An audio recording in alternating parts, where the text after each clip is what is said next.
As above, as above, so below. This is one of the most crucial teachings within esotericism, occultism, or what we like to call it today, spirituality. I don't like calling it spirituality because it's not spirituality. I teach human consciousness. I teach the science of you and your consciousness alone and your being. And in order to fully understand you and this world around you, you must understand this number one principle of as above, so below. There is many misconceptions of this, and there is many simple teachings of this, but I'm going to break it down today from the most simplest to the most complex, and you will see the connections between all things. This is the most important lesson you could ever learn, and I'm going to teach it you today. So what you must understand is with the term as above, so below, it applies with everything you see in this world and about yourself. We have something called the macro, which means the bigger scale. On the bigger scale, we have the whole earth. If we look down from the sky on top of rivers, this is what we see. We see this tree pattern. Then on a smaller scale, we see trees have the same pattern. Then we look even closer. We're going smaller and smaller into the leaves of the tree. We see the same pattern. Then we go even more micro into the human brain and look at the human brain cells, and we see the same pattern. This is proof this is a fractal universe, and everything is in the micro is reflected in the macro. As above, so below. As within, so without. On the macro is a reflection of the micro. So now that you understand this, we can go a bit further. A yearly cycle of spring, summer, fall, winter is a macro. A micro is a daily cycle. So a day is a mini year. The summer is the midday. Autumn is the evening. Night is the winter. And spring is the morning. This is a macro, a reflection. We have a miniature cycle of the zodiac every single day. And this cycle is also reflecting the cycle of life and death. We live, we are born, which is the spring. We live, which is the summer. We then age, which is the autumn. And then we die, which is the winter. And then we are reborn again. This is the cycle of life and death. And you do this every single day. You see, death is a macrocosm of sleep. This is why we say sleep is the cousin of death. Because you die every single night. You do this process of life and death every single day. As above, so below. What's in the micro is in the macro. So when you go to sleep, you are essentially dying. And then in the morning when you wake up, you are then born again. This is a fractal cycle that we live in. Everything in this whole world is fractal. Everything applies to as above, so below. We have the sun, we have the moon, we have the day, we have the night. We have the life, we have the death. We have the conscious, we have sleep. As above, so below. We have the conscious mind, because now we're diving into as within, so without. As above, so below more refers to the external world. As within, so without is referring to your inner world and the outer world. What you must understand is about yourself. You exist in two realms. You're an individual. The dual nature of you. You exist in two realms at once. You have an inner world of your thought, emotion. This is the inner world that no one else can see but yourself. And you have an outer world with a physical body which everyone can see. So you exist in two worlds. You have the inner voice, you have the outer physical voice, which I'm speaking to you with now. But I also have an inner voice, which no one can hear, only but me.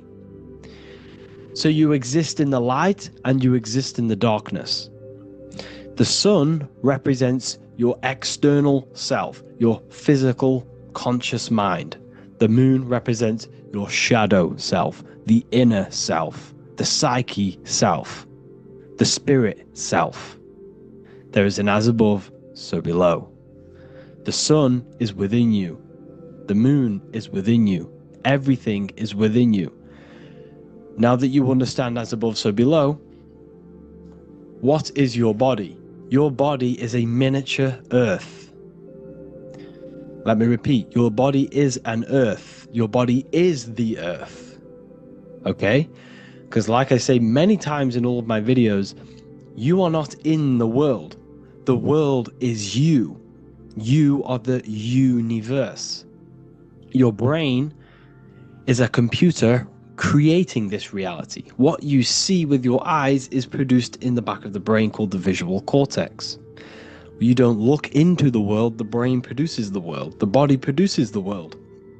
When you touch something, you're not actually touching something. This is the electrical nervous system. When you touch something, what you feel is actually electrical signals on your nervous system reporting back to your brain. Therefore, when this body dies, you leave the earth because this body is the earth. Okay? As above, so below. You have the mental plane, the astral plane, the etheric plane, and the physical plane. This is essential for understanding reality and the teaching of as above, so below.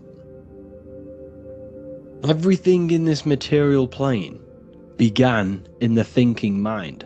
For example, the microphone I'm speaking into, the phone you're watching this video off, or the laptop or iPad. Where did this begin? It didn't begin in the factory. The first ever place this item begun was in the mind of an individual. The invisible realms of mind is where all physical things and physical items begun. Essentially, this physical plane is the effect of the thinking mind. This world is the world of effect. It's the world of outcomes. When you see something, it is already manifest. It is already being manifested. It is an effect. And in the effect of the cause, which is the thinking mind. Therefore, the mind creates thoughts, which is the mental plane. Then after thoughts creates imagination, which is the astral plane. These two are spiritual. They are non-physical. So spirit kind of means non-physical. Then you have the physical planes, the etheric and the physical plane. As above, so below. What happens in the mind is manifest on the physical plane. Like I said, the phone that you are holding, it was a thought, and then it brought down into a physical reality. As above, so below. You change the mind, you change your reality. Your environment, the word environment has ment in it because your environment is mental. So now that you understand this, so what is the world around you? The world around you was created by the mind of God. It was manifested through God's thought. So you are living in the mind of God. You are a thought in the mind of God. God thought you into existence. But like I said, we are all fractals. Everything is fractal. If God exists, this means that you are God. As above, so below. God created you through the thinking mind, and he gave you a thinking mind. So God created the macrocosm. God created the macro, the whole world. He designed the whole world, the sun, the stars, the moving. He designed this. But then he gave you the thinking mind to design your own life and create your own life in his world. You are a microcosm of God's macrocosm. Just like God thought you into existence and the whole world into existence, you are a microcosm thinking your world, your reality into existence. You see this now? Everything is a reflection. Everything is a mirror. Everything is fractal. So in order for you to change your reality, you must change these higher planes. Your thought and imagination are the two key aspects of creating physical reality. Every object you see around you was begun in these higher planes of the non-physical, and they were brought out of spirit into physical matter through the thinking mind and physical action. So now we're going to get a bit deeper. The brain is not the mind. Now that you understand, we have spirit and matter. As above, so below. You have a non-physical side of reality and a physical side of reality. The mind is the spiritual brain. The brain is a physical manifestation, a physical effect of the mind. The mind uses the brain to operate in the physical world, and it's the same with the heart. The soul manifests itself physically through the heart. The heart is a physical manifestation of the soul, of the emotion, thought and emotion, the mind and the soul, the brain and the heart, heaven and earth. So you have the inner world and the outer world, the spiritual, non-physical, and the physical. So we are all on this process of awakening, an expansion of our minds into new fields of thought, into new fields of awakening ourselves. Because essentially we are born into this world. But you are born many, many times. You can be born physically and you can be born spiritually. Like I said, everything is fractal. So just like when the baby finds out that there is a world outside of its mother, what does the baby do? The baby seeks a way out of its mother, and then the baby is now born into a new world, a world outside of its mother's womb. It's the same with you and your spiritual process. As your mind becomes aware that there are other realities beyond your physical body, it then seeks a way out. And this is why you are probably watching my YouTube, because you are now on the path. Something within you has guided you to this path of knowledge, truth, enlightenment, and expanding your consciousness. And it is your soul who brought you here. Your soul speaks through emotion, a guidance. Emotion is the language of the soul. When you feel very bad, this is your soul telling you you're not in the right place. You're doing the wrong things. Because the soul is always unfolding its purpose, which is expansion and learning. That is it. The mastery of the self and the learning of the mind is the only thing that counts in the end after this life. So you are on a journey of expansion, of learning, creating, and spiritual rebirth. As above, so below. What does this body tell you? When I see someone overweight, I don't see the overweight.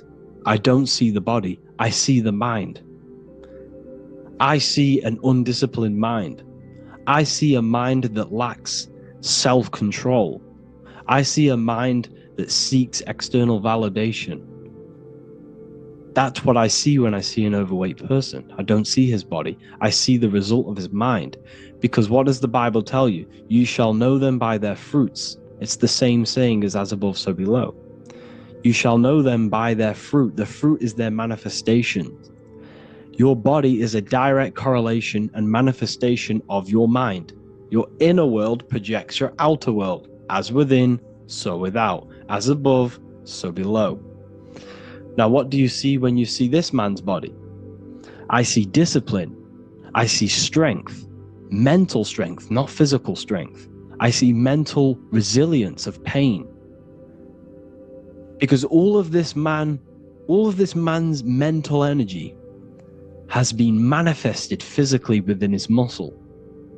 This body is a direct manifestation of this man's mind's pain. and suffering, and it shows discipline. This is why people instantly respect you if you are in shape. You walk into a room and you are in shape, people will instantly give you respect because they know that you are mentally disciplined. The body is a reflection of your inner world, and it's the same with your friends, your family, your connections with people. If you think about yourself very negatively all the time, and you don't have a good connection with yourself, you don't have a connection with your true self, this will manifest into every single relationship you have in your life. If you don't have a good relationship with your inner self, you don't have a good relationship with the people and the friends around you. Because as within, so without. If you think negative about yourself, you will only pick up the negative in other people. If I think very highly of myself and I think very happy and good things about myself, I will then see the good things in other people. Because it's as above, so below. As the inner world is, so is the outer world. It's the same with your life circumstances. Your life is a direct correlation of every thought you thought in the past.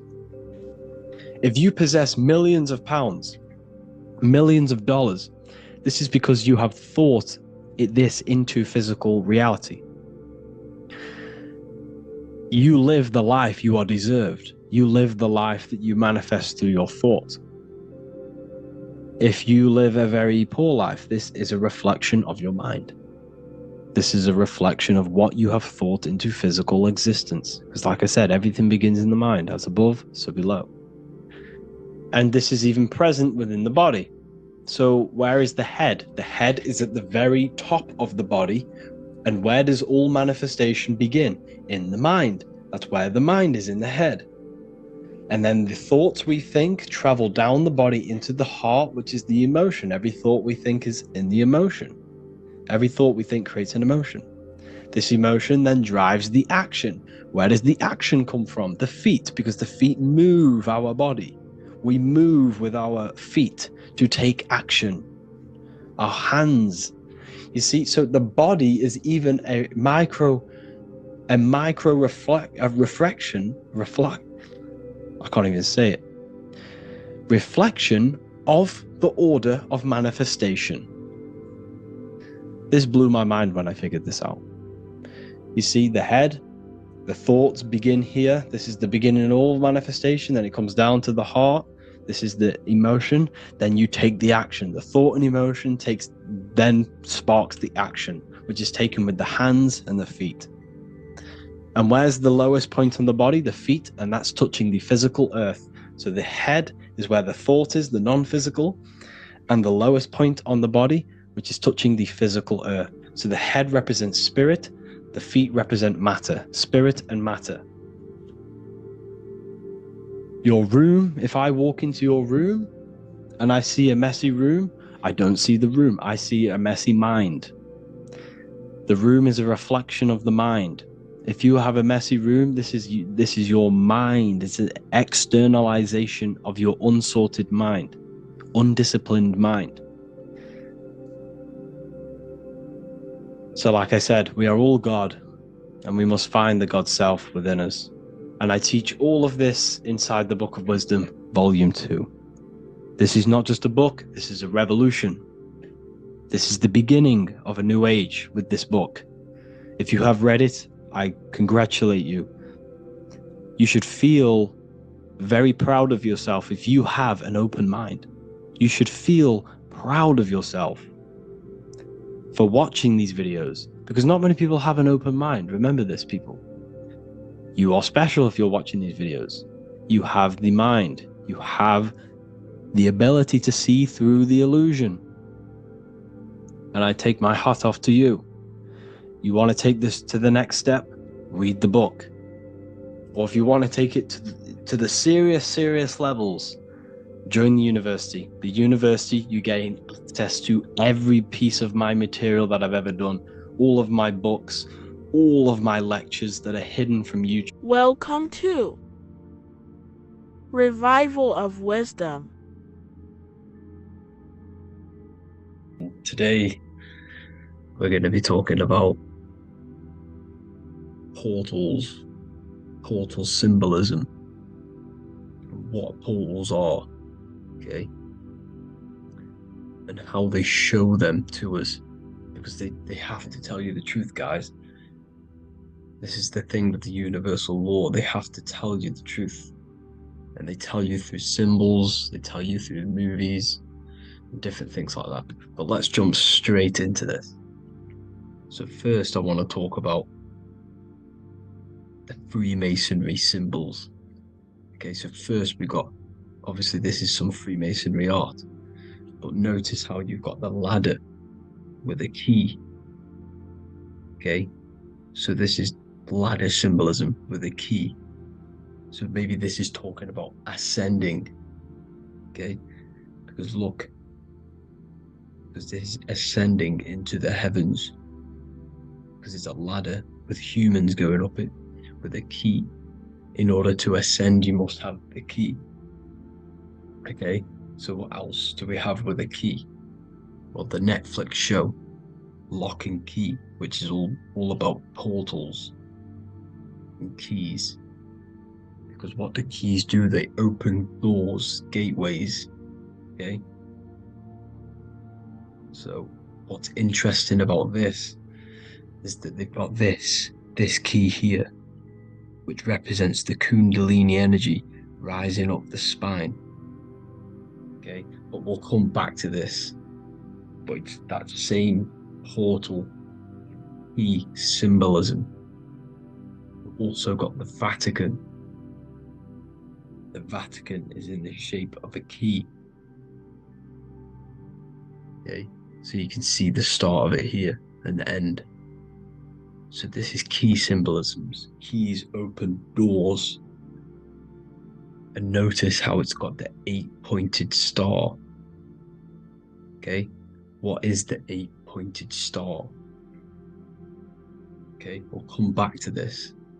This all ties in, guys. I'll break it all down for you. But then you've also got the god Janus. Janus, okay, is known as the god of the doorways. He's an ancient god of Rome, and they worshipped him. However, he's not a god, he's more like a high-level ranked demon. Because he is the god of the doorways. And notice how he's got two faces. Because doorways always have two sides. You're going into somewhere, there's always two sides of a door. And he's always depicted with two sides of a face and a key, because he holds the key to the doorways, to the portals, to other worlds and realms. Okay, as you can see, he's always got two faces and a key. Okay, so now we have the Sumerians, the Anunnaki, and they are always depicted with the two faces. Why do they have the two faces? Because they're symbolizing doorways, and the Anunnaki come to Earth through doorways and portals. So these are what these gods are symbolizing in their artwork. But they always have the 8-pointed star. Okay, what is the 8-pointed star? You see how they always have. Look, let me try to find another one. It's the 8-pointed star. This 8-pointed star is Polaris. Okay, Polaris, just like the Vatican has the 8-pointed star with a key. Polaris is the center star. Polaris is a fixed star, it doesn't move. Okay, so the Anunnaki's symbol is also the 8-pointed star. So this is symbolizing the portals and doorways that they come through in order to get to the Earth. But Polaris is that center star which does not move. It's always symbolized with the 8-pointed star, just like a compass. Why is a compass the 8-pointed star? Because at the center of our realm is where the most electromagnetic energy is stored. As you can see, we have an aura field, an electromagnetic aura field. So does the Earth. And in the center, so like our heart, for example, is where the most energy is stored. And like the center of the Earth, this is why all compasses point to the center, because this is where the most electromagnetic energy is stored. It's at the center of our realm. Okay.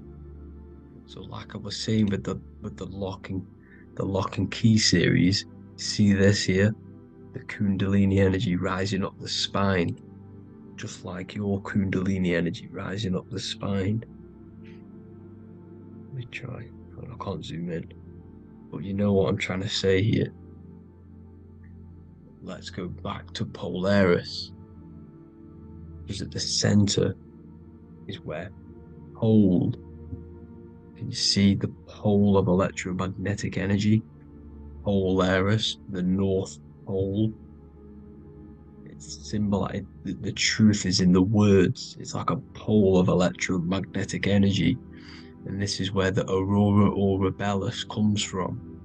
Notice how it's got the word aura in it, because it's the Earth's aura, electromagnetic field. Just like you have an aura, also known as the Northern Lights, because it's coming out of this center hole in the center of our realm, where the black sun is. And this is where the electromagnetic energy is coming up from. And this is what the aurora borealis is, or the Northern Lights. It's just electromagnetic energy. And it's symbolized through our symbols, the original O. Okay, because it's like a hole through the middle. Polaris. So this Polaris is the sky vault. It's the portal into this realm, because this is what the Anunnaki are always talking about, always symbolizing with the 8-pointed star. And just like a compass is the 8-pointed star, pointed to the center, to Polaris. Okay. See here on the Sumerian tablets with the 8-pointed star again. And how we know it's talking about portals with this 8-pointed star is because CERN 666 are opening up portals to the underworld, letting in demonic entities into this realm. How do we know it's a portal? Because their Hydra Collider has 8 points, just like the 8-pointed star. So they are creating synthetic portals to the underworld to let these demonic entities into our realm. What is the key? Because if we're talking about ascending through Polaris, notice how here on the masonry art, this luminary here, so this is the sun, that's the moon, this is Polaris, because it's a luminary with what? 1, 2, 3, 4, 5, 6, 7, 8 beams coming off the luminary, just like the 8-pointed star. So you see the ladder with the key going up to Polaris. It's symbolizing ascending out of Earth. So what is this key that they're keeping from us? Because it's a human holding a key going up the ladder to Polaris. Well, chakras. We have 7 chakras.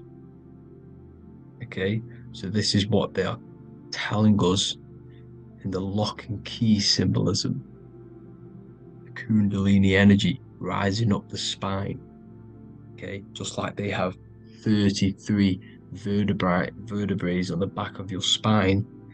Okay, this represents the Kundalini energy going up your 33 vertebrae. just like in masonry has 33rd degrees. Okay.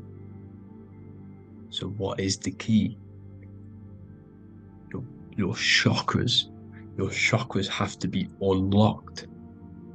Okay, you have to unlock your chakras. And you can't unlock this one without going through this one. You have to go through them all. It's like a ladder, just like Jacob's ladder. You can't go from the bottom to the top. You have to unlock each one. Okay, just like you have 7 chakras, you have 7 layers of your aura. Okay, you have to unlock your chakras to the highest point in order to reach Christ consciousness. And this is the key that they're talking about. They're symbolizing the organic portal within each and every one of us to ascend out of this realm. Okay, so this is the key that they're talking about, and they're holding back this knowledge to keep us trapped in this 3D realm. Okay, so like I was saying with the 33 vertebrae and the Kundalini energy coming up the spine, 33 vertebrae, you can see this sort of symbolism going up to the light, because it's the light. You see here, your crown chakra turns on and becomes enlightened, just like the Illuminati symbol. Can you see it? But also Jesus also died at 33. So this is symbolizing, okay, they're symbolizing the death of the ego, the body. So once you open up your chakras and reach Christ consciousness, which is your 33rd vertebrae, once your Kundalini energy goes up your 33rd vertebrae, your body technically, not physically, but spiritually dies, because you then become formless. You reach Christ consciousness. So then you can travel other worlds. Okay. This is what they're talking about with the Vatican, 8-pointed star, and the key. Janus with the key. The Sumerians with the 8-pointed star. Anunnaki, the 8-pointed star. Polaris, 8-pointed star. So Polaris is the way out of this realm, which is at the center. Pole, North Pole. Okay, so the key is that they're hiding from us is the knowledge to unlock our chakras. Okay, and without this knowledge that they keep from us is trapping our souls in this reality to keep reincarnating. Okay, well, thank you all for tuning in. I'm going to leave you all there. Make sure to leave a like and a comment in the comment section. Let me know some topics to talk about so I can break it down for you. God bless you all.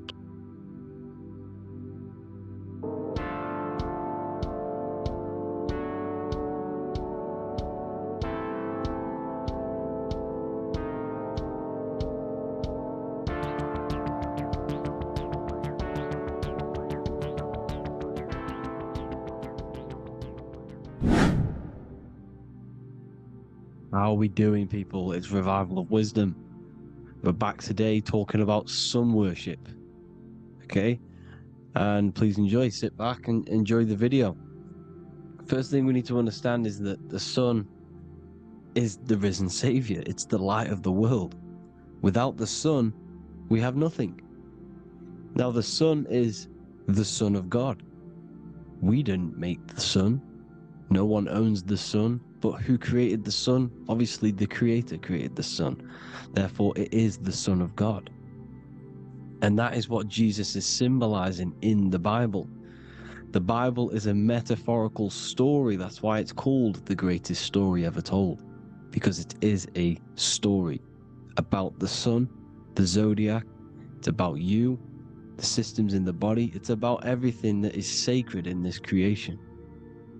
Now you can see the suns behind Jesus' head in all of the ancient portraits, even the ones that are more modern. You still see a sun on the back of his head because he is the sun. He's the light of the world, our risen Savior. And this is what Christians are lost because they don't realize it's a symbolic story and they think Jesus was a historical person. He's not a historical person. Okay, this is what we need to get out of our mind. This wasn't a historical person. It's the Son, our risen Savior. The Son is the soul. It's the soul of this creation. Because what is a soul? A soul is pure life force, pure energy. Whatever a soul inhabits, it gives life to. Like our soul feeds our body. The sun feeds the earth because the sun is a soul, and that's why the ancients called it Sol. Because it's the soul, and it's in you, and it's the light of the world. It's the light of everything. It gives life to all things. Here's Jesus and his 12 disciples. The 12 disciples symbolize the 12 zodiac signs. Aries, it rules the head region because the 12 zodiac constellations rule specific regions of your body. Aries, the ram, you have a cerebrum in your head. This is Aries on the head of the table. His Gemini rules the arms and the lungs. The two twins, Gemini, he's holding up 2 hands for the 2 hands and arms. The twins. Cancer has a knife in his hand. It's not so clear, but he has a knife in his hand. Cancer is the crab. Crabs have claws. And he's pointing at Virgo's Adam's apple, saying there's no Adam's apple there. It's a woman. Who's the 6th sign? The 6th sign is Virgo, the Virgin, the only woman in the painting. Now notice how there are 3 people in 4 groups for the 4 seasons and for the 3 months and 3 zodiac signs in each season: spring, summer, fall, winter. Matthew, Mark, Luke, and John with the suns on the back of their heads, because it's the 4 states of the sun. The 4 states of the sun. Now, 6th sign, Virgo, the Virgin, the only woman in the painting with no Adam's apple. Then we have the sun, Jesus, red and blue, red shift, blue shift. Electromagnetism. The ancients knew this. He's got one hand open, one hand down, because the sun gives and retrieves. The sun rises and it falls. It gives, then pulls away. That's what the sun does, and that's what he's doing. His arms are out, symbolizing the rays of the sun, casting down onto the earth, giving and then receiving. Libra, his 2 hands are equal, he's holding his arms out equally, because Libra is the 2 balanced scales. Libra is when the sun is balanced between the summer and the winter. It's being judged. The sun isn't balanced. That's what Libra is, the 2 scales. Capricorn is the goat. Goats have 2 horns, and you can see the 2 horns on his head here. See? So this is astrology. This is what Leonardo da Vinci is depicting here. It's astrology. He knew the story of the Bible is all astrology. It's all based on astrology. The Son of God, the real Son. Now here are some Bible verses. I am the light of the world. Obviously, that's the sun. What other light is there that lights up the world? The moon can't do it. It's the sun, the one and only Son, our risen Savior. Because if the sun didn't rise, we'd all be dead. So it's our risen Savior. And it dies for our sins every night and then gets reborn every day. Now Jesus calms the storm. Mark 4:35-41. The disciples are all on a boat and there's a heavy storm. But Jesus is asleep. The disciple says, Jesus is asleep. We need to awake him. They wake up Jesus, and Jesus got up and rebuked the wind and said to the waves, quiet, be still. Then the wind died down and it was completely calm. Well, when Jesus was asleep, this is the sun not being risen. It's not risen yet. because in the night times, that's when the storms happen on the sea, in the ocean. And when they awake Jesus, Jesus rises because he's the sun. He rises and everything calms, because when the sun comes, the storms go. You see? So it's the sun. It's all about the sun. Here's another, Luke 22:10. A disciple asked Jesus, when will we know it's the end times? And Jesus says, as you enter the city, a man carrying a jar of water will meet you. Follow him to the house that he enters. Well, this is clearly talking about astrology, the topic that Christians think is satanic, when they don't realize the whole thing's based on astrology.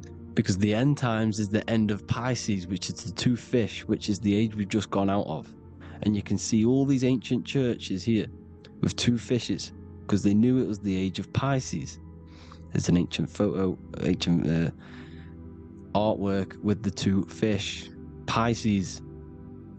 And the end times, as it talks about in the Bible, when Christians think the world's going to end or something. But no, it's just the end of Pisces. As you enter the city, a man carrying a jar will meet you.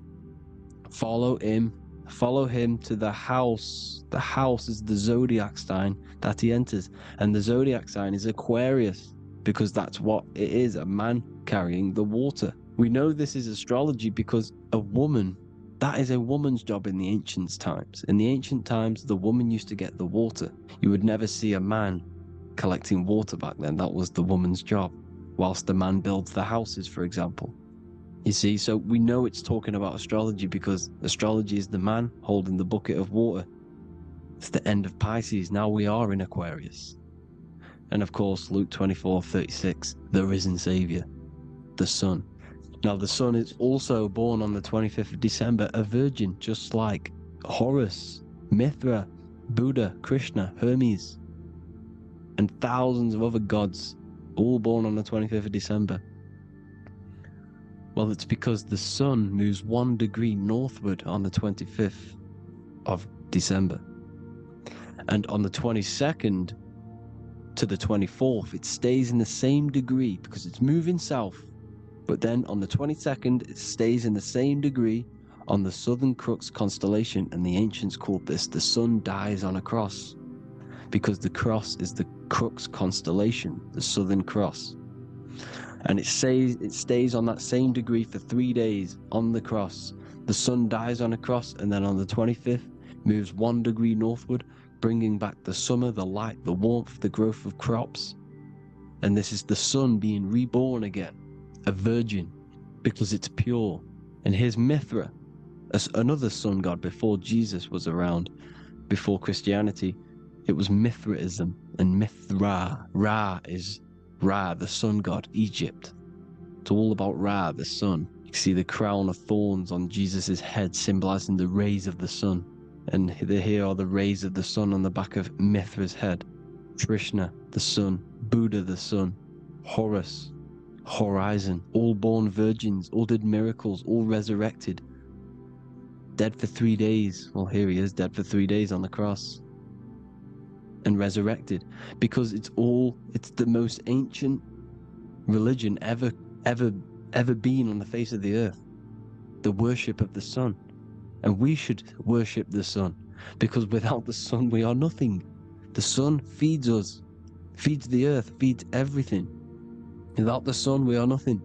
It's been reversed, and now we're worshipping man, when we're worshipping a man called Jesus was never real.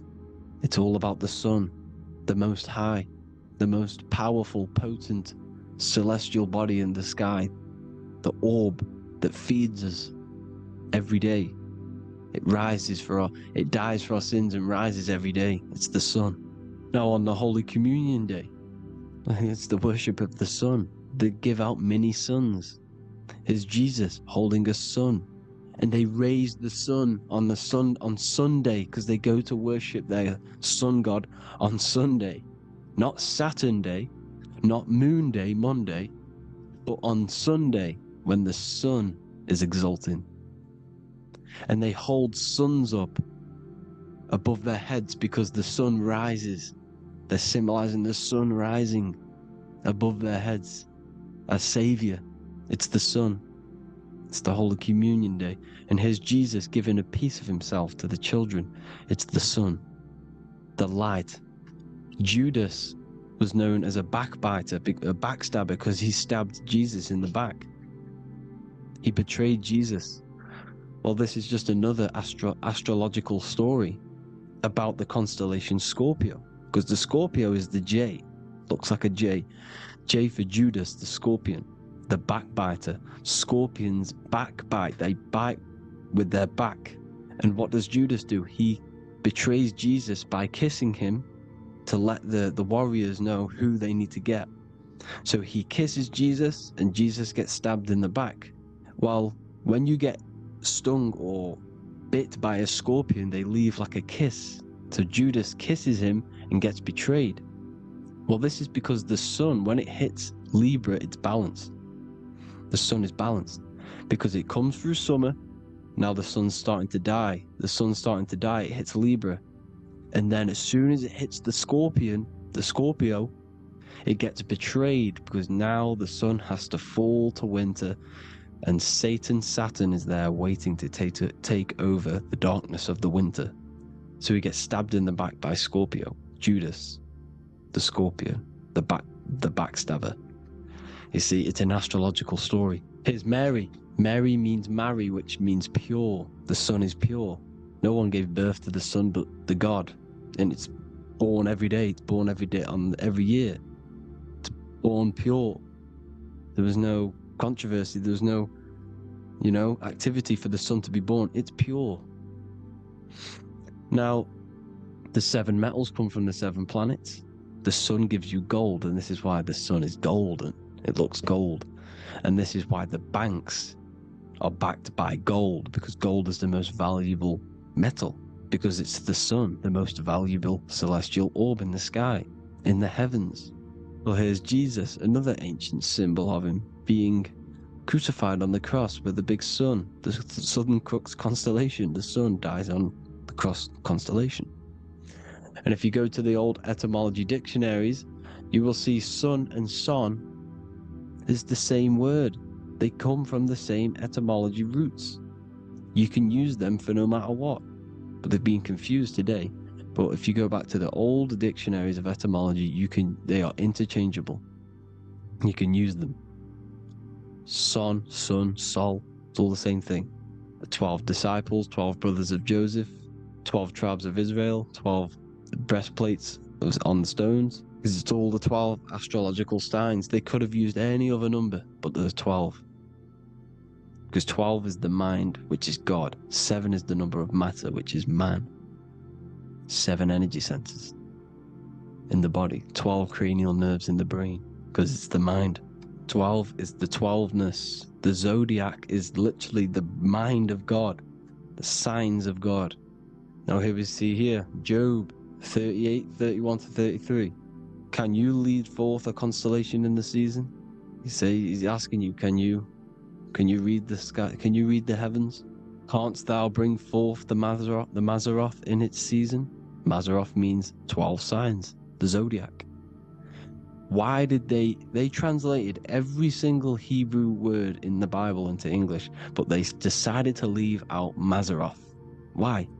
It's because if that said zodiac, Christians would have a different view on the Bible, but they leave that out. But Mazzaroth actually means the 12 signs, the zodiac, and the stars means sign. The word stars means sign because the stars are signs, things to come, which is off in Hebrew, which means sign, things to come. You see a sign on the road, it's something coming. But God is saying, what does he say? To qualify as a director, a judge of man's life on earth, one must be able to govern the heavenly bodies that rule the earth. It's telling you to read the heavens. We need to read the heavens. Astrology, the 12 zodiac signs, the mind of God. It's telling you, read the Mazzaroth, read the zodiac, because they are things to come in your life. They are signs. It's not satanic, it's made by God. God said, let there be lights in the firmament of the heavens to divide the day from the night, and let them be for signs. Signs are things to come. the 12 zodiac signs. It's all about astrology. Here's Mary holding the sun. His son, her son. It's the sun in the sky, the one and only, the most high, the soul, the solo because it's on its own, the most powerful, Ra, radiance. Here's the Pope holding the sun. All three popes holding the sun, because they're sun worshippers and they know the true meaning and origins behind Christianity. Sun worship. Here's the Vatican. The Vatican is a sundial. Yes, this is literally a clock. Your watch is a sundial. It's got 12 sections on it for the 12 zodiac signs. 12 hours, 12 Horuses. Now here you see Jesus walking on water. Well, it's the sun, and here's the beard of the sun. Here's the pyramid of the sun, the illuminated one, the all-seeing eye, the sun. Here's the Ankh. The sun creates these symbols. The ancients knew this. Now, when you see these headdresses, these are actually the days of procession of the sun. Aries, Cancer, Libra. It's all about the sun. Here's some more sun worship going back to Egypt. Ra, Horus, Osiris, and Set. Jesus and Satan is Horus and Set. The sun and Saturn. Saturn rules the winter, Satan. Jesus, the sun, the light of the world, rules the summer, rules the day. Satan's the night, Saturn's the night, the sun is the day. The evil brother, Satan. Well, Horus comes, this is where we get the word hours from. There are 12 Horuses. The sun moves in 12 Horuses, 12 hours. Where's Horus? What hour is it? Where's Horus? His Ra, 12 noon, Ra, radiates, powerful, the most high sun. That's why he has a sun on the top of his head. These are the 4 states of the sun. Set, sunset. This is why we say sunset, because the sun is setting. His sunset, his Horus, horizon. The Horus is rising, Ra radiating, and the sunset. Then midnight is Osiris. Here's another ancient symbol for the sun, the scarab. Ra, the sun, scarab. It's got the word Ra in it because it's the sun. And here's the sun on top of the scarab with the wings. Because scarabs roll dung up hills, and then they'll let it fall down the hill to gain more matter. To gain more, bigger, like a snowball effect. And the ancients saw this as a process of the sun, because the sun climbs up the hill and then it falls. So they used the scarab to symbolize the process of the sun. The sun climbs and falls. Here's an ancient Egyptian cat cutting off the head of the serpent. Well, the cat is cutting off the head of the serpent, symbolizes the sun cutting off the nighttime. When the sun rises, it cuts off the nighttime. It cuts off the serpent. The serpents represent darkness or evil. There's some more symbology of the sun and the heavens, the arch, the royal arch, the firmament, the sun inside the firmament. These are all ancient churches, and they all depict the firmament with the sun inside. Is the ancient cosmology, you see, because it's all about the sun. Everything's about the sun, because the sun is our orb made for us to sustain life and this inside of this creation, inside of this firmament, the royal arch of heaven. Here's the Freemasons depicting it. Here's the Masonic royal arch, but you can even see the zodiac signs. Here's Cancer, the checkered board. It's the royal arch of the firmament. Obviously, they don't want to tell you that. You live in space, apparently. Some more sun worship. Here's the beard of the sun on the water. They all have this long beard. And why do they say amen? Amen at the end of every prayer. Amen is a sun god, a creator god. It's all about the sun. So thank you all, people. Hope you all enjoyed. Hope you all gained some knowledge and insight. Please give me a follow, drop a comment, drop a like. Have a good day. Love you all.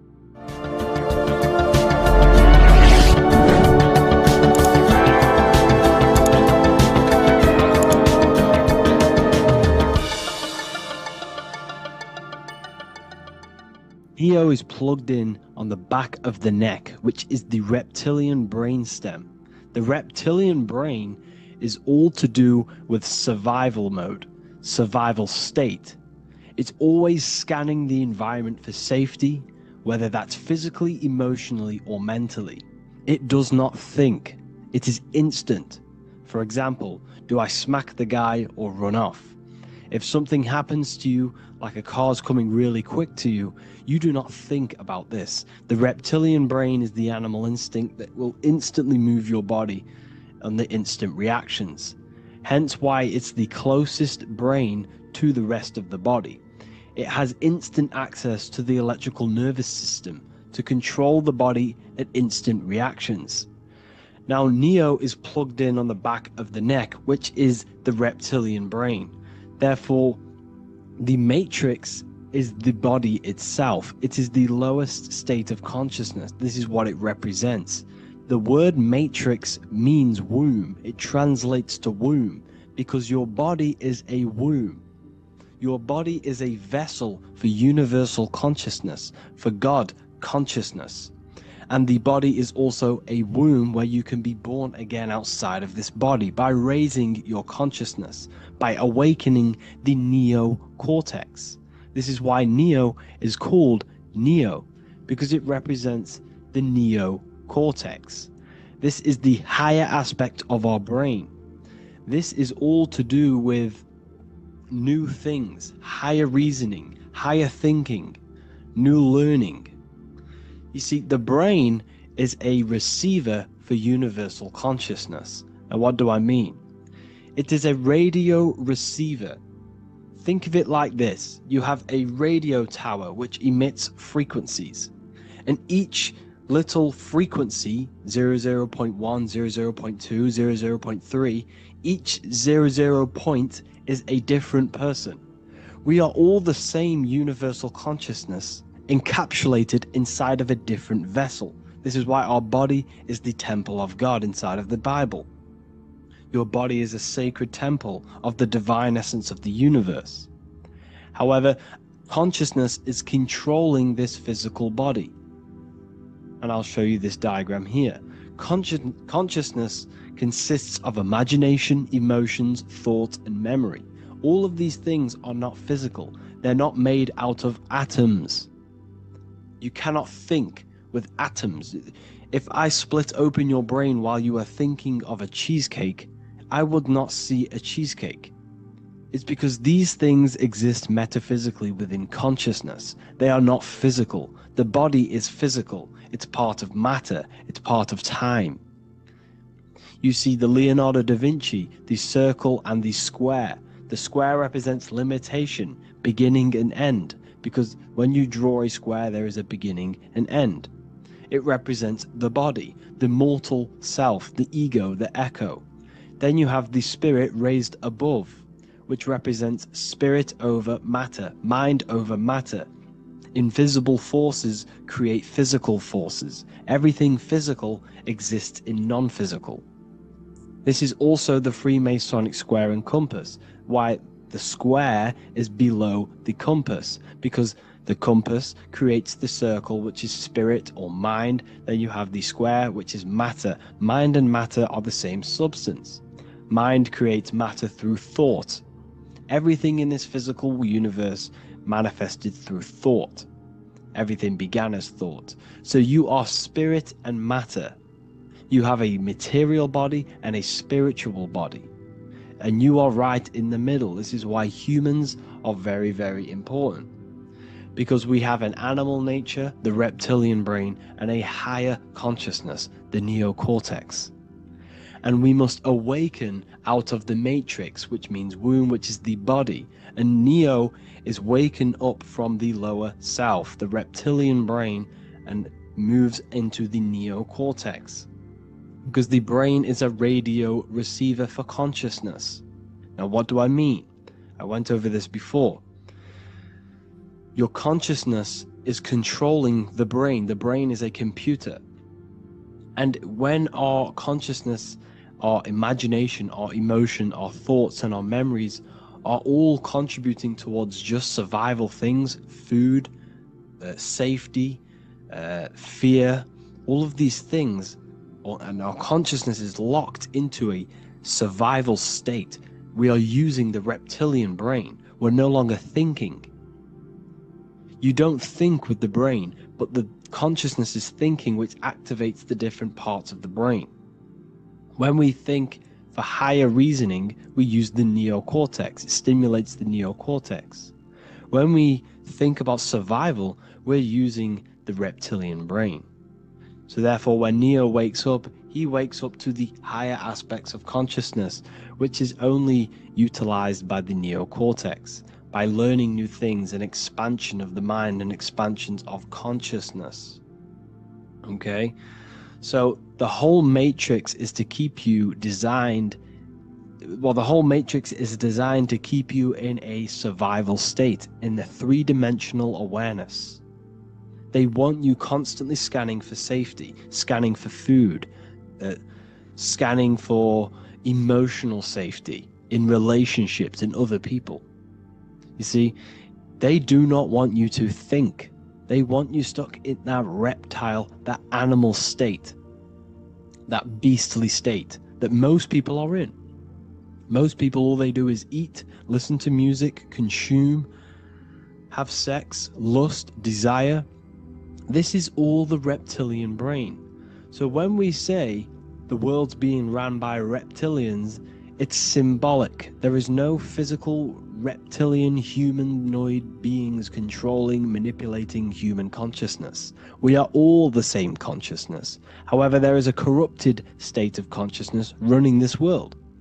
And this consciousness worships the physical plane, and they control the physical plane. So by doing that, they keep you stuck in a reptilian way of thinking, the animal state, to keep you stuck in the lowest state of consciousness.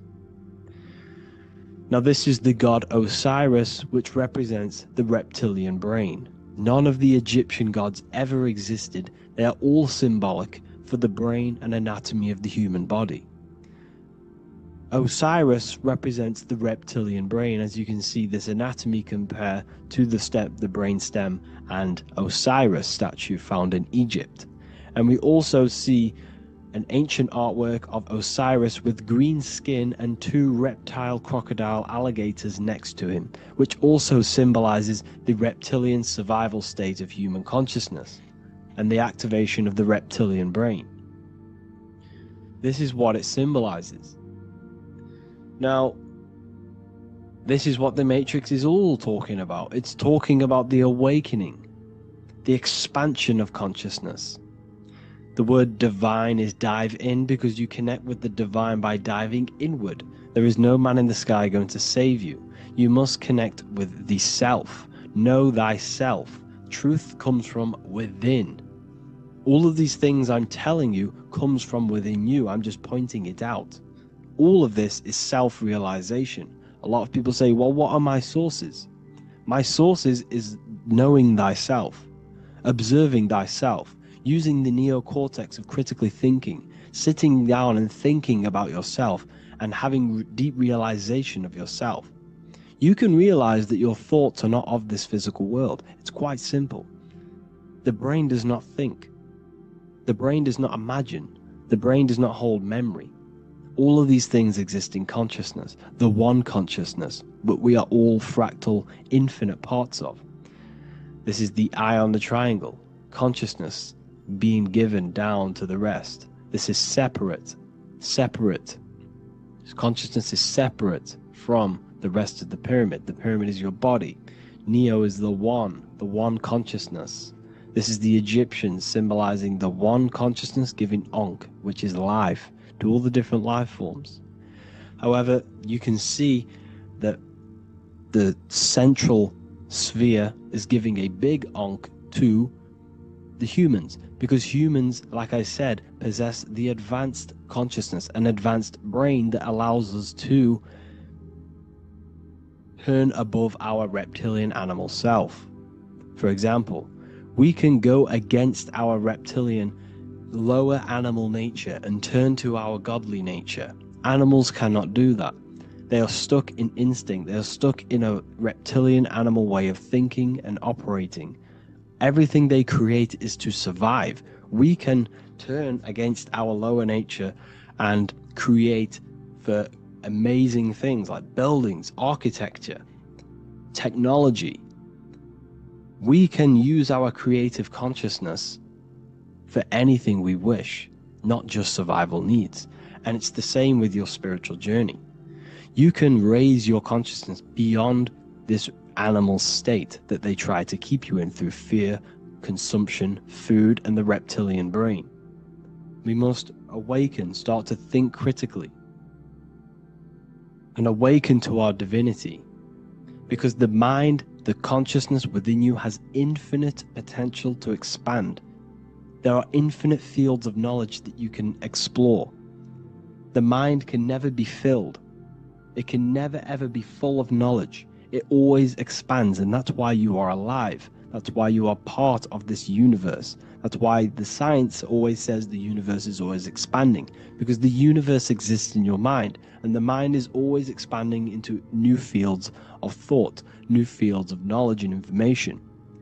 And that is your whole sole purpose, of expansion of mind and expansion of consciousness, and the exploration of the mind of God. We are living in the mind of God. You are a thought in the mind of God. You must awaken out of this body. This is why Jesus says you must be born again to see the kingdom of God.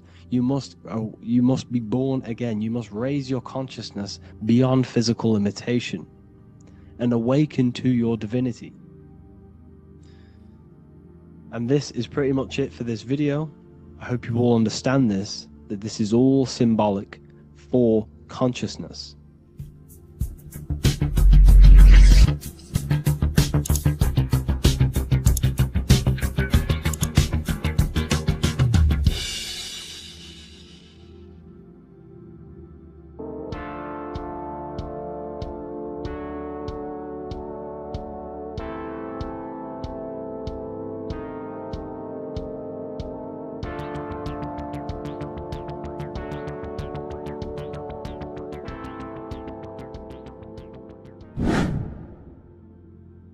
Left and right hemisphere, and what are they doing? How does it contribute towards your perception in this world? And this is what we're going to be talking about in today's video.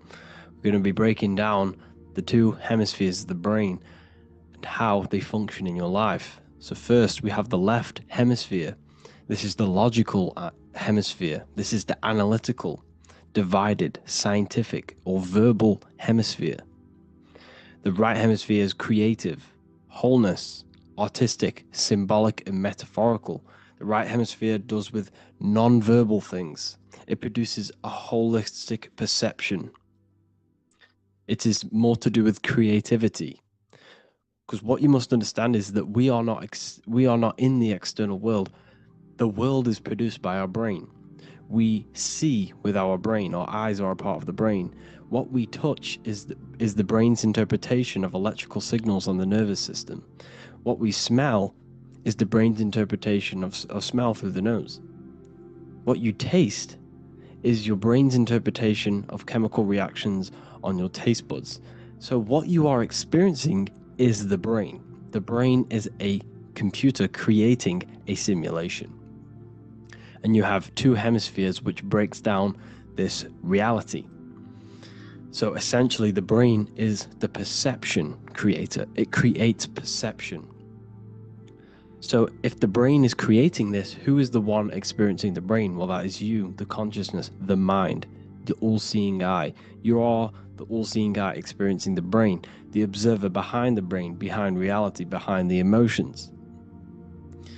So if you're walking through a woods, this left brain sees individual trees. The right brain sees the whole woods. It sees the biome. It sees the bigger picture.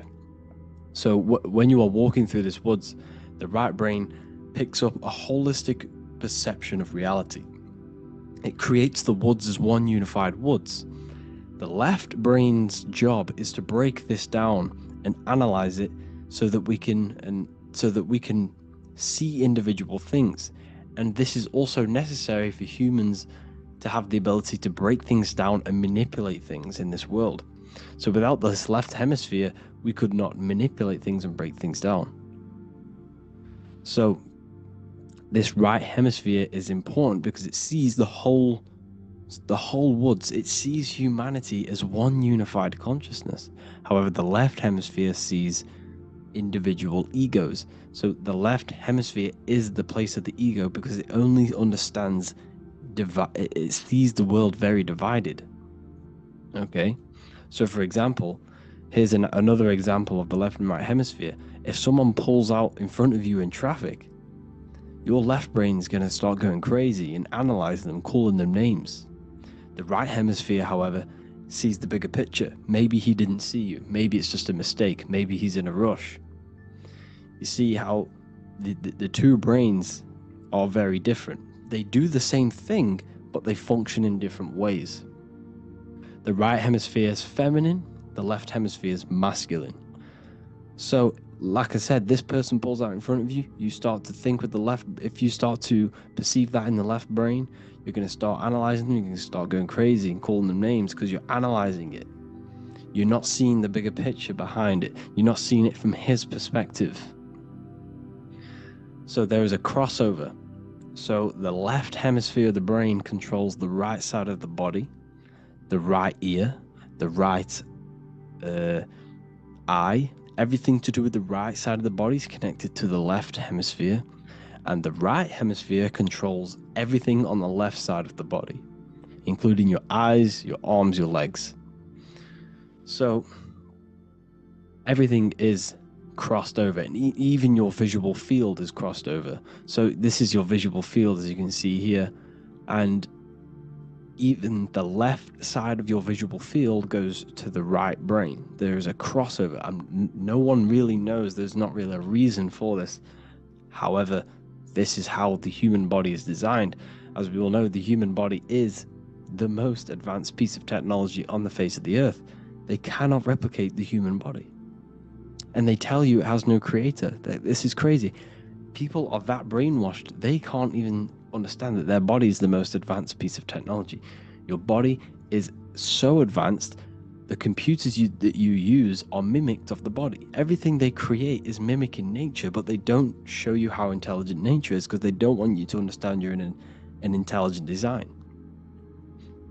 So anyways, let's get back on track. There is a crossover in the brain, and this is why they teach you to write with your right hand.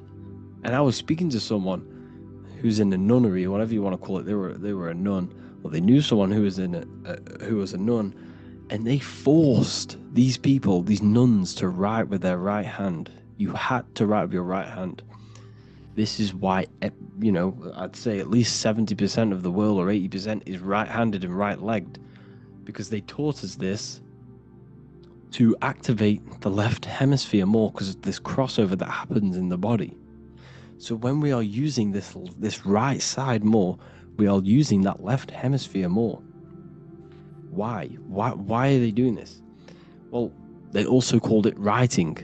Writing is a spell, to cast a spell on you, to use that right side of the body so that you use this left hemisphere, because they want you to see the world as a divided perception. They don't want you using the right hemisphere, using that left side of the body to activate the right hemisphere to see the bigger picture and see how everything is all one and everything is created. This left hemisphere domination keeps you from seeing the connections between everything, because that left hemisphere analyzes, it breaks things down. So when we are left hemisphere dominated by using the right side of the body, we are essentially seeing everything as divided. And this is why so many people will not understand my work, because my work connects dots and connects fields of knowledge, and makes you see the bigger picture. So people who are left hemisphere dominated will see my work and think this guy's crazy.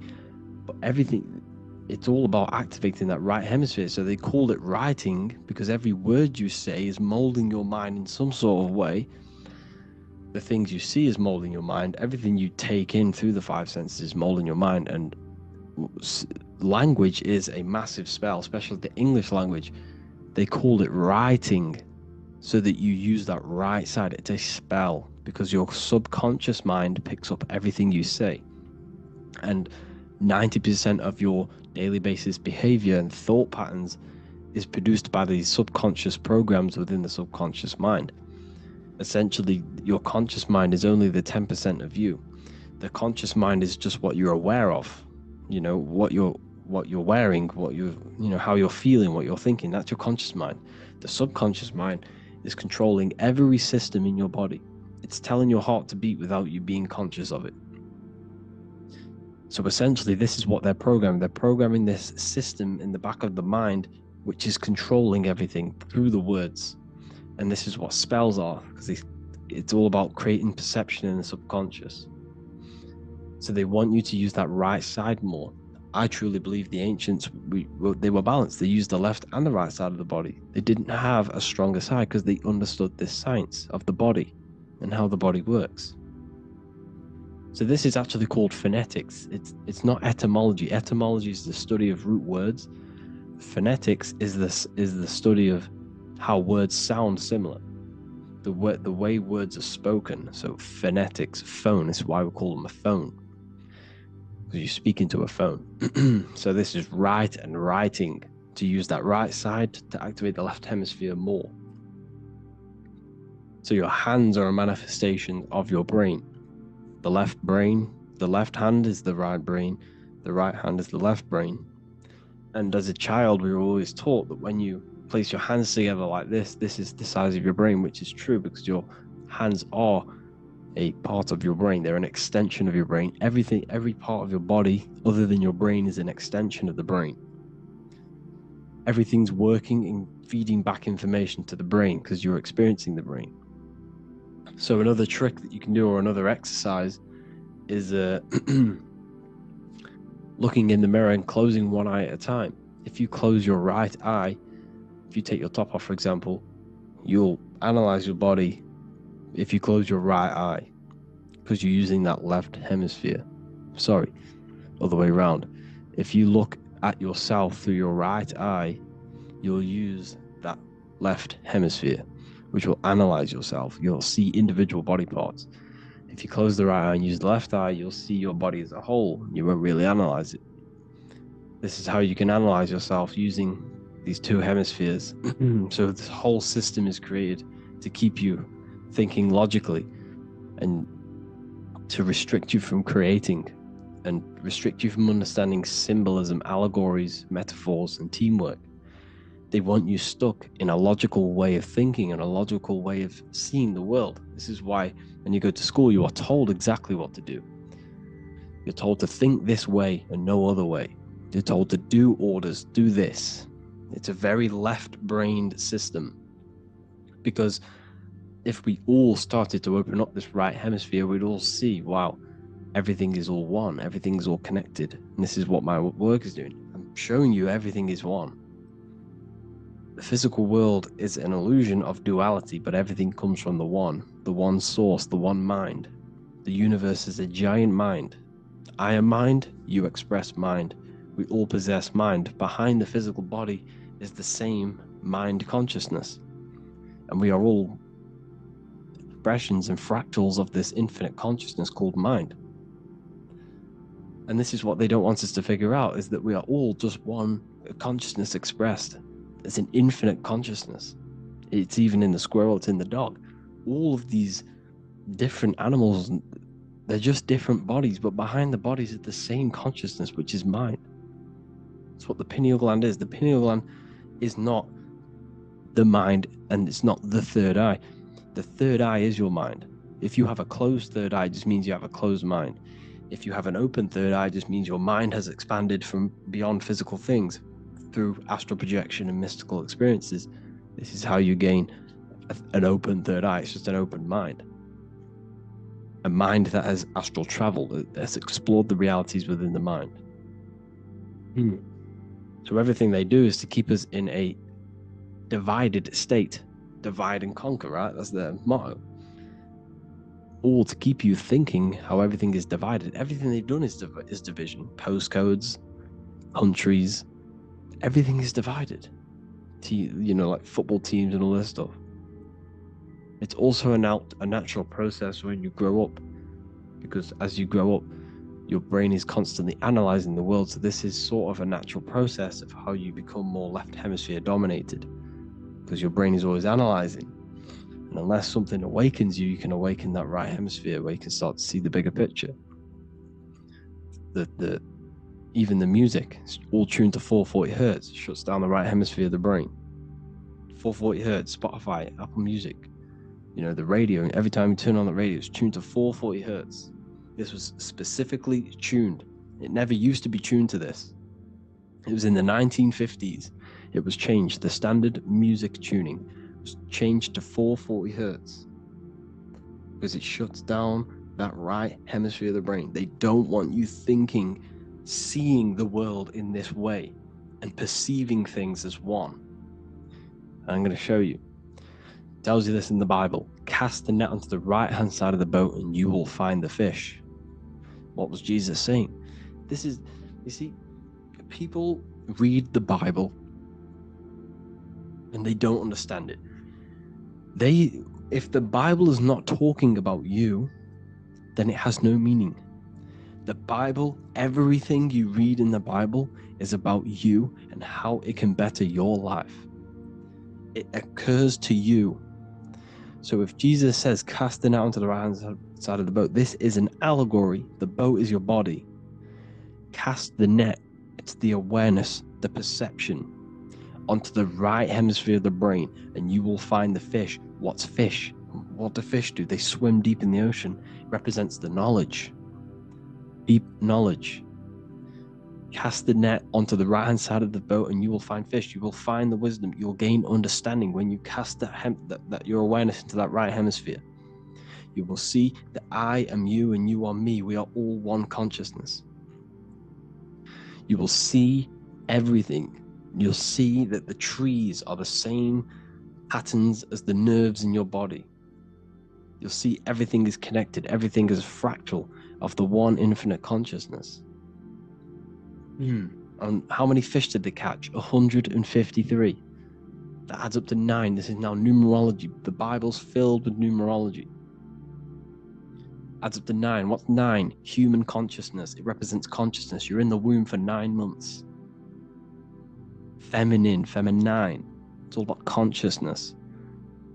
And in Revelation 14, and I looked, and behold, the Lamb standing on Mount Zion. That's the spines, the mountain. With him, 144,000. 144 adds up to 9. It represents consciousness on top of the spine. You see? And he had his name the name of his Father written on the forehead. What's the Father? The higher mind, the higher consciousness within you. Where is that? In the forehead, the pineal gland. The pineal gland is the radio receiver for the higher consciousness. Because every body part of the body has consciousness. Your heart has consciousness. Your gut has consciousness. You are thinking with these different consciousnesses. You think with the gut. You think with your penis. You are thinking with all of these consciousness. And it's about raising your consciousness to the higher consciousness, which is the Father, the mind, in the head. Don't think with the lower parts of the body, because that is your animal nature. Think with the higher parts of the body. It's all representing consciousness. How to activate the right hemisphere of the brain? Well, it's all to do with non-verbal things. So music will activate the right hemisphere. Make sure it's tuned to the right frequency though. 432 hertz, 528 hertz. Any frequency that adds up to 3, 6, or 9 is good for you. Meditation, turning off the thoughts, and you raise yourself to the higher brain. Symbolism. Symbolism is all right hemisphered. Reading between lines, metaphors, determining the Bible, it's all right hemisphered. Seeing the bigger picture, it's reading between the lines. So tithing in the Bible. These people in the churches are giving 10% of their money to the church. It's nothing but a scam. What these people have done is they have externalized the Bible. They have taken the Bible and literalized it, so that they can make a business out of it. So what they're doing is a tenth of the produce of what it says in the Bible, a tenth of the produce of the land, whether grain or fruit, is the Lord's and is holy. So what's that saying? The tenth of, it's basically saying give the 10% to the Lord, to God. What does that mean? Well, what's the land and the fruit? This represents physical things, the physical things that you have. The tenth of the physical things that you have, what's that? That's your ego. All the physical things that you have is all to do with your ego. That's the lower self. The ego, what is the ego? It's the mind's perception of the physical self. You had no ego when you were a child. Okay, when you were a child, you had no ego. As you grew older, you created the ego. The ego is the full self. It's the echo. Ego, echo. It's the echo of the full self. So it's saying give the ego over. Take away the animal self. In that left hemisphere, that's all to do with the left hemisphere. That left hemisphere sees the ego. It sees individuality. It's divided. So it's saying give that 10%. Give that 10% of you over to the right hemisphere. The 90%. The 90% of you is in that right hemisphere. The higher self. Now, I'm not saying the left hemisphere is bad. Okay, I'm not saying that at all. But it sees it sees things divided. It's like I said, the left, the hands are manifestations of the brain. So when these Christians are praying, they're putting their hands together. What are they doing? They're syncing the brain hemisphere is what you're doing, because everything's an extension of your brain. So if you put your hands together, you're putting the two hemispheres together. And what's happening when you place the hands together? All the electricity in the body is now running in a circuit. So once you connect these two hands, the electrical energy is now running in a circuit. And energy can move around the body quicker and more efficiently. So when you pray, when these people are praying, they don't realize that they're engaging in ancient forms of meditation, of balancing the two hemispheres. So now we're talking about balancing the hemispheres, not the right hemisphere. This is what Israel is. Look at the symbol for Israel, the up triangle and the downward triangle. What's that? The up triangle represents male. The downward triangle represents female. Okay? So this is talking about the brains. Israel is Ra. Isis, which is female, the Egyptian god. Ra, El. El means God. El, electricity. That's the force of the physical world. It's the force that runs this world, electricity. It's the force of God. El, consciousness. It means God. Is Ra, El. Isis, Ra, and El. It's the two hemispheres of the brain, the holy land of Israel. It's the holy land, it's the brain. Once these two hemispheres are synced, this is how you unlock your consciousness. This is the easiest way of astral projecting. Hemisphering, I forgot the word for it. Hemisphere syncretization, something like that. It's about syncing the hemispheres. This is how you unlock your consciousness. Once the brain is running as one electrical system, this is how you balance the two masculine and male opposing energies. Once these opposing energies are no longer in war with each other, the brain, they come together to work as one. You unlock your consciousness. You are born again. What happens when a male and female have sex? It creates a new child. It becomes one. You are born again. Once the two hemispheres of the brain, you are born again. You can then have an out-of-body experiences. So this is why the symbol of the Holy Land, Israel, is the up and down triangle back combined together, because it represents unification of the male and female, unification of the hemispheres. You're born again. You unlock consciousness. And you can get this for free. It's called the Gateway Tapes on my website. Basically, it's a audio track from the government, and they did this in the Gateway Experience. It's a CIA document, and what they do is there are different forms of meditations you go through. I think there's about 5 waves of meditations you do, half an hour each one, and it will teach you. It will sync your hemisphere, because what does it do? They understood that playing one frequency into one ear and another frequency into the other, they understood that the right ear is connected to the left hemisphere, the left ear is connected to the right hemisphere. So when you play two different frequencies into both ears, what happens? The brain picks this up, the two hemispheres of the brain picks this up, and it syncs it. It syncs these two hemispheres, these two frequencies together. So now the brain is working as one to sync this frequency.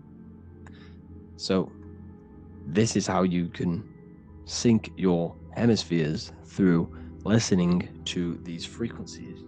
Okay, you can get them for free and do the meditations yourself. This will definitely help you. This is an easy way to astral project. So it's all about syncing the hemisphere and seeing reality from a unified perception. We should all aim to get out of that left hemisphere. I'm not saying don't use it, but we should now start to see.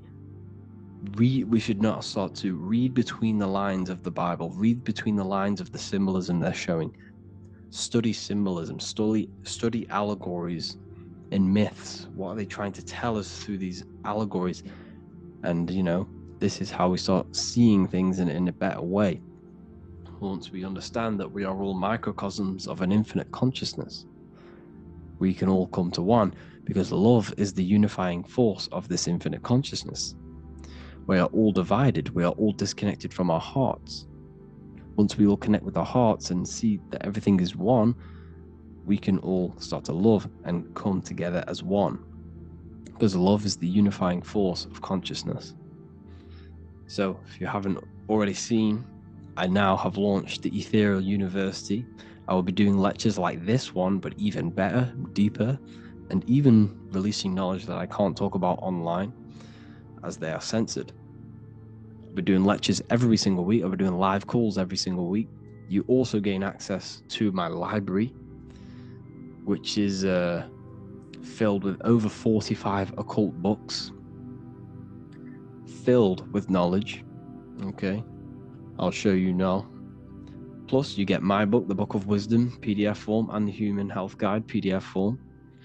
You also get all of this stuff, the health section, Q&As, Ethereal meditations.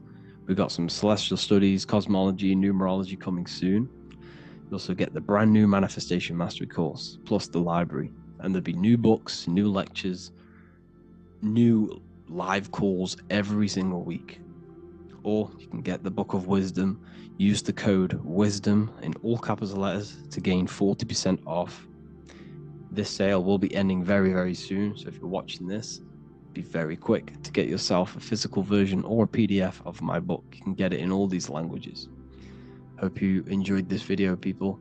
I'll see you inside the Ethereal University, the real university. Have an amazing day.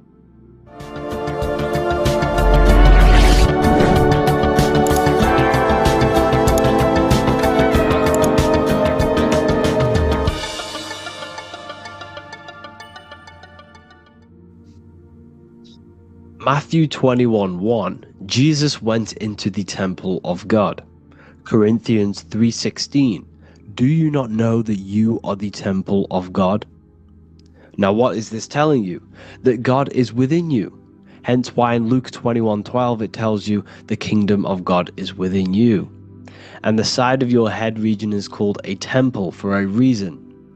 Because the brain encapsulates the mind. The brain is a physical manifestation of the mind. The heart is a physical manifestation of emotion. So we have these different layers of our consciousness. We have an intellectual, communicative aspect of our consciousness, which we would call the mind. We have an emotional aspect of our consciousness, which is the heart. And to communicate with the divine, it's all to do with the mind. Hence why the ancients always symbolize the mind being God. This is why Michelangelo always placed God inside of the brain on top of Sistine Chapel in the middle of the Vatican. He understood that God is in the brain. God is within you, not outside of you. The church tells you that God is in the sky. because they are creating a externalization of the truth to create a business and a distraction, so that you don't find the divinity within you, so that you don't find your power. Now you have Adam, the physical man, the physical body, the ego, the lower self. And he is resting. He's not trying to reach to God, but God is reaching, because the higher consciousness within you is always trying to communicate with you. It's always trying to wake you up to your divinity. But the lower mind, the lower self, Adam, the physical self, is always in ignorance of truth, always in ignorance, and stays in a materialistic way of thinking, which is the lower animal self. And this is what we call a sleep, or an NPC. This is the lower mind of man. But all you have to do is to move your finger to touch God. You have to look within yourself, within the brain, meditate, and you can find God. This is why in the Bible we see many references to the human body and anatomy to truly connect with God. Kings 6:8, the door to the middle chamber was in the right side of the house, which is the right hemisphere of the brain. The middle chamber is the pineal gland, where the seat of your consciousness is, or the seat of your higher consciousness is, the mind. And they went up the winding stairs, which is your spinal column, into the middle chamber, and out of the middle chamber into the third. So they went up the winding stairs. This represents raising your consciousness up the winding stairs. Your spinal column acts as a stairway of consciousness. Depending on what sort of consciousness you are operating in, depends on what part of the spinal column you are using. Because the spinal column ascends and descends consciousness. What do I mean? If you are in a reproductive way of thinking, and you're always thinking about sex, you're jerking off all the time, and you're always eating, all of your brain's power and your mind's power is being descended into the lower aspects of the spinal column, which represents hell, the physical state of man, Adam, the ignorant state.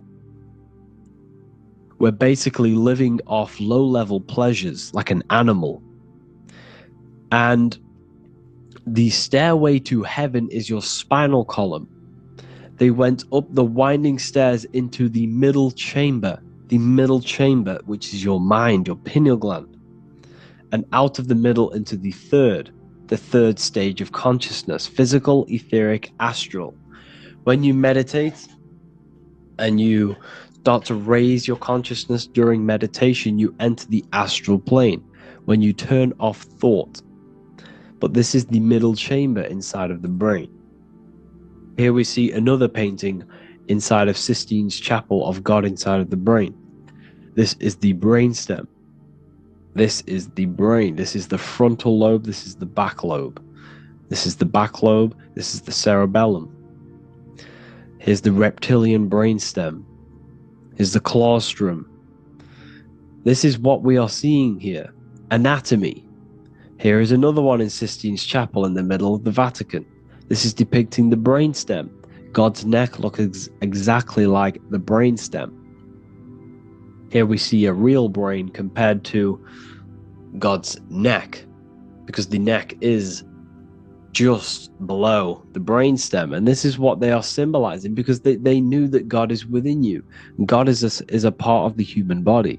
God is inside of the body, because the body is a vessel for consciousness, for universal consciousness. Inside of you, inside of me, is the same spark of consciousness. And this same consciousness is spread out into every living essence, because everything comes from the one source, the one God, the one consciousness. Matthew 6:22-23. The light of the body is the eye. If therefore thine eye be single, thy whole body shall be full of light. Practicing the single eye. What is this? This is meditation. This is entering within yourself. So the Bible's telling you to practice the single eye. But if thine eye be evil, thy whole body shall be full of darkness. What does this mean? If your consciousness is in an evil way of thinking, if your mind is filled with an evil, negative mind space, then your body shall be filled with darkness, with evil, with negativity. Because negative thoughts destruct the body. Positive thoughts heal and regenerate the body. So he tells you to be, the light of the body is the eye, your consciousness, the inner eye of consciousness, the eye that lets you see. And what do I mean? You look with your two physical eyes, but you see with the inner eye. What you see is perception. You look with the two eyes, and what you see is perception. You are seeing, you are understanding, and that's what consciousness, the mind, gives you. Consciousness, or the mind, is the force that allows you to be a human being, that allows you to understand things and interact with things and make decisions. It's an infinite intelligence. See, the mind is not the brain. This is a big confusion with people.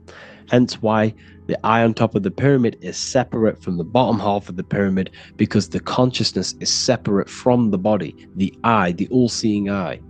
It represents the observer, the eye that sees into this body, into this world, into this. You are the perceiver. You are the invisible spirit within the body. Theologians 4:17. After that, we are still alive, and our left will be caught up together with them in the clouds to meet the Lord in the air. You don't meet the Lord in the physical air. Okay? This symbolism of the ancient Christian artwork is showing you this is symbolic. These things never happened. There's no man in the sky. Moses didn't go on a mountain to meet with God. The air represents the mind. This is why you say you're an airhead when someone's very stupid. Earth is your body. Water is your emotions. Fire is your spirit. Air is your mind. The invisible mind. So Anton Mengs, an ancient Christian art worker, is showing you anatomy of God in the clouds. But this is the anatomy of the human body. Raising yourself to the mind and turning the mind inwards on itself during meditation. And that's how you meet the Lord in the air. You meet the Lord in an elevated state of consciousness. The air represents an elevated state of consciousness because the air is up. You have to raise your consciousness to meet the Lord in the air. This is why Moses went on a mountain to meet with God. The mountain represents elevation of consciousness, raising the mind up the spinal column, taking all of the mind's attention away from the reproduction and the physical aspects of self and raising it to the brain and turning off the brain and going inward into the air. It's talking about raising consciousness. It's allegorical, it's a spiritual metaphorical text. The side of your head's called a temple because inside that where that temple is, right in the middle of where you call the temple, is the inner chamber, the open room, the holies of holies in the Bible, or the land flowing with milk and honey, or Mount Zion. There's so many different names for the brain, or the upper room where Jesus meets his 12 disciples, the 12 cranial nerves in your brain. This is the temple of God. Your body is a temple of consciousness. It encapsulates consciousness. It encapsulates the mind and soul. John 10:30, Jesus states, I and the Father are one. Psalms 46:10, be still and know that I am God. He's talking about the I am within you, not within Jesus. Everyone refers to ourselves as I. I am God. When you say I, you're referring to the highest aspect of yourself. The aspect that is above all thought, above all emotion, and above all things. When you say I, you're referring to your pure awareness, your pure consciousness, the highest aspect of yourself. And anything after I is egotistical. I is God. The letter I is the Roman numerals for one, because there is one God, one consciousness. The letter I is one line, just like the number 1. Matthew 6:3-4, take no thought. Therefore take no thought. Take no thought. He says this 5 times because you must turn off the 5 senses and take no thought to connect with God.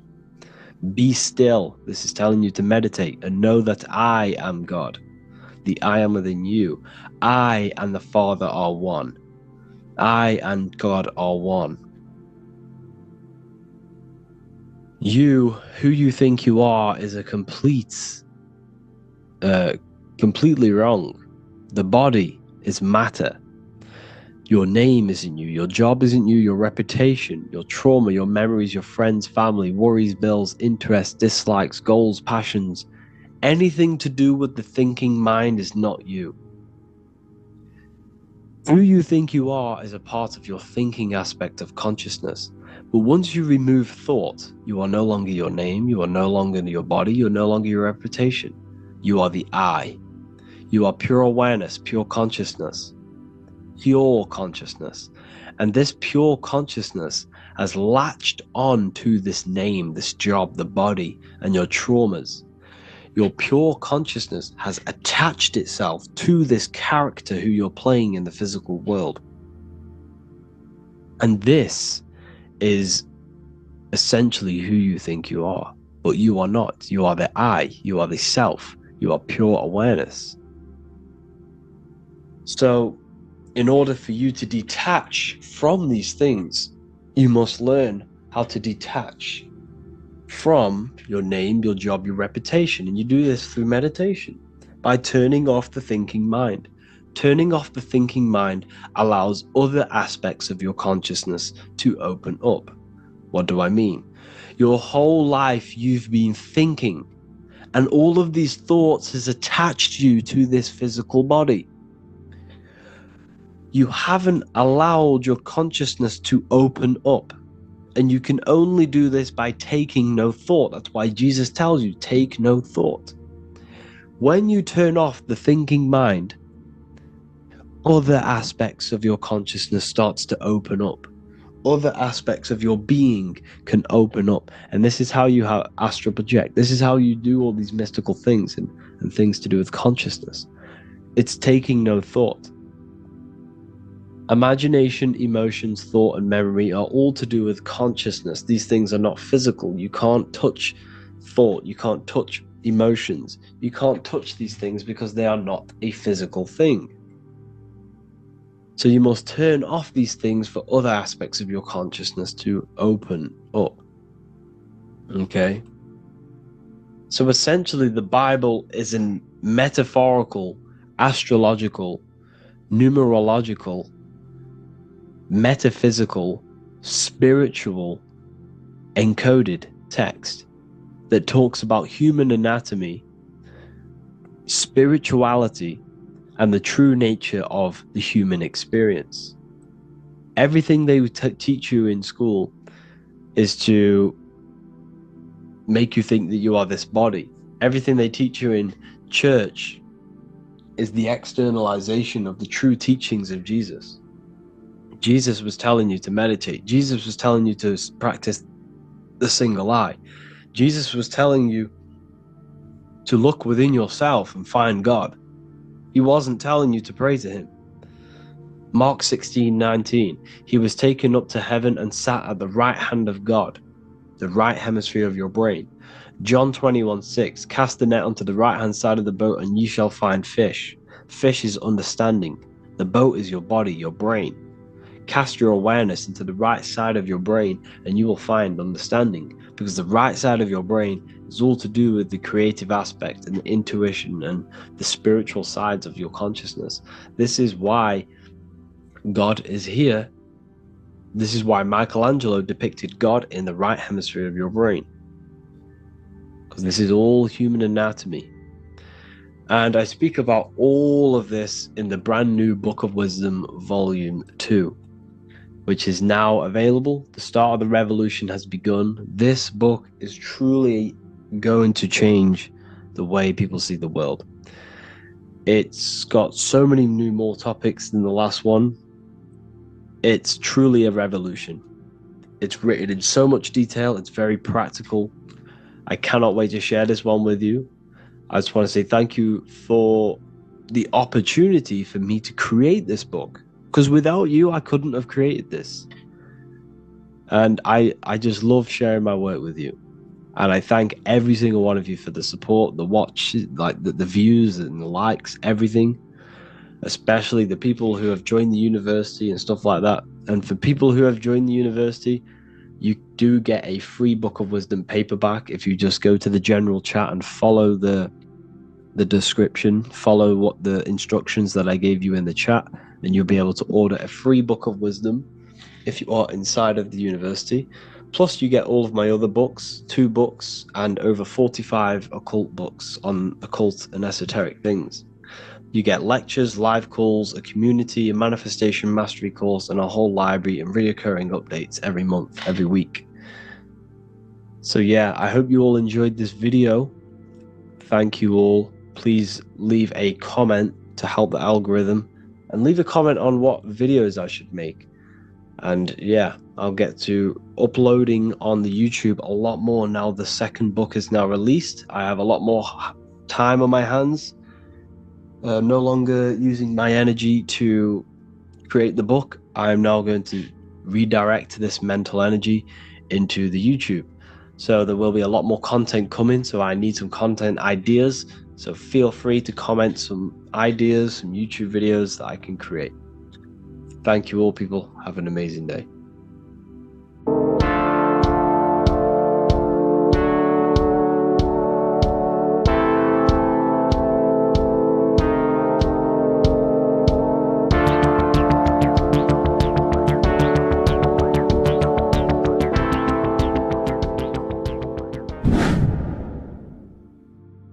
What is good, people? It's Revival of Wisdom. I hope you're all doing well. Now, this video is how to raise your holy oil or your kundalini. Let's get straight into this. So this is a monthly cycle. Every month, when the moon is in your zodiac sign, this oil is released. Now, the moon is in control of monthly cycles. For women, it's the menstrual cycle, and as well this holy oil cycle. The moon changes sign every 2 and 2.5 days and passes through the zodiac signs in 27 days. So the moon tells the day, the sun tells the time, the stars tell the month. This reality is a massive clock, if you like to say. It's a cycle. Okay, the moon controls the night, emotions, water, fluids, and the mind. Okay, so this oil is produced in the claustrum.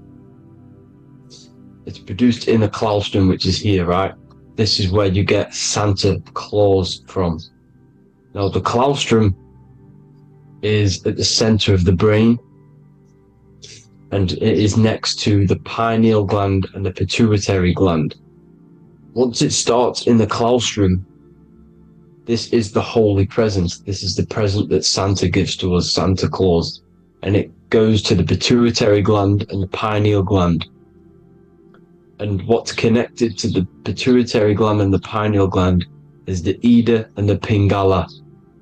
The Pingala is the pineal gland's nerve, which is the honey, which is the positive charge, electric. And the pituitary is the Ida nerve, which is the magnetic charge. This is the milk, the land flowing with milk and honey. This is the brain, the heaven, okay?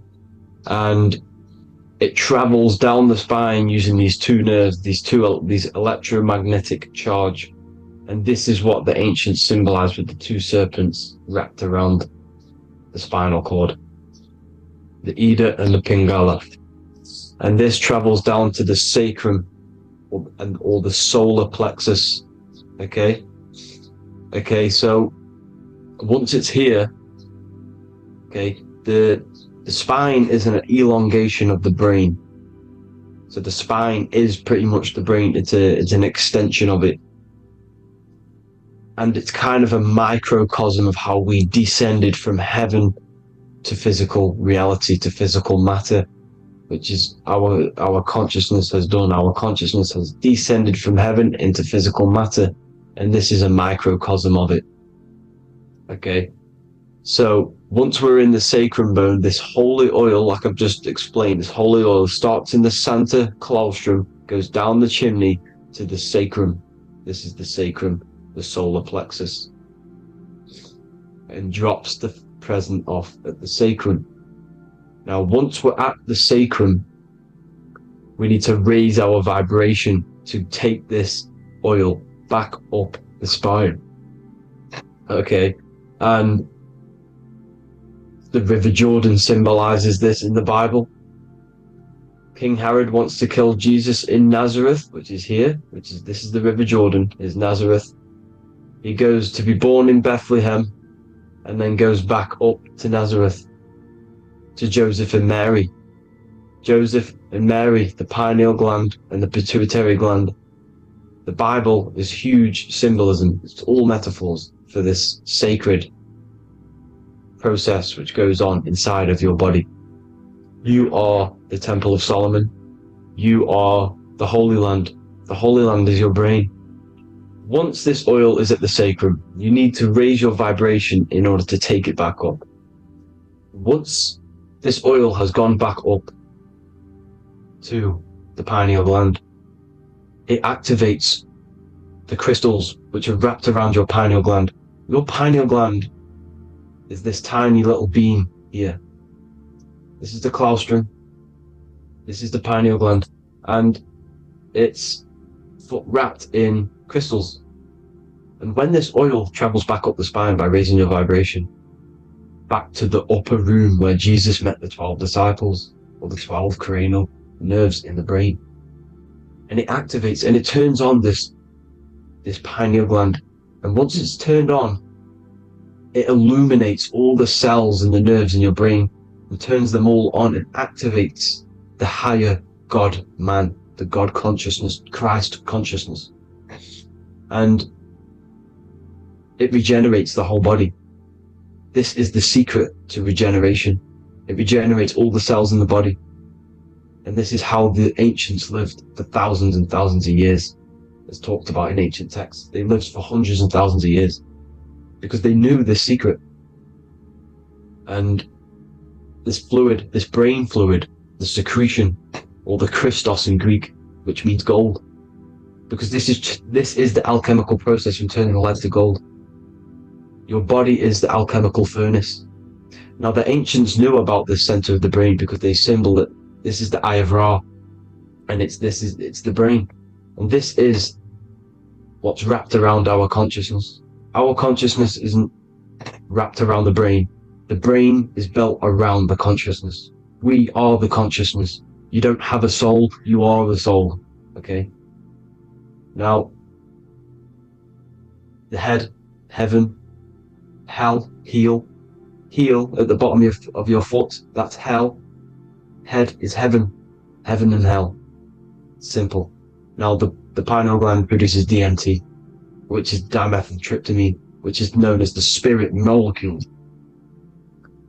So, let's move on. Now, when this oil travels up, back, the spine, the chimney, it crucifies at the top, which is called the vagus nerve. So when it reaches here, the optic thalamus, it crosses and crucifies once it's raised back up. And this is why Jesus dies at 33. He was crucified at 33. Because you have 33 vertebrae on the back of the spine. And then it's crucified by the cross of the vagus nerve. When this oil crosses the vagus nerve, this is the crucifixion at 33. And it symbolizes the death of the physical consciousness. You then become spirit. You then become God consciousness, activating the Kundalini, regenerating the body and the mind. Okay. The Garden of Eden. You are the Garden of Eden. The land of milk and honey is upstairs. The pituitary, which is the milk, the pineal gland, which is the honey, which is DMT. It even says this in the Bible. As he brought us into a place, and he has given us this land, a land flowing with milk and honey, which is also symbolized as the sun and the moon. The Bible also says, the light of the body is the eye, not the eyes, the eye. If therefore thine eye be single, thy whole body shall be full of light. This is the activation of the pineal gland by raising this oil back up to the pineal gland, to the center of the brain. Neither shall they say, see that here, or see there, for behold, the kingdom of God is within you. So he's saying, don't look out there. Nothing is out there. It's all inside of you. Everything's inside of you. You're the universe. Now, how to raise this oil back up to the pineal gland? Every month, like I said. The moon controls the cycle. The moon controls monthly cycles. When the moon is going into your zodiac sign every month, this oil goes down the spine, and you must raise your frequency to get it back up. You must retain your seed. This is the most important. Your fluid, your secret, your holy fluid, your life force. You can't let that go. That life force is the reason you're alive. This holy oil is the reason you're alive, because it feeds all of the systems in your body. It feeds all the systems in your body. You have to retain your seed. Alkaline diet, positive thinking, and meditation. Okay? When you retain your seed, you will live longer. The moment you release it, you're killing yourself. You're killing a piece of yourself every time you release your seed. Every single time. You're killing a part of yourself. Okay? Now, this could be why this could be the illumination, the single eye on the Illuminati's symbol, the Freemasonic symbol, the illuminated eye, the triangle, which could symbolize the body, mind, and spirit, but the eye illuminated. Now, in the Bible, it talks about the two trees, the tree of knowledge and the tree of life. The tree of knowledge is the tree of good and evil, which is the most important system in your body, which is the nervous system. The nervous system, the most important. The tree of good and evil. And the tree of life, which is the cardiovascular system. Now, this oil, when it's released every month, feeds these two systems, and these two systems feed everything. Now, it's important you understand that. Okay? The ancients knew all of this knowledge. The Bible's telling you this knowledge. But it's in a metaphorical way. You have to understand the context behind it so you can read it properly. Now, eating of the tree of life, which is when it talks about in the Bible, eating from the tree of life is actually symbolizing a bad diet, ejaculation. Because you're eating from these two systems, you're killing yourself with a bad diet. You're killing yourself with an ejaculation. Okay? So, that's important to understand. Now, this is Jacob's ladder in the Freemasons. Jacob's ladder, which is the spinal cord, it's the stairway to heaven. And this is Jack and the Beanstalk when he goes up the beanstalk and finds the golden egg in the grey clouds. The grey clouds symbolize the grey matter in your brain. Now, the Garden of Eden talks about the 4 different rivers in Garden of Eden. As we see here, the North Pole map, the ancient North Pole map.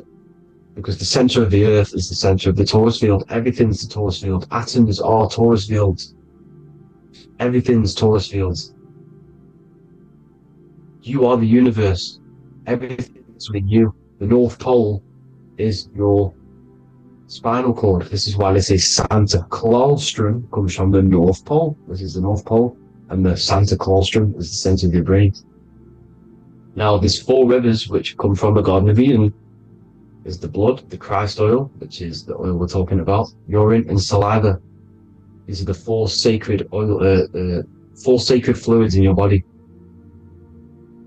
And these are constantly abused in today's society. These secret societies are targeting these fluids. Okay? This is why porn is free. They sexualize society through Disney. Go and look at some of the Disney movies. There's so many subliminal messages which sexualize these children because they want you sexualized. So you release your seed, which is one of the holy fluids in your body, especially your semen, your sexual energy. So important you retain this. So important, because it's your life force. It keeps you alive. Okay? Now, let's recap on this. If you want to raise your oil every month, you can't just retain your seed for the month. You have to retain your seed forever. Don't just do it for a couple of days. You have to do it. It's a lifestyle. You want to become God consciousness, you got to do what it takes. It's hard in this society because this society is made around, it's designed to kill you pretty much. It's designed to keep you in these lower states of consciousness with all the bad food, the chemicals in the food, the chemicals in the water, the sexualized TV programs, sexualized adverts, sexualized TikTok and apps, videos, subliminally stimulating you. Because that is your weakness, sex. It's your weakness. Now, you have to retain your seed, meditation, and an alkaline diet. Why alkaline? Because acidic is low vibrational. This is the color spectrum. And what's the highest vibrational color? Violet. It's the lowest, red. You have to have an alkaline body in order to raise this oil. When you drink, when you have a bad diet, when you drink alcohol, when you smoke, this destroys the oil. It destroys the oil in your sacrum, and it can't be raised again, can't be raised up. This is why it's so important. Without that oil, you don't live. That oil makes you live. It feeds everything in your body. It's crazy how we're not taught this. It's insane. But that is how you raise the oil, people. I hope you all gain some knowledge out of this video. And I hope this assists you on your journey, your spiritual journey. And please like and share this video. We need this knowledge out to the public to wake up humanity. Thank you all, people. God bless.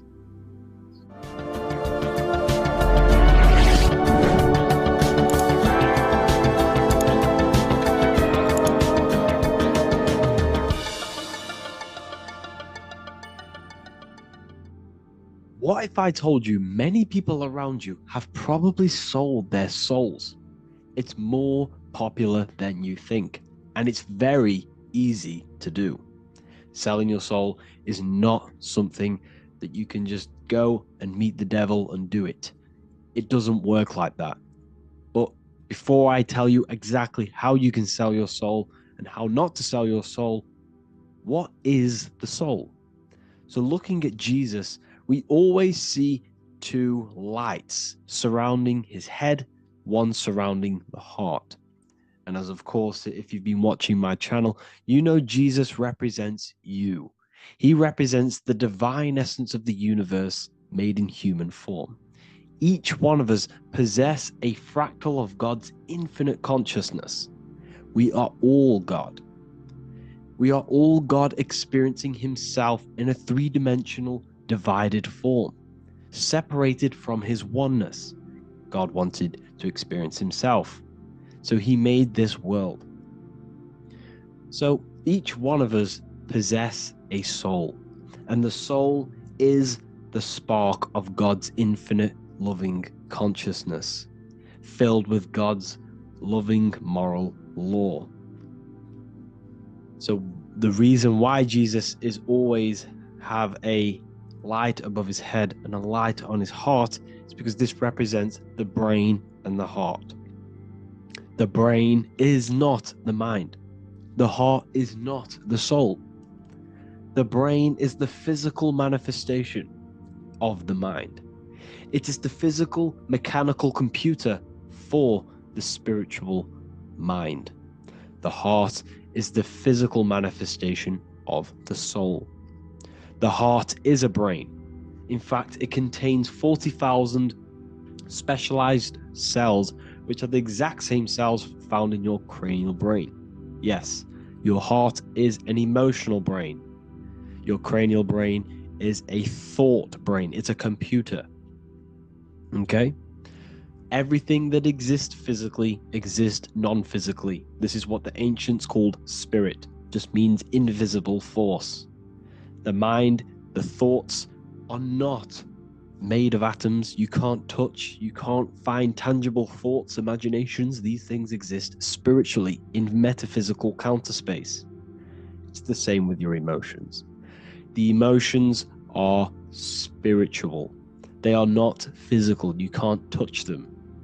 So thoughts are the language of the mind. Emotions are the language of the soul.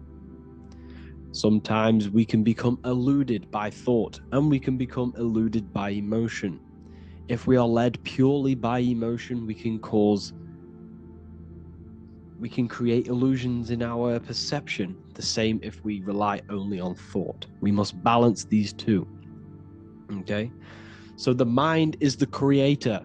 The soul is the operator. Every thought we think is being judged by our soul. The soul is the judge. The soul tells you what is right, what is wrong. And even the Freemasons depict this spirit and matter in their black and white checkered boards. White is spirit, black is matter. Matter is dead, spirit is life. This is what this represents. Physical reality is not just physical. For every physical object, for every physical manifestation, there is a spiritual force bringing it into existence. Consciousness brings everything into existence. Before you kick a football, there is a change in your inner consciousness before you take that action of kicking the football. Everything exists in spirit before matter. You existed in spirit before you were physical. We also see this in alchemical Freemasonic artwork. This represents the clouds. This is the mind. This is the heavens. And then coming down into the heart, which represents the earth. The light entering the mind into the heart, because every thought we think is being judged by the heart. The heart speaks to you through emotion. The soul speaks to you through emotion. Every thought you think, your heart is telling you that is right, or it's telling you that is wrong. Why? Why is this? Emotions can guide us, okay? Emotions are the language of our soul. Our soul guides us to our soul purpose. Each one of us contains a purpose in this physical life. There is a reason you are alive. There is a reason why you came from spirit into a material reality. Your jealousy reveals where you need to be in life.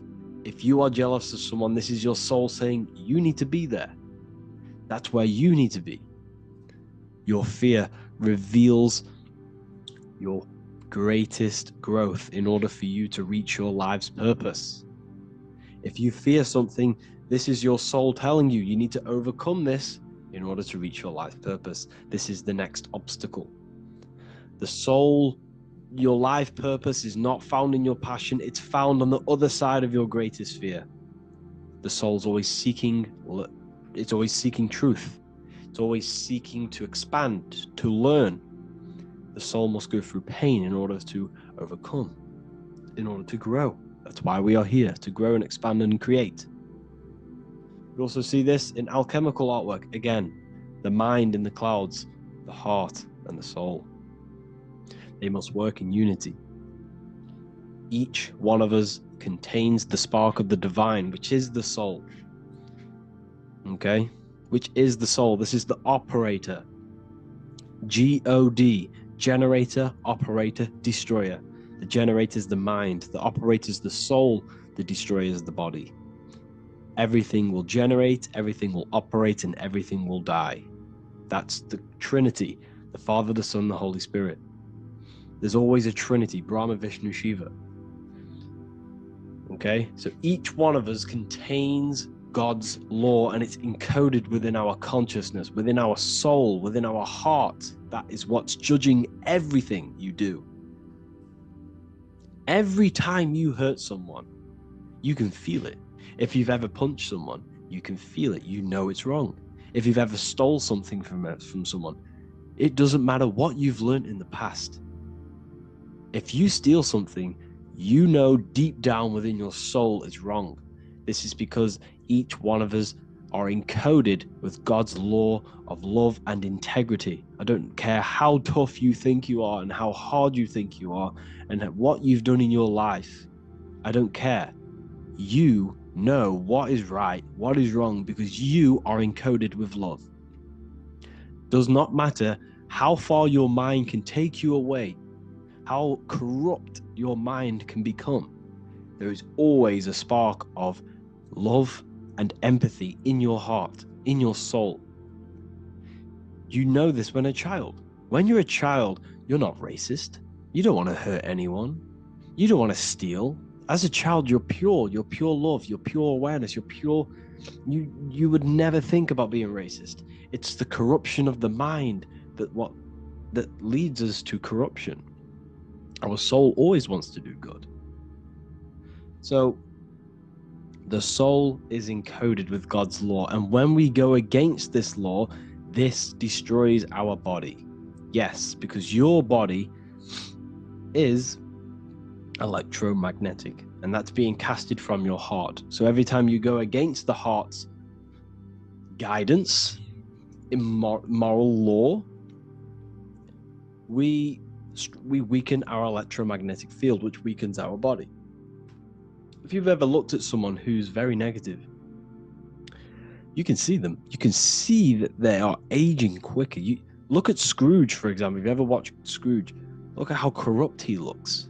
That's his heart. You can see the people's hearts on their face. People who do negative things and have negative thoughts, negative emotions, you can see it in their eyes and their face. It's because it corrupts you. It corrupts the body. It ages the body. Goodness is life. Okay? So can you sell your soul? You cannot sell your soul physically. But what you can sell is your conscience. What you can go against is that moral law.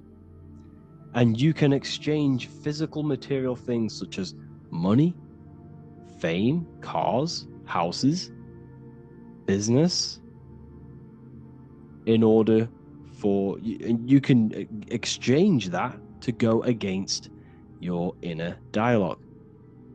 For example, these rappers, celebrities, what are they doing? They're not selling their soul. You can't sell your soul to some entity on the astral plane. But what you can do, you can take money to say, I'm going to go against my heart. I'm going to go against my inner moral law. I'm going to take that money and I'm going to do something wrong. It's basically going against your soul. It's selling your soul, selling your soul's guidance of moral law. That's what selling your soul is. And that's what these rappers are doing. That's why they're so sad. You know, this is why all these rappers are on drugs, doing all sorts of things to escape, to short-term escape what they've done. They're going against their inner guidance for money. And yes, short-term pleasure may be happy for now, but in the long run, it will leave you feeling voidless because nothing material can ever satisfy your soul. Nothing.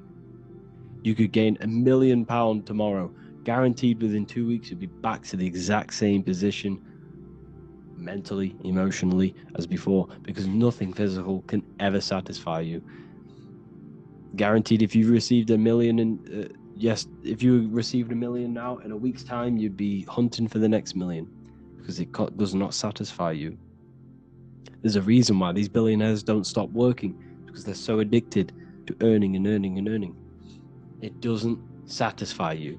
The only way you can satisfy yourself is through Christ consciousness, is through self-love, is through loving thyself, knowing thyself, and becoming balanced internally in consciousness, instead of seeking external validation through material things, which end up leaving you feeling voidless, empty inside, and sad and depressed and anxiety.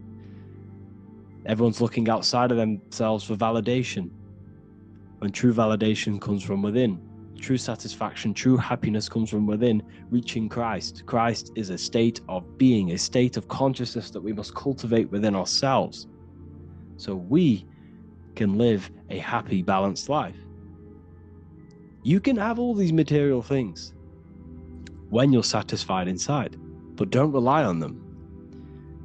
Me, I enjoy material things, but I don't desire them. I don't chase them. I don't rely on them for happiness, for validation. You can have big cars. You could have your favorite watches. You could have Lamborghinis. Yes, it's fun, but don't let it give you your happiness. As long as you're happy on the inside, it's okay to have these things.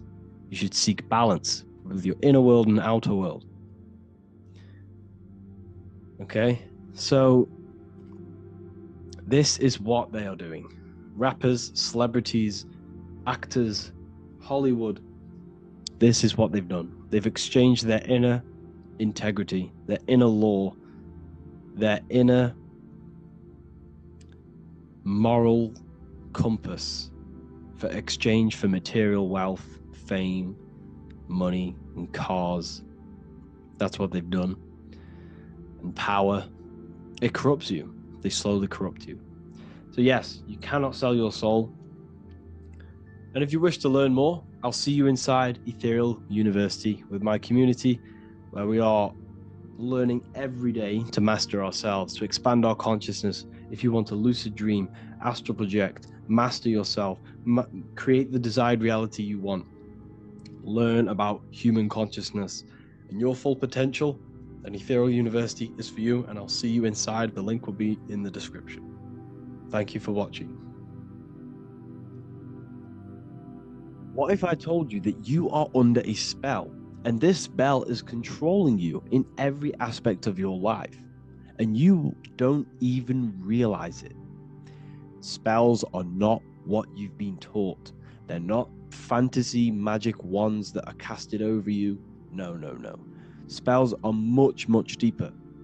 A spell is a belief system that is installed into your subconscious mind, which holds power over you. Okay? If I install a belief into your mind and that belief holds power over you and controls you, that is you under my spell. A spell is a belief that someone has installed into you. Okay? You have a subconscious mind. The subconscious holds power over 90% of your daily basis behavior, thought patterns, and overall emotional state. Because the subconscious is the back end of our mind, the mind that we don't really have access to. It's the shadow self, where all of our programs, all of our memories, all of our traumas, all of our everything that we've ever experienced is recorded and kept in this vast database called the subconscious.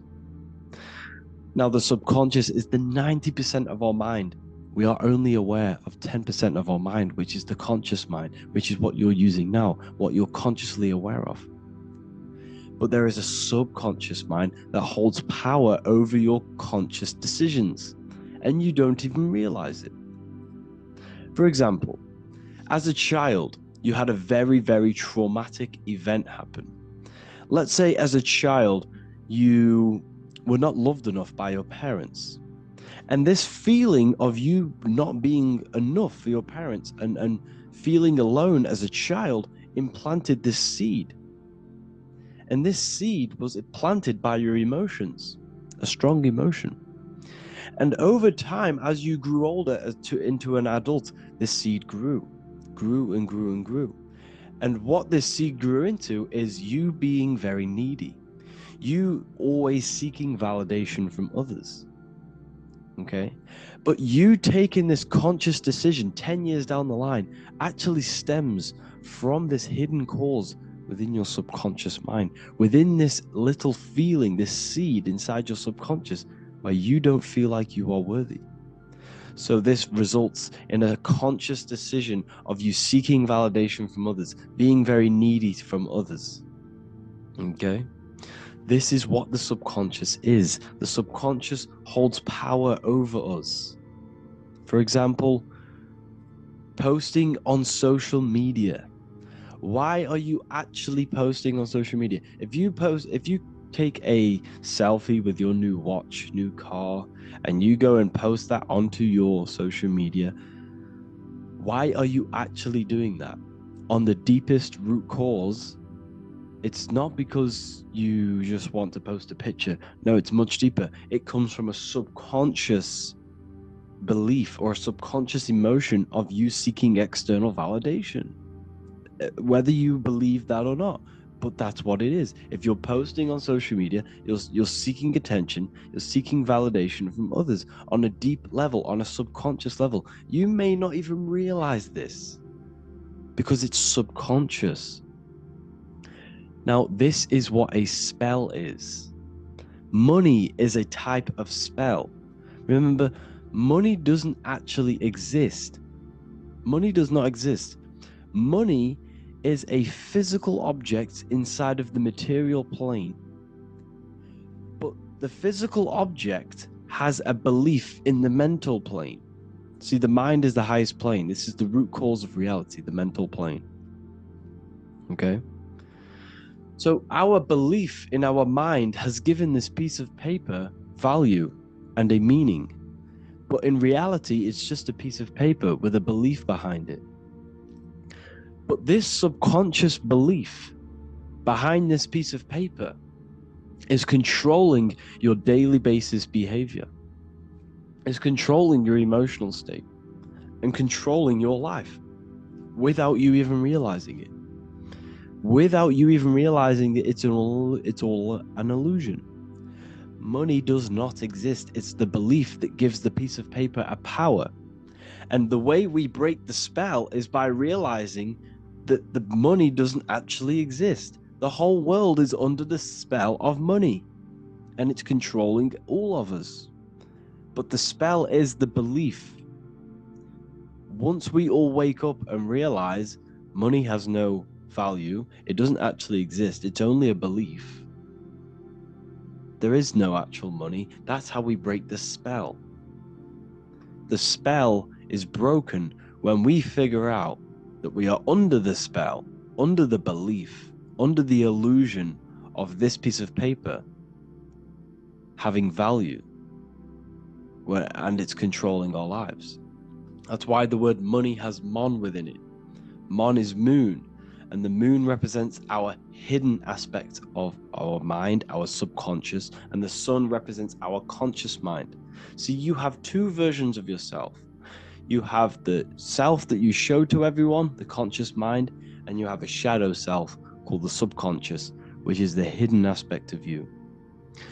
For example, do you really love your partner who you're with, or are you just with them is there a subconscious fear of being alone? Do you really want to be with this person, or is it are you staying with them because it's stemming from this fear of being alone, of being lonely? Or are you just with them because you have a subconscious sexual addiction? And all of your conscious decisions are actually coming from this little seed of wanting sex or not being alone. You have two versions of yourself, the conscious mind and the subconscious, the shadow self and the self that you show to everyone else. Okay? And the subconscious is what's holding power over you. When you drive your car, you don't consciously have to think about changing gear. You've done it that many times. It's on autopilot. That's the subconscious doing it. You can be walking down the street. Your conscious mind can be thinking about what you're going to cook for tea later, but your subconscious mind is controlling your body and walking your body. You don't have to think about moving the body. You just do it because you've done it that many times. It's a program. It's a belief in the subconscious that's giving this movement power. You see, the subconscious holds a lot of power over you, our beliefs hold power over our daily basis behaviors and actions. Okay, like I said, posting on social media, this is seeking external validation.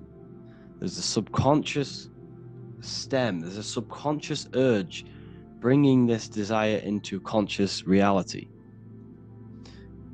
So we must break the spell of our emotions controlling us, our traumas from a child controlling us. For example, another example of this, let's say you were in a car crash years ago, and this car crash led you to having a very traumatic event, very traumatic emotion you felt in that car crash. You felt a lot of pain. That was impressed into your subconscious. And even to this day, you're probably scared of going into trains, going onto cars, going inside of vehicles. And you might not even be aware that it's actually stemming from this event that happened 10 years ago. That's the spell. That's the spell that's holding power over you, and you don't even realize it. You realize the spell when you realize you're being controlled by this old belief, this old trauma. That's what a spell is. A spell is not something I cast over you with a wand like Harry Potter. Spell's much deeper. It's the hidden aspects of our mind that hold power over us, that control us. Okay? So how do we get rid of the spell? How do we break the spell? By installing new belief systems, by installing new programs into our subconscious. The subconscious is impressed by repetition and emotion. Everything you do on repeat, for example, tying your shoelaces, you can be looking up into the sky, closing your eyes, thinking about what you're going to create for tea while doing your shoelaces. You've done it that many times, you don't have to think about it. That's the subconscious taking over. Okay? That's the repetition aspect of the subconscious. For example, you could probably run down your stairs. You know exactly how to run down the stairs. If I tried to run down your stairs, every staircase is different. I'd probably fall over. But you've done it that many times, you know exactly how to do it.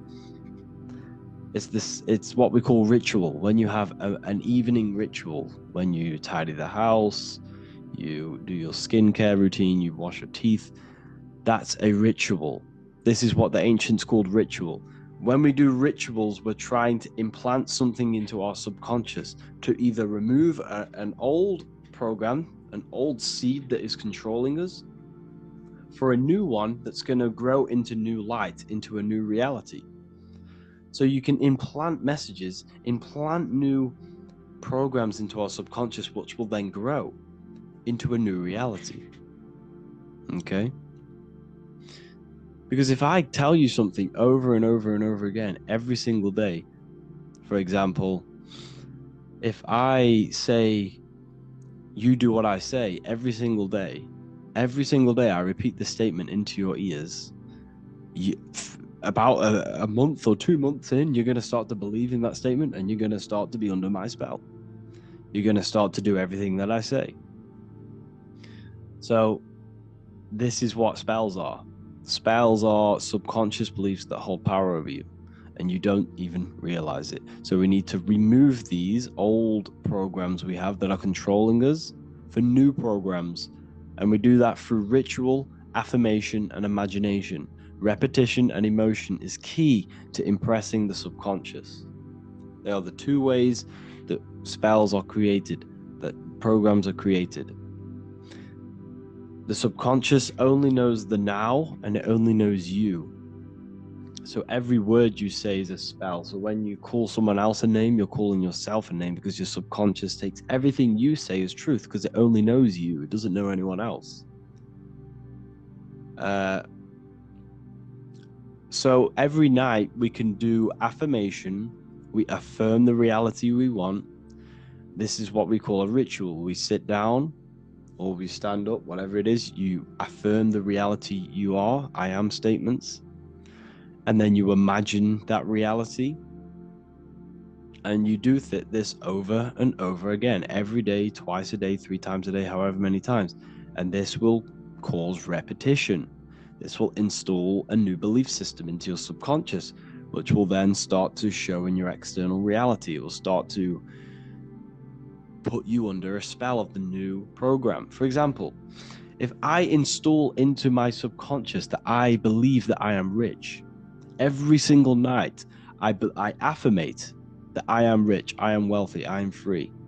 And then I do a ritual. I start to imagine this reality. Every single night, I do these two things on repetition, and I start to feel the reality and imagine the reality. Over time, I'm going to start to believe that I am rich, that I am free, and I am wealthy without having the physical reality. And what this will do is that it'll implant a message deep within your subconscious mind. It will plant the seed of this belief. And this belief over time will grow into 90% of my thoughts, 90% of my actions, 90% of my words. My words, my thinking will change due to this new belief. I may not even realize it, but I'm looking for more opportunities to make money. I'm speaking to more people because of this belief that I've installed. This belief has triggered new ways of thinking. My mind, my conscious mind, is now only operating to fulfill this belief. And my conscious mind might not even be aware of it. You won't even realize that you're manifesting this belief of being rich. And that's how it happens. You implant the belief within your subconscious. You implant the spell into your subconscious, which will then gain control over you. So we need to make sure we're removing the negative spells, the negative programs that are controlling us, for new regenerated ones, for new ones that are going to create new realities, a better life. Okay? You don't want negative traumas, negative seeds controlling you and growing into your life. If you don't cut them off, they will continue to grow and grow and grow. Your anxiety will get bigger and bigger and bigger. Your depression will get bigger and bigger and bigger. But it's all actually stemming from one belief system or one trauma. Okay? So this is important. Everything in this physical plane is an effect of the higher planes. It's a shadow of the mind.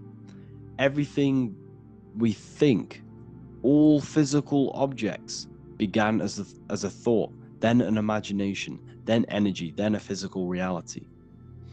So we must change the mental plane. We must plant seeds into our mind to change down into our physical material life. It's about manipulating this higher plane so we can create change and effect in the physical external material plane. That's what magic is. This is what spellcasting is. This is all what it is. It's not fantasy. This is the manipulation of the higher planes of consciousness, which your mind has access to. You have access to these higher planes. Okay? This is exactly what I teach in my university. I teach different rituals. I teach specific rituals to get rid of certain things, certain belief systems. I teach all different rituals, all different ways for you to create your own reality and live the best reality you want. We also have all of these different courses. We have Activating the Inner Eye. This will teach you exactly how to lucid dream and activate your inner vision of imagination. We have the Sexual Alchemy course. This will give you the power of transmuting your sexual energy into creativity. We have electromagnetism studies. We have esoteric exchange, and an exclusive live call that we do every single week, and I connect with all of the students. They can ask me questions, can speak with me one-on-one inside of these live calls. We have the Real Numerology section. We have the health section. We have a lecture section. Look at all of these lectures we have on occultism, symbolism. All of these lectures are designed to gain you power, to give your personal power back to you, to make you realize things about you.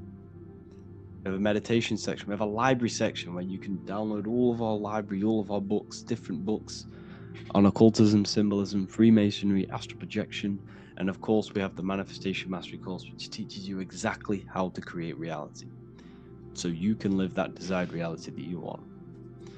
This is the last chance to lock in the price, $55 a month. This is less than $2 a day. You can really level up your life, because the price is going to increase as the value of the university increases, because there's a new symbolism course coming out. And if you join now, you'll get this course for free, because obviously when this course releases, the price will go up. The symbolism course will teach you the language of esoteric and occult symbolism. I'll leave the links in the description. Make sure to leave a like, comment, subscribe to the channel if you want to see more content. Thank you all, people. Have an amazing day. Geometry. This is the study of nature, of the codes, the mathematical codes behind physical reality. So today we're going to be going deep into geometry and the true esoteric internal geometry, the geometry that no one really talks about, and how geometry relates to human consciousness. So essentially, what we must understand when it comes to geometry, the basics of geometry is everything is vibration. And this vibration is vibrating on a certain frequency. And this certain frequency creates a geometric shape, which is why in nature we see all of these different geometric shapes. All matter takes form in shapes. So if we put sand on a plate and we vibrate the plate on a specific frequency, we see that the sand goes into specific geometric shapes and patterns. So essentially, matter is energy condensed. It's energy vibrating on a low frequency, vibrating at a certain frequency. So matter is condensed energy, and each geometric shape is manifesting and showing a specific energy. Some shapes carry more energies than others. For example, the cube is what traps energy. A square is what traps energy. So geometry and the flowers are basically how energy manifests itself into physical matter. We are in a world made out of energy or light. Light is energy. So everything is vibration, everything is frequency, and everything is energy. Even the words, each atom in our body, everything. So everything in nature has these mathematical, energetic codes. So geometry is basically the study of nature and the shapes that are in nature and their energetic principles. Because like I said, matter is energy. So this is what we call cymatics, when we place water in a petri dish and we shine light on top and we vibrate the water. And we can capture, this creates certain patterns. Each frequency, like you see here, has its own pattern. So what we are seeing here in the physical plane is essentially energy condensed into physical reality. We see it in the turtle. We see it in every single form in nature. Now, external geometry and normal geometry, we normally get taught that this is God's way of creating physical reality, which is essentially true. However, it's far more deeper than that. Far more deeper. Okay, so what geometry truly is, it's not God's codes to reality. What we must understand is what the brain truly is. And what we must understand is that we are not in the world. We are not in the universe. The universe is us ourselves, and the world is produced by our brain itself. Okay? So the way you must understand how the brain works, so what you visually see, so geometry is to do with what we visually see. And what we visually see is heavily connected with our eyes, which are an extension of the brain. The eyes are the brain. And essentially how we see is energy enters the eyes, and each eye goes to the optic nerve, and this energy is transferred into electricity, which travels to the back of the brain, to the visual cortex of our brain. And this is where the image is produced, what we see. Therefore, the world outside of us is truly inside of us. It's a projection from within the brain. The brain is an energy condenser, a decelerator, an energy decelerator. Everything outside of us is basically formless energy. It is formless energy vibrating at a certain frequency. So what the brain is, it's sucking in this energy, this light, and turning that frequency, that code, that light code, into a physical reality. It's condensing the energy and turning it into a visual image inside of the brain. Therefore, everything outside of you is not what it looks like. Everything outside of you is basically energy, infinite energy. And our brain is condensing this into a physical reality and projecting it outwardly, which you experience your visual field. Okay? And the ancients knew this. So this is basically called the sigil of Lucifer. Lucifer is known as the light bringer. Lucifer in Latin means to bring the light. This is the sigil of Lucifer, which shows the visual field and the brain. We also see this in the Google Play symbol.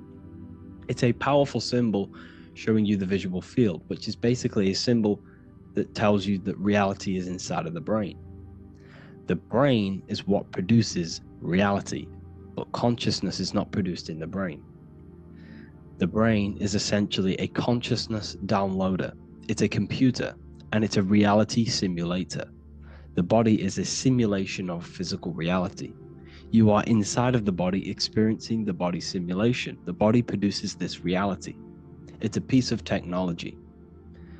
So Lucifer is to bring the light. Lucifer is the light being produced in our brains. Okay? So this is why they say Lucifer can tempt you. Lucifer can be the devil, because it represents physicality. It represents the false light. Lucifer can trick you because it represents the physical world can trick who you truly are. So now that you understand how the brain is basically an energy decelerator and it creates and simulates a reality to your consciousness, you are no longer a person in a universe, you are the universe itself experiencing itself. Therefore, geometry is heavily linked in with the brain. Geometry is essentially how your brain and how your eyes decode energy. So what you are seeing is the mathematical codes of your brain creating reality. So what they teach you is the external is that geometry is God's way of creating this world, and these are the mathematical codes God's created. But now I'm telling you the internal. This is the truth. Geometry is how your brain mathematically condenses energy and light into a physical reality. So therefore, your brain is a computer program. So now geometry is nothing outside of you. Geometry is not something created by something else. It's created by your brain. Your brain produces these patterns through mathematical codes by breaking down energy into physical reality.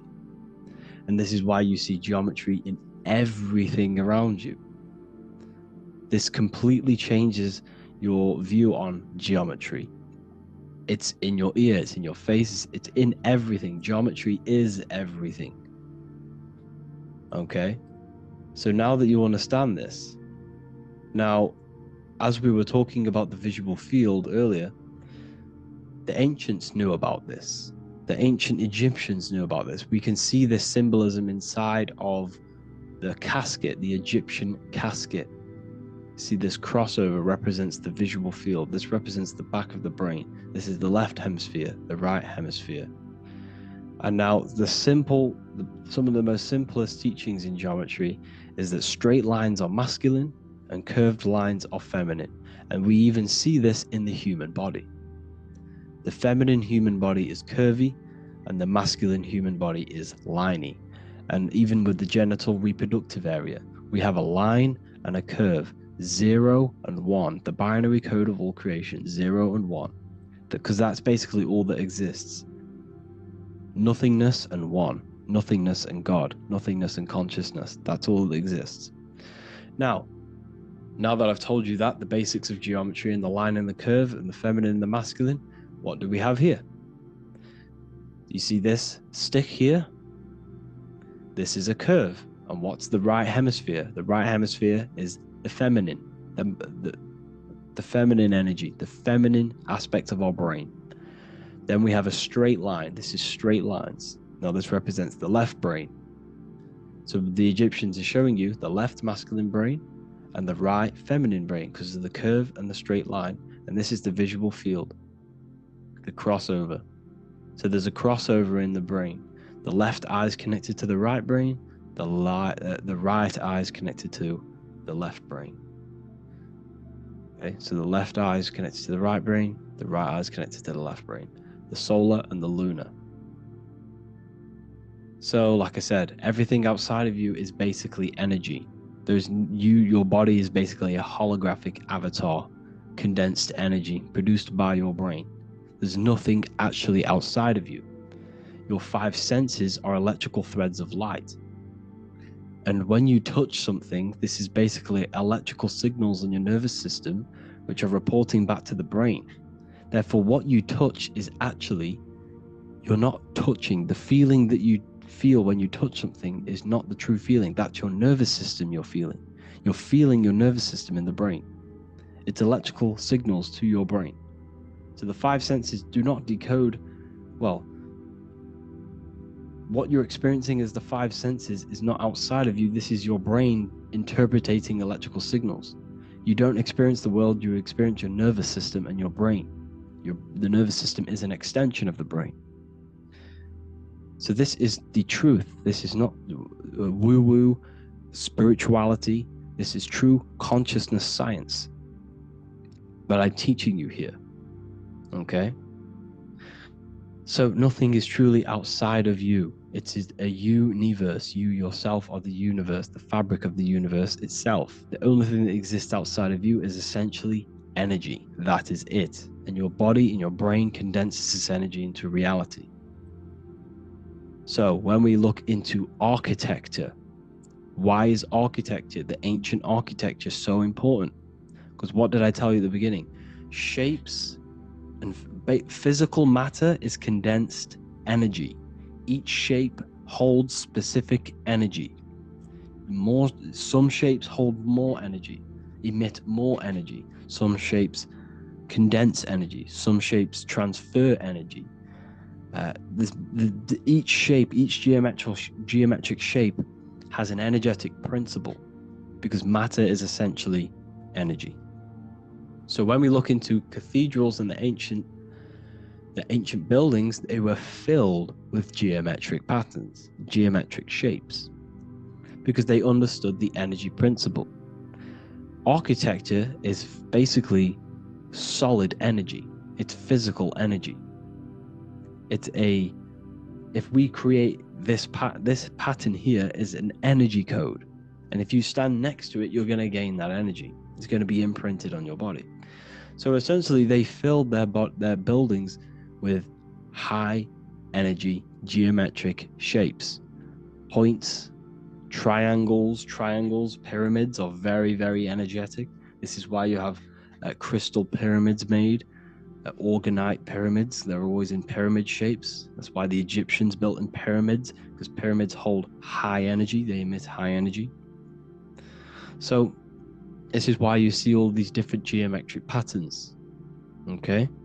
So in the real reality, in the energetic plane, this building would basically look like this: lines and grids of energy. Okay, this is what it would look like in the energetic plane, a blueprint of the energy body. So as you see here, these are the different frequencies in a petri dish, of water in a petri dish. And you can see they are specifically aligned up with these specific patterns. You can see geometry even within geometry. It's fractal. So essentially, when you would stand inside of these buildings, they would imprint the energy of the building in your body, because your body is healed through energy. You have an electromagnetic field around your body.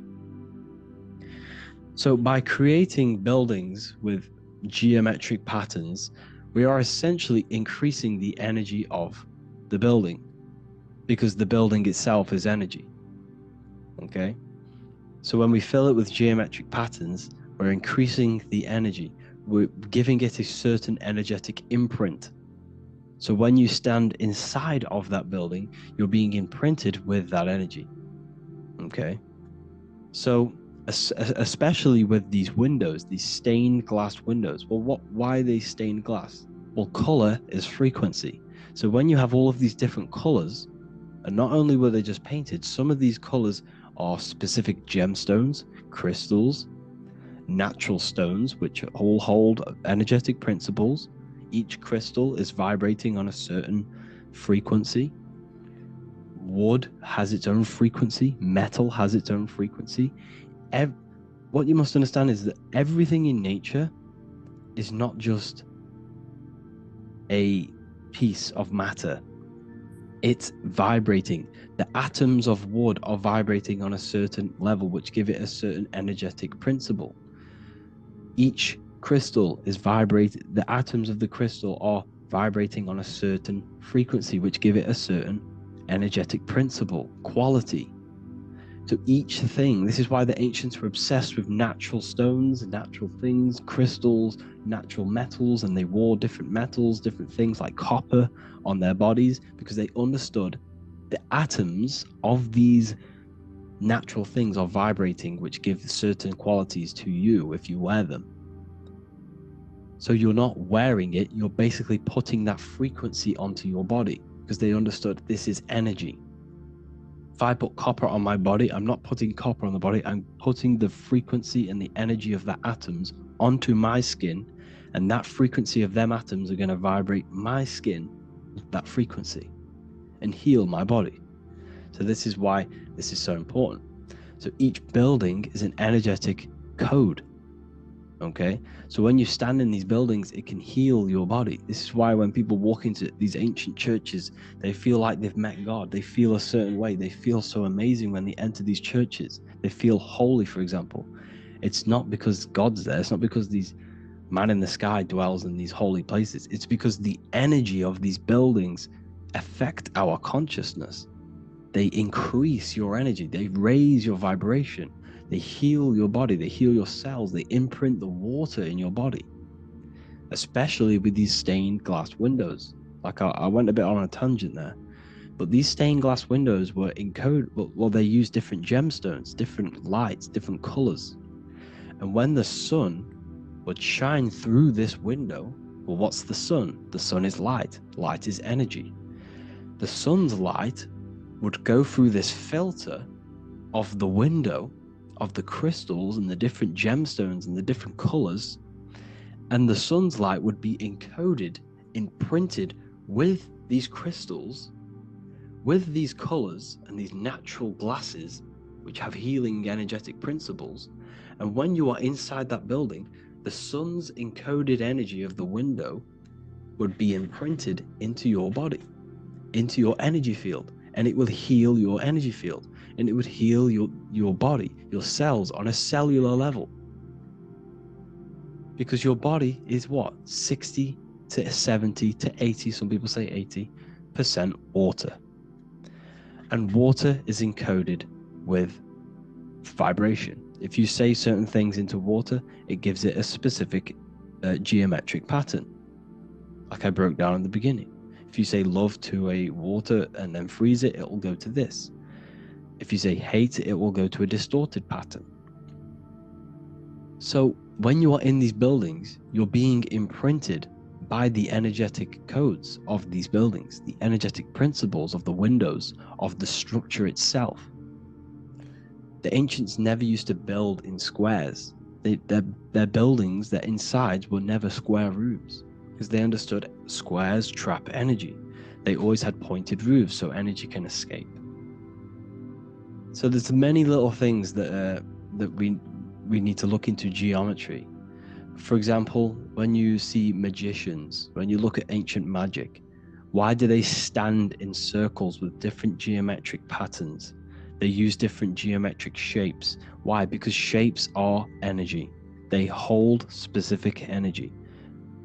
So when the magician stands in a circle with a pentacle, they're working with the energy of that pentacle. You can work with different energies based upon the different geometric shapes that you draw. And you can use this in your structure, in your architecture, in your work, and it can influence everything. So this is the true geometry. I hope you gained a deeper understanding on geometry and how it relates with you and your consciousness. Like I said earlier, your brain produces geometry. It's basically how your brain decodes energy. It's not God, how God creates this reality. And no, you're in this reality. You are the reality itself. Your body produces the reality. Therefore, geometry is one with you. So therefore, if I play with the geometry of the buildings, for example, like the government have, everything's in squares. If you look outside, everything's a square, everything's a rectangle. You go to a city, every window is a rectangle, every building is a rectangle. You live in a box room, everything is boxed and squared off in this reality, in this modern society. Why? Because they're trapping energy. The cube is the most simple geometric shape, which basically condenses energy and it traps energy. And if you subconsciously see squares all the time, your phone's a square, your TV screen, everything's a square, your keyboard, your desk. Go and look at the ancients. They never used to build in squares and cubes. And if you go into nature, you'll never see squares and cubes. Nature doesn't create squares and cubes. Everything in the modern society is squares and cubes to simple your consciousness down, to dumb your brain down. So the ancients built very, very complex structures. Why? Because they understood what we see affects our brains, because our brains decodes reality and creates reality. If you see a sophisticated building, this is going to give you a sophisticated mind and raise your IQ levels over time, subconsciously. I'm not saying if you look at this building, you're going to become smart. I'm saying if every single building in your environment, ment is mind, mental, every single building in your environment was this complex and complicated, it would increase your IQ on a subconscious level. It'd make you more complex, make you more intelligent. So they've dumbed everything down. They've dulled everything down. Look at everything. Everything is being dulled down.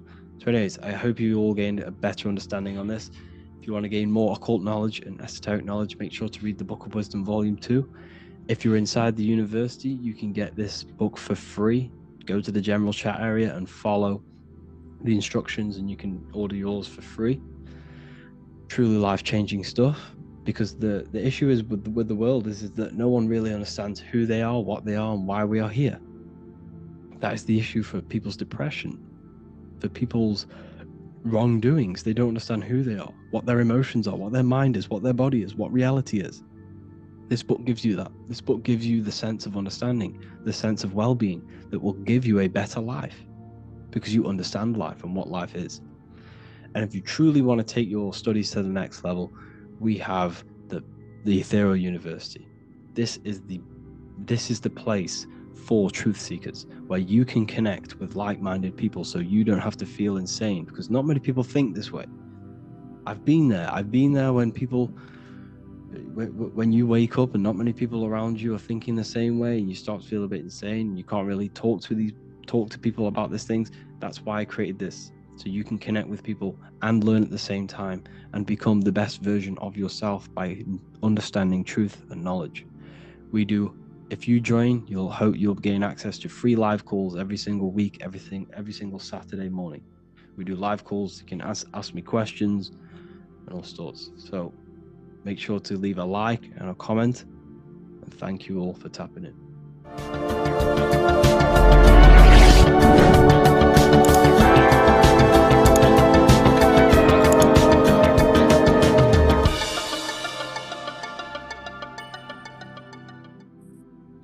Pope is supposedly opening 5 portals on Christmas Day. Now, I know this video is a bit late, but I'm going to be commenting on what I think this symbolism and this ritual truly means and what they are trying to do to society with this symbolic ritual. So the first thing we must understand is that everything these people do on a mass scale, all of these major events that they take place on, are all symbolic. They're all ritual. They all have purpose. Okay? So when we look at the locations of these 5 doors that are in Rome, we actually see the sigil of Lucifer when we connect the dots of all of the 5 door locations. This is the sigil of Lucifer. Lucifer is not what you think. Lucifer, sigil of Lucifer, represents the outline of the human brain and our visual perception field. Now, the human perception field is how our brain interacts with the external reality. Our external reality is not physical. The only thing that exists outside of you is pure energy, formless, vibrational energy and light. Your brain is an energy decelerator. Your brain decelerates this light, this energy, into a material reality or perception that you can interact with. You don't look into the external world. The energy, the light, enters the eye retinas, goes through the optic nerve, and travels to the back of the brain called the visual cortex. And the visual cortex is what shapes your visual screen. Now, if you are seeing the screen, this means that you are not the body, you are not the brain, you are the perception observing the screen that you are seeing. You are the eye behind that, you are the person behind that. So, what this is actually symbolizing is perception. This is a symbol of perception, of perceiving the material plane, of how spirit interacts with matter. Now, what's Lucifer? Now, the word Lucifer means the light bearer. He's known as the light bearer. The word Lucifer originates in Latin. Luci means light, and fer means to bring. It's the light bringer. The eyes, the visual perception of the light bringer to your reality. You see, everything outside of you is light. You are made of light. The word hue man means light. Hue means color, which is a form of light. And man means manifested. We're light manifested into material form. Every single one of us is Lucifer. When we fall for the material world, the external world, is an illusion. It is the false world. It can elude you. It can make you fall in love with the material things, material pleasures, lust, money, fame. These things make you fall. This is the fall of Lucifer. This is the mythological story. This is the symbolism behind Lucifer. It's you. Are you falling for material pleasure because you are a divine spiritual being from the higher planes, not from this plane?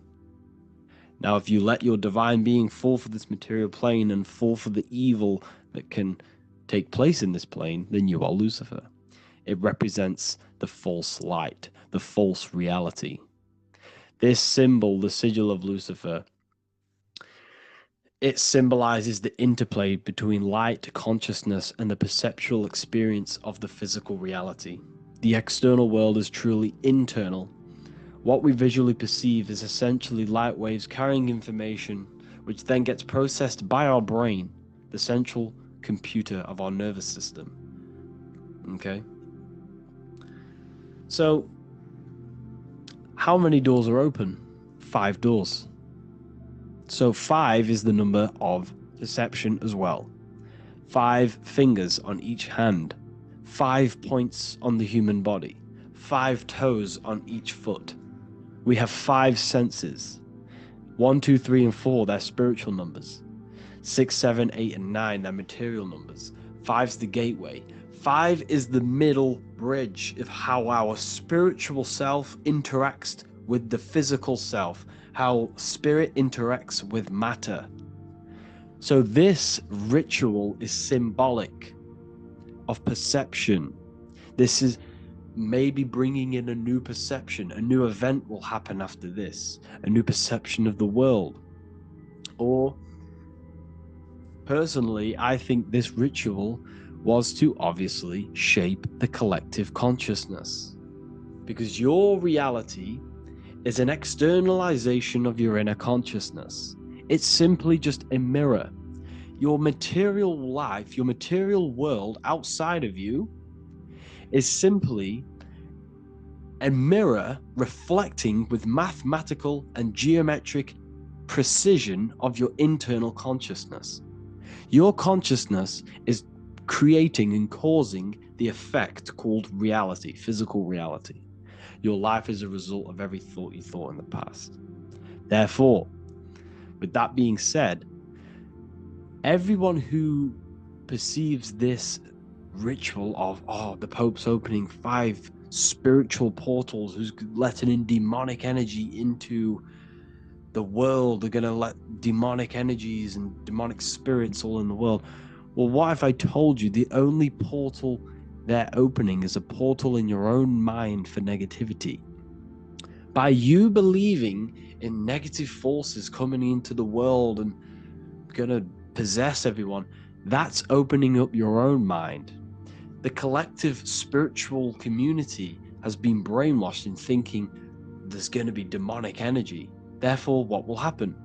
There will be demonic energy. Not because the Pope opened up a portal to the demonic energy, it's because everyone opened up their own minds to the demonic energy. Therefore, we as a collective consciousness shape the external world on a macrocosm scale. For example, the microcosm is your personal life. Your personal life. You have created it through consciousness. Your belief system is just externalized in your world. But on a collective scale, we all believe in money, for example.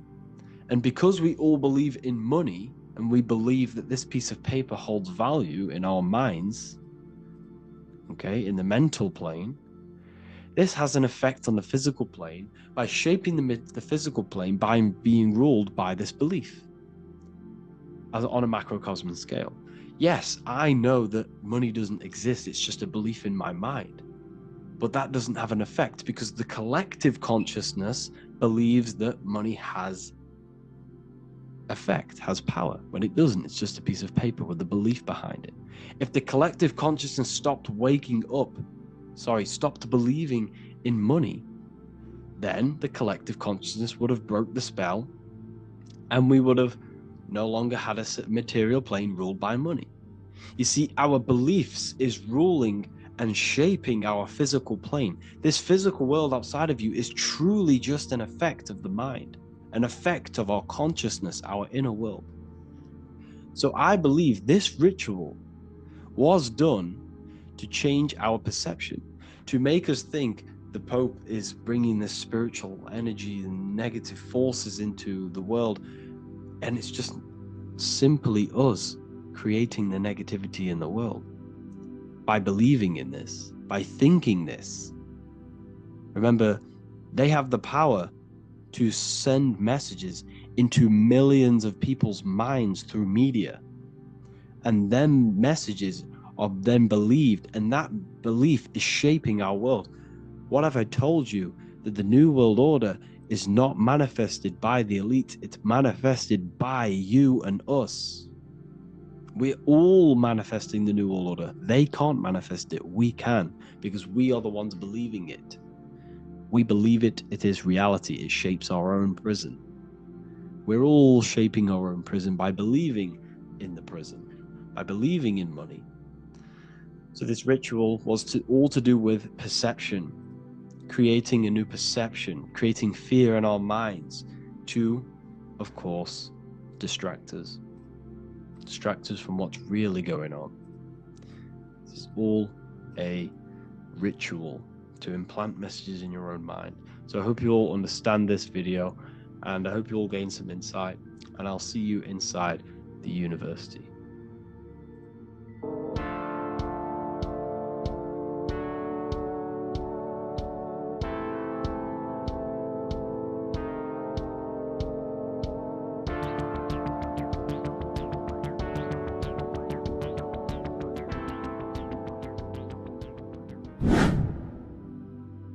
What is good, YouTube? Today we're going to be talking about the astral plane and how the cosmology fits into the astral plane. Okay, so first let's go over the astral plane and go over the different layers of reality so that you can understand reality more. You are a multi-dimensional being.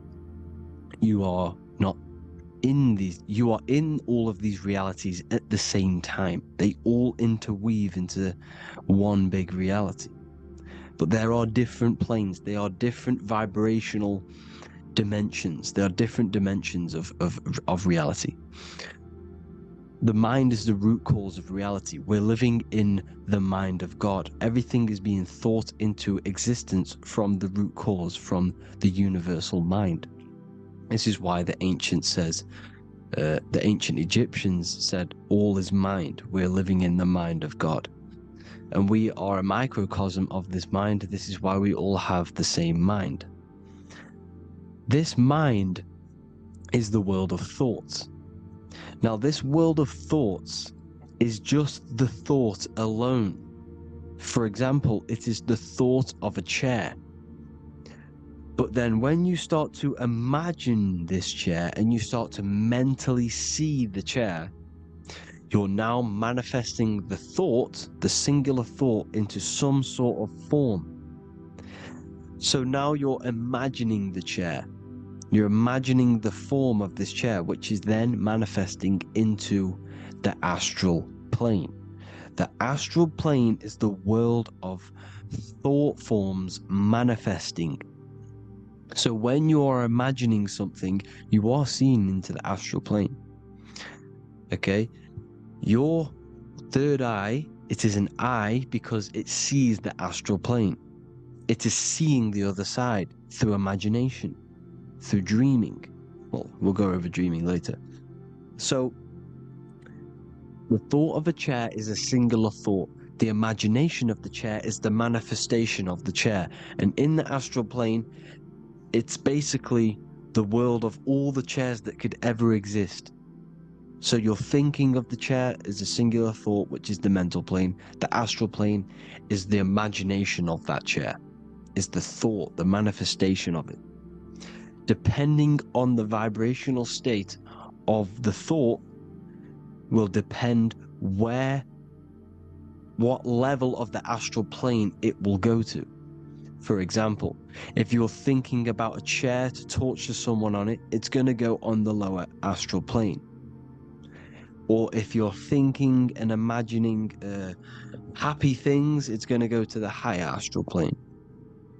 So wherever your mindset is, that we call it a mindset because your mind is setting frequencies to certain things. Thoughts are frequencies.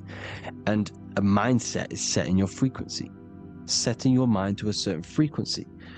So when you set your mind to a certain frequency and you imagine something in that frequency, you're going to match everything in the astral plane that are on that similar frequency, just like you would in the physical world.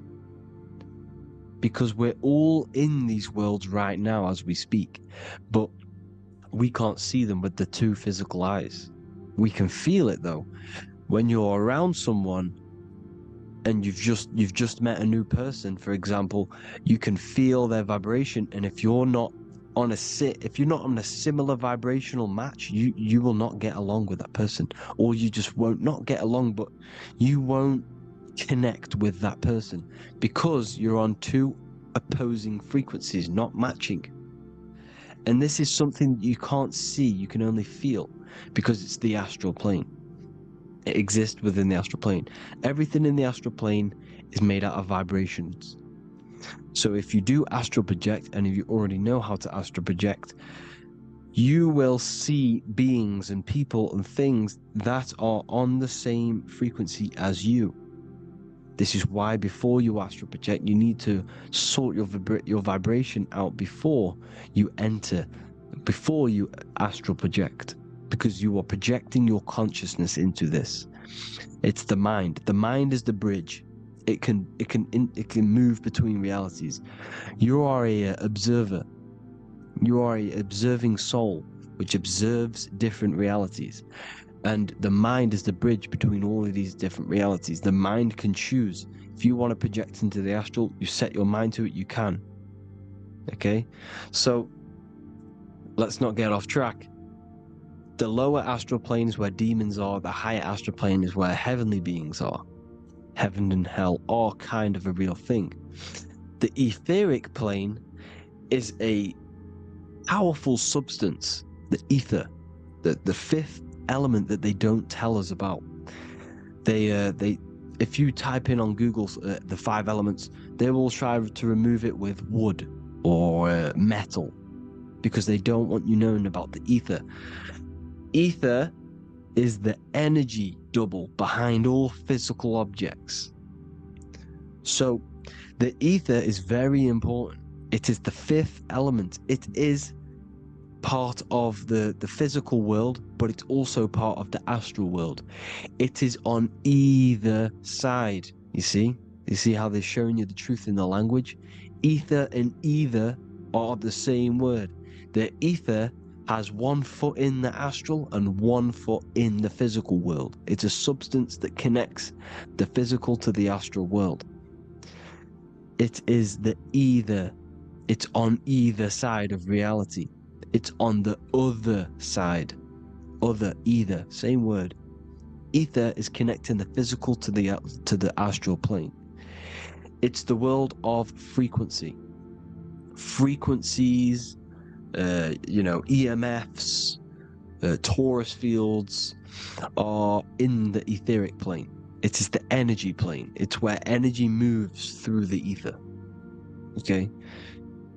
So then you have the physical world, the world of effect. Everything you see in the physical world is the effect of the higher planes.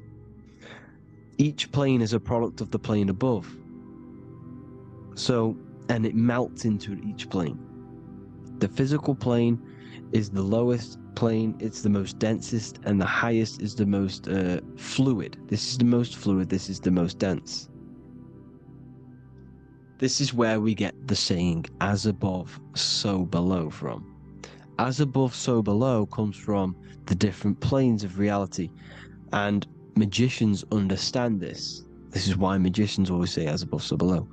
Because they understand if you manipulate the higher planes of reality, you manipulate the lower planes. Because the astral plane is a direct copy of the physical world, but in the astral plane. It is mirrored.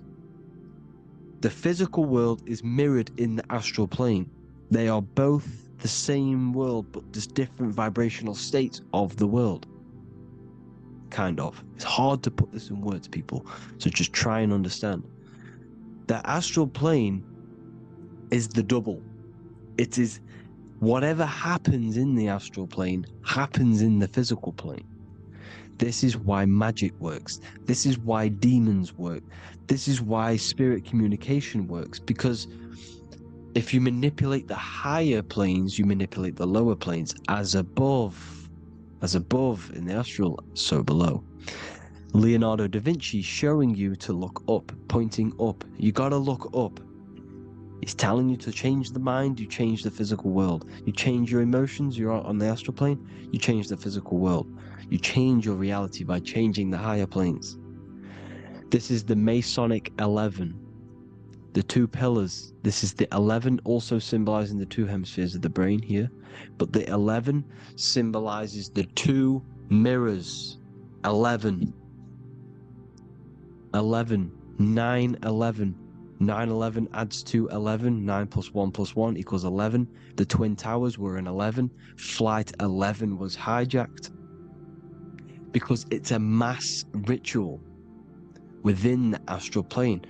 Now, we're going to go deep into that later, and I'll show you these rituals they do in order to manipulate the astral plane. So this is what the 11 is. It's the mirroring of reality. If you contact spirits and conjure spirits, you can either summon or attract demons and spirits. Summoning is creating a spirit. You create demons. Okay? Like I said here, the mind is the root cause of reality. If you think of if you think of a traumatic event that happened in your life over and over and over and over again for years and years and years, where attention goes, energy flows. The mind is the director of energy. If you are directing energy into the specific emotion, the specific thing that is torturing you in your mind, that will manifest as some sort of being in the astral plane, which is called an elemental. And this elemental being that you have created through your thought forms and emotions will latch onto you and feed off this energy. So it's important that you get your mind right, okay? It's important you sort that you file the mind and you discipline the mind. Make sure it's only entertaining positive things, because you are quite literally creating your own demons. The word demon has the word mon in it, and if you've watched my videos to know mon means moon. The moon is your mind, the sun is your soul, the earth is your physical body. Demon is mon means mind, moon is mind. You create demons with your mind. Summoning. Now this is where the rituals come in. 9/11 was a ritual because everyone was thinking about this big fearing, the death of 9/11. Everyone was thinking about it, and all of their minds thinking about this horrific thing will manifest and summon a negative energy spirit elemental within the astral plane. That's how all of this works. This is why it was a mass ritual. Okay, Chris Brown, new album name 11/11, release date on the 11/11. This will be my 11th album and contain 11 songs. All of these people know the occult. This is Hermes Trismegistus with the star of Saturn, the six-pointed star, as above, so below. The mirroring of reality, physical and astral, the two Masonic pillars. So as above, so below. What's above us? The stars. The stars are connected to the astral plane. This is why we call them stargates.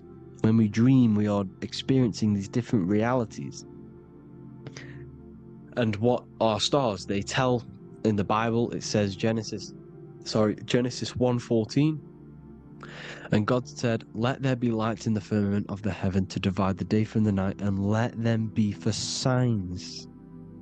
Signs translates to things to come. Why things to come? The stars tell the future. Why? And why do we say as above, so below? As above us is the astral plane and the etheric plane. As above, so below. Whatever happens in the stars happens on Earth. The stars are connected to the astral plane. Above us is the astral plane. We are a star in a physical body. This is why we say Mr., Sister, stir equals star.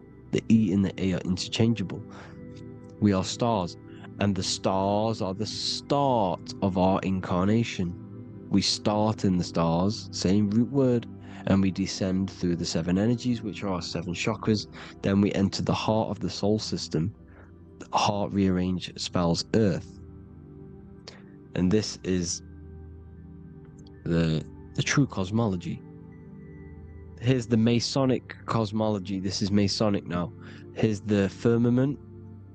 Let there be a firmament in the midst of the waters to divide the waters from above from the waters that below. Genesis 1:6. The firmament, firmament comes from the word firma, Latin, I'm pretty sure, which means firm.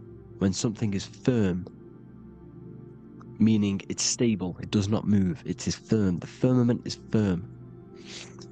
So, is the firmament Genesis 1:6. what does he say? Genesis 1:3, sorry. Let there be light. This is before the sun and the moon was created. Let there be light. Before the sun and the moon was created, light was appeared. So what's that tell you? This is a holographic projection from some sort of light being, some sort of projector. And that projector is the all-seeing eye you see in the Masonic cosmology.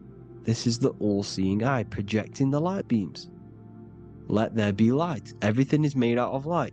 The universe is created out of light waves. The torus field is one unit of light. The light projecting this reality is Polaris. Okay, the famous all-seeing eye. Now, what else? Then we have after let there be light in Genesis 1:16, and God made the two great lights. This is the sun and the moon, electric, magnetic, male and female. Then we have the Masonic checkerboard, the black and white symbolizing dualities within the dualistic reality we're in, spirit and matter, light and matter, rest and motion, positive and negative, good and evil. Everything's dualistic here. Okay? And it's a dance. The universe is a dance between flickering of white and black light, which is the torus field. We're not going to go over that, but this is all connected to the astral plane. This is the true cosmology. The astral plane cannot work on a spinning monkey ball in the middle of space. Does not work. Cannot work. It's impossible. Okay? Impossible. So, even in the Quran, it says, Allah has made the earth for you as a carpet, flat. Quran 15:19.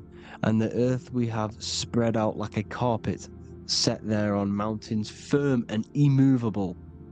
It is immovable. In the Quran, it also says 65:12, it is Allah who has created the seven heavens of the earth. The seven heavens meaning the seven layers of heaven, the seven planets. And Psalms 104:5, he set the earth on its foundations and it can never be moved. Never. So here you see in Isaiah 40:22, he sits enthroned above the circle of the earth and its people are like grasshoppers. He stretches out the heavens like a canopy and spreads them out like a tent to live in. We live in a tent. This is the tent. The projection of light. Here you see an ancient picture here. Here you see the ethereal barrier, meaning the firmament, the etheric barrier. And here you see his head popping out. Why is his head popping out? Because your head is heaven. Your heel is hell. Your head has access to the astral plane. This is why your head is heaven. The pineal gland, when stimulated, has access to project itself, project consciousness into the astral plane. Here you see another ancient picture here with the Masonic Royal Arch, with the zodiac here, the zodiac on the top, arching because there's a firmament above us. Here's God in the brain. Consciousness is God. Here you see the Masonic Royal Arch, symbolizing the firmament. George Washington above the Masonic Royal Arch. These are the stars. This is Polaris projecting reality.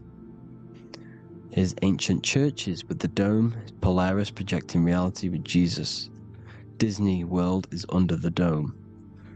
The seven layers of heaven, ancient paintings, all depict if you go and look at the ancient paintings, they'll all depict the firmament, the arch above us. This is where we get interesting. The Masonic Royal Arch has the 6-9, which is Cancer. The constellation Cancer, which is 6-9 is associated with portals because CERN is the 6-9. Okay, CERN is opening portals. They're trying to create a portal to the other side. Cancer has the word CERN within it. So there is a link between Cancer and the opening, the firmament opening above us, to seeing, to ascension. Here you see the Masonic art with the Royal Arch and the light and the opening. Here you see the light and the opening. This is the opening of the firmament. Here's the Hebrew cosmology with Sheol, the underworld, and the opening. So Cancer is definitely some sort of portal in and out of this reality. I'm just connecting dots here.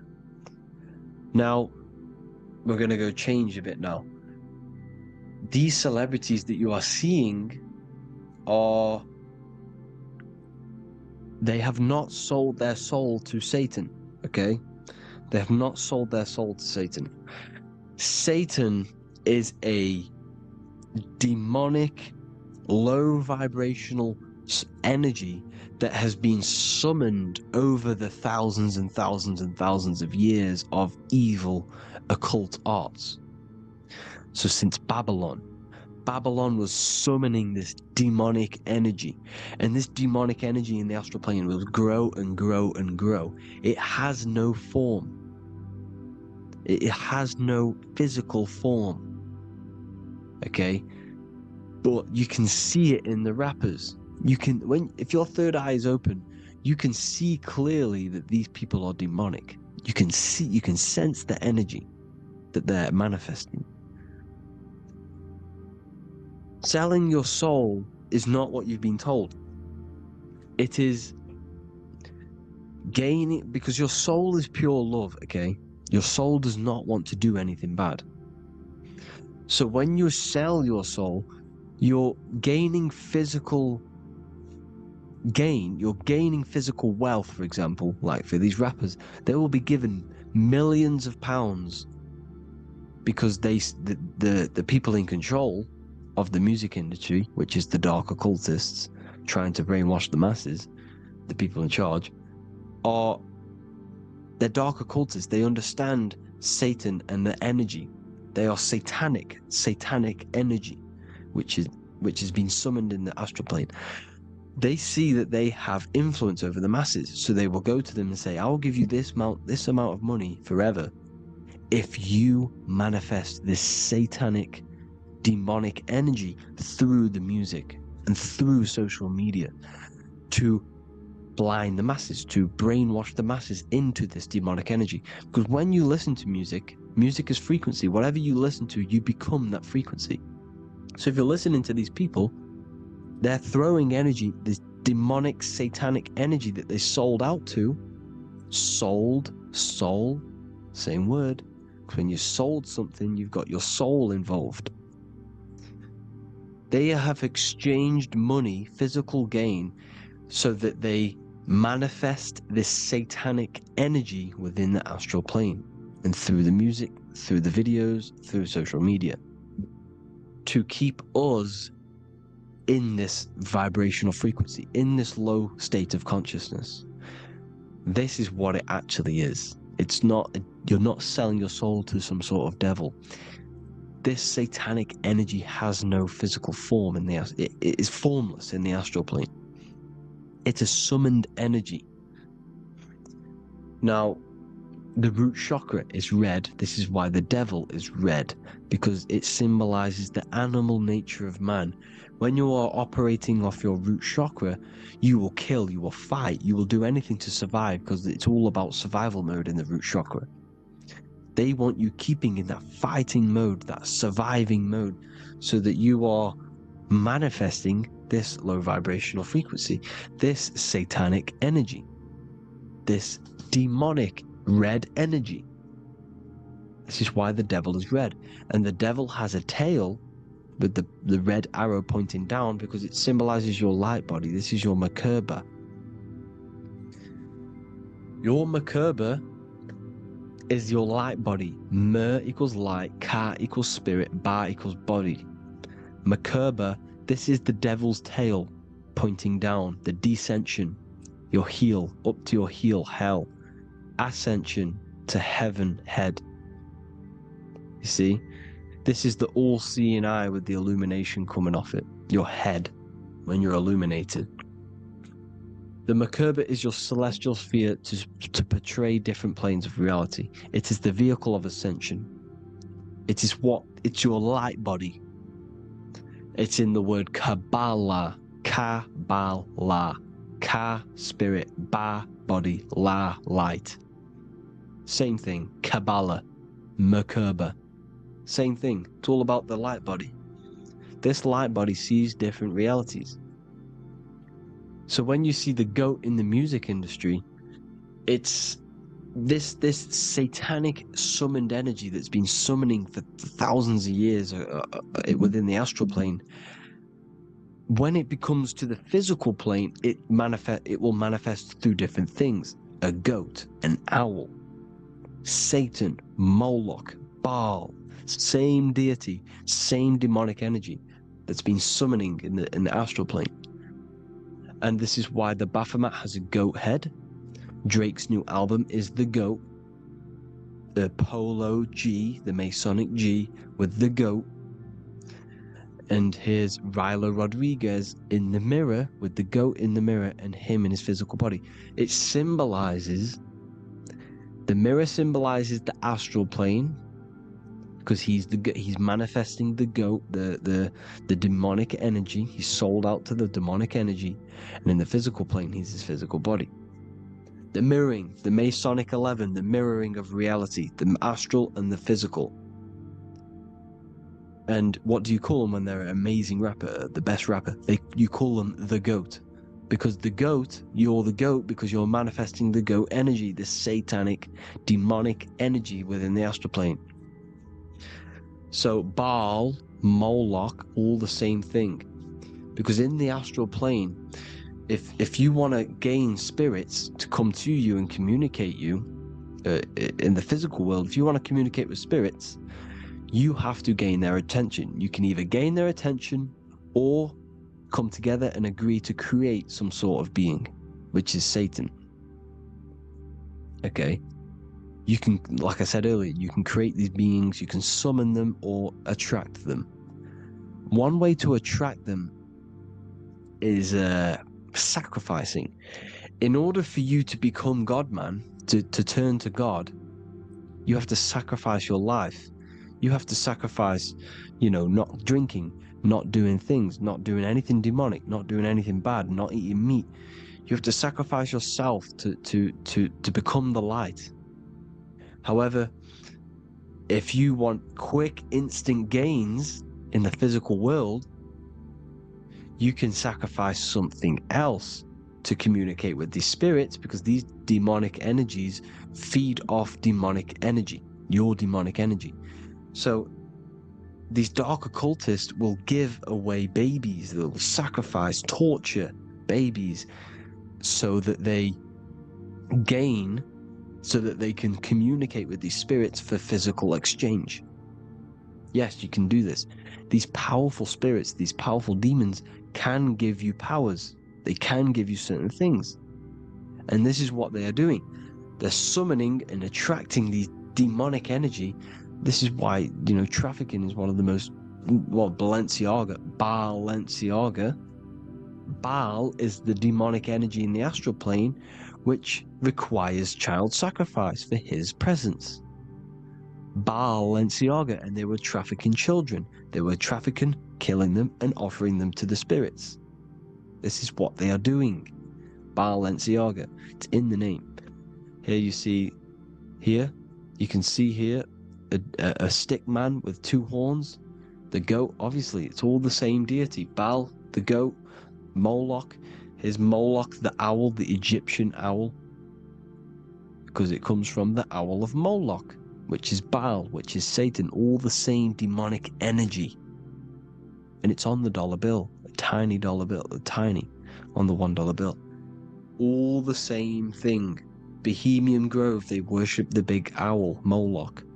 It's all the same thing. It's all one big demonic energy which has been summoning in the astral plane. And it's trying to take over Earth, the physical plane. That's what it's doing. So I hope you all gained a deeper understanding of the astral plane and what's actually going on in the world.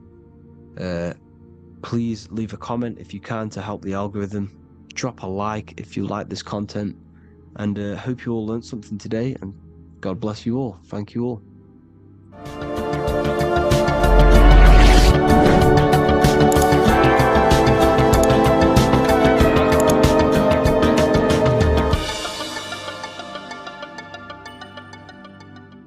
this video, we're going to be talking about the evolution of consciousness. You are born human, however, you possess consciousness, which is the awareness behind your being, the awareness behind your thoughts, the experiencer behind your five senses, the experiencer, the observer behind your thought, emotions, and senses.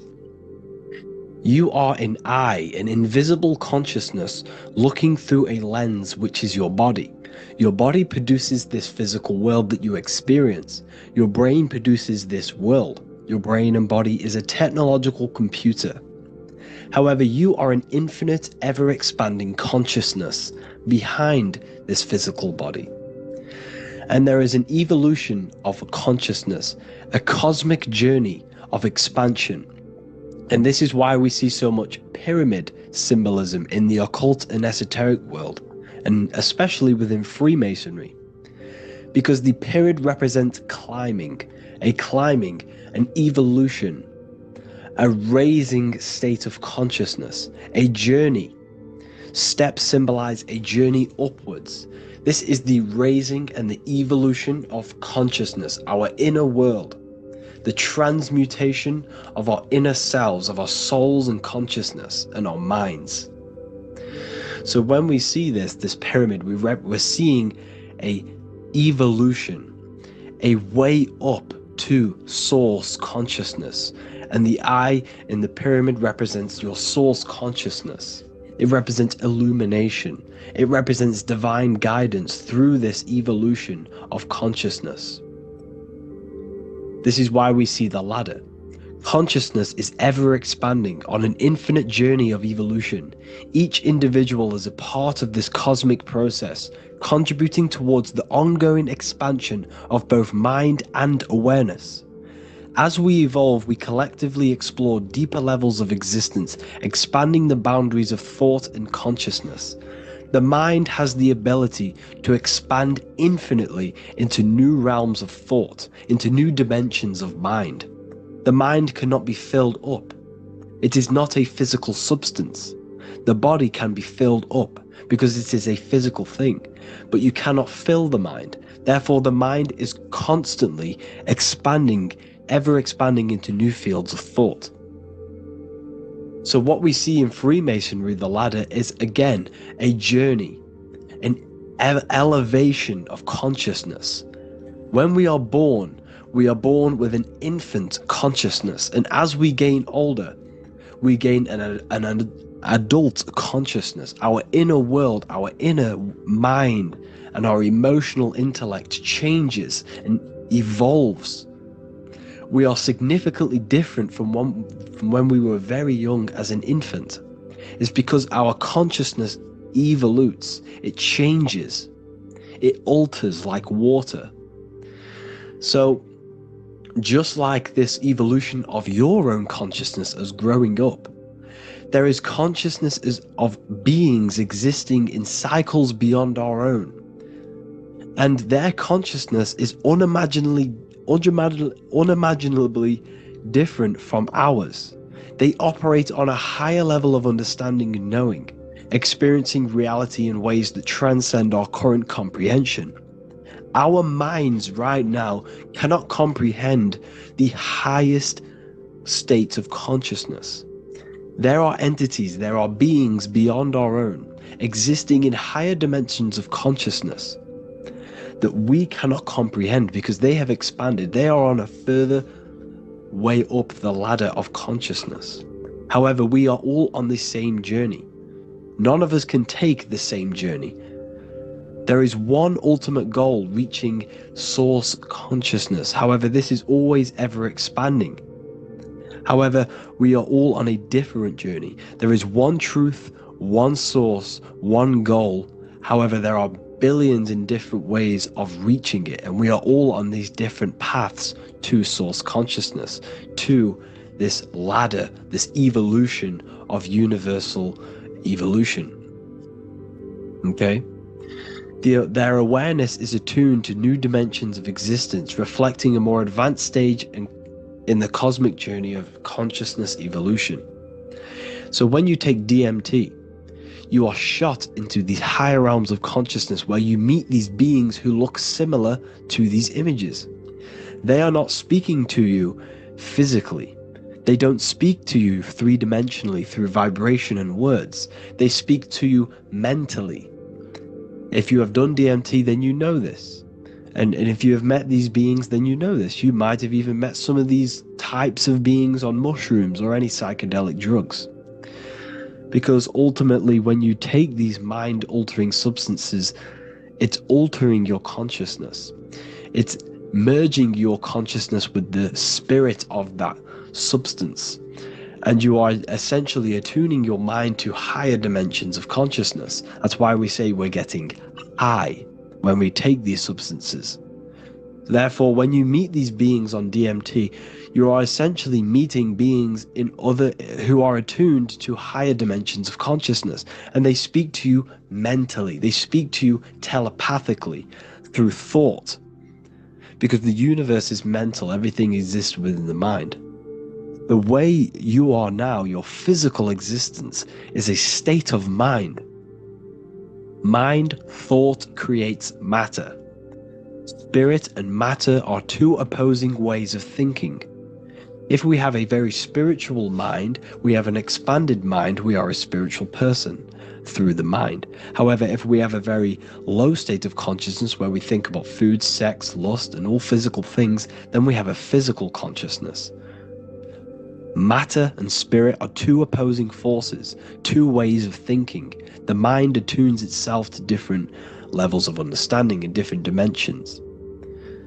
So, essentially, this is what we're looking at. The body is a vessel for the fluidic, formless consciousness, a temple that houses the essence of our awareness. While the five senses are limited to perceiving only the physical plane, the mind transcends these limitations, capable of perceiving the full scope of reality. It is through the mind that we access deeper truths beyond the material, tapping into boundless nature of existence. Physical existence is a thin band, a thin layer of reality. It's like 0.001% of reality. And your five senses are only tuned into this layer of reality. But the five senses are, by design, only allowed to perceive physicality. But the mind has the power to expand beyond this physical five sense state. The mind has the power to expand and evolute. It is a conscious decision whether you want to take this path or not. You can stay in a three-dimensional way of thinking, or you can expand your consciousness from within. It's not an external journey. There is no God going to save you. You must save yourself. Therefore, behind every single one of these eyes is the same source consciousness. However, we are all different cells in a different journey.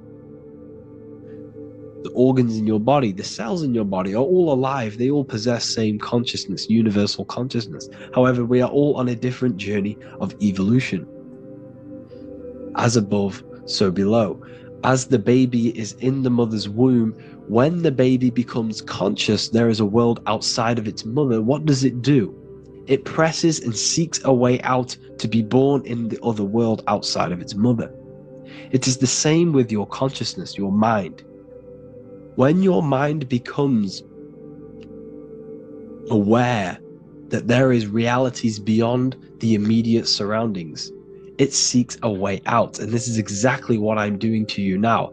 I am now expanding your mind and telling you there is other ways of reality. There is other dimensions of consciousness which you can access through inner transmutation, through different ways of thinking, spiritualism, and meditating and connecting with yourself and detaching from external things.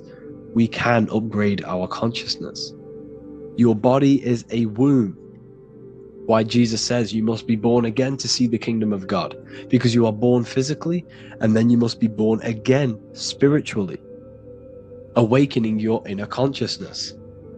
So like I said, as the baby is in the womb, It's the same principle. As above, so below. You were a baby. You were in your mother's womb, and you figured out there is a world outside of your mother. So you seek to weigh out your mother to be born in another world. It's the same now. You must do this now. This is your spiritual evolution. This is the evolution of consciousness. It's ever expanding. When you die, this is a transition. You must learn to not fear death. This is another part of your spiritual journey. You must master death.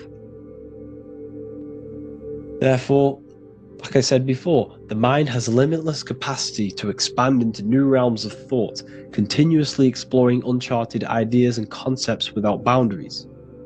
The mind can ever expand. It can never be filled. It can never ever know everything. There is infinite fields of knowledge, infinite fields of thought.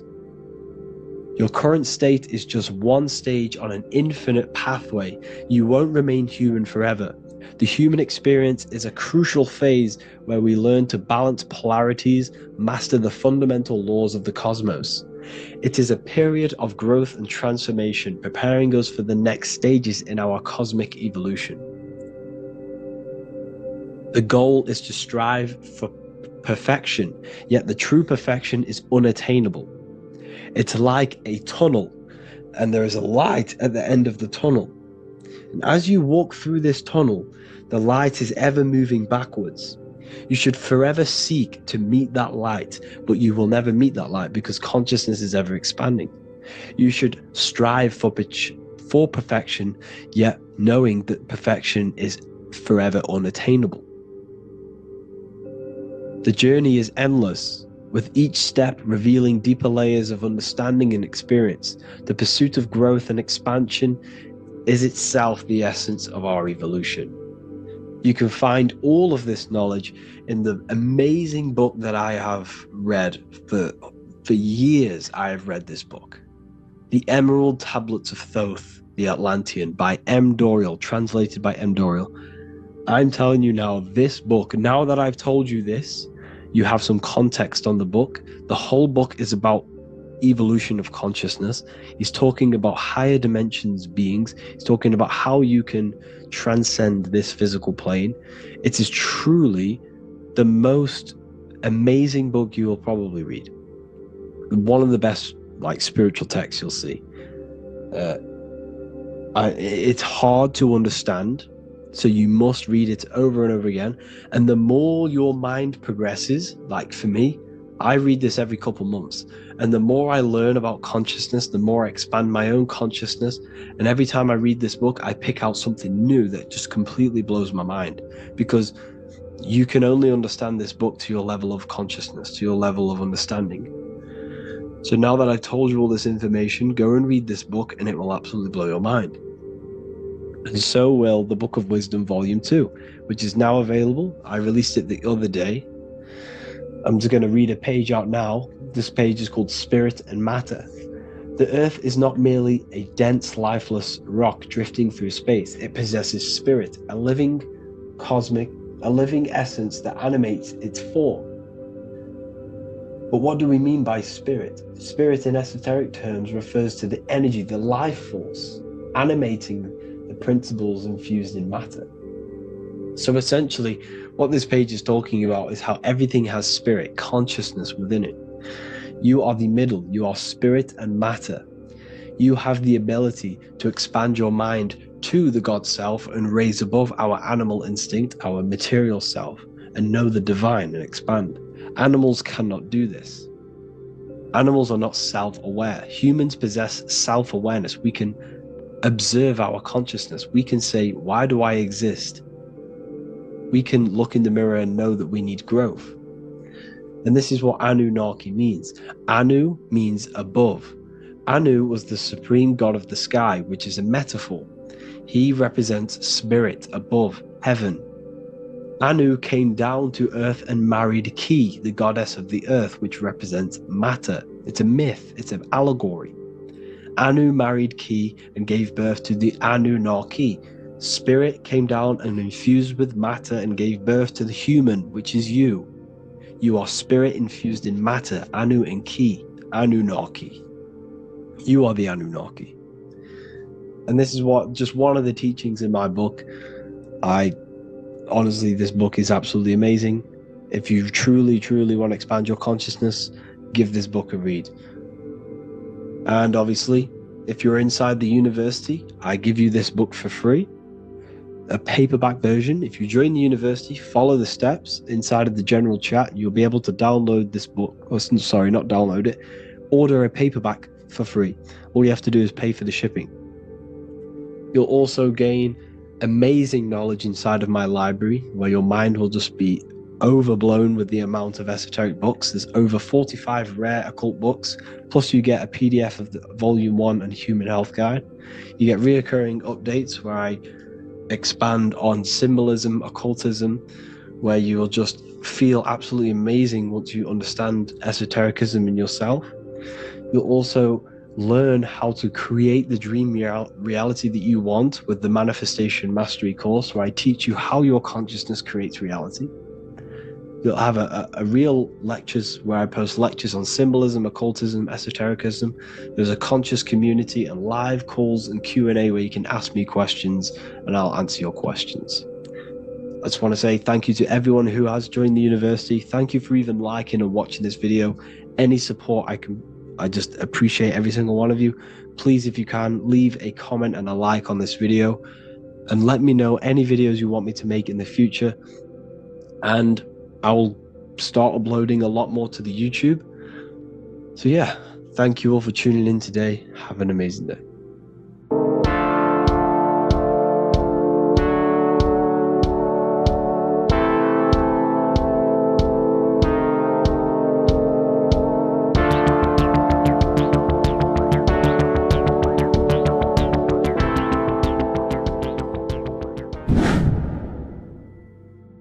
What is good, people? We're back with another video, and today we're talking about the chakras. Let's jump straight into this because I know there's been a lot of requests for this video. So let's jump straight into this. So you have 7 chakras, right? 7 chakras, and these chakras are feeding off your electromagnetic field, known as your aura. This is both positive and a negative pole, male and female, right? This electromagnetic field is made out of electric and magnetism, and together they come as electromagnetic. Now, your chakras, the word chakra just means wheel, spinning wheel, because that's what they are. They're spinning wheels of energy. They do not exist on this physical plane, they exist on the etheric plane.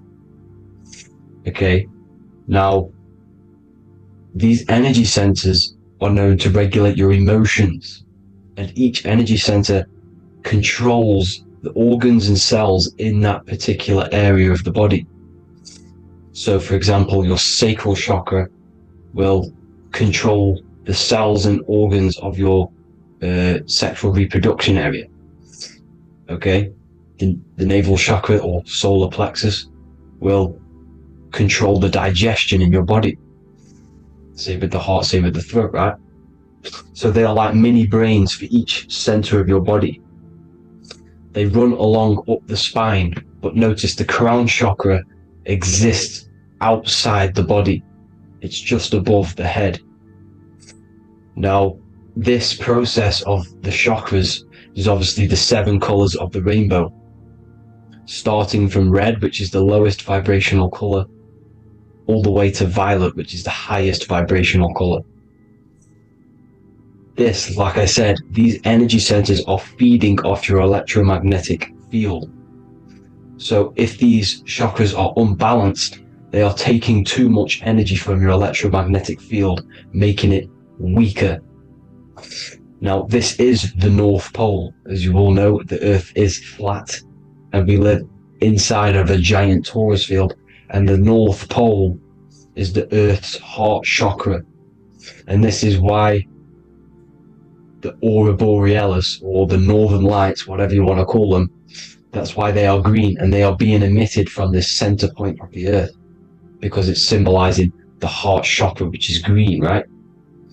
Now, you do work your way up to these. However, this is a torus field. You are a torus field. You have different layers of this torus field, right? And you need to balance all of these chakras, but you can't move up these chakras until you open the one below it. So it's like a stairway. You can't go to your solar plexus without going through your sacral. You see? So you have to work up these. However, you have to work up these and then live from the heart, because the heart is the center of the torus field. It's the balance between male and female poles, positive and negative poles. So you have to balance all of these chakras and then bring them all into one, which is the heart chakra. Now, they exist on the etheric plane. They exist on the etheric plane, and the etheric plane is a layer of the material plane. It's the one higher than the material plane, and then after the etheric plane, it melts into the astral plane. So they exist just between the physical and the astral aspect. Now, this is the yin and yang matter, which is the lowest root chakra, physical matter, and then to spirit, because high vibrational matter turns into spirit, low vibrational spirit turns into matter. So they're interchangeable. This is the yin and yang. Now, when you see ancient paintings with the halos, you see this is like a toroidal field coming out the top of his head, you see, with a halo. This was symbolizing in the old days, in the ancient days, that they've aligned their chakra, they've reached Christ consciousness, which is God consciousness, right?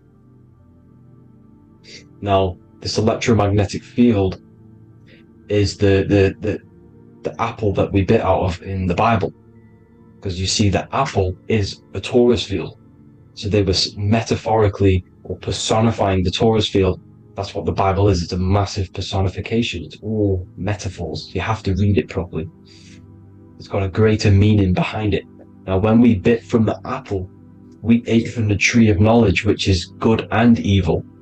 Our lower mind took over, so we materialized to feed our physical bodies. We materialized through Saturn. That's what Saturn does. Now, if you don't understand that, go and watch the video previous to this one called Occult Secrets of Saturn, and that will show you how Saturn is the materializer. Now, this is one of the secrets behind the Masonic compass: electric and magnetic, male and female, duality, positive and negative. Now, like I said, they teach you about the torus field, about a magnet in school, but they don't teach you about your electromagnetic field. Everything alive has a torus field. It is the building block of this creation. Absolutely everything has a torus field. There's not one thing without it. And as you can see here at the center of the apple, that's where the seed is. That's where the life is. The reproduction of that organism. As you see, this is where the most electromagnetic energy is stored, in the center, because this is where the two duality, this is where the field meets at the very center. This is why the seed is at the very center. Now, your spine is a elongation of the brain. The brain is heaven, and the bottom of the spine is hell. So this is Saturn, which is the root chakra. The 7 planets are associated with each chakra. Moon equals mind. Okay. Now, Saturn is physical matter, as I've just explained. This is the lowest vibrational color, and they want you trapped down here, which is your hell state, your animal nature, your physical nature. They want you to identify as the physical body. They don't want you to reach these higher states of consciousness. Okay? Now, in the brain, you have 12 convolutions. Now, this is what they were symbolizing in the Bible with the 12 disciples.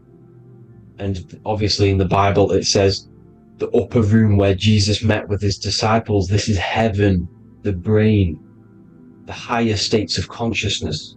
Now, this is your North Pole. This is Jacob's ladder. Okay, this is why you have 33 levels of Freemasonry, because it's symbolizing the 33 vertebrae, which are these little things here on the back of your spine. Because once the Kundalini energy from the bottom of your spine rises to the top, this is when you get enlightenment and opens your third eye. Spiritual enlightenment. As you can see here, this is Jacob's ladder. This is the Kundalini symbol, right? And they're even showing you this in the medical symbol. They're putting it in your face. But the serpents are wrapped around the spine. Now the serpents symbolize how the energy moves around the spine, because it's a torus field, you see? At the center of the torus field, it wraps around the center pole. It wraps around it, and this is how the energy moves up. So they're symbolizing it with the serpents. Okay? Now, every religion has a sacred river. For the Egyptians, it's the River Nile. For Christianity, it's the Jordan River, right? This river is the canal, the energy canal at the center of your spine, all the way leading to heaven, to the Holy Land. This is the chamber which the energy rises up, right? Now, they used to say that gods descended from heaven to man. This is just heaven. This is the mind state. And they said the gods were connected by a rainbow bridge. That's the chakra system, the rainbow bridge. Okay, now the ancients called this place Midgard, Earth, where both evil and good live, right? Midgard. But you can go to heaven, which is a pure mind state, because once you're in heaven, nothing negative can ever bother you. That's completeness, pure Christ consciousness. Now this is why Jesus dies at 33. He didn't actually die, but it's symbolizing the death of the physical body. Not the death of the physical body, but his consciousness rising above the physical body to, as I said here, matter to spirit. Matter died off and he came spirit consciousness. This is symbolized by the 33 vertebrae, which is obviously the 33 levels of Freemasonry. And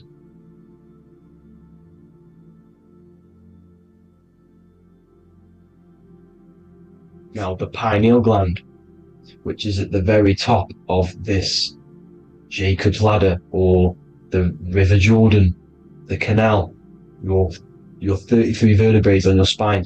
This is where the pineal gland sits, right? At the very top, at the center of your brain. Now, there's multiple ways this was symbolized. The Eye of Ra, which is used by the Egyptians. Now, this pineal gland is the seat of consciousness. This is where your consciousness is stored, right? And the ancient Sumerians used the pine cone, hence why it's got the word pineal gland, the seat of the soul consciousness. It produces DMT, dimethyltryptamine, which is known as the spirit molecule. And the pineal gland is wrapped in microcrystals, and we all know crystals transfer frequency and energy. Now, radios use crystals. A radio is a frequency transmitter, turning a frequency into a frequency that we can hear with our ears, right? Because all the radios are actually playing right now in your ears. However, our ears can't pick it up, so the radio transmits it into a frequency that we can hear using crystals. So this is the power of crystals, and this is what our third eye is wrapped in, crystals. Now, this third eye is not actually your third eye, it's your first eye. When you're being materialized in your mother's womb, this is the first gland that is produced, and everything's built around it, because it is the consciousness. It is your consciousness. Your consciousness never dies, ever. It's an eternal essence. It lives forever. You never actually die. Only the mortal body dies. Now that's what we call life. Life is abided by time. And time is change. And change is what we call life, because everything's constantly moving and transforming into different things, right? Now let's not get off track. The pine cone is obviously, this is in the Vatican here. The pine cone is symbolized as the pineal gland, pine. And this is the opened pine cone. The opened pine cone means, or symbolizes, the awakened man, the awakened third eye. But the ones here, which the Sumerian gods are holding, these are shut pine cones, symbolizing the unawakened man. But let's not get confused, people. These gods were not gods. They are human beings just like you. They reached Christ consciousness. They are nothing more special than you. They just had the ability to reach Christ consciousness. And obviously their knowledge was far more intelligent than ours, far more advanced than ours. They knew the truth about this reality to the depths. Now, the ancient Hindus had a goddess called Kundalini, which is said that she descended by the means of a ladder or a cord from heaven, which is symbolizing the spinal cord. Now, this is what Hickory Hickory Dock, the mouse went up the clock and came back down. This is all these stories, like Santa as well. Santa comes up and then down the chimney. This is symbolizing the Christ oil. There's an oil which is produced in your pineal gland, right? And this oil travels down the spine. And once it's down on the spine, you must have to raise your consciousness, just like I said, but the chakras, you have to raise your consciousness, raise your vibration to heat up this oil and turn it into a gas. And it travels back up the spine through like the serpents up the spine, and this awakens the third eye once it's coming back up the spine and hits the pineal gland.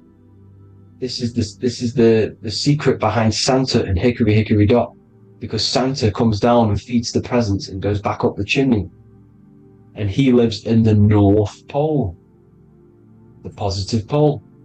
This is the North Pole, people, and the presence is your sacred oil. This oil, your physical body, is the furnace. It's the spiritual furnace, which you have to heat up this oil by raising your frequency and turning it into a gas to rise up this chamber, the River Jordan, to your third eye, right? Now, this is an alchemical process. Your body is the alchemical furnace.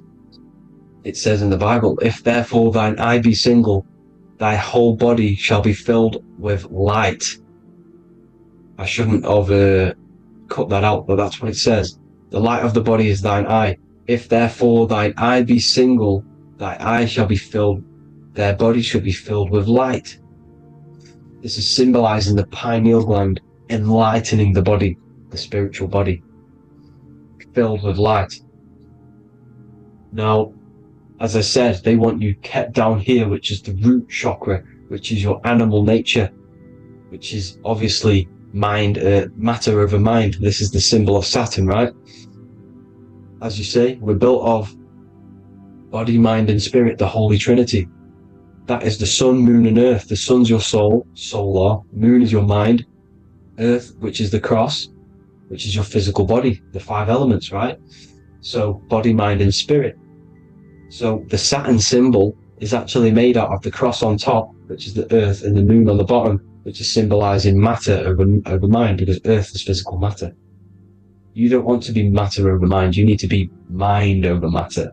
See, they want you identifying as your physical body. They don't want you to realize you're an eternal consciousness. You're an eternal essence of consciousness which never dies. They want you trapped in your animal nature. And this is why the Baphomet has a goat head, because it's symbolizing your animal nature, which is evil. Not evil, but you're more likely to do evil things, right? Which brings bad karma. That's your animal side. This is why the Baphomet has an animal goat head. As you can see here, he's got the Kundalini energy here. So when you see the inverted cross, the cross is your body, as you can see here. The inverted cross means your chakra's downwards, down here. Your head's down here. Your mind is down here.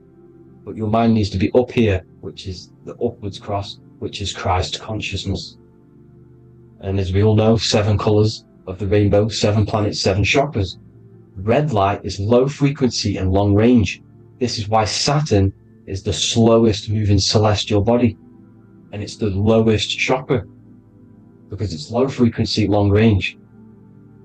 The moon being the crown chakra, which is high frequency, this is why the moon moves around the quickest. The moon is your crown chakra, which moon in mind. See, so there are multiple ways of your chakras becoming blocked. Now, each chakra has a specific intelligence. It has a specific thing that it's doing for the body, right? Now, this can be overused. It can be abused. For example, masturbation. That keeps you down here in your sacral chakra, because you're abusing the energy center. You're abusing your sexual energy, which is then becoming unbalanced. So this is how energy, this is why these centers are pulling more energy out your electromagnetic field, because these centers are wheels. The chakras just mean spinning wheel of energy. So when you're abusing these certain centers, you're pulling energy out of your electromagnetic field, which is making your field weaker, which is making your frequency lower, which makes you prone to diseases, prone to lower negative energy, right? So you need to align these chakras. You need to unbalance them. And as you can see here, you can screenshot these to see how they're blocked. I'm not going to go over each one because it'll take me forever, but have a little read yourself. This is why they're blocked. Now, the ancients used to say Aum when they meditated. Now, these are the 7 vowels. There's not 5 vowels, there's actually 7. Now, when they say Aum, they're aligning all their chakras by saying this when meditated. This is where the Aum originated from. Now, emotion is energy in motion. So if you're feeling a certain way, that's the energy you've put in motion. It's a reflection. We live in a mirror reality. Everything's mirrored. Everything's mirrored. As within, so without, as above, so below. Everything's a reflection of some sort. So whatever you're feeling, you're doing something wrong. It's telling you you're doing something wrong from the root cause. Because your energies are the effect. You're feeling the effect of something you've caused. The law of cause and effect. Nothing escapes it. Now, the Jehovah's Witness believe that exactly 144,000 faithful Christians go to heaven or be resurrected, right? This is not true. This is symbolic. 144,000 go to heaven. Now, the petals on the chakras, this is the root chakra, this is the crown chakra. Now, if you add up the first 5 chakras, the petals, add up the petals on the first 5 chakras, you get 48. And then you get to the third eye, which has 2 petals. 48 times 2 equals 96. 96 plus 48, which you got from here, equals 144. The last chakra has 1,000 petals. Times 144 times 1,000, you get 144,000. This is a frequency. This frequency is the frequency of the ascension up your chakras. This frequency is a high frequency which turns that oil into gas, which rises up the spine, activating your third eye. Right? So this is all the religions are all symbolic for this sacred secret of Christ consciousness. As it says in the Bible, the kingdom of God is within. It's not out there, people. You must look within yourself. You are God. You are a spark of His consciousness. Infinite consciousness, right? So 144,000 is a frequency, and you must achieve this. Like I said, these people in the past, they're not gods, people. These were just humans. Nothing special. They just reach Christ consciousness. Now, they keep you in these lower vibrational states with the food, right? And as you can see here, All of these fast food restaurants mainly are red and yellow, which are these lower states, these lower two chakras, lower vibrational colors, because they want you trapped down here in matter.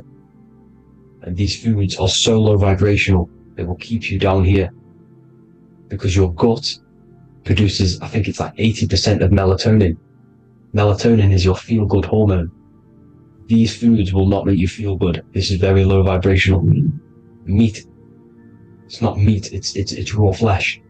These animals are stripped from their family, put on a conveyor belt, watch their friends be tortured, and then get slaughtered in a slaughterhouse. Think of all the fear that's running through their blood, all the hormones, all the fear, and you're going to go and eat that very low vibrational energy. As you can see here, this is the light photons within fruit. You can see the light, the life force in this fruit. You must think, feel, and do positive to raise your vibration. As you can see, earth equals heart. If you rearrange it, everything in nature is green, right? The aurora borealis is green. You must align all these chakras and then live from the heart, because the heart's the center of the Taurus field. You must become the consciousness in the center.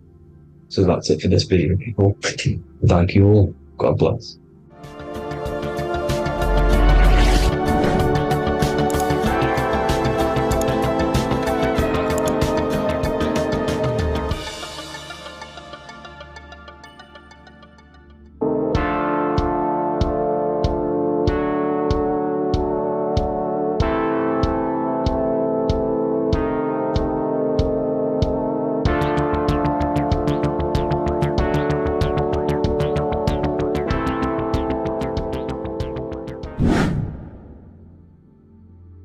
What's good, people? We're back with another video. This is going to just be a quick video. Manifestation, magic, bending reality. So let's jump straight into this. So you have a conscious and a subconscious part of your mind. The conscious is what you're conscious of, what you're actually doing, where you can choose or not. However, the subconscious is the part of your brain which is automatic.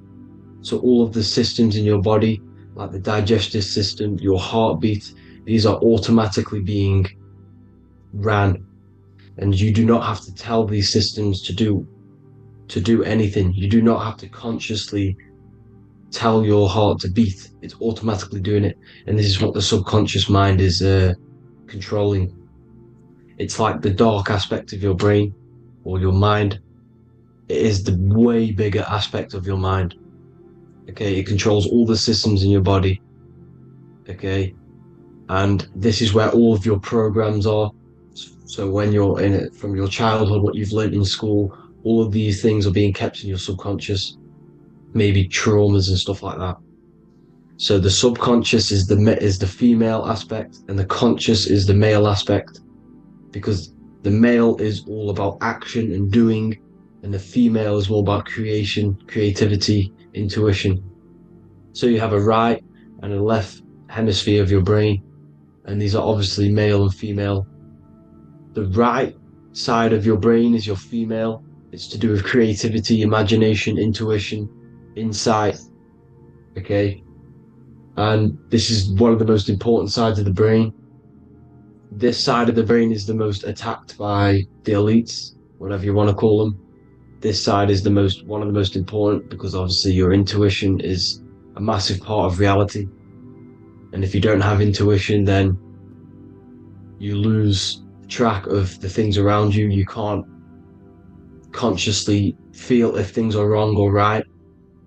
They don't want you to have intuition or creativity or imagination.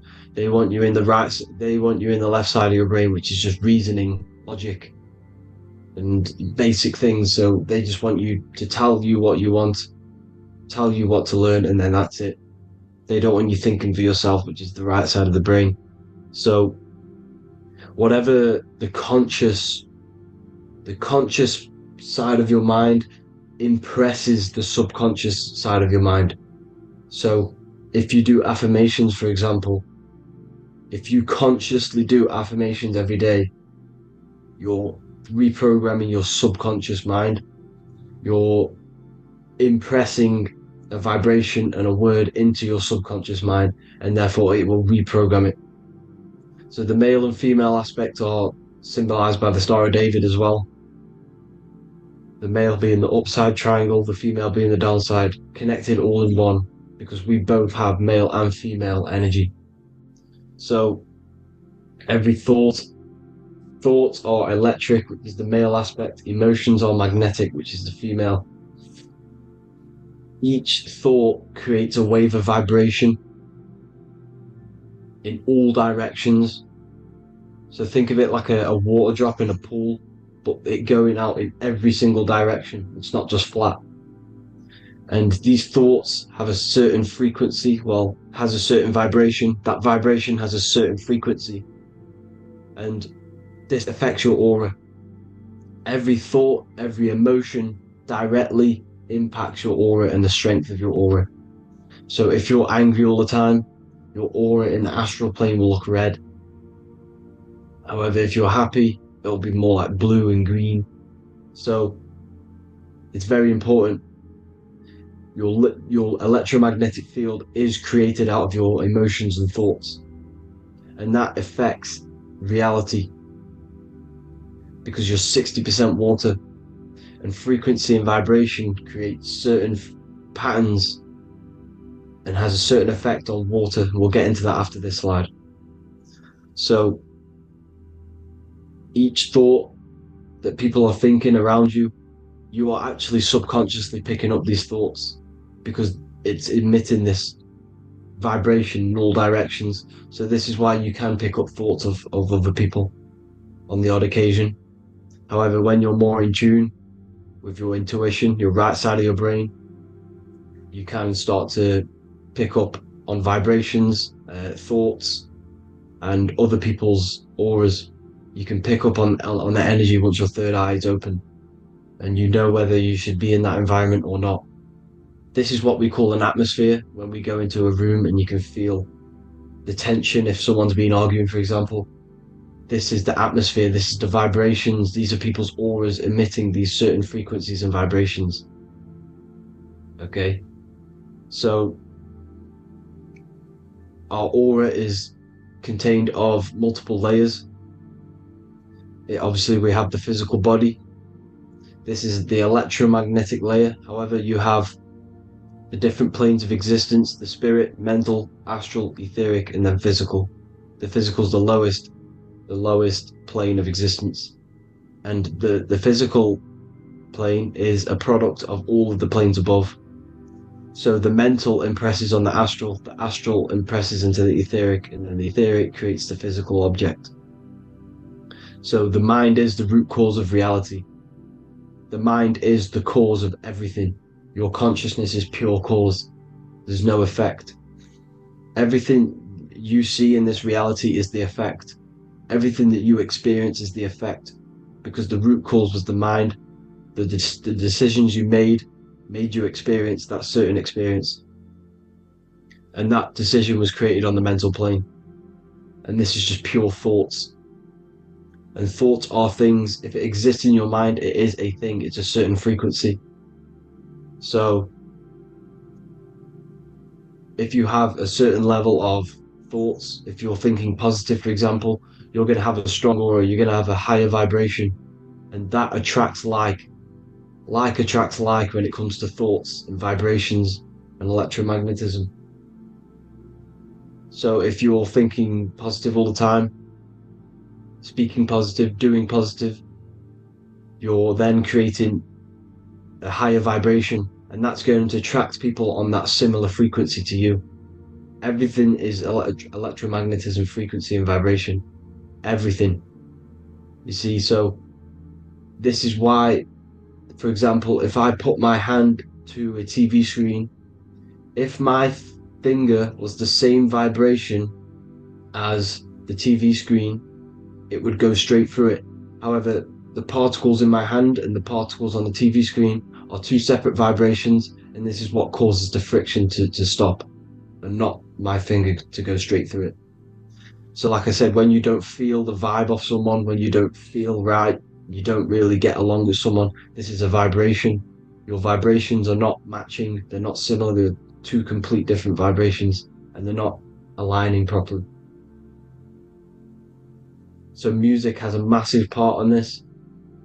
Music is a massive, massive tool for the elites because music is frequency. And in 1975, the musical instrument are all tuned to 440 hertz. So Spotify, Apple Music, most of the music on YouTube is all set to 440 hertz. And 440 hertz is not divisible by 3, 6, or 9. And when you can't divide a frequency by 3, 6, or 9, it's not a natural frequency. As you can see here, this is 432 hertz. This makes a nice geometric pattern. However, 440 hertz is a distorted pattern. So when you listen to this, this actually shuts off the whole right side of your brain. Like I said at the start, this is the most attacked side of your brain. It's to do with creativity, imagination, intuition. When you listen to 440 hertz, it shuts off the whole right side of your brain. And obviously shutting off all of these forms of your brain. Music is very, very powerful tool for the elites because it's the only thing which can enter your soul or your ears without consent, your body without consent. Everything else has to be through consent. You choose whether to eat something, you choose whether to drink something, but frequency, you're going to hear it no matter what.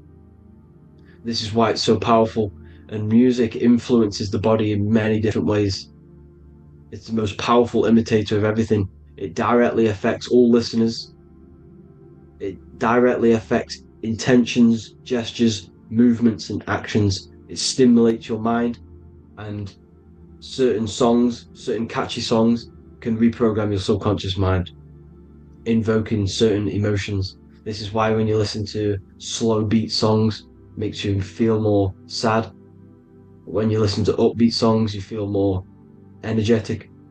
This is because these frequencies have a profound influence on reality and on how you feel. Because like I said, you are 60% water, and as you can see here, each frequency creates a different geometric pattern, and inside of you is 60% water. So like I said, 440 hertz is going to make a distorted pattern in your water, and this is going to have a profound effect on your emotions and your reality. So like I said, health is not just the body. You are made of body, mind, and spirit. You need to look after what you put in your body. You need to look after your spirit and look after your mind. It's very important to keep all these in balance, because once one of these are unbalanced, it affects the other two. So if you're eating wrong, it's going to affect your spirit and mind. If you're thinking wrong, it's going to affect your body and spirit. These are all interlocked. You have to look after them all. So it's very important you understand music. Stop listening to low vibrational music. To be honest, you want to listen to music without any sort of speaking inside of it. You just want pure frequencies, which are the solfeggio scale, like one of these, for example, 432, 528 hertz. These are all good frequencies. It's called the solfeggio scale. And these frequencies make you more in tune with nature. 528 hertz is what the earth vibrates at. So it's very important. And the Rockefellers are the one who changed this to 440 hertz. The Rockefellers, one of the elite families. So if you want to manipulate reality, it's very important to have your chakras aligned and having a high vibration, because the higher your vibration, the more powerful your words and your intentions are on reality. So the lower your vibration, the harder it is to affect reality, because you're on a lower state of consciousness. Like I said, you have the mental, astral, etheric, and physical. Everything is a product of the one above. As above, so below. This is what Hermes Trismegistus was saying in the Egyptian days. This is where it comes from. As above, so below. If you affect above, it directly affects below. So like I said, meditation helps on this, helps align your chakras. Think positive, feel positive. Like I said, your feelings are magnetic, your thoughts are electric. So once you combine these two together, you're then creating an electromagnetic frequency, and that will have profound effect on reality. So the law of cause and effect. every law, so the law of cause and effect, every effect has the root cause. Like I said, your mind is the root cause of everything. Every decision you make is having a different effect on reality. Everything happens for a reason due to the root cause, which is your mind. You choose everything that happens in your life. Okay? So it's very important you understand this and you constantly make the right decisions, the good decisions to have good effects on your reality. You have to be very conscious of this law because nothing escapes this law. This is the law of all consciousness. So think about it. Imagine a massive ball of consciousness. However, off this ball are different sparks, and each one of these sparks are in each and everyone's body. This spark is governed by these laws, the law of cause and effect, the law of correspondence, the 7 Hermetic principles. It's very important you understand this because this mass ball of consciousness is what is obeying these laws, and everyone has this spark of consciousness inside their third eye. And like I said, everyone is the same consciousness. This is why if you do bad unto someone else, that will directly affect your reality. So if you hurt someone, it's going to come back to you in one way or another because you are that same consciousness. This is like a mirror reality. As within, so without. Whatever you feel on the inside, you're gonna see that on the outside. You're gonna experience that reality, whatever you've impressed. So there's different ways to bend reality to your will. This is kind of a sort of magic. So obviously you have black magic, which is manipulating reality to harm and influence others, or to be very selfish. And then you have white magic, which is manipulating reality for the good of humanity. So you do have to be very careful with your intentions, people, when you're trying to manipulate reality, because this is nothing to be played with. If you are manipulating reality for the wrong reason, it's going to come and bite you in the ass in some way or another. Because everything is balanced. Everything balances out in this reality. Nothing escapes the laws. Not one thing escapes the laws. So if you're stealing from yourself, because it's just going to come back in one way or another. Inside of everyone's heart, you know whether you're doing good or wrong. You know, you can feel it when you do something wrong. You can feel it when you do something good. The heart is the center of the torus field. It's balance. And this is why you say follow your heart, because it's the center of the torus field. It's very important to listen to this inner voice inside of you, because that is telling you the right things to do, the good decisions to make. And when you keep following that voice, that good voice inside of you, it takes you to your life path. Very important to follow that voice. However, don't let the ego get in the way of it. Don't care what your friends are going to say. It's very important to understand this. So, you have different ways of manipulating reality. You have sigil magic. This is where you create your own sigil or symbol. You create your own sigil and symbol, and then you charge it. You behind that symbol, you have an intention. So for example, if you want to manifest wealth, you create a sigil which represents what you want. You create that sigil, you draw it out, you charge it, because wherever your attention goes, energy flows. So whatever your attention is, you're sending energy that way. So what you do with your eyes and your hands, you place attention on the sigil. Imagine that it's glowing. Imagine that you're sending energy to the sigil. And then you burn the piece of paper once you've done this.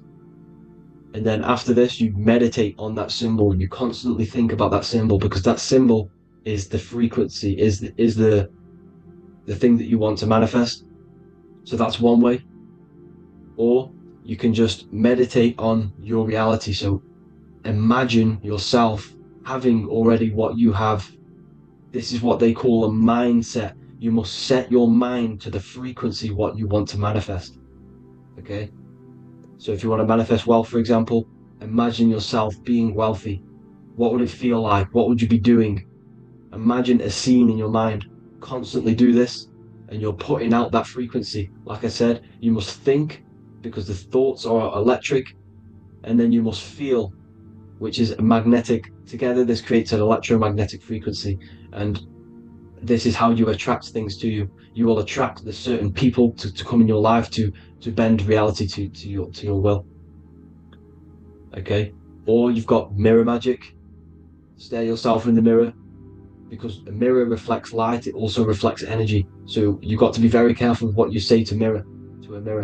You've got to be very, very, very careful, because whatever you send into that mirror is directly sent straight back to you. So if you're thinking negative, you're sending negative energy back straight to you, and that's going to have an effect on your reality. Affirmations are very important, because your words are frequency, your words are vibrations, and each word you say has a certain frequency. If it's positively charged, it's going to affect you positively. If it's negatively charged, because like I say, your brain and your mind is like the director of energy. That's what your brain is, and it directs energy into certain things. You can either positively charge it or negatively charge it, and this brain is creating your reality constantly. It's manifesting your reality constantly in the present moment. So this is what the government knows. The government know your mind is the root cause of reality. This is why they call themselves a government. The New World Order is not being manifested by them. They are controlling the information. They are controlling your perception of this reality. And they know the mind is the root cause of reality. Therefore, if they control your perception of reality and your information, what you believe, you're going to manifest that information, that perception. So we, the people, as a collective consciousness, are the ones manifesting this New World Order. You see, so this isn't black magic. They're actually tricking us into manifesting their own their plans, this New World Order. You see, this is how smart these people are. They know how to get around the laws of reality. They know how to bend reality to their will without facing the consequences. They're getting humanity to do it. You see, there is a collective consciousness. As like I said, we all have that same spark of consciousness, right? So as a collective consciousness, we are on a very low vibration at the moment. However, we are waking up rapidly. There are more and more people waking up at the moment, and light always chases away the shadow. Light is a lot more powerful than darkness, you see.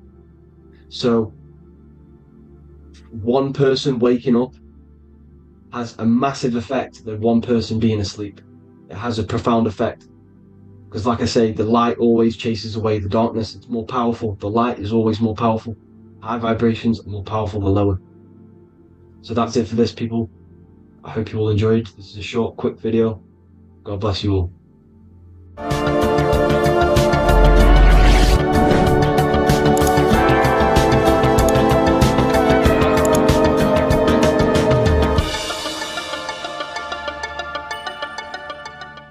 Greetings everyone, it's Revival of Wisdom.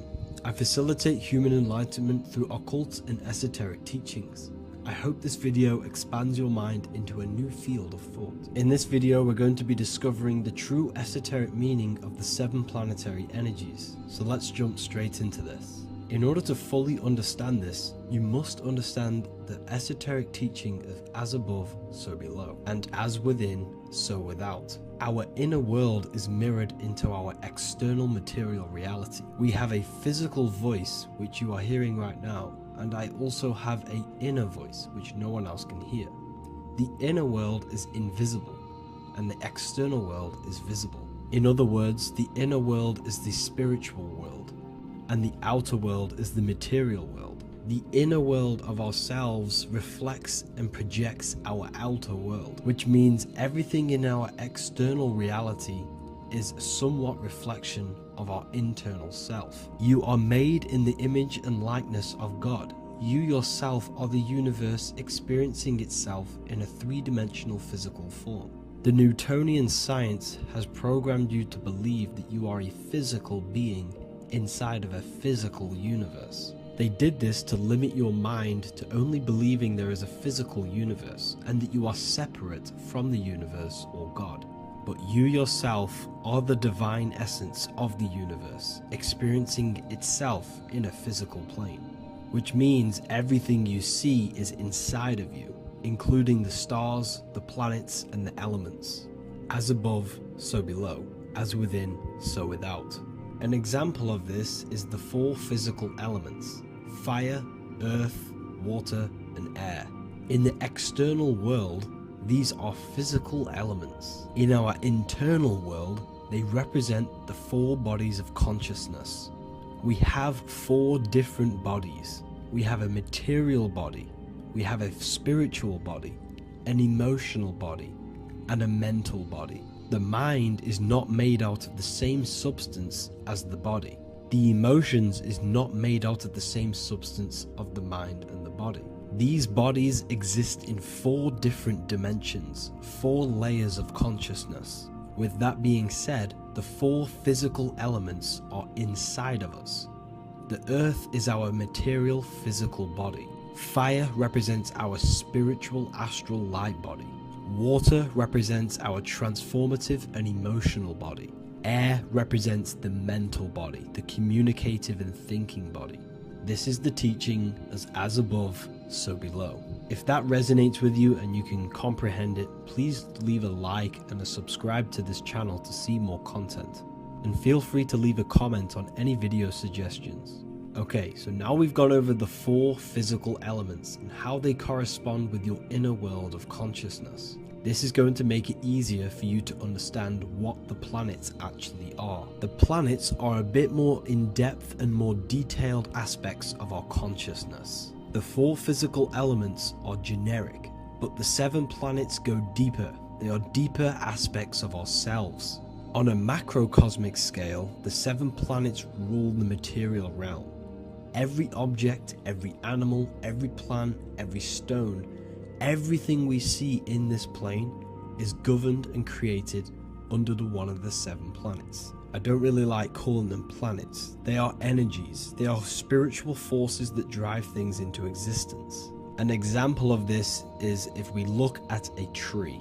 The roots of the tree are governed by Saturn. The stem of the tree is governed by the sun. The leaves of the tree are governed by the moon. Any offspring or fruit of the tree is governed by Jupiter. Any defense mechanisms of the tree is governed by Mars. The communication and networking of the tree is governed by Mercury. The smell and the look of the tree is governed by Venus. Everything we see in this material plane is governed by one of these specific energies. Everything material has a spiritual force that brings it into physical existence. This is the reason why we have 7 days of creation in the Bible. The 7 days of the week, all governed by the planetary energies. Monday is moon day for the moon. Mars governs Tuesday. Mercury is Wednesday. Jupiter is Thursday. Venus is Friday. Saturn is Saturday. And Sunday is for the sun. This is the reason why there are so many 7s in this physical plane. 7 days of the week, the 7 colors, the 7 chakras, the 7 diatonic musical notes, the 7 lamps on the Jewish candlestick,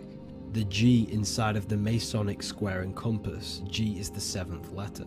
Now let's go a little bit deeper into every planetary energy. Saturn in the external material plane governs the foundational and enduring aspects of existence, such as roots of plants, the bones of our body, and even the insects that dwell beneath the ground. Saturn represents the dull, hard, and unyielding forces of life, symbolizing structure, limitation, and conditioning. Under Saturn's influence, things become rigid, bound by restrictions and boundaries. This is the reason why Saturn is known as Father Time, because Saturn rules anything that is a restriction and a limitation, which is time. The whole of this material plane is governed by time.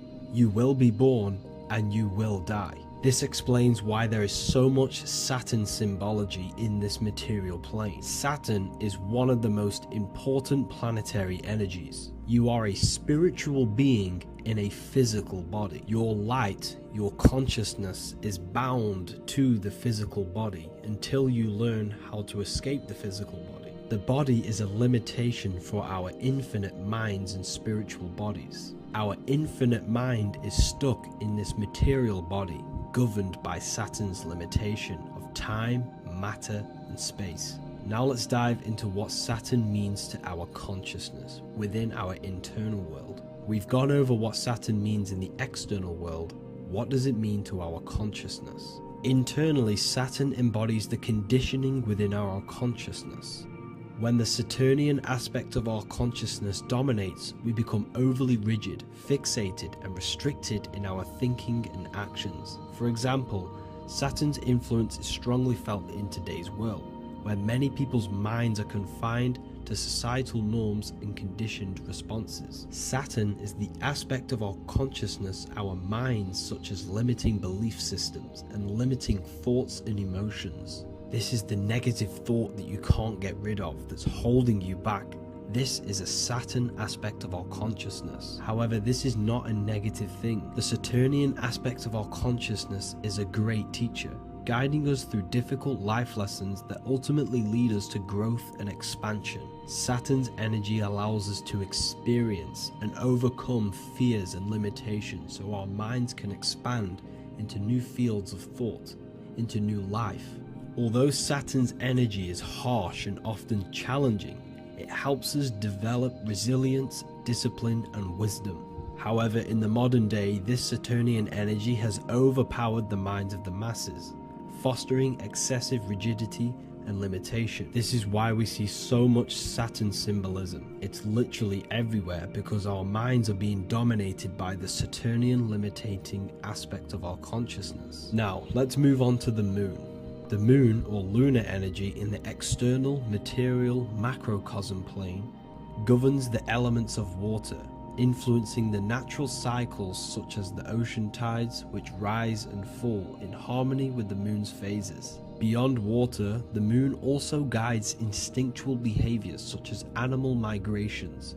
Birds, insects, and other creatures rely on the moon's subtle energies to navigate their journeys. For example, dung beetles use polarization patterns in the moonlight to orient themselves and travel safely home. The moon creates the months. M-O-N is moon. There are 28-day cycles, and this 28-day cycle of the moon is reflected in the woman's body, known as the menstrual cycle. The moon is a feminine energy, governing the feminine elements such as water and the feminine cycles of the body. The moon is the womb. This is why eggs have the same color as the moon, because eggs are ruled by the moon's energy. Now that's the external world. The internal world, the moon symbolizes the emotion aspect of our consciousness. It represents the subconscious mind, the seat of intuition and psychic abilities. Just like in the external world, things are born out of the moon, such as eggs and the womb. The subconscious mind acts as a womb for our conscious mind. Our deep subconscious emotions and programs are born into light into the conscious mind and controls the conscious mind. The moon represents our hidden psyche, our shadow self.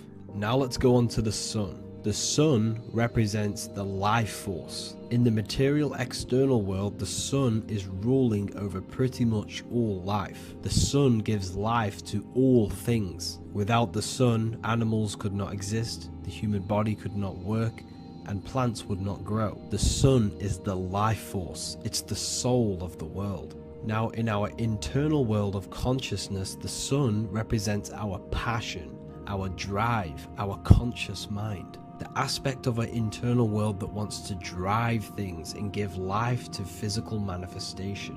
Now we go on to Mars energy. Mars is well known for being the god of war. Mars energy manifests into the material plane through anything that seeks to protect or defend itself. For example, the holly tree. The holly tree leaves are very sharp and they defend itself. Anything that is protective in the material world has Mars energy and is governed by this specific aspect of consciousness.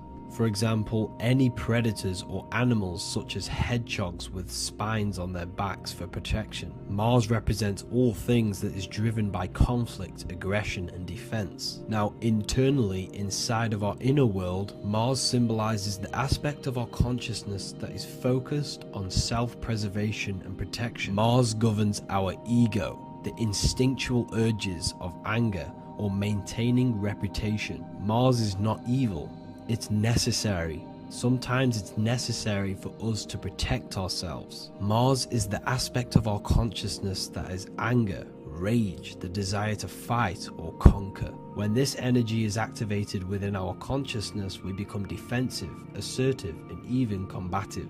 ready to dominate others and destroy obstacles in our way. Now let's move on to Venus energy. Venus in the external material world manifests its energy through the aesthetics of creation. This planet governs the beauty and harmony found in nature, including the nurturing environment of a mother's womb where life begins. Venus embodies the essential love, not only in romantic relationships, but also in the bonds between family members and all living beings. Venus represents relationships. We have relationships between plants, animals, they all depend on each other to give life. Plants provide food and medicine, while living creatures contribute to their own growth and pollination. Internally, Venus represents the aspect of our consciousness that yearns for relationships and connections with others. This is an aspect of our consciousness that encourages to care for our physical appearance and embracing beauty. Aesthetics play a role in our interactions and self-expression. This is why there is a beauty brand called Venus. Now let's move to Jupiter energy. Jupiter in the material plane manifests its energy as forces of fortune, abundance, and wealth. This energy manifests itself as plants, as fruits that we can consume and eat in abundance. Anything that is nourishing and cultivated by the earth for humanity and animals. Jupiter embodies the giving energy that provides for and sustains life, fostering growth and ensuring that resources are available to all. Its influence is seen in the natural cycles of abundance, where fruits must grow and ripen before they are enjoyed, symbolizing the importance of effort and patience. Internally, in our spiritual world, Jupiter represents the aspect of our consciousness that yearns for abundance and seeks growth in various aspects of our lives, including wealth, knowledge, and personal development of the mind, spirit, and the soul. This is the aspect of our consciousness that wants to gain wealth, that wants to gain expansion and abundance in our lives. However, when Jupiter's energy dominates our consciousness excessively, it can lead to feelings of stinginess and greed. It represents material possession. The last planet is Mercury. Mercury in the external world governs the vital elements such as seeds, air, communication, education, and electricity.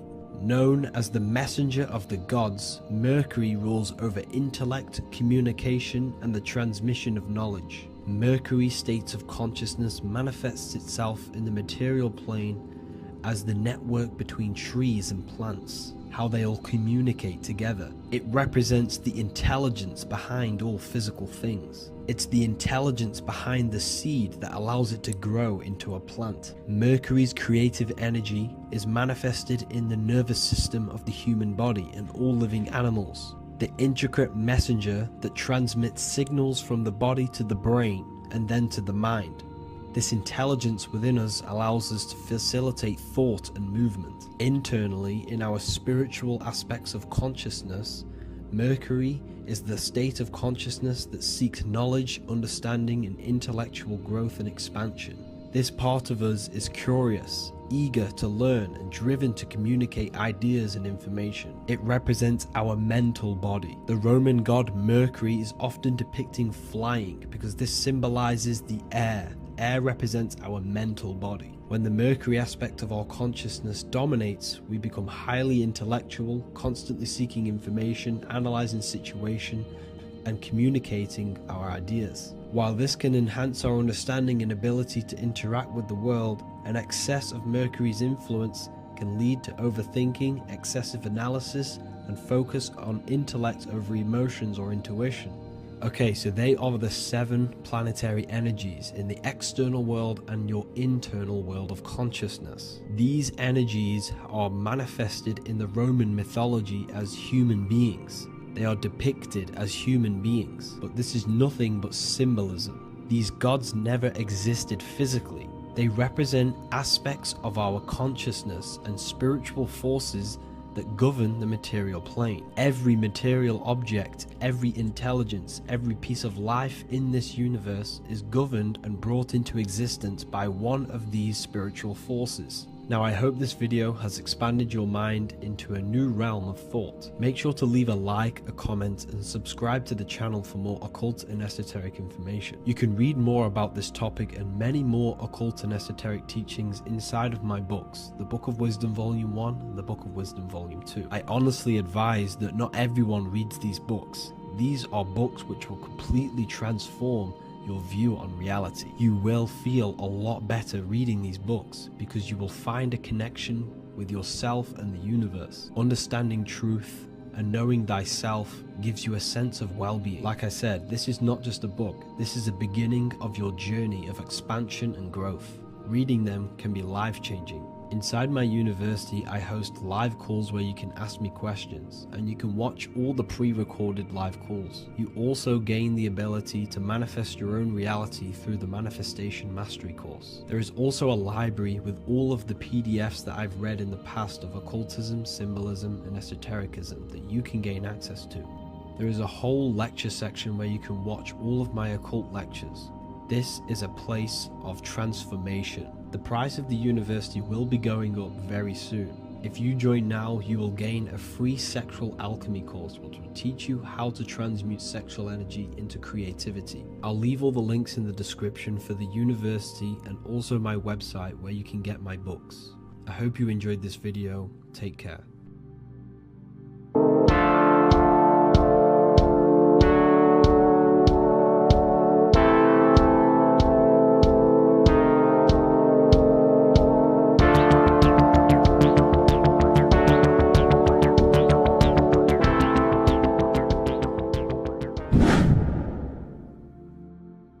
Welcome back, people. We're back with another video.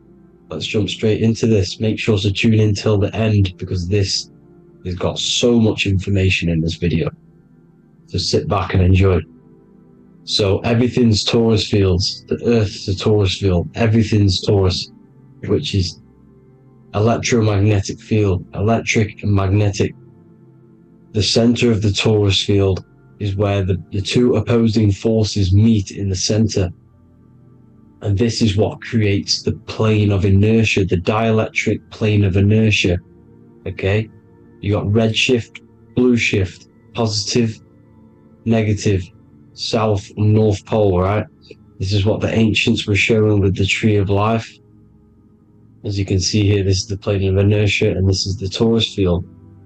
Everything consists of this. Everything is a Taurus field. A atom is a Taurus field.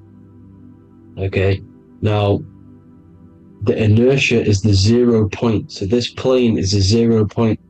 It's the balance between two poles. Okay, now this creates matter because matter is two opposing forces in motion equalized. So these two forces coming together is what creates matter on this physical plane. And this is why we can't see the electromagnetic field, because it consists of one of the elements, which is either electric or magnetic, but when they combine together, it's what creates this physical plane, which is physical matter, which is light in motion. Now, everything is one.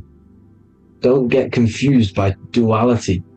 Duality is two opposing forces, but them two opposing forces are created by the same substance. It's two aspects of the same substance.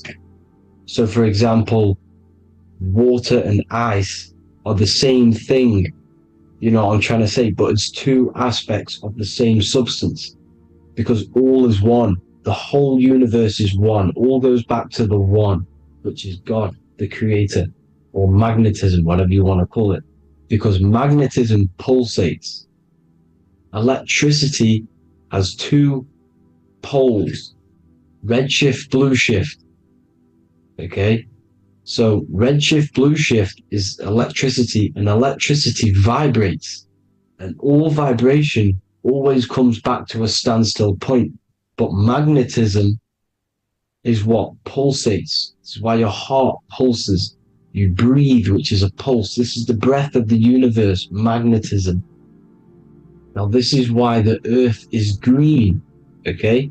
Earth can be spelt heart if you just move the H to the beginning, it spells heart, okay? Because the heart is the center of the torus field, which is the heart chakra for us humans, okay? We consist of the same field, as you already know. Heart being the center, which is green, which is the center of the 7 colors. The center of the 7 colors. This is the most powerful chakra in your body. People think it's the crown chakra, but it's the heart chakra because it's the center of the torus field. You must align them all and combine them all into one, which is the heart chakra. Now, Earth is green. Nature's green. Okay, this is because we live on heart chakra, the plane of inertia. It's the center of the torus field. Okay, and this is what the Egyptians called Isis, which is nature. Nature is balanced, and nature is female, Mother Nature, because it looks after us with the fruit it grows with abundance, and the water. It's a female energy, Mother Nature, and this is the symbolism of an equal, balanced arms. This is the scales, it's balanced. Mother Nature is balanced. This is why the sky is blue, because what comes after the heart chakra? Blue. Sky is blue. We live in Midgard. This is what the ancients called Midgard. You don't have to take this tree literally. It's a metaphor. We live in Midgard, where both positive and negative duality here. Now, Mount Meru. Mount Meru was known as the center of the earth, okay, or known as Hyperborea. And this is the North Pole, the electromagnetic North Pole. But when I say Mount Meru, it's not an actual mountain. They weren't saying there was a real mountain in the center of the earth, a magnetic rock. No.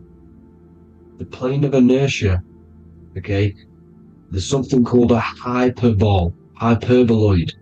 That's what it's called, a hyperboloid. And this is the center of the torus field. And this hyperboloid is what is in the shape of a mountain, you see? So if I go to this next one, they say Hyperborea on this map. Why do they call it Hyperborea? Because this is the hyperboloid in the center of the torus field, and this is the electromagnetic mountain, a metaphor. Mountain, what they're metaphorically saying, this is the electromagnetic mountain at the center, the double vortex, the center of the torus field, which is the North Pole. Pole of electromagnetic energy. So this is why they call it Hyperborea. It comes from the word hyperboloid.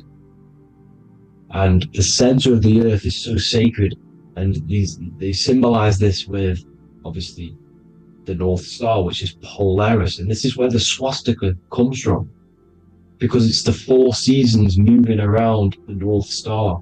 This is the Big Dipper constellation moving around the North Star, which is Polaris. There's that pole again. Pole. Magnetic pole of the torus field. And this is where the green, emerald green, Aurora Borealis comes from. It comes from this center hyperboloid at the center of the earth, where the most electromagnetic energy is stored. The center of the plane of inertia. The center of the plane of inertia. This is the all-seeing eye as well. As you can see, they got the sun, the moon. This is the Masonic cosmos, the sun, the moon, and the all-seeing eye, because the eye is Polaris, the eye of the stars. It's all a big eye. Now, the eye means a lot more as well. It's not just that. There's different ways you can interpret symbols. Now, this is the emerald tablets. Deep in Earth's heart lies the flower, the source of the spirit that binds all in its form. Okay? The flower of life is thine own place of thine spirit, and stream through the earth as thine flows through thy form, giving off life to the earth and its children, renewing the spirit from form unto form. This is the North Pole. This is what he's talking about. He's talking about the Aurora Borealis. Aurora Borealis. It's the Earth's aura. Emerald green. Heart chakra. Plane of inertia. Green. Earth. Heart. You see? All related. Now, there's many symbolism of this. So much symbolism of the ancients. The 7 layers of heaven. 7 layers of heaven, which are the 7 planets. Okay? These planets are the solar system. It's the solar system because we are the soul. We are the sun, the soul. And we're inside of a solar system, which is the 7 planets. That's why there's 7 layers of heaven. Okay? The rings of Saturn, the rings of the planets are moving around us. Okay? So, this is what the ancients were depicting in their cosmology. Now, this is the Hebrew cosmology of the earth. This is the Mayan cosmology of the earth. You see, it's all an enclosed system. We live inside of a giant torus field. All is atum. It's what the ancients said, the ancient Egyptians said. All is atum. Atoms are torus fields. Don't be tricked by the modern science today with the current model of an atom. It's completely wrong. They're hiding the torus field. They're hiding the electromagnetic field, which is in everything. Absolutely everything is in motion, and motion comes from this field. And you see, this is upside down, but this is I think it's pretty sure it's candles, but the 7 candles, the 7 planets, the 7 Elohim. You see? It all goes back to the stars and the heavens. Now, this is how the earth really works, with the stars on the outside of the cosmic egg, and then the torus field spinning around the sun and the moon, the positive and the negative charge. The sun gives your energy, the moon takes your energy. The moon controls monthly cycles. Moon is mon. This is etymology. Mon, month, money, demon, monster. Stir is star, moon star. We are all stars. Youngster, minister, superstar, Hollywood star. We're all stars. We come from the stars, which is heaven. Our soul comes from the stars. You see? We are the universe. The image of man is made in the universe. We are a microcosm of the universe. The universe is a macro. We are micro. We consist of everything. The body, mind, and spirit. The sun, the soul. Moon, the mind. Earth, the body. Body, mind, and spirit. We have 12 systems in the body, which are governed by the 12 zodiac signs. Starting at the Aries, which is the ram of God, all the way down to Pisces and Capricorn, kneecap. It all goes back to the stars. We are the stars. We are the universe. Everything is inside of us. Everything. Like they say, the Temple of Solomon, the Temple of the Soul, and man. The soul, the temple is the body. The soul is the soul, and the man is the mind. The temple of the soul and the mind. Body, mind, and spirit. We consist of the 5 elements: air, spirit, water, earth, and fire. We consist of everything. We are the universe. We're made in God's image, which is the universe. You see? Now, everything goes back to the stars. The ancients worship the stars because the stars govern everything. They govern the systems in the body. They govern your life. This is why your zodiac is so important, your sign. Each zodiac has a specific element associated with it as well. Aries, which is the first sign, the Ram of God, the Lamb of God, which is a fire sign. Fire, first. Fire, first. F-I-R, this is etymology. The cerebrum, ram, which is in the brain. Aries, the ram, controls the head, the face, and the nose upwards.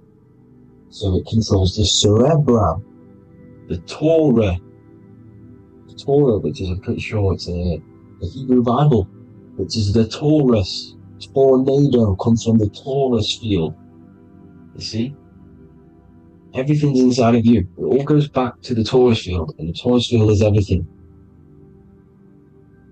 Now, like I said, 12 zodiac signs, 12 systems, 12 cranial nerves in the brain, the 12 disciples of the Bible. All symbolic. You have to read the Bible properly. Now, this center, at the center of the earth, right? This is what's stirring the ether. And the ether consists of the 4 elements. Because there's 5 elements. Spirit can be called ether. People call it spirit or ether. Ether is pure potential, pure energy. It's what connects the astral to the physical, it's the dimension between the physical realm which we're on and the astral. So it has pure potential, it's pure energy. This is why we say I either want to go there or there. It's connecting two scenarios. That's what the ether is. It's connecting the two worlds, the astral and the physical. The center is like the cosmic womb. There's a black hole in the center. This is the center of the torus field. This is the womb of creation. This is the womb of creation. And inside of this black womb are the 5 elements, and everything's being stirred around. Everything's in motion. Light is motion. Everything's motion. Now, like I said earlier, light crystallizes into physical matter. They are the same substance. Spirit and matter are the same substance, but different variations, different aspects of the same substance. Low vibrational spirit turns into matter. High vibrational matter turns into spirit. Or light, whatever you want to call it. Matter is light crystallized. This is where we get the 7 metals from. The planets are light. Specific frequencies and vibrations of light. When these lights, or the planets, materialize, material metals materialize, they turn into the 7 metals. Saturn turns into lead. That's why lead is red. Saturn is red. The sun turns into gold. That's why the gold is yellow and the sun is yellow. You see, Saturn is the time god. What happens in autumn? The leaves turn red and they die. This is why Satan, time god, the reaper, everything is crystallized till its death and then reborn again. You see, rust, when things rust, it turns to red. Because it's Saturn. Saturn crystallizes everything. He's the reaper who comes around in winter. You see? He's Satan. Jesus and Satan, the sun and Saturn. They say we live in a solar system. The solar system. I think I've already just broke this down. The 7 planets are the 7 chakras. Everyone already knows this. But I'm going through it anyway. But this is where we get the 7 planets from. And the 7 metals. You see, all the ancients knew it was an enclosed electromagnetic system. It's not a spinning ball in the middle of space, people. They want you to believe this so you get stuck in this material world. Because if you believe everything's material, you can never affect this plane effectively. You can never create your life effectively. You don't understand the planes of existence. Because the mental plane is a higher plane. And it breaks down and it controls the planes below it. The mental plane, hold on, I've got it here for you. The mental, the astral, etheric, and physical. Etheric connects the physical to the astral, but the mental is what's above them all. You see? Now, it's important to understand this. It's important. However, the ancients always talked about the enclosed system. Only NASA, which is introduced around the Roman times, not NASA, but the globe Earth was introduced around the Roman times. Okay? By these Masons. These Masons introduced this because they wanted to take over the minds of the masses and control them. These people worship the physical realm.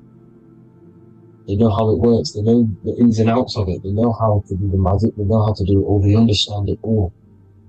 That's why Masonry have to take the oath. The oath of not speaking. You're not allowed to speak about anything you learn about in Masonry. Because they're discovering the truth about your mind and how it creates reality and stuff like that. So, this is the Masonic cosmology. The 5-pointed star, the 5 elements. The checkerboard for duality, positive and negative. The 2 aspects of every substance. This is another ancient painting depicting the firmament. The stars inside the firmament. The sun. You see, the ancients worshipped the sun because it's so important for sustaining our life. So the only reason we're alive is because of the sun. But then people think it gives you cancer today. They brainwash you to think the sun gives you cancer when it's the number one source of all life. They want you to believe it's a big, spinning, dangerous ball in space. It's not. It's here to give us life. It's God's Son. That's why Jesus is known as God's Son. It is the Son of God. God created that to sustain us. You see? So it's important you understand the true cosmology of where you are, because if you don't know where you are depleted of all of your morals. You're depleted. You're demoralized. You're lost. You don't know where you are. You don't know where you exist. Okay? Once you accept the globe model, the heliocentric model, you will subconsciously think that you come from nothing. This is why they implemented the evolution theory just after the globe model was introduced by Charles Darwin. Charles Darwin came in after the globe model. He's a Mason, he was another Freemason, and implemented evolution where we came from monkeys, because they want you thinking less of yourself so they can manipulate your mind. You see? They want to manipulate your mind, and they have done since you got here. Since you came through that portal, you were manipulated from that day to believe this, believe that. The true cosmology, the truth will set you free. You will understand things better. You will feel better in yourself when you know the sun is here for you. You'll feel better in yourself that you know that you didn't come from a monkey. You were created as a human, a manifester, a creator. You're so intelligent. Your mind is amazing. You can manipulate matter, mind over matter. See? Thank you all people for tuning in. Tap in with yourself. Love yourself. Find the truth. Spread the truth. Nothing dies. Nothing in this creation dies. Everything's energy. Everything's light. Light can never die. You're a light being. That's why it says Hu. Hu man. Hu is light in Hebrew. Or Latin. Either one of the two. You are light. You're a light being. You never die. Ever, ever, ever die. Ever. Stop thinking you're going to die. This body will die because it contains electricity. And electricity always goes back to a standstill point because of vibration. Electricity vibrates. You are pure light. You will never ever die. Thank you all people. God bless. Make sure to like, subscribe and share.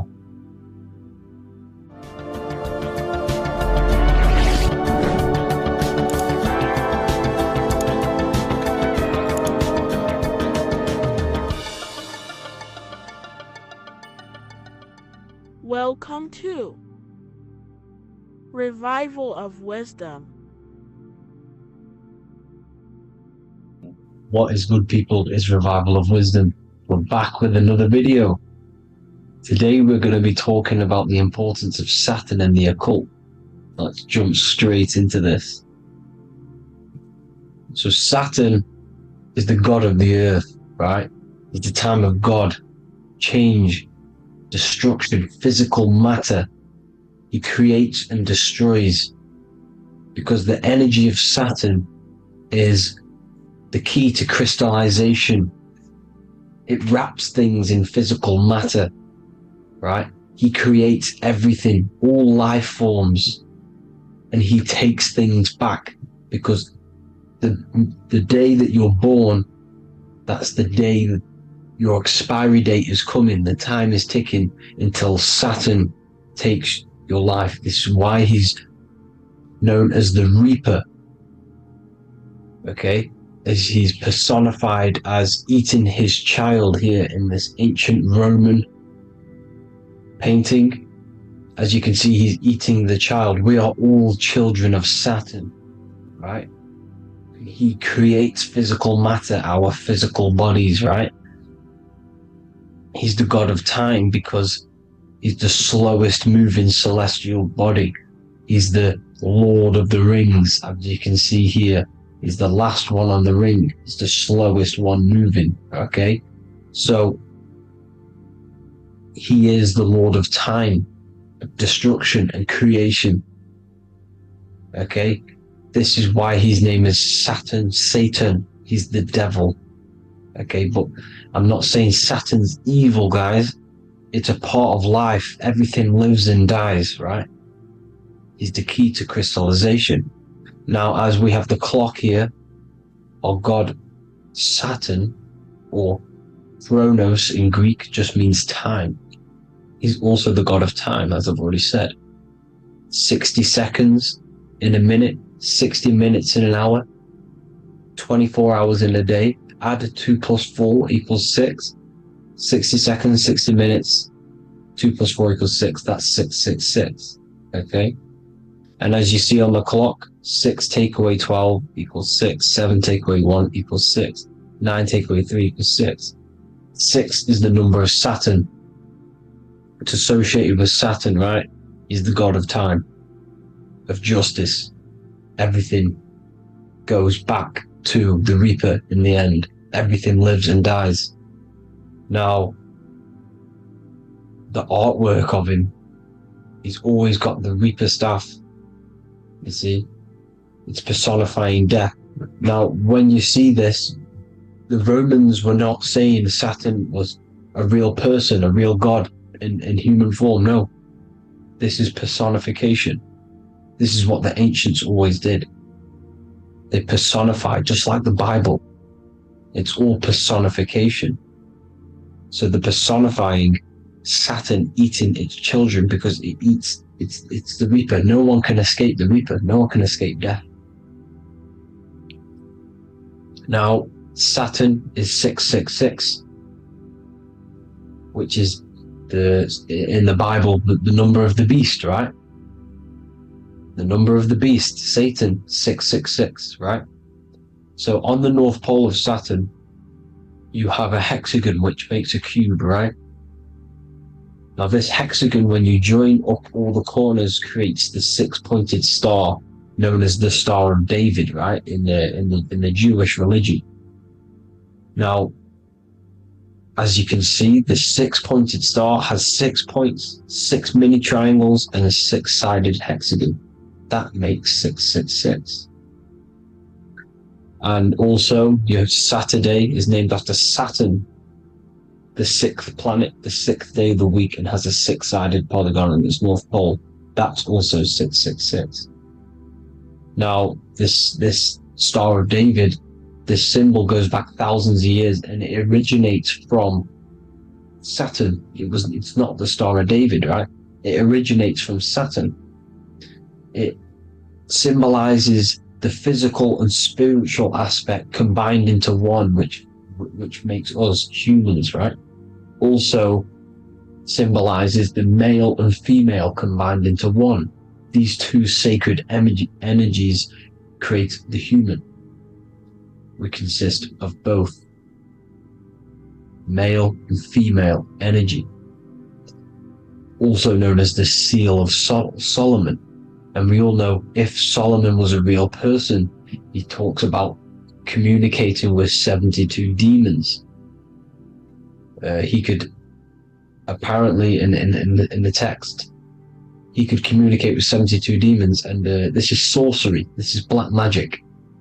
Now, this symbol is associated with hexing people. When you place a hex on someone, that is a form of witchcraft, which a hex is just a curse. When you're cursing someone, this is black magic. Now, the black magician would stand in the middle of the symbol and cast his spells onto other people. Now, this symbol is obviously on the $1 bill, twice on the $1 bill. And it's very, very ancient symbol, and it originates from Saturn. And let's keep going. So the cube. So I've just said how you see the cube on the North Pole of Saturn, right? The cube is limited. It's a 3D shape. It symbolizes limitations to the physical 3D dimension, the third dimension, the physical realm which we are in. Now, as you can see, the color associated with Saturn is black, right? Black is infinite potential. Black is the creation of all things. Before there was light. Light is born out of blackness, darkness, okay? Now, black is physical matter. And as you can see, the black cube, black symbolizing physical matter, the cube being limited, as the physical realm that we are in is limited. It's not like the fourth dimension where everything can exist in a thought. The third dimension is limited, right? And this is what Saturn is. It limits you to the 3D 666. Your body limits you to your physical body. Now these black cubes are placed everywhere, as you can see: Australia, Denmark, Manhattan. There's one in New York. As you can see, the Apple have a cube. The Nintendo GameCube. Trump Tower is a black cube. This is worshipping the energy of Saturn, the god Saturn. Okay, it's not a god, it's a celestial energy. However, it rules over Earth because it pretty much created the physical realm. Now, as you see, when you go to a funeral, you wear black, a black suit symbolizing Saturn, which is the color associated, black. And as you see in Mecca, they walk around the black cube in rings. As you can see here, they're stood around in rings, like the Saturn, the rings of Saturn. The Mercedes symbol. You probably wouldn't notice that, but yes, it's Saturn. And when you graduate from university, you wear a black cube on your head. This is all symbolizing Saturn. Okay? Now, as you can see, the Jews here have a black cube on their third eye whilst they pray. Notice how he's shutting his eyes into blackness, darkness, and he's wrapped around a black strap around his arm. This is symbolizing the wrapping of physical matter, of how physical matter wraps things into existence. And as we all know, the Star of David is a Jewish symbol. So he has the black cube and the Star of David, right? So all of these religions are secretly worshipping Saturn. Okay, this is all Saturn worship, Kronos, the god of time and destruction, the physical reality. Now, as you can see, it's symbolized everywhere in all major corporations. Pepsi, internet, that's obvious. NASA, of course, NASA. NASA means to deceive in Hebrew. Universal, Walkers, that one's so obvious. Nike, Toyota. So many different ways they symbolize it. You either see the rings of Saturn or the black cube, as I just showed you here, the Nintendo and the Mercedes, right? It's absolutely everywhere. Now, they also use 666 to symbolize it, as I've just broken it down to you. 666, the World Economic Forum. We all know how they're trying to enslave us into this new world agenda. Google Chrome, CERN, Disney, Coca-Cola, Cadbury's, all of these have 666. Now every UPS barcode has 666, and even www. is Hebrew for 666, as you can see here. Monster, it's the same Hebrew letter that means 666. Drake, 6 god, that's his god, Saturn. Why? Because they love physical realm, they love the physical dimension, the third dimension, because they can rule here through riches. They can build an empire here. It's not like the fourth dimension. They don't want to ascend. They want to stay down here in the physical realm. Okay?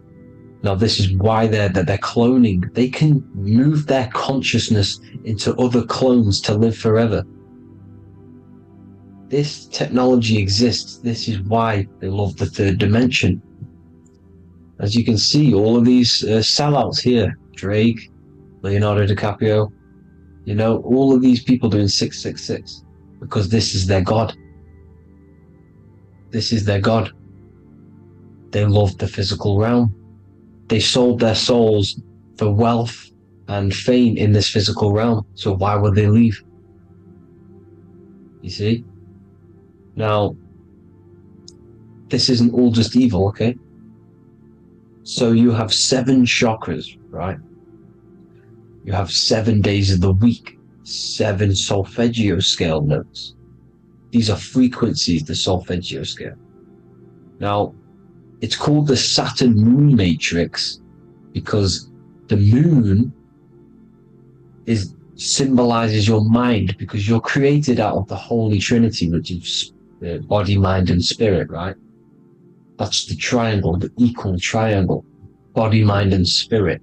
Now, the 3 main celestial bodies are Earth, Moon, and Sun. The Earth being your physical body, the Moon being your mind, and the Sun is your soul, hence why it's called solar. It's a solar soul. Now, these symbols are alchemical symbols, so when you're doing alchemy, you use these symbols to obviously symbolize what we're talking about. Now, as you can see, these are all the symbols of the planets. Of Saturn is created out of the moon on top, the moon on the bottom and the Earth on top, as you can see here. You see? And this creates the number 5. Now, with the moon being your mind and the Earth being your physical body, this is mind over matter, because the Earth is your body's matter. This is matter over mind. You don't want to be matter over mind. This is low states of consciousness. You won't be mind over matter. You see, to manipulate matter, to create your own reality. Now, obviously, we all know Saturn is associated with the lowest chakra, which is the root chakra. This is to deal with your animal instincts. When you're down here, you identify as the physical body. You don't know anything spiritual. You're pure physical. You have a pure physical mind. You don't believe in anything spiritual. This is survival mode, consumption. They want you trapped down here, which is matter over mind. They don't want you to create your own reality, which is mind over matter. You see? Now, that's what Jupiter is. Saturn is the moon on the bottom and the Earth on top. But Jupiter is the moon on top with the Earth on the bottom. That's mind over matter, you see? So, these chakras are an ascension process from spiritual, from matter, physical matter to spiritual. This is the ascension. This is the stairway to heaven. This is Jacob's ladder. You see? Now, the number 5, which is obviously associated with Saturn as well, which create the symbol for Saturn, created the number 5. You have 5 senses, 5 elements, 5 physical elements. As we all know, Saturn crystallizes everything into physical matter out of the 4 elements. 5 fingers and toes, 5 points of man. Okay, the number 5 is the number of justice. Saturn holds things back. He restrains things from you, makes you learn the lesson. Now, 666 is not all evil. 666 is the atomic structure of the carbon atom. 6 protons, 6 electrons, 6 neutrons, right? We are carbon-based life forms. All life forms are based on the bonding properties of the element carbon. Because Saturn crystallizes everything into physical matter. Now, the Masons symbolize this with the checkered boards. They have the black square, which is obviously matter. As I just said, the black cube. And spirit is the white square, because white is eternal light. White and light, you see. Black is physical matter. Now this is what we are. The point of our soul is to transmute from matter to spirit, but these are interchangeable. This is the constant cycle between spirit and matter, spirit and matter. High vibrational matter turns into spirit. Low vibrational spirit turns into physical matter. You see? Now, we are carbon-based life forms. This is what 666 is, the number of the beast. Well, when I say we, the physical body is the beast. It's the animal. It's the carbon suit to operate in this physical dimension, in this physical realm. See? It's the vehicle used to operate in this physical realm. But your mind isn't from this physical realm, you see? The brain is the physical manifestation of the soul. Okay? So, as you can see here, the spine is an extension of the brain. Everything goes back to the brain. This is literally what your physical body is. You see, this is the nervous system, and everything reports back to the brain, and everything's controlled from this control center. And this spinal column, at the top of the spinal column, is your third eye, which is known as the pineal gland. And this is the seat of consciousness. It's the center of consciousness. That is your true self, pure consciousness. This body is just a physical body. This body is mortal. This body runs out, but your consciousness lives forever. They don't want you knowing this. This is why they keep you down here in your lower chakra. They want you to believe everything is just physical. They don't want you to believe in the spiritual side of reality. Because this way they can manipulate you, right? They want you matter over mind, because they know your mind creates reality. They know your mind is the root cause of reality. You manifest your own reality from the inside out. So this is why they control your perception of reality. They control your information in order to manifest their new world order. You, who are ignorant to knowledge and wisdom, you who are ignorant are manifesting their agenda because you accept their information and their perception of this reality. Now, this is why they tell you the globe model, the heliocentric model, to trap you into physical matter. Now, if you understood about this true form of this realm, you'd understand that there's a spiritual side behind everything. The spiritual side, something has to exist. The root cause of reality is higher planes of existence. It happens in the mind before it happens on the physical plane. You see? They don't want you knowing this. They want you matter over mind, which is the symbol for Saturn. Moon over Earth. The Holy Trinity.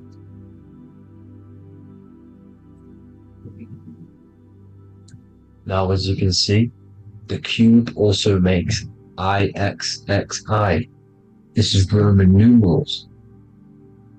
This is Roman numerals, and when it's translated from 9/11. Yes, 9/11. This is the secret code of the One World Order.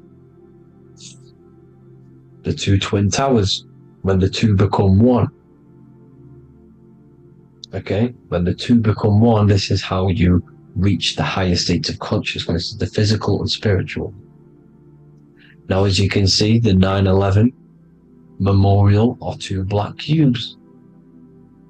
It's two black cubes. This is all Saturn worship. Now, I'm not saying that Saturn is an evil celestial body, right? No, everything has a good side and a bad side, right? It's duality. the spirits of Saturn on the dark side are the most evil demonic spirits. Now these are the spirits that these are invoking through these rituals, right? Yes, 9/11 was a massive ritual. It's a satanic ritual, okay? Now, we all know Elon Musk. Elon Musk is coming with the mark of the beast. In English gematria, this equals 666, right? 666, as I said, is the number of the beast. You are the beast, your physical body. You see how the Bible twisted things up to make things more confusing, right? But it's there. You just have to have the knowledge to be able to read the Bible properly.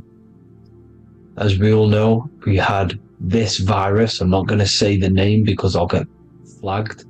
This virus adds up to 666 because this is all part of the New World Order. It's all part of keeping you in this physical dimension. Okay? Now, as you can see here, Novus Ordo Seclorum on the back of his shirt, on Elon Musk's shirt, this is also on the $1 bill, Novus Ordo Seclorum. This means New World Order. Yes, New World Order. This is on the back of Elon Musk's shirt. And as you can see here, he owns Neuralink, which is the brain chip which they're going to be putting into implanting this onto your brain. This is the New World Order to connect you and merge your consciousness with AI. Neuralink and Meta, he owns Meta as well, which is the metaverse. These are going to be linked in, hence why they have the same symbol, but just in a different format. It's the infinity symbol. And the infinity symbol comes from the torus field, as you can see here, your electromagnetic field from around your body. Now the end goal is, for this New World Order, is to trap your consciousness inside of an alternative reality being projected from the metaverse.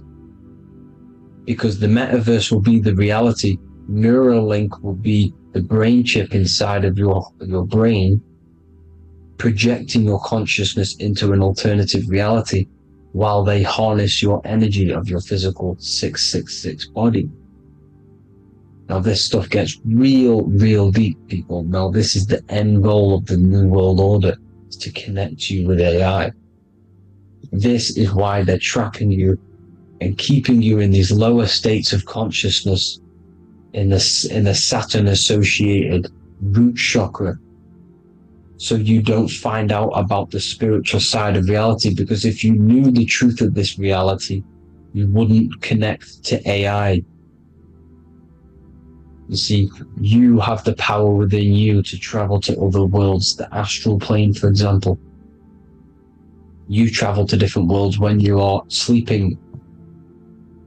Okay? They want you to know it's just a dream. However, their end goal is to trap your consciousness and feed off your energy, spiritually and physically. Okay? I don't know why these people are just pure evil. As I said, evil love bondage. They love the physical dimension. They don't want to ascend to other realms. These evil love the third dimension. This is why evil spirits will inhabit bodies, exorcisms, because they miss being in the physical realm. They miss it. Evil love bondage. So this is why they're cloning and putting their consciousness in clones to stay in this third dimension, to stay as further away from the source as possible. Okay? This is why they're doing it.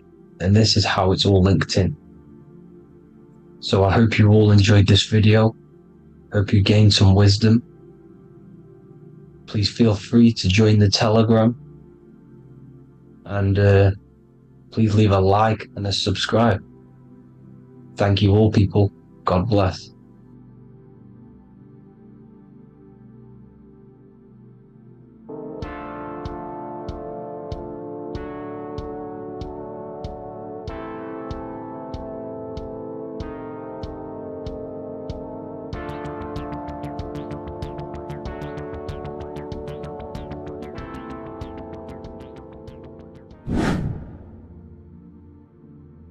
What is up, people? How are we all doing? Today, we're talking about the flat earth cosmology. So let's jump straight into this. Please drop a follow and leave a like to help the algorithm. So, we live in a torus field. Everything's made out of torus fields. And every torus field has motion. It's what it is. It's the motion of energy. And every torus field has a center, which is the black hole. It's a womb of creation. It's counter space. Now, this is why the North Pole is magnetic, because the center of this torus field is the most magnetic part, the strongest part of the field. So this is why all compasses will point you to the center. And the Earth's magnetic field is spread across the whole of the Earth. And it's spinning, as you can see here. It's like a tornado at the center. And this tornado is the force which is spinning the sun and the moon around us. You got the sun, the moon, Polaris, just like in the Masonic cosmos here. Sun, the moon, Polaris, the all-seeing eye. Now we'll get into Polaris a bit later, but the sun is the magnetic force. Sorry, is the electric force. Because every field is electromagnetic.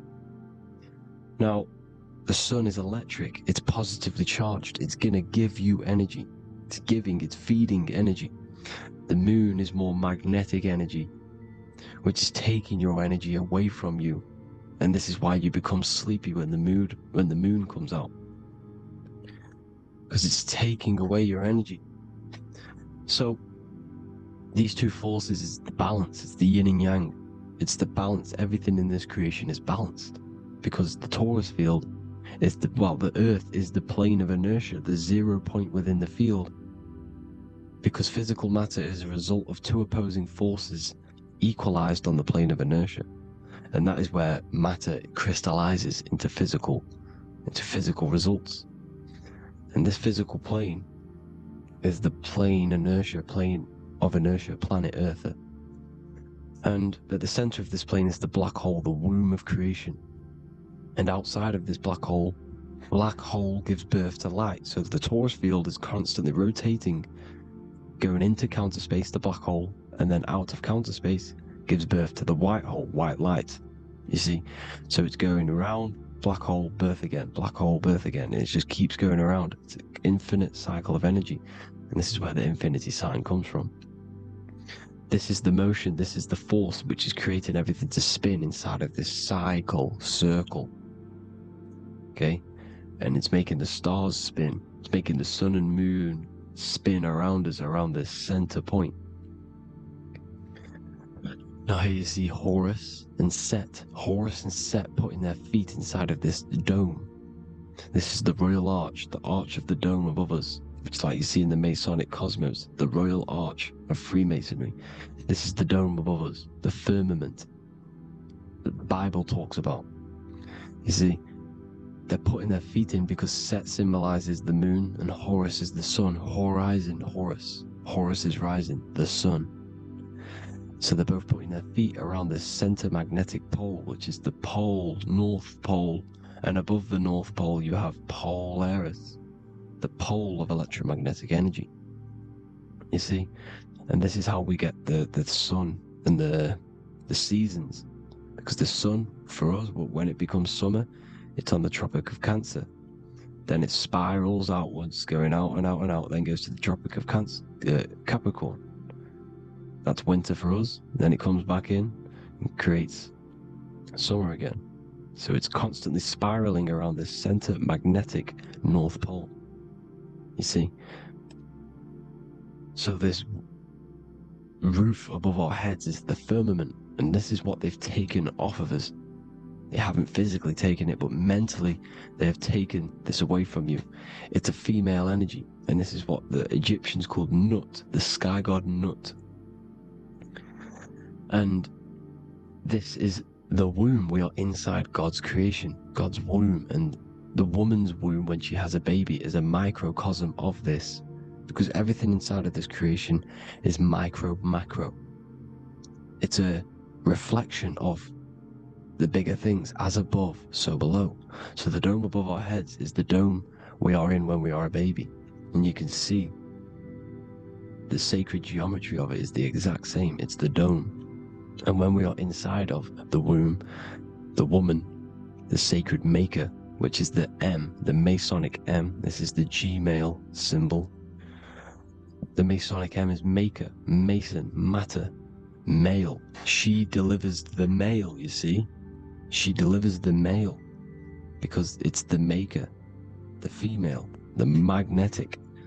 The woman is magnetic in nature, the male is electric in nature. So when we are in this womb, the female, we are being fed by the center umbilical cord, by the center of the mother's stomach. We're connected to the center of the woman's stomach, just like we are when we are in the earth.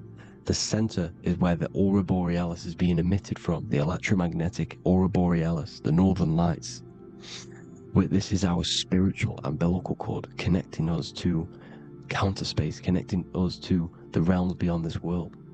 Because at the center of every torus field is counter space.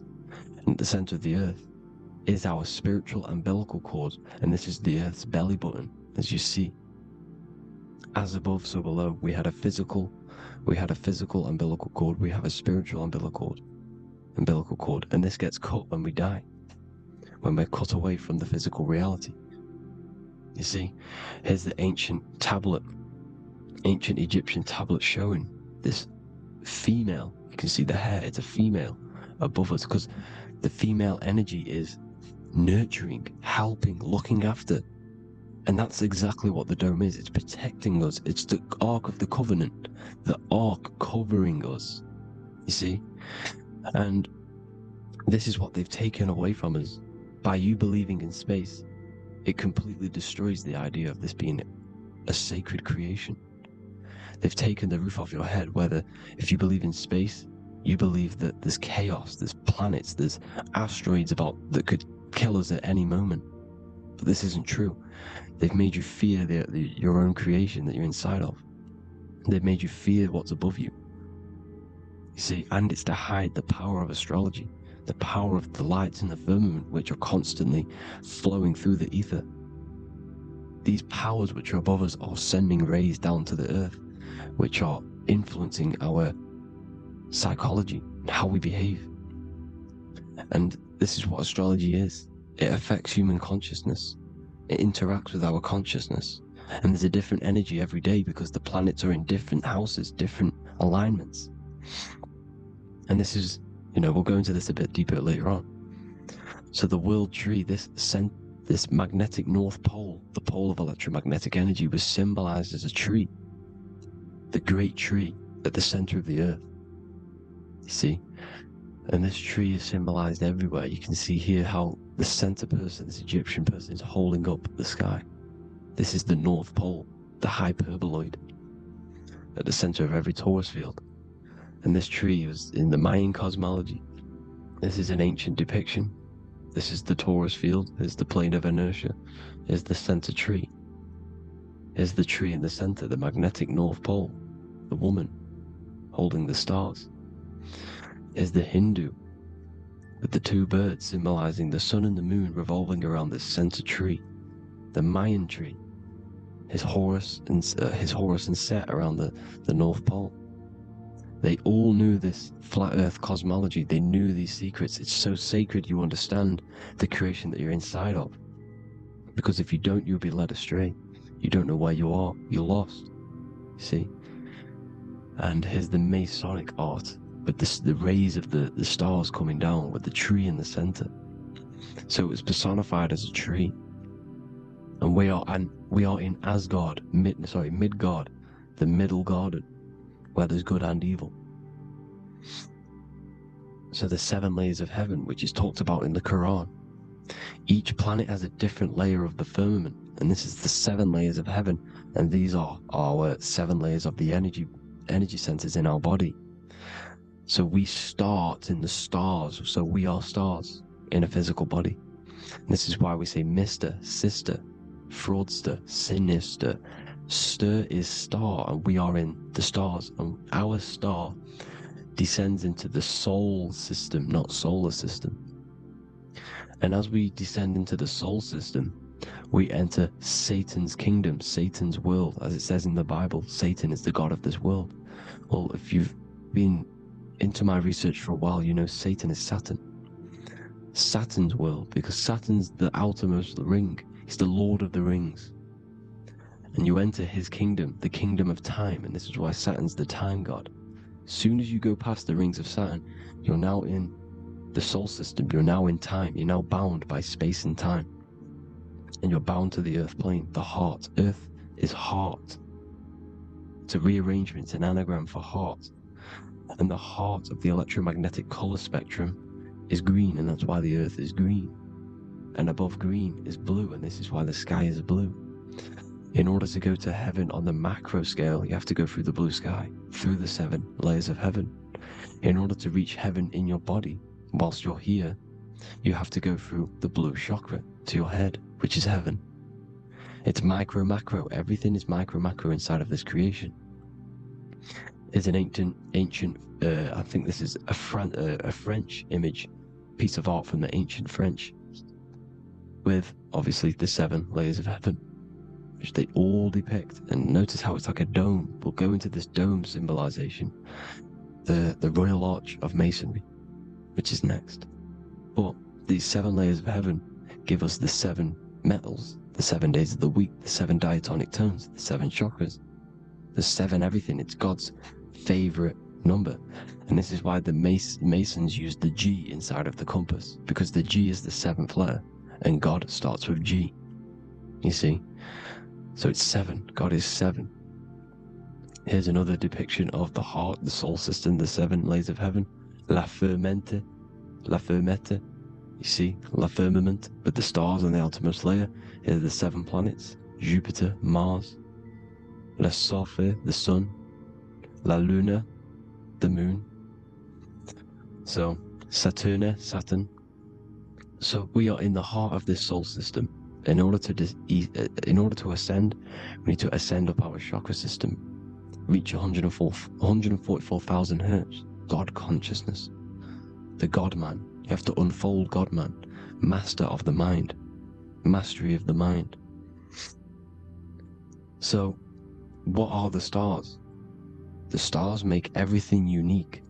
The stars are constantly rotating around the center, magnetic North Pole, the tornado at the center, which is stirring everything. It's stirring the ether. The center is the ether, and the 4 elements are born out of this ether.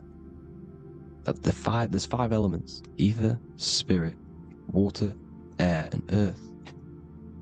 The ether gives birth to the 4 other physical elements, which the whole of creation are made out of. About them 4 elements. 4 is the number of stability. You know, a chair, a table has 4 legs. It stables things. It's a foundation, and these 4 elements are the foundation of this creation.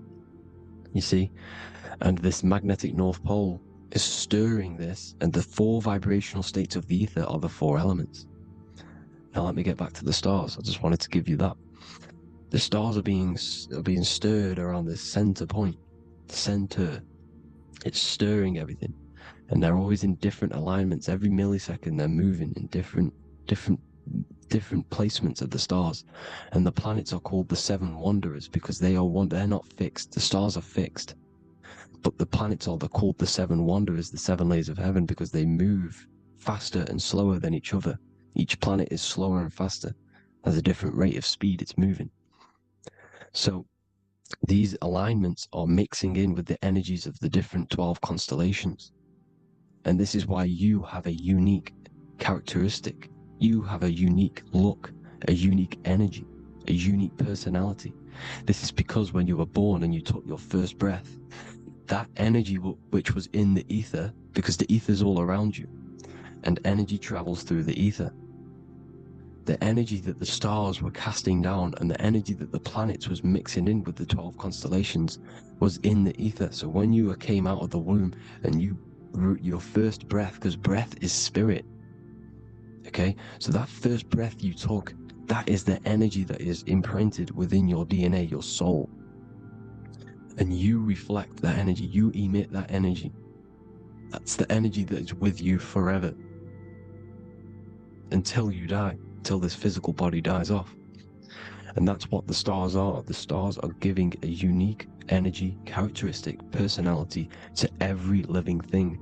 Every dog, every cat, every animal has a unique personality because it was born at a different time and place in the sky. Okay? The stars are your destiny. Now, the stars are constantly changing as well. If you look at stars through a telescope, they're constantly changing and forming different forms. You can see here, it looks like water. It looks like light through water because it's the ether above us, a sea of ether.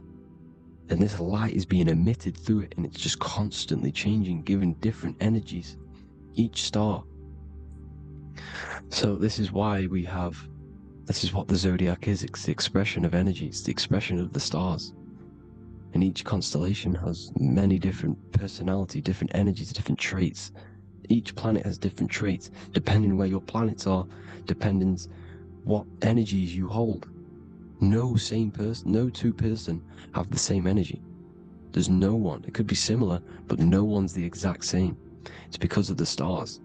The stars are never in the exact same split place. The planets are always in different houses. So here's some Royal Arch symbolism. Here's the Royal Arch of Masonry, as it says here. The sun and the moon, the constellations. Here's Cancer, the 7 planets, the 7 stars. Here's the Royal Arch. This is the firmament. Here's the duality. Black and white, duality, good and evil, rest and motion. Dielectricity, magnetism. See? So this is what the Royal Arch is. It's symbolizing the cosmic dome above us. The womb we're inside God's womb.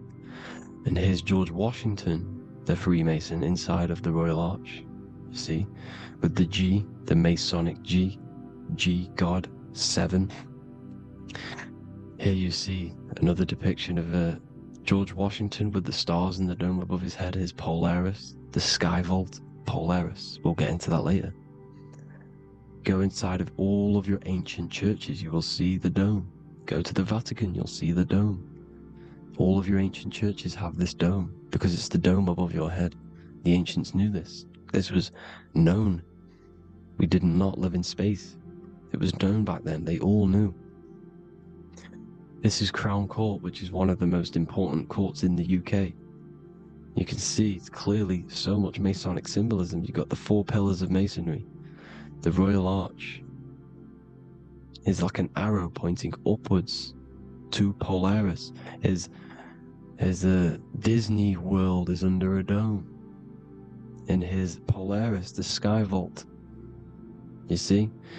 And also 666 in the symbol. There's more 7 layers of heaven. Here's an ancient depiction of the firmament. Here's the astral plane outside of the firmament. The Royal Arch. You see? It's everywhere. Here's Polaris, the 8-pointed star. Polaris is in between the sun and the moon. It's at the center of the Taurus field. And Polaris corresponds with the pineal gland as well because it's the all-seeing eye. See? So, is Polaris, the 8-pointed star, which is at the very top. It's the very center. It's on top of the North Pole. And it's an 8-pointed star that's always symbolized as an 8-pointed star. Here you see the Vatican. The Vatican is a giant key with an 8-pointed star. See, it's a key. Here's the dome. Here's the Space Delta, the USA Space Delta logos. Here you see the Egyptian god looking from the center of the North Pole, looking upward to an 8-pointed star, Polaris. An arrow pointing up to Polaris. Here's another the bear holding a key with an arrow up to Polaris. 7 holds the key to Polaris. Here's an eagle holding a key above the North Pole to Polaris. Polaris, and here's another one.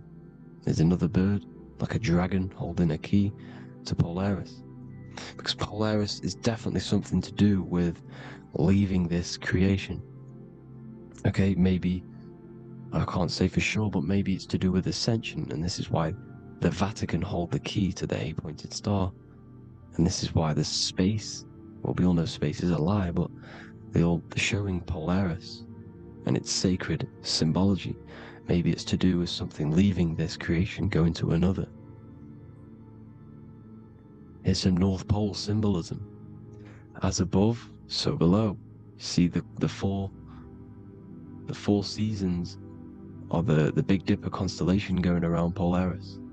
This is Polaris, this is the Big Dipper constellation, and this is the swastika. This image gives us the swastika, because all the symbols we use are created in nature. They're created somehow in nature. This is how we get them. As above, so below. This is the map of the North Pole with the 4 rivers, looking like the Big Dipper constellation. It's the Masonic, here's the ancient cosmology with the 4, you see the 4 islands, Mayan cosmology, 4 islands. This is the alchemical symbol for Earth, 4 sections. The windows, because the center of the North Pole is a window to another dimension. The 4 lucky 4-leaf clover, which is supposed to be lucky. It's just it's truth in plain sight. And here's Hitler looking at 2 flat Earth maps. So this swastika has been used for thousands of years, thousands and thousands of years, and it's symbolic for the most sacred land on this plane, the North Pole. Shambhala.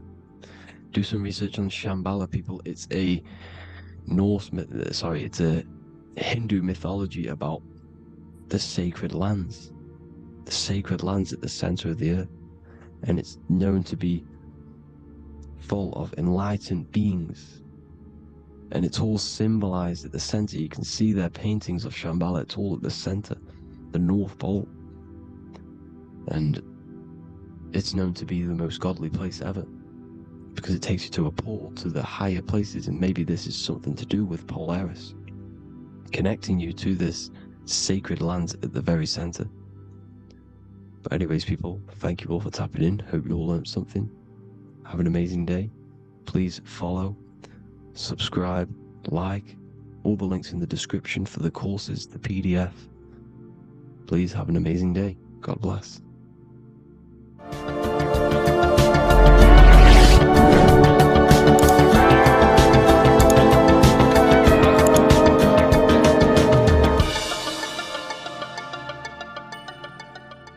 Welcome to Revival of Wisdom. This video is going to be about the flat Earth and the breakdown of the whole cosmology. I'm going to be digging very deep. I've got a lot of pictures and images to show you, and a lot of dots to connect. So let's start with the Freemasonry art. So this artwork we have here is the Freemasonic cosmology as they know and believe. So what is it symbolizing? Obviously have to start off with the 4 pillars representing the 4 corners of the earth. The 4 corners with duality. You see, there's everything on earth. There's good and evil. Good, evil, positive, negative. Good, bad. This is the checkerboard. This is what it symbolizes. Okay, obviously we have the sun, the moon. The sun gives you energy. It's the anode. The moon is the cathode. It's the opposite. It takes your energy. So therefore you become sleepy when the moon comes out. You see, everything on earth, everything in the universe is balanced. There's complete balance, symbolized by duality. There's always 2 opposites. We have the all-seeing eye, and obviously 7 stars representing the 7 planets, but not planets as in we know planets. They're not physical spinning balls of gas. They are energies, they are lights emitting from the realm above this realm. They are lights through the firmament, through the electromagnetic field. So let's go through that again. The 4 corners, duality, positive and negative, cold, dry. Everyone on Earth has an opposite. Everyone, there's 2. Okay, and then we have the sun, the moon, the 7 planets with a 5-pointed star. What's the 5-pointed star? Of course, it's the 5 elements: spirit, water, earth, fire, and air. Okay, that's what the 5-pointed star is symbolizing, the 5 elements of earth. And then, most importantly, we have the compass. The compass is very, very important, hence why it's in the center. The compass is symbolizing many, many things, and one of the most important things, but we'll get into that after. We have a boat with water outside of the earth. So we have a boat on water, symbolizing the waters separated by the firmament, the waters above, separated by the firmament from the waters within the firmament, the earth. So this is what it's symbolizing. So the compass, what's the compass? This is where the compass comes from. The Polaris, the most important star there is, because it's in the center of Earth, the sun, the moon, and the black hole, black sun. Because all creation comes from center, the seed center. Okay, but we'll get into this after. But also, this is a very important Masonic symbol because they use this symbol a lot.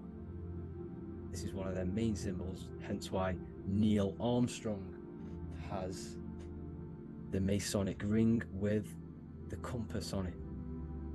The people who supposedly went to the moon, which obviously they faked to push this globe model, because the globe model is based upon fear. Because the globe model, if they can sell you the globe model, they can sell you anything then. You don't know where you actually are.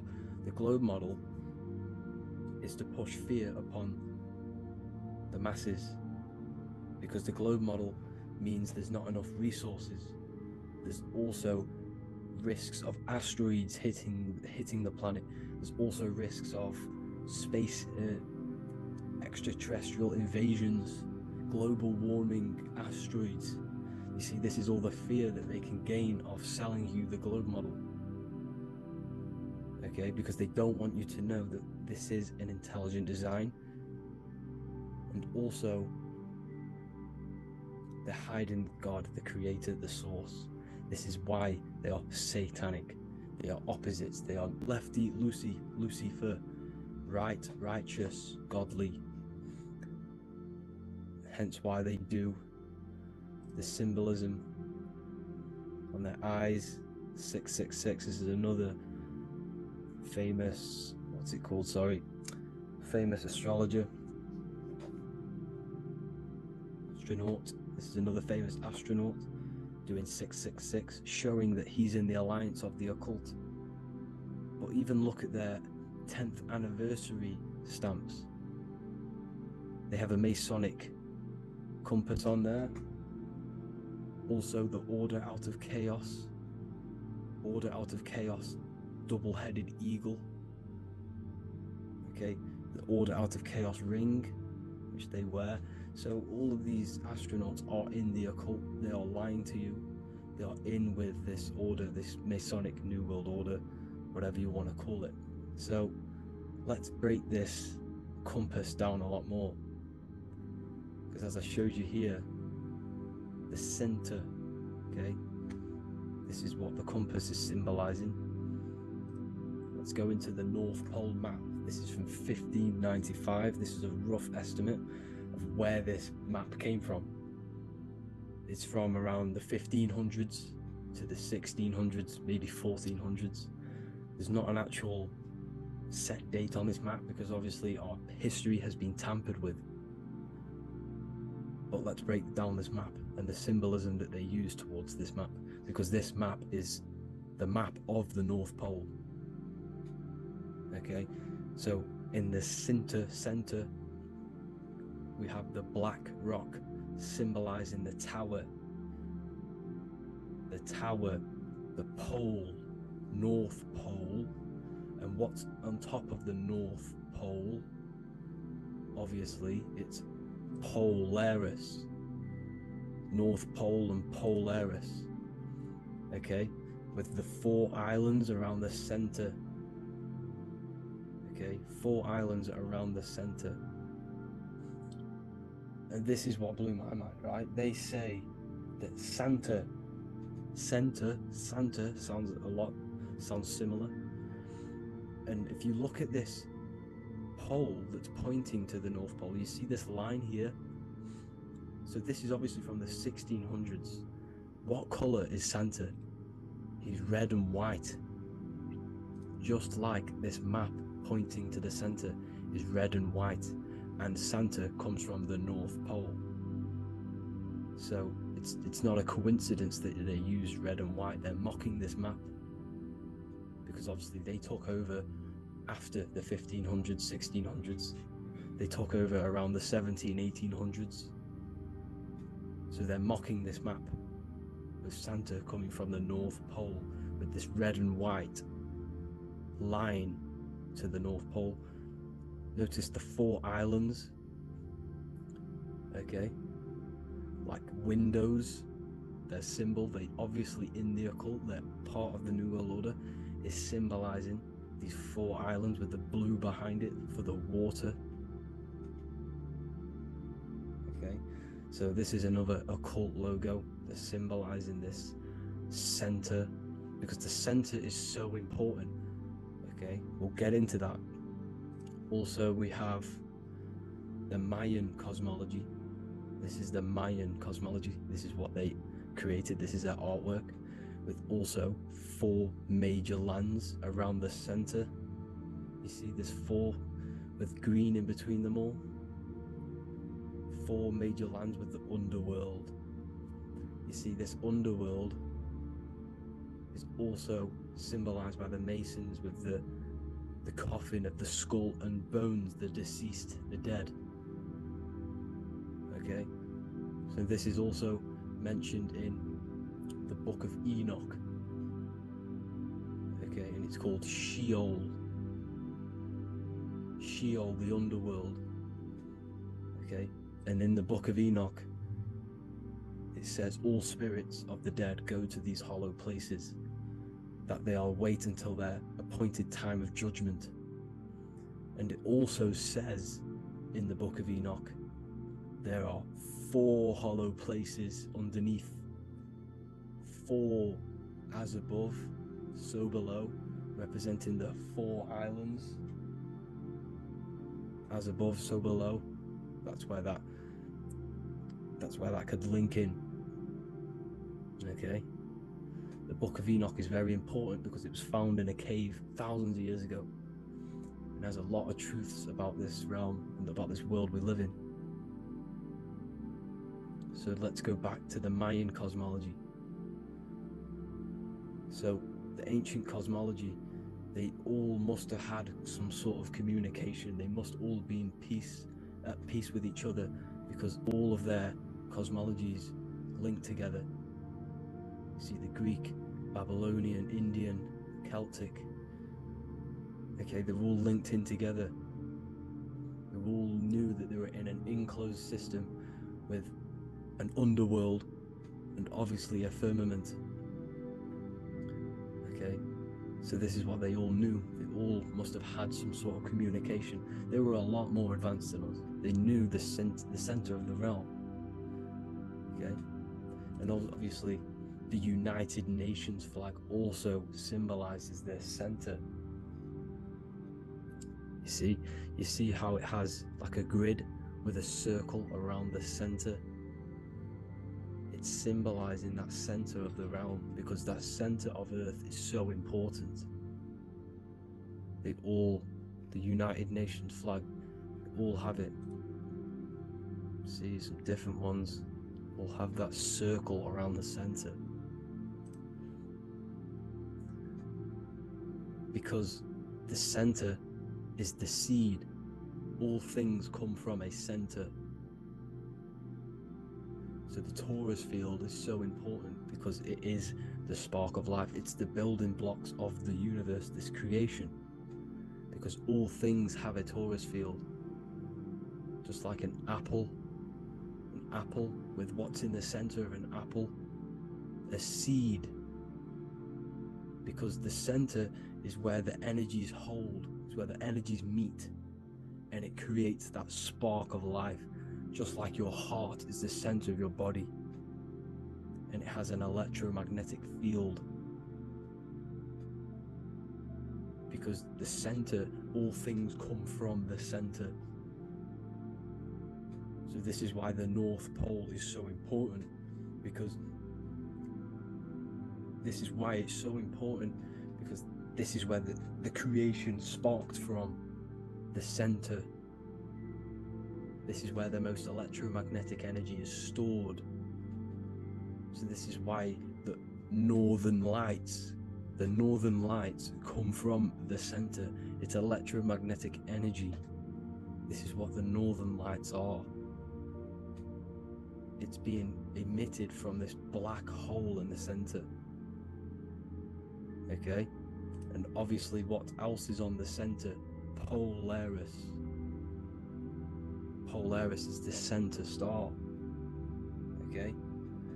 So the center star is what sits on top of this North Pole, Polaris, because it's a pole of electromagnetic energy, symbolized as a black rock, a black hole, pole. You see, because all creation comes from void. Light is born from darkness. Without light, darkness can't be born from light. You see, but light can be born from darkness. This is why darkness is so important. And this is why there's a black hole in the center of our realm, like the black sun. The black sun. The Polaris star, the North Star. You see, so this is this North Pole, Polaris. This is what they're talking about. And this is why compasses are an 8-pointed star, because Polaris is symbolized as an 8-pointed star. This is where a compass will point you to. It will point you to that center. So notice how a compass has this black hole in the middle, you see, and it will point you to this meeting point, the north, because in the center is the center of the torus field of the earth. This is where the most electromagnetic energy is. You see, everything gets sucked into the black hole. Okay, this whole reality is being projected from that center point, just like your eyes suck in light. It's a black hole. Your eyes suck in the light of this light being emitted from this center place, this electromagnetic energy at the center, which is the seed of everything, of everyone. You see, just like an apple has the seed in the center in darkness, because in the center of the apple it's dark, it's black, it's pitch black, but that's where the seeds are, that's where the life is. But Polaris is so important because it's that center star which lines up. It is the pole, it's the top of the pole of the torus field. So Polaris would be here at the very, very top. And this is where the compasses point you to. And this is why the Star of Ishtar, the 8-pointed star of the Sumerians, also talked about this 8-pointed star and it's called the Star of Ishtar. Okay, and who is Ishtar? Ishtar is the goddess. Okay, so she's not a male, she's a female, because every creation is brought through a female, a womb. Every single human on earth is brought through the womb, the sacred feminine energy, and the womb is pure darkness. There's no light in a womb, just like the center of our realm. It's a black hole. Okay, and guess what? She's the god of fertility and sexuality. She is responsible for all life. Okay, so the Star of Ishtar is the Star of Polaris, which is symbolizing the responsibility for all life, the center of our realm, the black sun, the black hole. Okay, so this is what that god of Ishtar of the Sumerians is talking about, the goddess, the womb, the seed of creation. So this would be the portal, more than likely the portal in and out of our realm, because it's the top of the Taurus field. And what's above this realm is the heavens. So this is where you get sucked in from the heavens. Your soul gets sucked in and brought onto this plane of existence called Earth. These are some space NASA symbols. Look how much Polaris symbolism there is, and notice how it's at the center. You see this circle? This is like a half circle, and at the center is an 8-pointed star of Ishtar. It's the same thing. It's Polaris. It's at the center.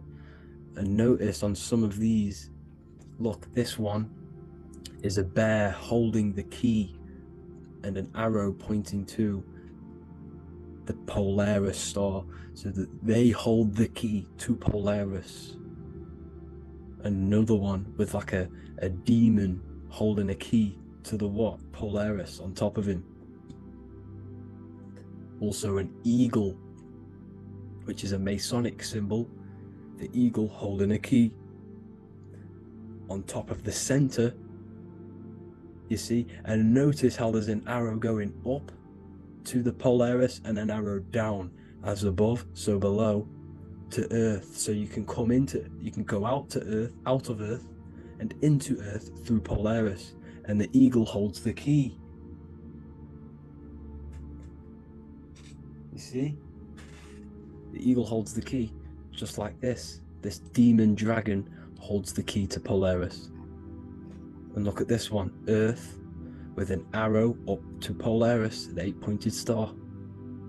So Polaris is more than likely that portal which the Anunnaki used, the Sumerian gods used, because the Anunnaki symbol is also an 8-pointed star. Okay, and like I said, that center is the seed of creation. The center is the black hole. Okay, just like your pineal gland is at the center of your brain. The pineal gland is at the center of your brain, and that's what connects you to that spirit realm, to the source. That's it for this video, guys. Thank you all for tuning in. I hope you all learned something today. Please leave a like, a comment, and please subscribe to the channel for more content. God bless you all. Welcome to Revival of Wisdom. Welcome people. We're back with another video. Please make sure to hit that like button, subscribe, and turn on notifications to never miss a video. The Earth is a giant torus field consisting of a positive and a negative pole. The Sun being the cathode with positive charge, and the moon being the anode with a negative charge. This is why the sun rules over the day, giving you lots of energy, and the moon taking your energy from you, making you go to sleep. Now, the plane that we live on is called the plane of inertia, and at the center of this plane of inertia is the North Pole. This is where the two electromagnetical energies meet. Now, this is where the most electromagnetic energy is stored. This is why all compasses will point north, because it's the most magnetic place in this reality. So the sun and the moon is spinning around this center point, which is stirring the ether of this reality and making everything move in circles, meaning this is a cycle. Everything's recycling itself. It's an organic simulation. The ancients also knew about this sacred land at the center of this reality, known as the North Pole. As you can see on this map from the 1500s of the North Pole, you can see 4 islands around this center black rock. Ancient civilizations like the Mayans, the Buddhists, and ancient Chinese also depict these 4 islands. The endless symbology of these sacred lands at the center has been going on for thousands of years. These sort of secrets are now kept by the elites, but as always they have to show the truth in plain sight, and this is what they are doing with the Windows symbol and also the Wizard of Oz. Now in the Wizard of Oz, as you can see, there's something called Munchkin Land. Munchkins are these unusually short people. Then on the ancient 1500s map it says Pygmy, and then the Pygmy people in mythology are also these unusually short people. Just like Santa and his elves, they come from the North Pole, and elves are these unusually short people. These stories that we are told about Santa and Munchkins are putting truth in plain sight about this sacred land. This sacred land at the center of the earth is where the Aurora Borealis comes from and is being emitted from this black hole in the center, also known as the Black Sun. The Aurora Borealis is the Earth's aura, hence why it has the word aura inside of it. It is the life-giving essence to all life within this realm. As this dualistic reality we live in consists of both physical and spiritual, the Black Sun is like our sun for the spirit. It's our spiritual umbilical cord, connecting us to the spirit realm. And the rising sun is the opposite. It's our sun for our physical 666 carbon suits, known as our human body, our physical aspect. As it states in the 40,000-year-old emerald tablets, deep in Earth's heart lies the flower, the source of the spirit. The flower of life is as thine own place of spirit, and streams through the earth as thine flows through thy form, giving off life to the earth and its children. So the North Pole is the core of this spiritual reality, and the closer you get to it, the more spiritual and lucid it becomes. So the elites have covered this up in order for us to forget the true nature of this reality. And they did this cover up by introducing the globe model. Nicholas Copernicus was around in the 1400s, and he introduced the globe model. As you can see, he is a Freemason. He depicts himself with a globe and a Masonic compass in all of his paintings and portraits. Galileo was also a Freemason, as you could see in all of his portraits with a globe and a Masonic compass. He was also a massive part of introducing the globe model after Nicholas Copernicus. So yes, the globe model was a spiritual and political move to gain more control over the masses. After the globe model was then introduced, they introduced the theory of evolution by another Freemason, Charles Darwin. See how these two theories go hand in hand? They both degrade humanity, and they make you confused of where we actually came from. By hiding the true form of this divine creation and hiding the true power of each and every one of us, They maintain control over the masses. Now this is order out of chaos, known to be the 33rd degree slogan of Freemasonry. Now this is the Masonic cosmology, and as you can see, you have the checkered board for the duality, the 5-pointed star for the 5 elements, the 4 corners for the 4 pillars, the all-seeing eye, which is Polaris, the sun, the moon, and the 7 stars. So even Freemasons are taught the flat earth cosmology and the true form of this reality. Now the true nature of the sun, the moon, and the earth is shown and reflected through the Masonic compass. The Masonic compass is the sun, the moon, Polaris at the top, and the black sun at the bottom. It makes sense why all the scientists who introduced the globe model all used the compass and the globe together, because it's truth in plain sight. As I explained in my other video, all Freemasons have to take the oath, so it goes to show, why are we all learning these theories from Freemasons who can't talk about certain topics that they learn about? Why should we believe their theories when they're holding back the real truth about this reality? Now going on to NASA.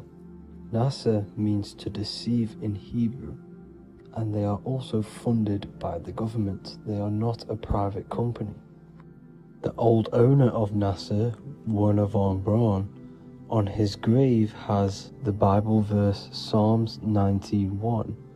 The heavens declare the glory of God, and the firmament showeth his handiwork. Now why would the owner of NASA put this on his grave? Seems a bit suspicious to me, alongside with the NASA astronauts are all Freemasons.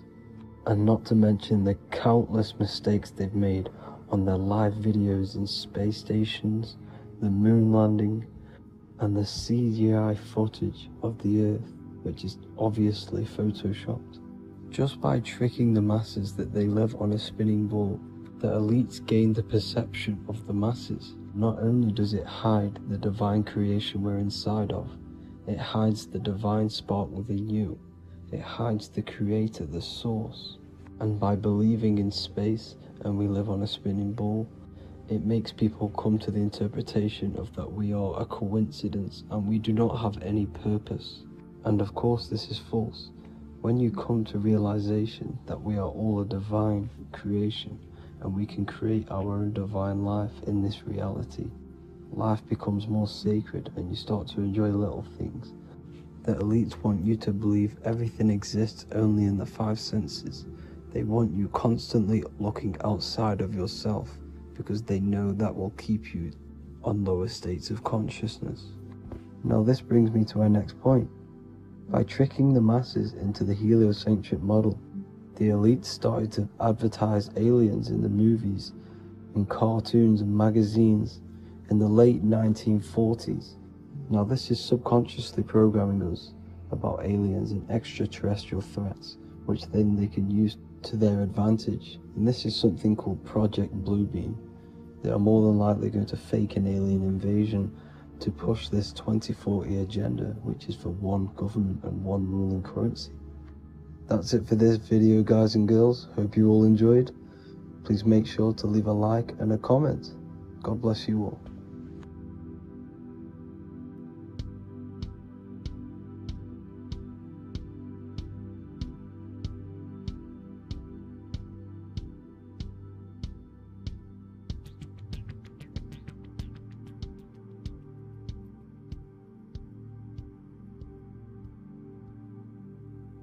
Welcome people, we're back with another video. I will now be keeping track of my YouTube and trying to upload every week. In this video, we'll be talking about the chakras. The chakras are the 7 attributes of God, and they are the 7 planets. These are literally vortex portals within us that connect us to these vices and characteristics of God. Each one of these energy centers are a spinning whirl of energy which controls the cells and organs in that particular area of the body. For example, it's literally a mini brain for that area of the body. Each chakra has a vice which you need to turn to a virtue in order to climb up through the system.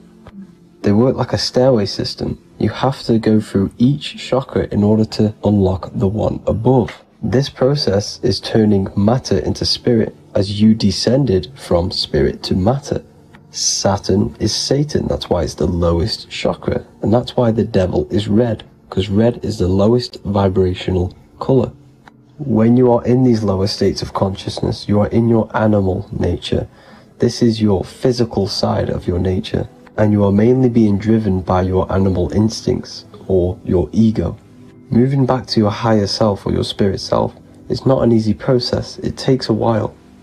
However, with discipline, consistency, and motivation, you can achieve this, and this is what the ancients called Christ consciousness. Once you have achieved this, it is basically a state of mastery of the mind. You no longer lust for the lower animal nature things. Now, let's start with the root chakra. This is located at the base of your spine, and you can feel this chakra by tensing your anus. This energy center is in control of your survival needs, your vitality, stability, and security. Now, if this chakra is unbalanced, you will feel insecure, fear, anxiety, unstable, low self-esteem, anemia, over or underweight, and constipation. In order to balance this chakra, you need to feel grounded, embodied, stable, calm, centered, a sense of safety, and trust in yourself and the world around you. The next chakra is the sacral chakra, which is located around the belly button area. You can feel this chakra just by sucking in your belly. This chakra is to do with relationships, self-worth, creativity, empathy, and most importantly, sexuality. This is the most important one in order to start to raise your vibration overall, is giving up the over-sexualized nature. In order to balance this chakra, you need to come into harmony with all the toxic relationships that you have.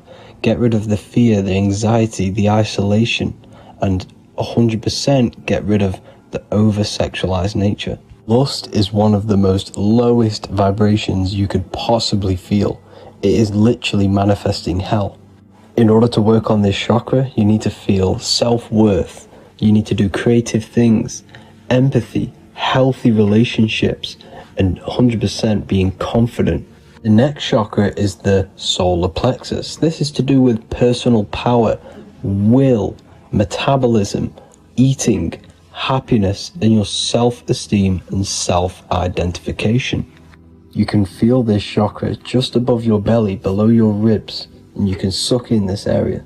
If this chakra is blocked, you will feel lack of confidence, difficulty in manifesting your desires, low self-esteem, misuse of power, misuse of dominance, weak will, and shame in yourself. Biggest one for this chakra is overeating, as it's to do with metabolism.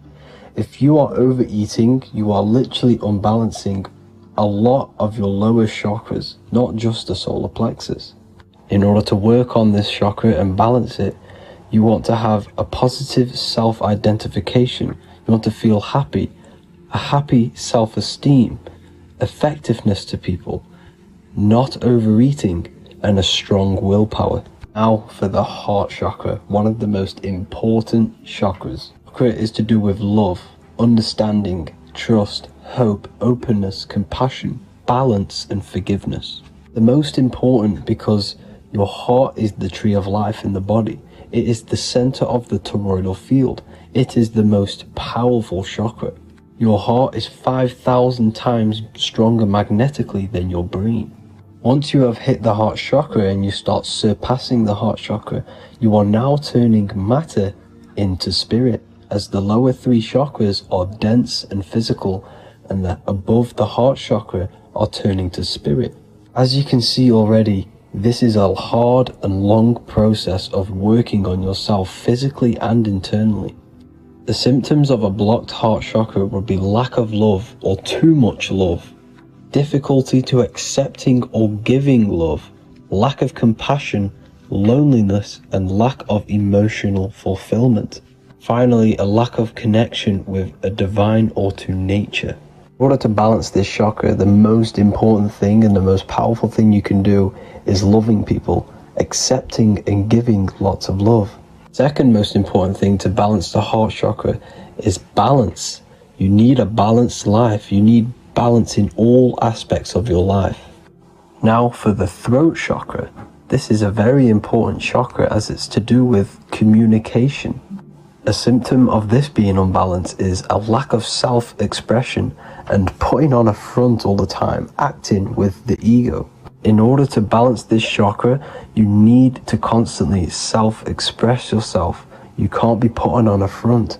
That voice inside your head, you have to let it come outward. Don't just block it off with a wall. Self-expression will lead to you gaining friends who actually like you for being you and not these fake friends that you have to put on an ego for. In order to balance this chakra, you need to express yourself, express the word that's within you. Don't be lying to people, don't deceive or be deceptive. The next chakra is the third eye chakra. This is starting to get very advanced and you are coming very close to spirit. Just before we head on, I want to announce the PDF is now available, containing all the presentations I've ever made, all into a condensed 38-page PDF. The link will be below this video for you to access. And if you want to learn how to create reality using your mind, how to attract your desires, how to get out of the situation you are in, the link will also be there for the Manifestation Mastery course. Now for the third eye chakra. The third eye chakra controls the pineal gland, which is your first eye. It's to do with your psychic abilities, channeling, telepathy, astral travel, visions, and connection to the higher self. You need all of the chakras aligned to get the full potential out of your third eye or pineal gland chakra. For example, if you're astral traveling and you fear something, you will be instantly shot back to your body. So you need to master all of the chakras before you go on and try and do these higher spiritual activities. Symptoms of the third eye chakra being blocked is lack of imagination, lack of vision, lack of concentration, blocked or clouded intuition, can't see the big picture, and especially overly reliant on logic and intellectual thinking. A good way to work on this chakra is imagining things, vision things, trust your intuition at all times, always follow that inner voice. Cut out the tap water which contains fluoride. Fluoride blocks the pineal gland. And cut out all junk food because all of this is affecting your pineal gland. When in meditation, you want to focus your eyes and your attention to the center of your head between the two eyebrows. This is where the pineal gland is located. This will help and awaken the pineal gland over time when you keep doing these meditations. Finally, for the crown chakra, this is to do with universal consciousness, all-knowing, enlightenment, cosmic connections, the God source. This chakra is blocked by being cut off from spirituality, plagued by the senses, being tricked into the five senses and being tricked into thinking you are the body. In order to work on this chakra, you need to feel grounded. You need to know yourself, your real self, the voice within you. Have common sense, have specific decisions that you're making, be very direct. Now we've got out of the way all of the chakras, I can now introduce methods and meditations which will help you unblock them spiritually. When meditating, you want to get into the present moment in a nice, comfortable position. Bring yourself to the present moment by saying, I am here right now, nothing else matters. Keep repeating this over and over with your eyes open or closed. After a couple minutes of bringing your attention to the present moment, you can now start to breathe in through the nose deeply and breathe out through the mouth slower than you breathed in. Place your attention on the chakra that you want to balance. Think of a high vibrational emotion like love and think of this while placing your attention on that chakra. You can do this exercise every day for 10 to 20 to 30 minutes. The longer the better. Another practice you can do is by chanting the Bijis for each chakra. They are here starting from the root chakra all the way to the crown chakra. Or you can chant the 7 vowels. There are not 5, there are actually 7. A, E, A, O, U, M.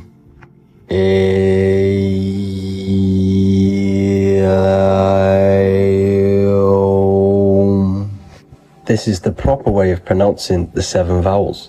These are so powerful because these are the only things that exist. It is literally the sound of God. By pronouncing them right, you can actually create a lot of power within you and align your chakras. That's it for this video, people. I'd appreciate a comment and a like to help the algorithm. I appreciate you all. Love and light.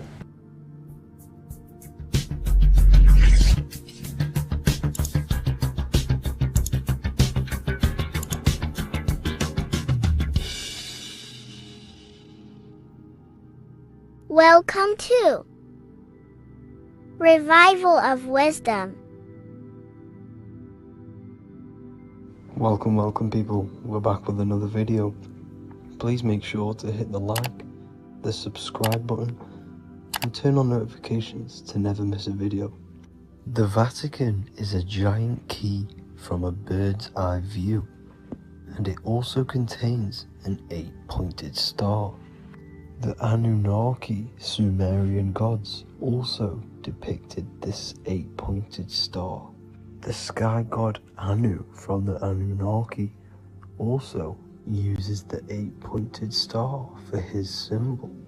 And even Freemasons depict an 8-pointed luminary with a ladder and a key. This is symbolizing the key to ascension up to the 8-pointed star, which is Polaris. Polaris is always depicted as an 8-pointed star. Polaris is the standstill star at the very center of our realm, which is perfectly aligned with the North Pole. The Earth is a giant torus field, and at the center is where the most electromagnetic energy is stored. This is why all compasses point to the north. Hence why a compass is an 8-pointed star, because it points you to Polaris, which is the North Pole, the center of this realm. The 8 points of the 8-pointed star symbolize the 8 points in space and time. So yes, Polaris is the portal which you ascend through if you outgrow this consciousness by aligning your chakras. Our earthly realm is a macrocosmic reflection of us, and we as humans are the micro reflection, with the earth containing its 7 chakras as well as us. The North Pole is the 7th chakra, which is the crown chakra. So the key to ascension is held by the Vatican, hence why it's a giant key, because they mislead the masses through their religions, which teaches the masses to look outside of themselves. As stated in the 20,000-year-old emerald tablets written by the Egyptian god Thoth. On Earth, man is in bondage, bound by space and time to the Earth plane.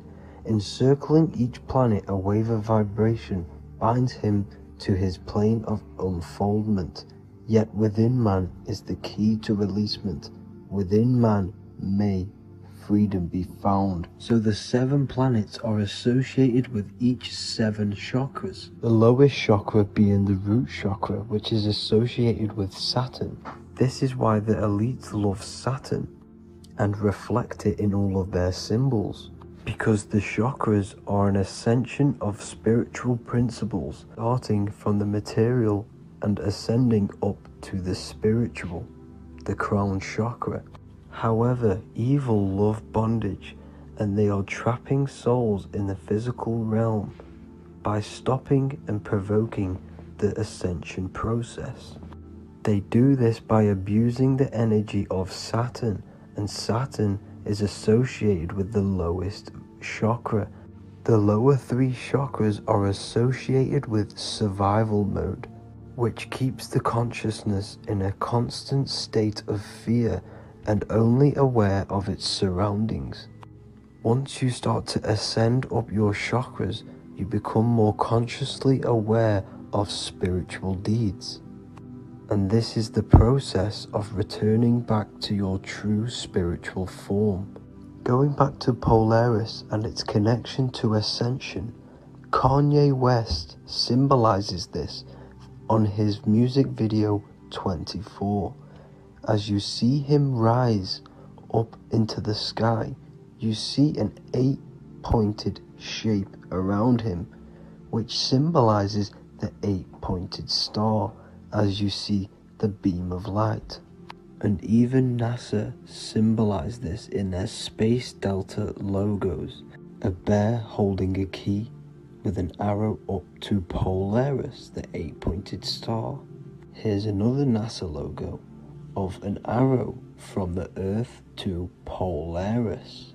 The series Lock and Key on Netflix is all about portals and doorways, and they have the Kundalini energy as one of their keys. Kundalini energy is the energy which rises up the spine, the 33 vertebrae, and activates the third eye. The third eye is the spiritual gland which connects humans to other spiritual realms. We are not the body. Our spirit, our soul inhabits the body. We exist physically, spiritually, and mentally. Therefore, we are multidimensional. The intellectual and spiritual inhabit the body. Therefore, this is just an avatar within this timeline. However, within each and every one of us, we all have the key to releasement, as says in the Emerald Tablets. This releasement is ascension, up until higher states of consciousness. As stated in the Emerald Tablets, man is in process of changing to forms that are not of this world. Grows he in time to the formless, a plane on a cycle above. And another one saying, man is a flame bound to a mountain, but we in our cycle shall ever be free. Know ye, O man, that when ye have progressed into the cycle that lengthen above, life itself will pass to the darkness, and only the essence of the soul shall remain. That's it for this video. I hope you all enjoyed. Please feel free to leave a like, subscribe, and comment any subjects you want me to talk about. God bless you all.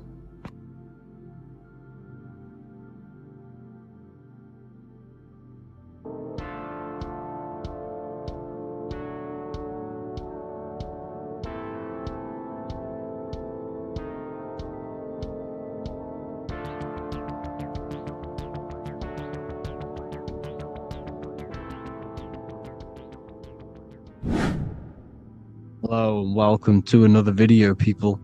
Before we start, please like, comment and subscribe if you wish to see more content. Today we're going to be talking about the mental universe and how everything is mental. This is the #1 law on the Kybalion. If you've never read that book, it's called The Kybalion. A very good book. It's the first law because this is the most important thing you need to understand. Is how everything exists within the mind. Behind every single one of these eyes is the same consciousness expressed in different bodies. The mind is what gives perception to what you're experiencing. Behind every single one of these eyes is the exact same consciousness, but the brain that they inhabit is giving them a different perception, a different being, a different body. Now, this is the difference between humans and animals. Humans possess a advanced consciousness, an advanced mind that gives us the ability to be aware of ourselves mentally, physically, and spiritually. We can reflect on ourselves. When a dog looks in the mirror or an animal looks in the mirror, it doesn't know what it's looking at. It doesn't realize it has a consciousness. It can't reflect on itself. It can't say, I want to improve in this area. It doesn't have that consciousness. We have a divine consciousness. Take away the N for divine, and you get with a D, put it with a D, you get divide, because we have a divided two-way consciousness. An animal only has one. However, it's still the same mind. We're all mind. We're all mental. We all exist within the mental plane. Look at this person walking. The body, the brain, is sending electrical signals through the 12 cranial nerves, which the 12 disciples that spread the gospel of Jesus, right? You have 12 cranial nerves in your brain. There are 12 disciples which spread the gospel of Jesus. Jesus represents the mind, the intelligence, the invisible intelligence that we all are, the same intelligence, the same exact consciousness, which then sends a command into the brain. Then the brain sends these 12 electrical signals through the 12 cranial nerves to control the rest of the body through the nervous system. This person walking is not, the body is not walking. The mind is telling it to walk. And the brain is it's a supercomputer which is decoding these demands given to it by the mind. Because the pineal gland will have something to do with the ether, because the ether is physical and non-physical. The mind is sending the commands through the ether to the pineal gland, which is then getting broken down into electrical codes within the brain and sent throughout the nervous system to control the body. And this is why in the Sims simulation, because the body's the simulation, it's a false reality, it's the fake reality, it's not the real you. You are formless. There is no form, but the third dimension is a dimension within your mind. Matter, mind, light is all a product of your mind. It's all in the mind. Now, this is why The Sims has this green little diamond on top of the head. Because this is you. This is your invisible intelligence controlling the character. Okay, it's controlling the character, and this character is in the world. Your consciousness isn't in the world. The world exists within you, but the body is a vehicle for that realm that you land in. When you have a dream, your mind transcends this body into another body, duplicates your body into another unite. Unite is one. We're all one. It's all one universe, expressed in many different ways, infinitely. And the vehicle that you land in is the body to operate in that realm. This is the all-seeing eye, as you see here. The eye, this is all the intelligence. This is the ball of consciousness, God, expressed in different bodies.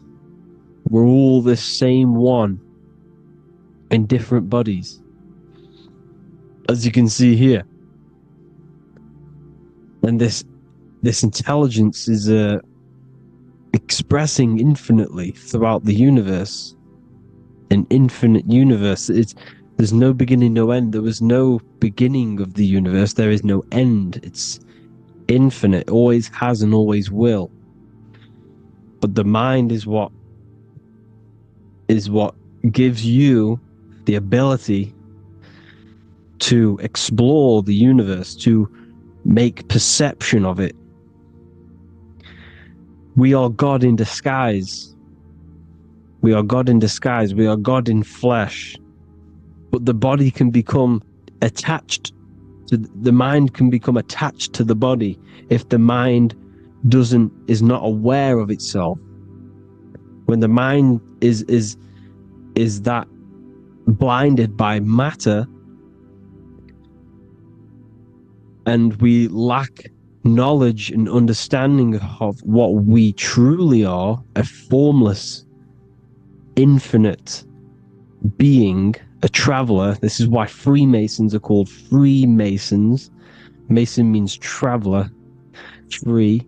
You're a free traveler because your consciousness is a traveler of the universe. When we lack understanding, our mind bounds to the body because we don't separate the body with our different layers of consciousness. When we separate them and identify that we are mind, body, emotion, you then can apply this knowledge to when you want to astral travel and explore the different realms of your mind, because the mind is the universe. People, this is what we need to understand. The mind is the universe. I am you and you are me. This is the Egyptians showing you this. The Ankh is the symbol of life. This is the one ball of consciousness, mind, giving it the Ankh life to all the different life forms. The cows, the birds, the snakes, and the big Ankh given to the humans, because the humans are the most intelligent. We have the most advanced consciousness. We have the most advanced consciousness. This is why the one is giving a big Ankh to the humans here. Here you see again, this is not the sun. This is also showing Ankh giving out its life to all things infinitely. And this is the Most High. We are the Most High in disguise. When we strip off the body, we strip off the desires for the physical world, we strip off all of these fake identities that the mind gets attached to. That is God. The universe. You are the universe experiencing itself. I and I. The letter I and the number 1 is just one line. The letter I is the number 1. Because your I am, when you refer to yourself as I, every single one of you who's watching this video refers to yourself as I, which is the one. We are all the one. We are all intelligence. We are all invisible. We are all the one. 1 is the only number. 1, 2, 3. Everything goes up in ones because there is only one. Doesn't matter how far you go down the line with numbers, all of their numbers are created by 1 because there is only one. So me and you are the exact same consciousness expressed in different bodies. Mind. Cause. There is only one cause. There is only one mind. There is only one being. But because we lack understanding of this, we think we are the bodies. And this causes division, because the physical world is the most illusionary world. It's an illusion. It's all an illusion. Now you see with the two, you look with the two eyes, but you see with the inner eye, the mind. Okay, the mind is the mental plane is a shared plane, and it gives perception to what you're looking at. The mind. I'm affecting you when I speak, because the mental plane is shared. We all share mind. We all express mind. When I'm speaking to you, I'm affecting you because we are mind. So the words that I'm saying, which are being manifested from my mind, are being manifested through my body into vibration, is affecting you. I'm affecting you with what I'm saying. And these words are having an effect on your mind, because we're all mind. This is why you need to be careful what you're listening to, music and all sorts. Because music can also create thought loops within your mind. Because the chorus, we shouldn't be listening to choruses. Choruses are loops. And what they're saying in the chorus is being looped. And this can create thought loops within your mind. Go and listen to an old song that you used to listen to about 5 years ago, 10 years ago, 20 years ago. Go and listen to an old song, and you guess what? You will get nostalgia. Why will you get nostalgia? Because that song will trigger the thoughts that you were thinking in that time of listening to that song. So songs with choruses create thought loops, and they reprogram your subconscious mind. It's important why music is very powerful. Mind and mind, same word. See, language is the truth, people. This is why I use language in all of my presentations, especially the English language. It's riddled with occult truth. I is my me, I, you and me, or I, one. We are not the name, we are I. Every single one of you is I, because we are all the one, all mind. Now, the only thing that is truly mine is my mind. When you say something is mine, it's an illusion. It's not yours. The only thing that is mine is mind, my mind. Okay? It's my mind. It's the only thing. It's the same word, mind and mind. Like I said before, everything's one. Hot and cold is different degrees of the same thing, of the one substance, of degrees. The 7 colors are different frequencies of the one white light.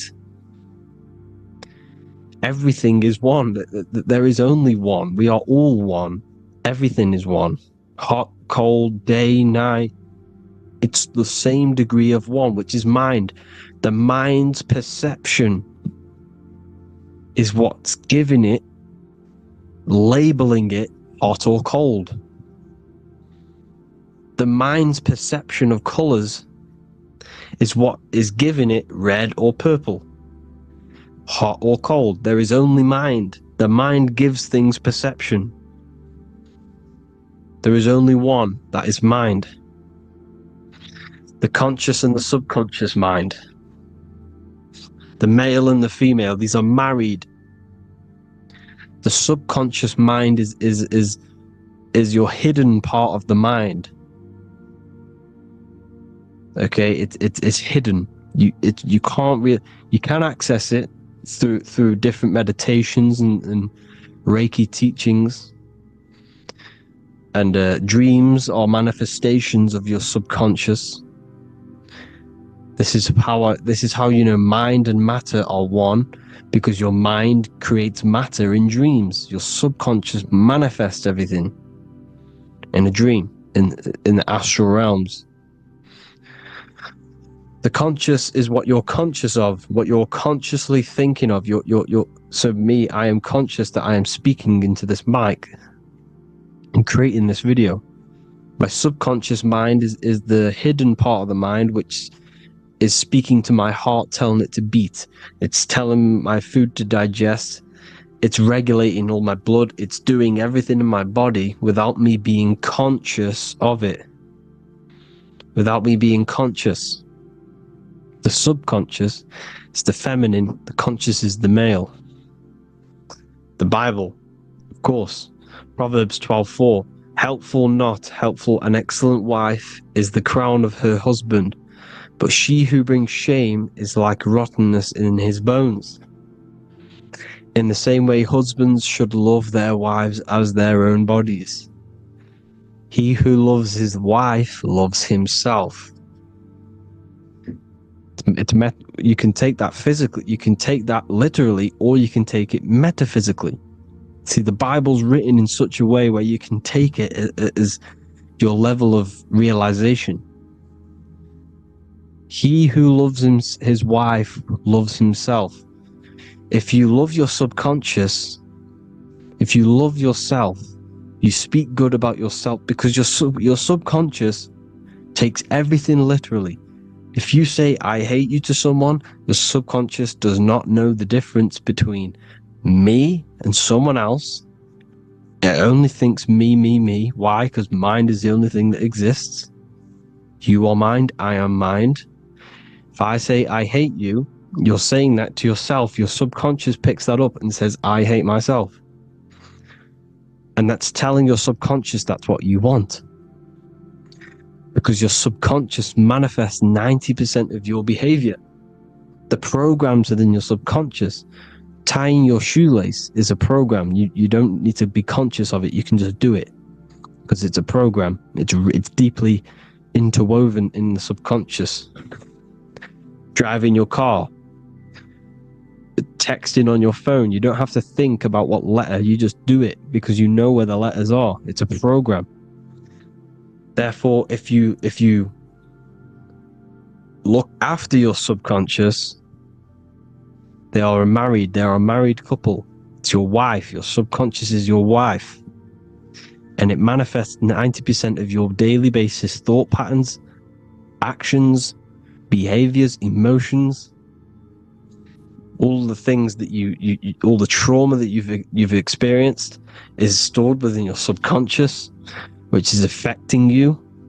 So let's say you were in a car crash 10 years ago and you had a really traumatic event, you really hurt yourself, and you had a very, very, very strong emotion that you felt of pain. That will still affect you today. And why? Because it will manifest into your behavior.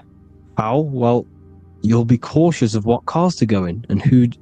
You'll be cautious because of that event that's stored within your subconscious, because of that feeling you felt was so painful and so strong. It's still manifesting into your behavior today. For example, you won't go in certain cars, you won't go with certain drivers. The subconscious stores everything, all your memories, the programs and everything. So if you trick your subconscious, that's how you manifest your life. If you trick the subconscious, you already have something. And therefore it will manifest into your life and into your behavior, thoughts and actions.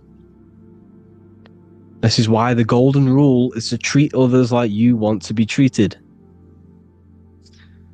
Because I am you and you are me. We are all subconscious. We all have subconscious. Whatever I do to you, I do to me. Because my subconscious picks that up and thinks I'm speaking to me. Mind is very powerful. Whatever I do to you, I do to me. Treat others like you want to be treated. The golden rule. That is the only rule we need in this realm, in the universe. If everyone understood this rule and how the subconscious works and how karma works, we'd live in heaven on earth, the Garden of Eden, the golden age. As a man thinketh in his heart, so is he. Proverbs 23:7. Where your heart is, there will be your treasure. Your heart's the emotions. This is the storehouse of emotions. It is where you feel emotions. You have to let your emotions move through you, not become you. You can't let your emotions become you. Or except be like the sky and let them pass through you. Be like the clouds and the stars passing over. Let them pass through you. Do not let them become you. And this is how emotions can take over your mind. We are driven by, when a man is driven by emotions, he has no self to control. You must control the mind, because the mind can be corrupted. Because your thoughts are electrical in the brain. Your thoughts come from the mental plane. So how the mind works is that you place your attentions on something in the mind, and infinite information just flows in. Think about it. When you think of a certain topic, As soon as you think of that topic, information comes flying into your mind. Different ideas, ping, ping, ping. It's all connected. It's why we call it a mindset, because your mind sets itself to frequencies. And when we think of something, we tap into that frequency, and just the universe, the mind, the mental plane just flows in information based on that frequency and that thought. The universe is just information. All of the information out there, nothing is new. It's all there. You just have to tap into it. You can tap into these different thoughts, and it's all there. Everything already exists within the mental plane. You don't think anything, you receive thoughts. We all share the mental plane. We affect each other. I'm affecting you. Listening to me is affecting your mental plane, your mind. The physical plane is the lowest plane. It's the world of effect. Everything you see in the physical plane is the effect of mind. Like I said, the person walking is the effect of their mind telling the body to walk. The physical plane is the lowest dimension of your mind.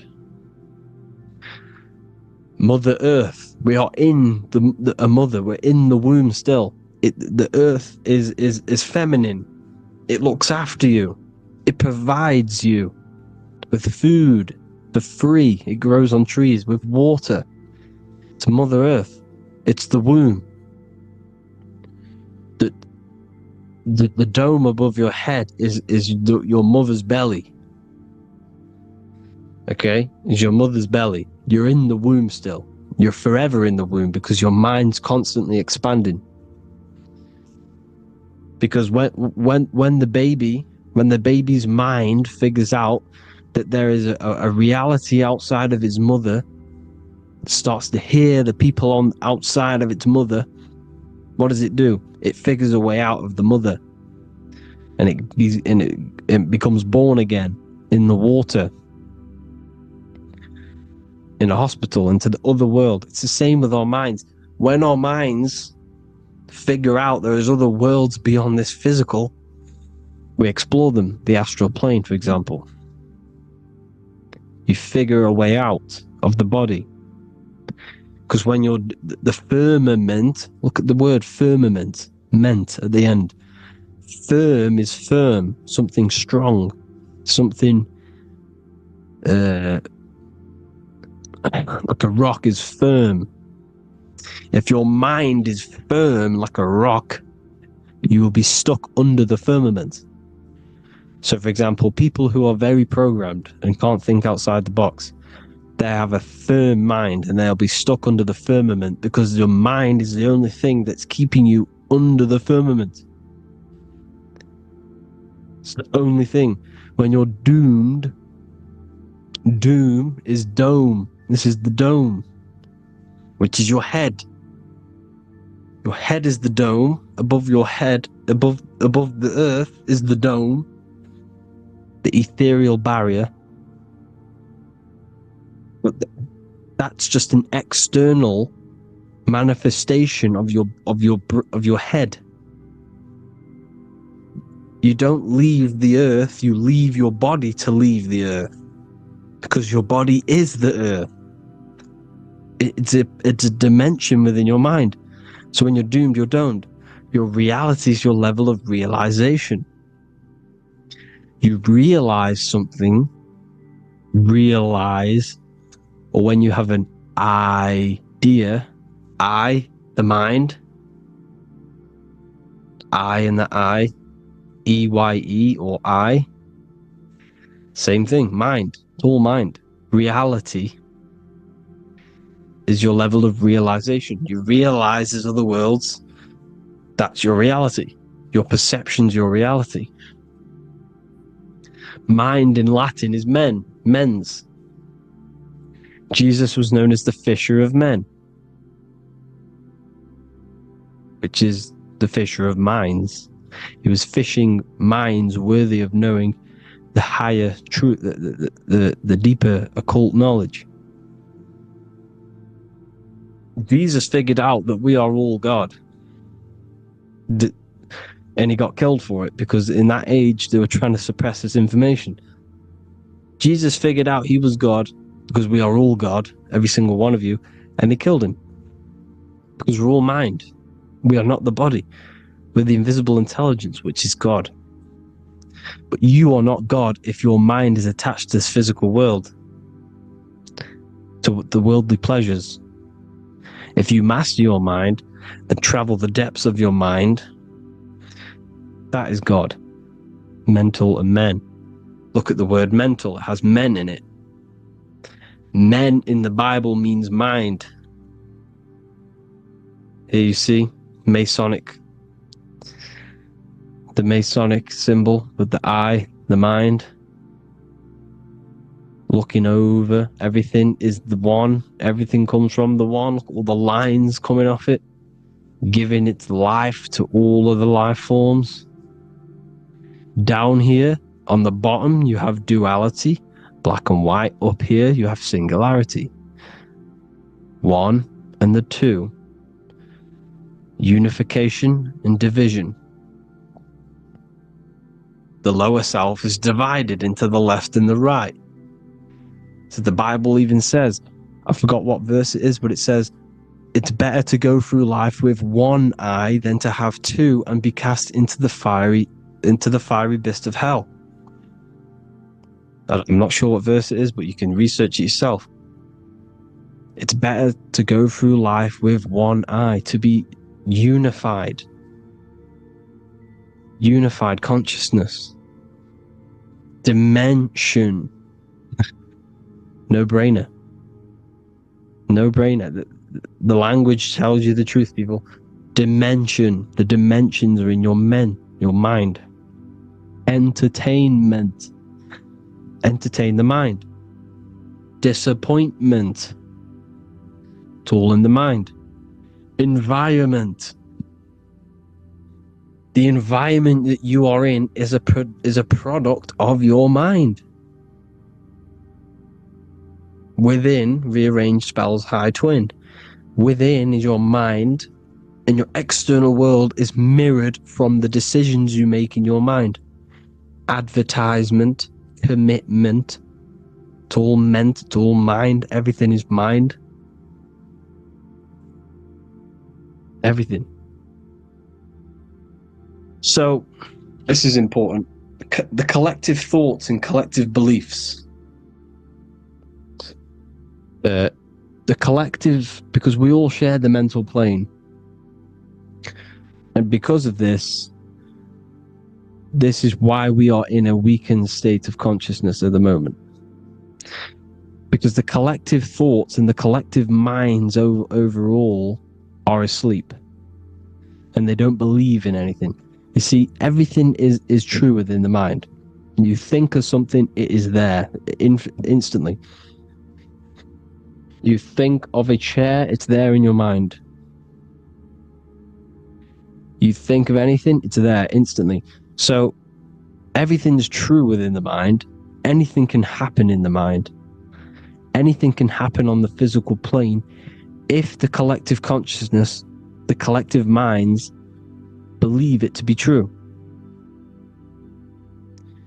This is why back in the days, in the ancient days, you look at all the old world stuff, you see all this crazy technology, and it's because as a collective, as humanity back then, they believed that they had much more open minds. Therefore, the things manifested in the physical world were a lot more out of the box, so to say, compared to today. For example, magic is not as powerful today because the masses don't believe in it. It's still powerful, don't get me wrong, but if the masses believed, or if everyone knew magic could be real, because it is, anything's real in the mind, it would be a lot more powerful. You see? So and what they're trying to do is create a hive mind worldwide. They're trying to make one religion, an external God, What happens when you worship something external? You give energy to it, because where attention goes, energy flows. Where your mind gives attention to, energy goes there.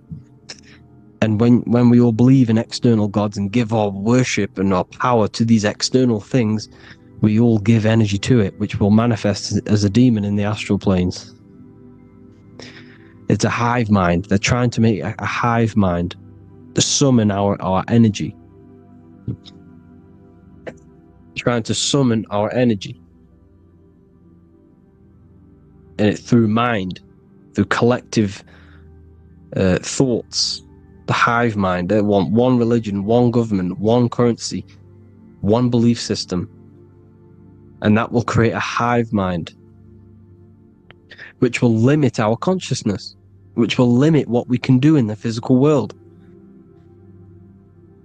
Because if everyone doesn't believe in certain things, it cannot happen, because it's all in mind. Mind is so powerful.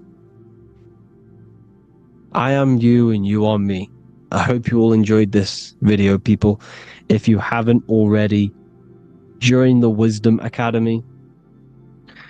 The Wisdom Academy, we have many occult lectures just like this one. Also, we have just launched Mindwave Hub. If you want genuine frequencies, genuine binaural beats, because the ones on YouTube, the ones on Spotify, Apple Music, they're all tuned to A440 hertz, which shuts down the right hemisphere of the brain. If you want to gain access to your true consciousness, your mind, you need to balance the two hemispheres and balance the chakras.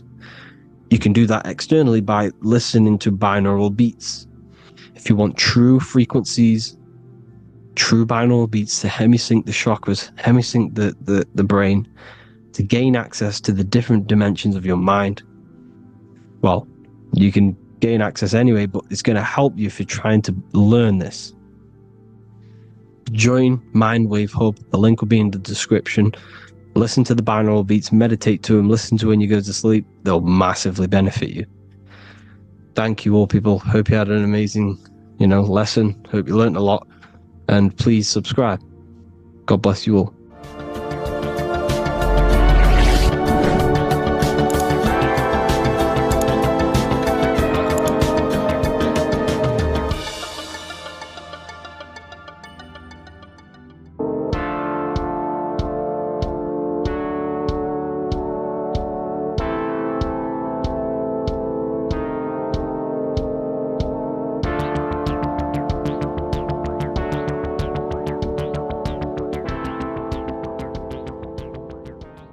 Welcome back everyone to another video.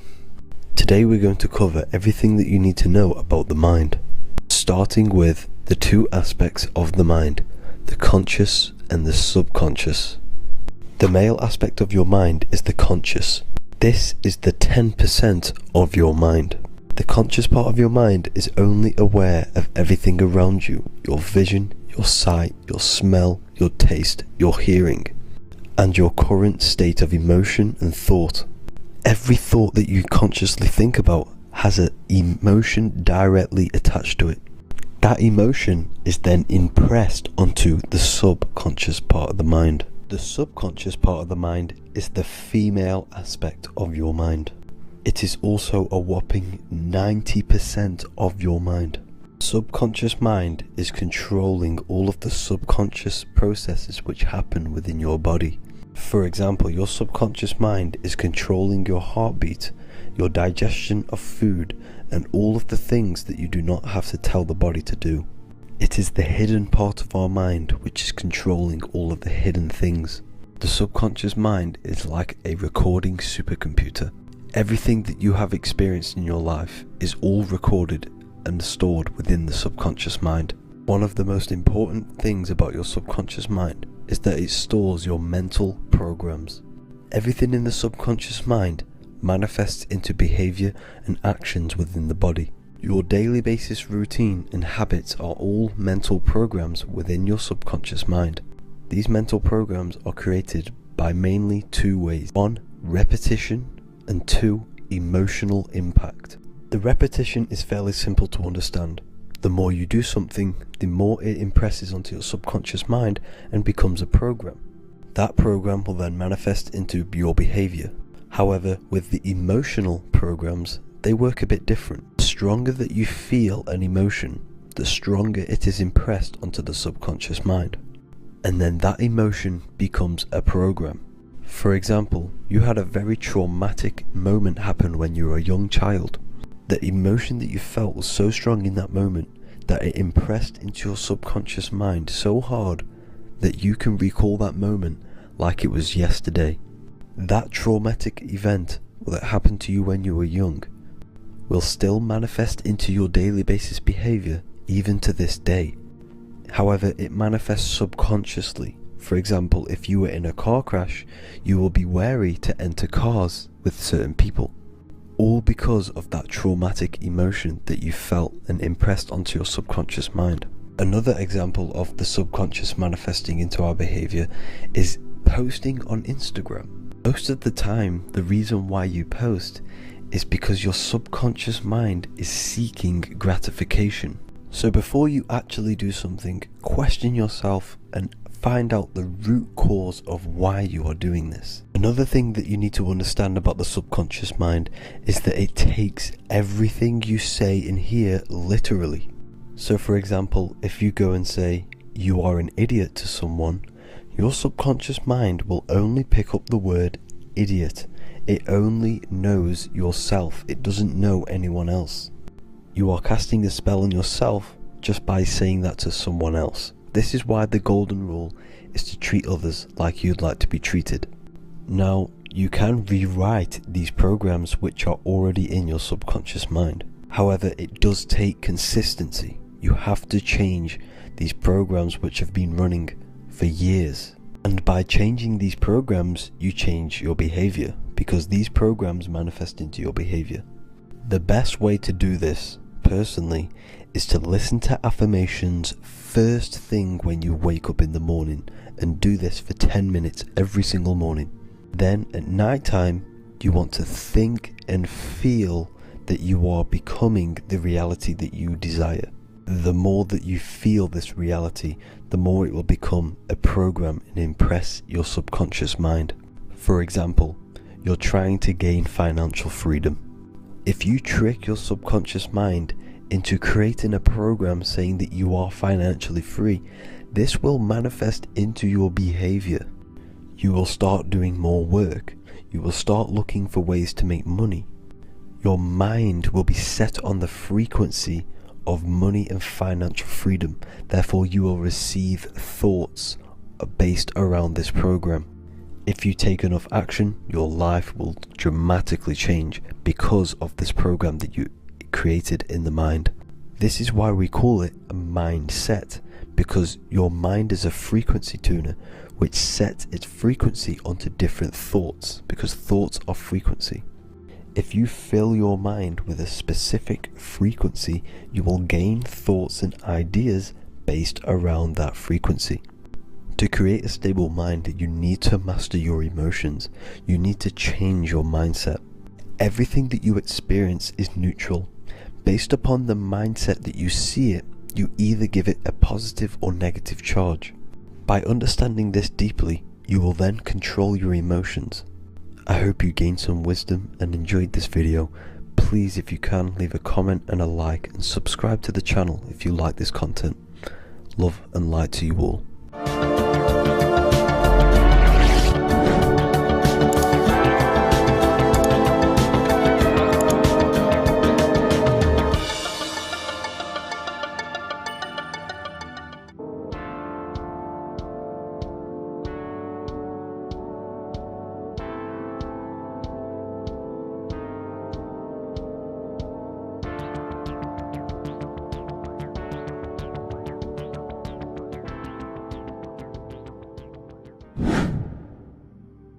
The earth has become a realm in order to trap souls within, so that they can harness our electricity, our energy. Even the Bible is talking about how this realm is controlled by the wicked one in John 5:19. We know that we are the children of God and that the whole world is under the control of the evil one. Ephesians 6:12. For our struggle is not against flesh and blood, but against the rulers, against the authorities, against the powers of this dark world, and against the spiritual forces of evil in the heavenly realms. So the Bible is telling us that this is not the only world. There are other worlds, there are other realms that we can go to, considered as heaven. Heaven being a higher realm where there is no evil, no darkness. This is a midpoint realm where there is good and evil. Now, we're going to explain how the soul trap is how it's working, and how your soul is being harnessed for its energy, and how you are tricked to come back to this realm after death. What you need to understand is first is that you are the invisible intelligence behind the physical body. You are the mind and soul. The soul is the true you, the good you. It is pure love, pure bliss, eternal, never dies. The mind can be corrupted though. The mind is the intelligence of the soul. It is invisible. It has no true form. The intelligence inhabits the brain. The brain is the computer to control the electrical machine called the nervous system, which is choice, program, and action. You are the invisible intelligence behind the body, and this will prove it even more. You do not even see into the external world. You are seeing an image produced by the brain, because the light is being sucked through the retinas of the eyes. The image is produced in the visual cortex at the back of the brain. What does this mean? This means that we are the consciousness in the center of the brain, in the pineal gland, that is experiencing the program being ran by the central nervous system in the brain. This is the sigil of Lucifer.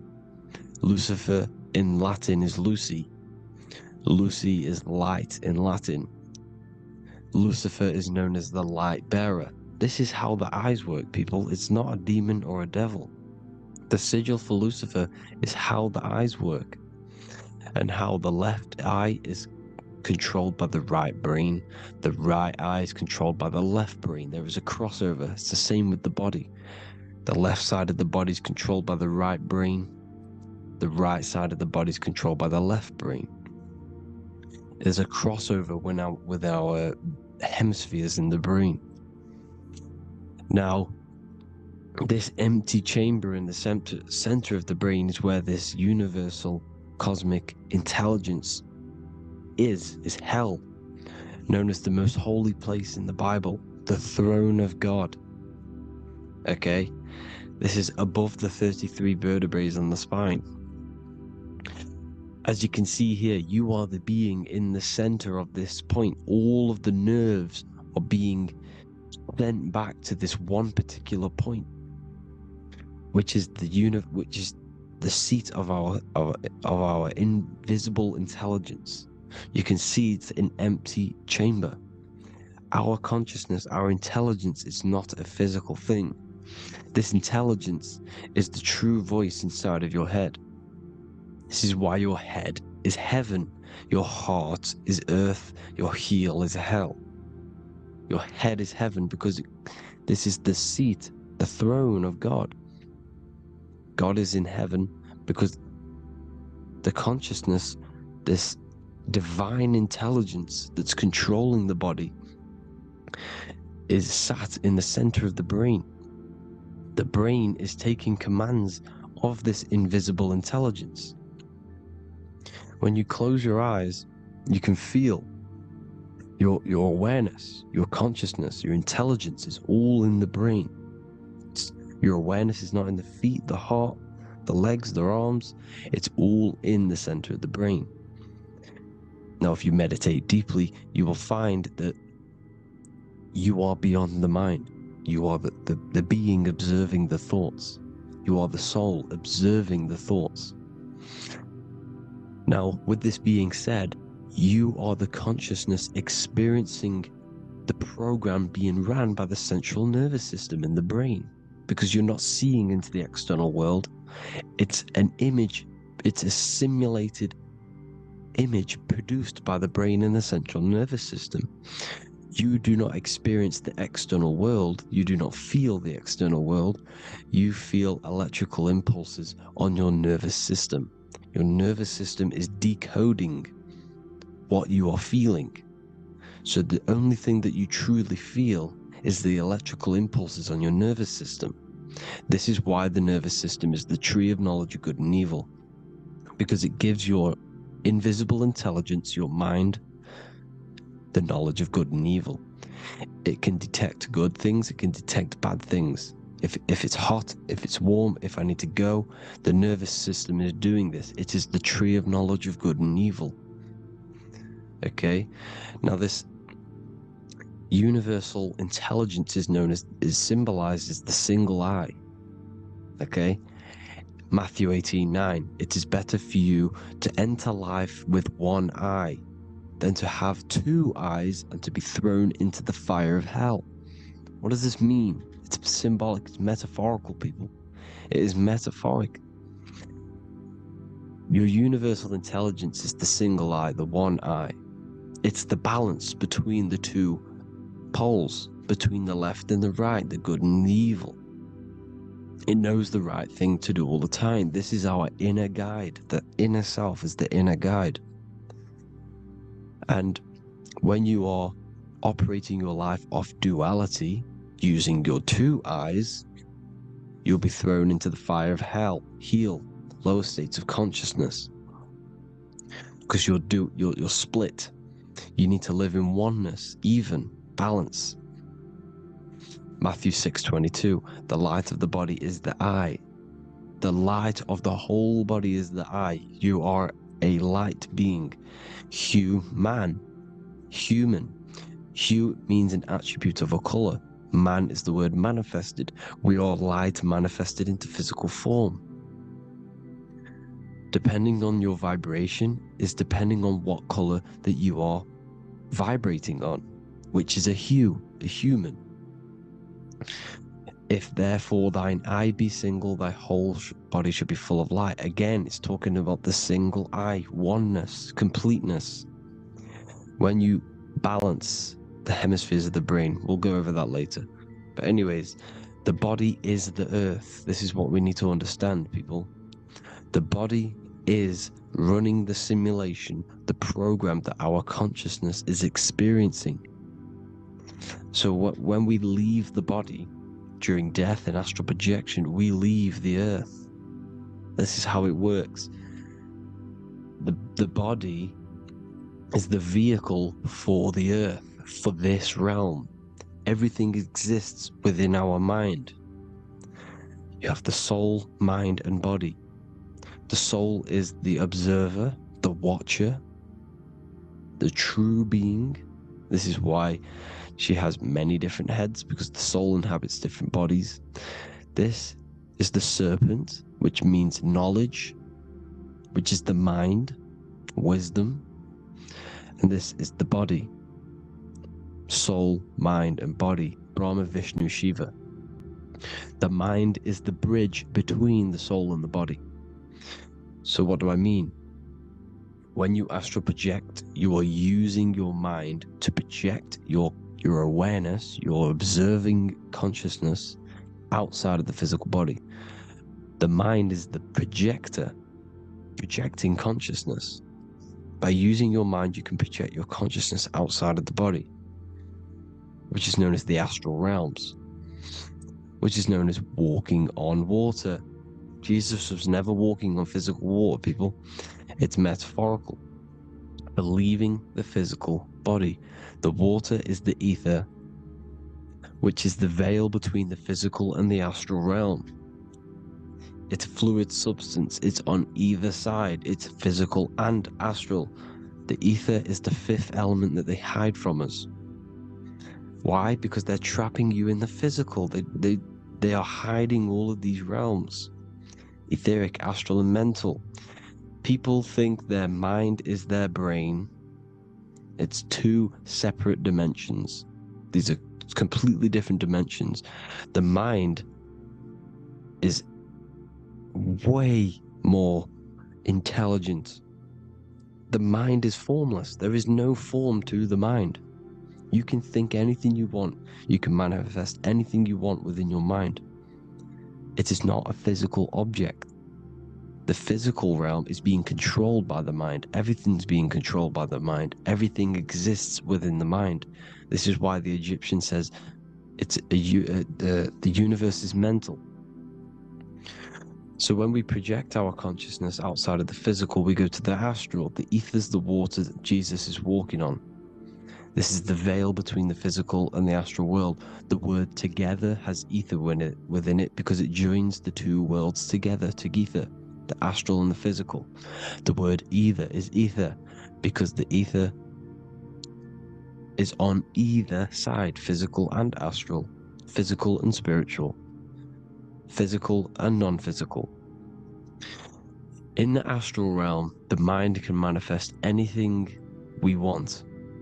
We incarnate to restrict our minds. This is why Saturn, if you go and watch my video on Saturn, how Saturn is this simulation, okay? Our minds can manifest anything we want in the astral plane in the click of a finger. However, when we incarnate in matter, we now have to labor for our manifestations. This is why Saturn's known as the great teacher in astrology, because he teaches you a lesson. When your mind incarnates into matter, it's teaching your mind a lesson, the knowledge of good and evil. This is why the Bible says, you shall be gods and know the knowledge of good and evil. When you incarnate here, you have to know the knowledge, you need to know the knowledge of good and evil to become a god. Okay? Now, the square is the physical plane, the triangle's the ethereal plane, the circle's the eternal plane. The circle has no beginning, no end, it's eternal. The physical plane is the square, it's limited. The square is limited. The cube is the geometric shape which gives rise to matter. Now, the term think outside the box has truth in plain sight. You have to think outside the box to project your consciousness, use your mind to project your consciousness outside of the box, the physical plane, into the astrals. The astral realm is the realm of the stars. Above us is the stars. Through the stars is the astral plane. This is why astral has the word star within it. The devil is the de-veil. When you sell your soul to the devil, quote unquote, it's metaphorical. The devil exists in the physical plane. It's the lowest state of consciousness. The de-veil, you de-veil yourself into the physical when you are the devil. The de-veil. The ethereal plane. Now, we all know what the famous symbol of the all-seeing eye, right? The all-seeing eye with the eye in the triangle. Look at the Masonic artwork showing you the triangle above in the sky. This is symbolizing the ethereal planes. The eye in the triangle symbolizes your invisible intelligence, your mind, which has the ability to see on either side. Because the triangle's the ethereal plane, the eye is your consciousness, your intelligence, and this intelligence has the ability to see in the physical plane and to see in the ethereal planes, in the astral planes. This is why it's above the earth, it's above the ground, because it can see here, it can see in the heavenly realms. Now, the stars are, well, this is known as heaven, the realms of the astral planes.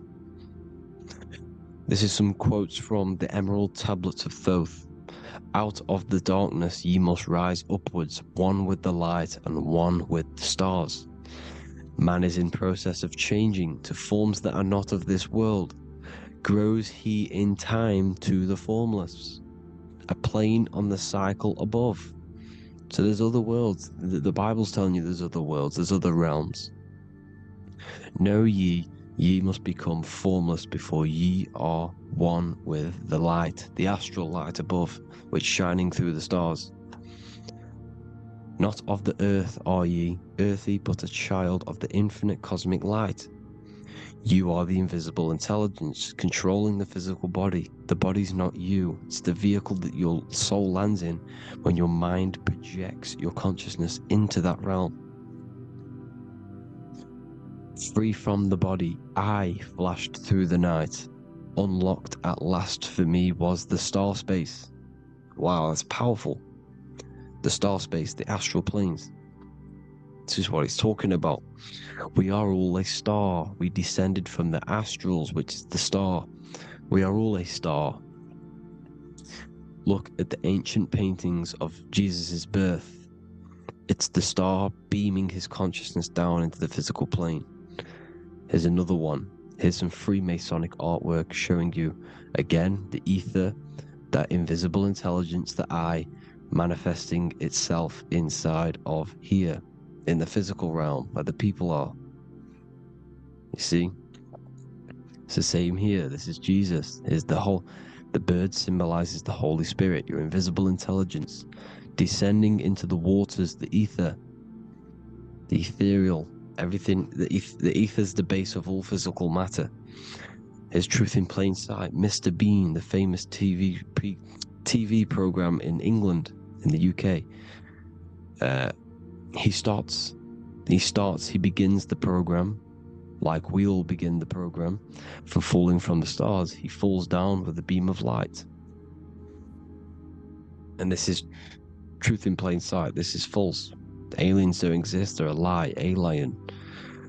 But this symbolizes the star beaming our consciousness. And when we die, this star will suck us back up. Just like this UFO is doing. It's Truth in Plain Sight. So, this is some more Freemasonic artwork, going from duality to singularity. Sun, moon, masculine, feminine. Right hemisphere, feminine, left hemisphere, masculine. The consciousness in the center, the balance point. Here's another more Freemasonic artwork. The two pillars, left and right hemispheres, and the invisible intelligence between the left and right hemispheres, the light of the body. This is why light's coming off it. Because it's light, it's pure light. The blazing star. The stairs go from the checkered board, the duality, up to oneness, in between the sun and the moon, the masculine and the feminine.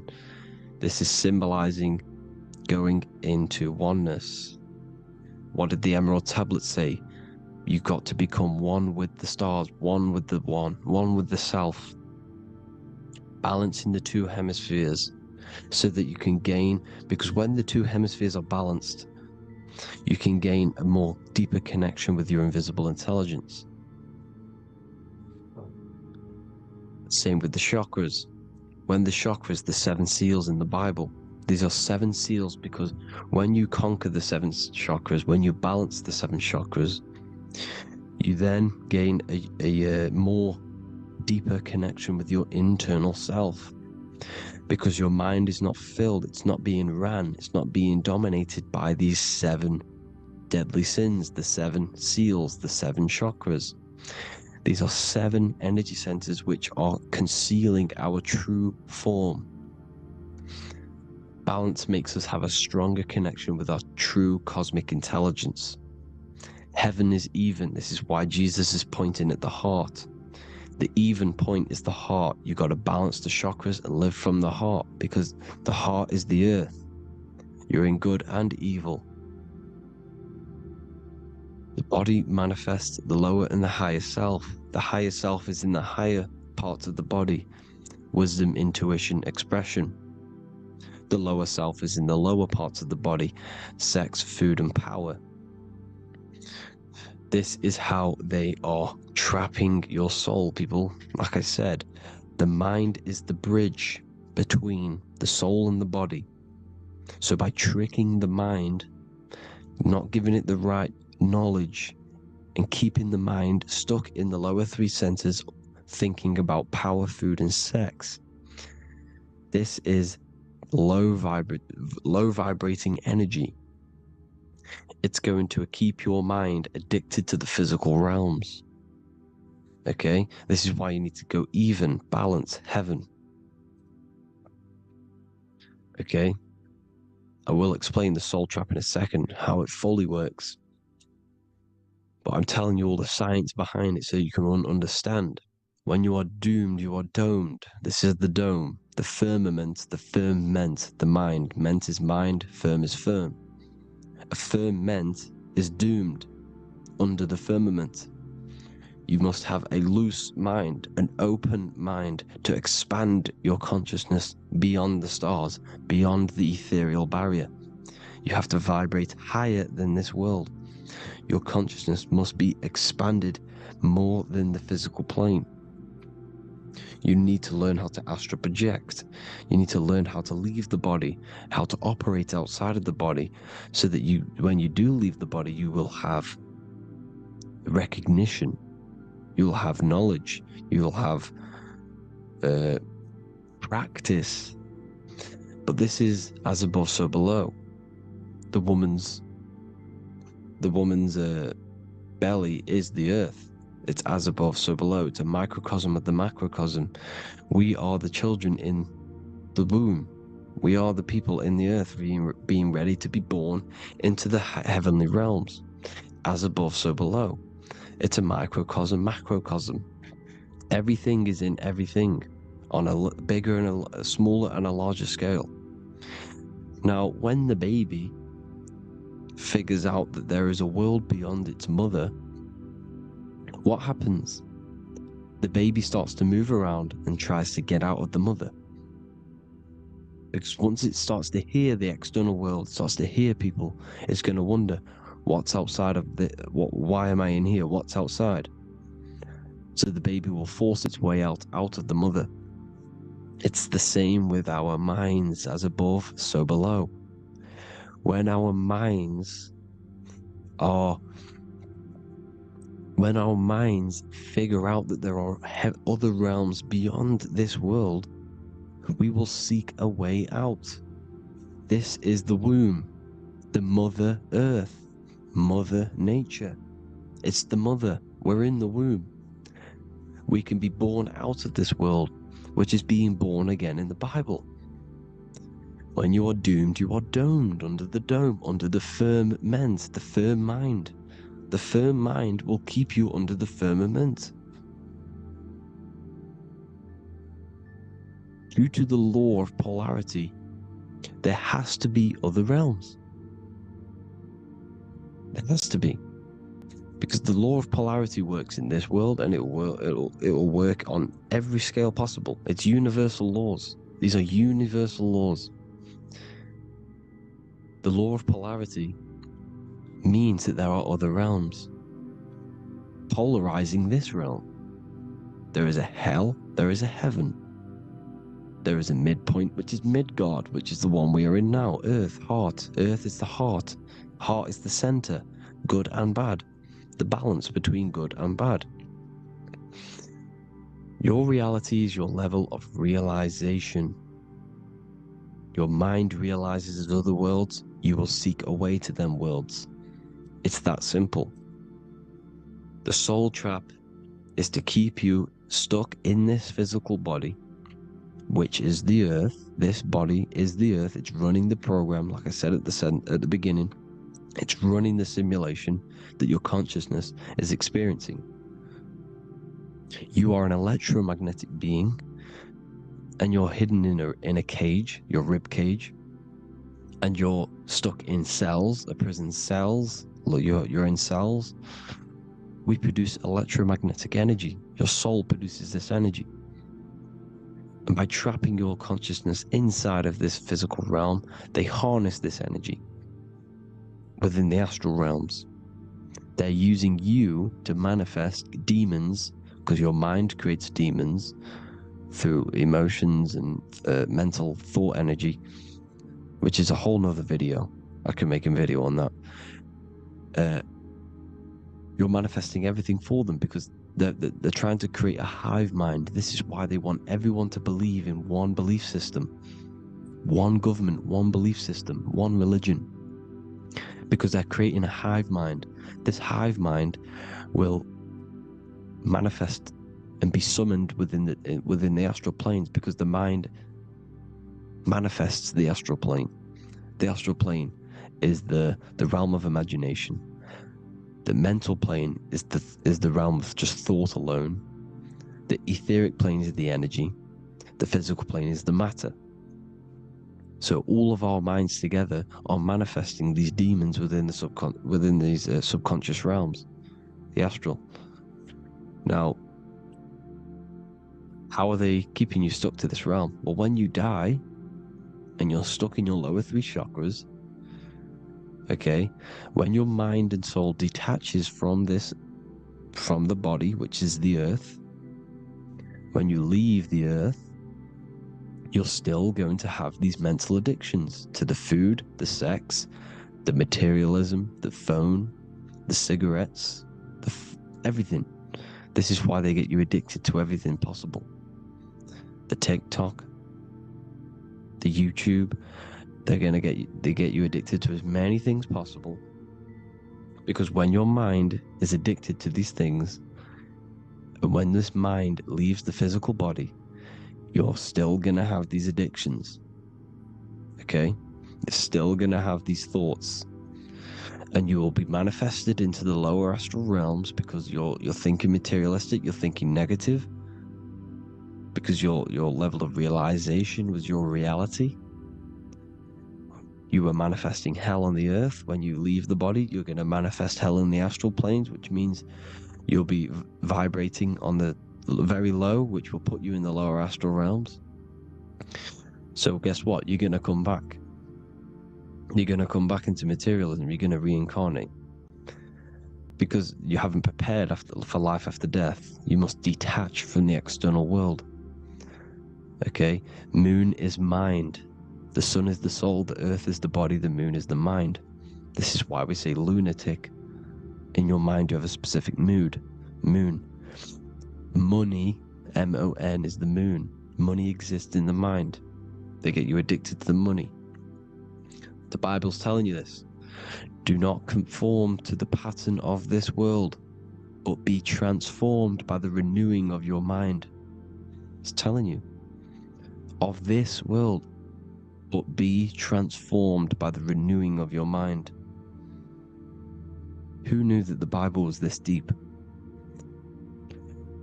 Matthew 16:26, what good will it be for someone to gain the whole world yet forfeit their soul?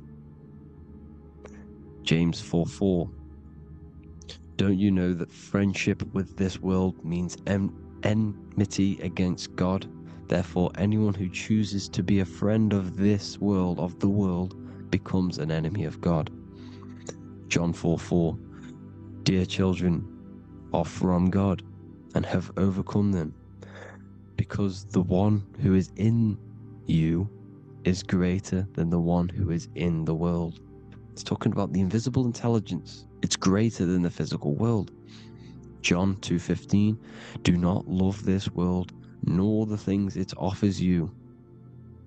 Because this world will create you to, if your mind has attachments to what this world offers, sex, money, and power, pretty much,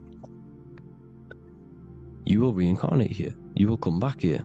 Because when you leave the body, your mind will still have these addictions. Do not love the world, nor the things it has to offer you. All of this is in my newly published book.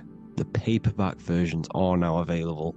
Finally, for all the people who have been waiting, the Book of Wisdom. All of this knowledge is inside of the Book of Wisdom. The paperbacks are available. There's worldwide shipping. You can get it anywhere, pretty much, any country. My new website, it's amazing. There's going to be some amazing products coming on the new website. But I thank you all for the support. Before I leave, I need to explain what is going on with the soul trap. Like I said at the beginning, the mind's the bridge between the soul and the body. The body's the realm. By tricking your mind with false knowledge, they are keeping your soul stuck to this realm. They get you addicted to all the physical things, and that is it. As soon as you're addicted and you die, you're going to come back.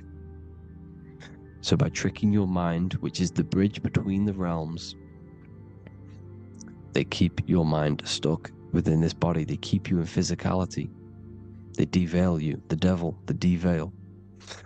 Thank you all for the support, people. If you do want to join the Academy, all the links will be posted below this video for the book, The Academy. Thank you all for the support, and have an amazing day.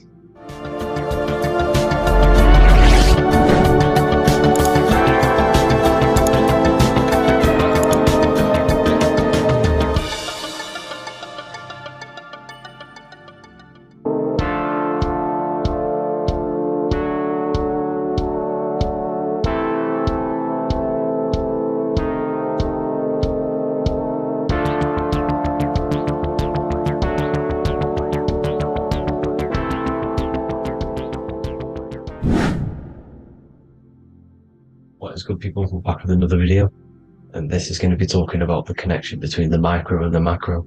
You know, you are the universe, everything is inside of you. So the first thing you need to understand is that the law of mentalism, we are a thought in the creator's mind, everything's being thought into existence.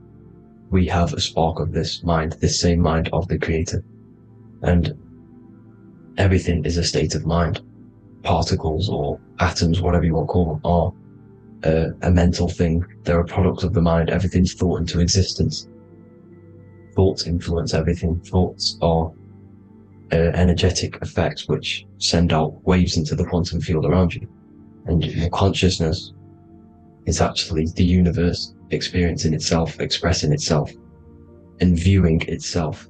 So we are the creator, but viewing itself in separate bodies. And this is why they call the material world the world of illusions. Because everything's separate here, but we all forget that we are all one. We've all been brainwashed to think we're all separate, but we're all one. We're all the same mind, the same consciousness, everything. So everything's created out of toroidal fields. God created the toroidal field. That's the only thing that exists because the atoms are toroidal fields.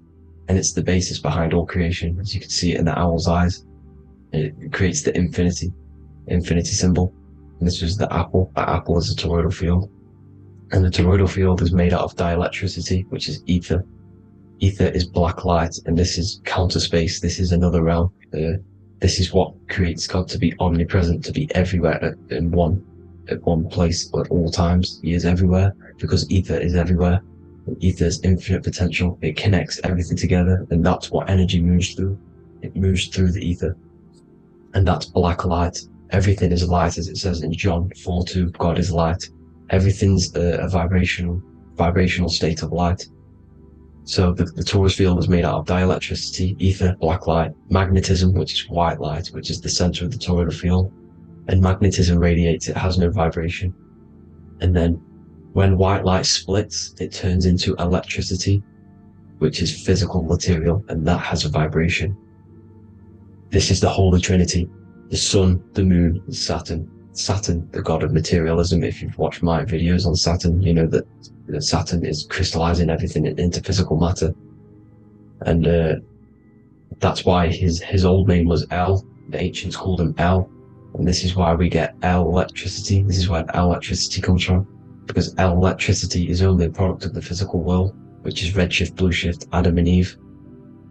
And this is what creates the redshift, blueshift is a product of magnetism. When magnetism, white light splits, and this gives us vibration. And this what creates the toroidal field, which is the basis of all physical creation. The sine wave is created out of the magnetic wave and the electric wave. The electric wave is the blue wave, and the magnetic wave is the straight wave, which is radiation. This is vibration, frequency. So the magnetic wave is straight, and then you have longitude and amplitude, which is depth, which is dimension. You see how the electric wave has depth and a dimension. This is why you get the cross. This is the cross of Earth. This is the symbol of Earth, of bondage, of physical matter, because it consists of magnetic wave and depth, which is electric wave. And this is where you get the sun cross or the earth cross, whatever you want to call it. It's the cross of physical matter, and the ancients knew this. This is why they used that symbol. Red shift, blue shift, which is the toroidal field, is the basis of all creation, physical creation. And this is why you have the police siren is red and blue. The Matrix movie, red pill, blue pill. You have red blood and blue blood in your body. The Democrat and Republic, the two parties, red and blue. Like your taps, on your taps, you have a red and blue tap. One's generative, one's destruction. Fire, destruction, water, generative. So this is the basis of all things. And electric wave has dimension, like I've already said, depth, material, and it's measured in hertz. It's measured in hertz because it hurts you, it decays, because the electric wave has a vibration, and vibration always has to go back to a standstill point. This wave cannot go forever, but the magnetic wave will go forever. It's radiation. Magnetic is radiation. It radiates forever, it pulses, but the electric wave will at some point come back to a standstill point. And that's why it hurts, it decays. That's why our physical body decays, because we contain of electricity. This body is an electric body, and it will return back to stillness like a guitar string. If you vibrate a guitar string, you pull it, it will vibrate, make a sound, and then go back to a standstill point. It's the exact same with every single toroidal field within the body.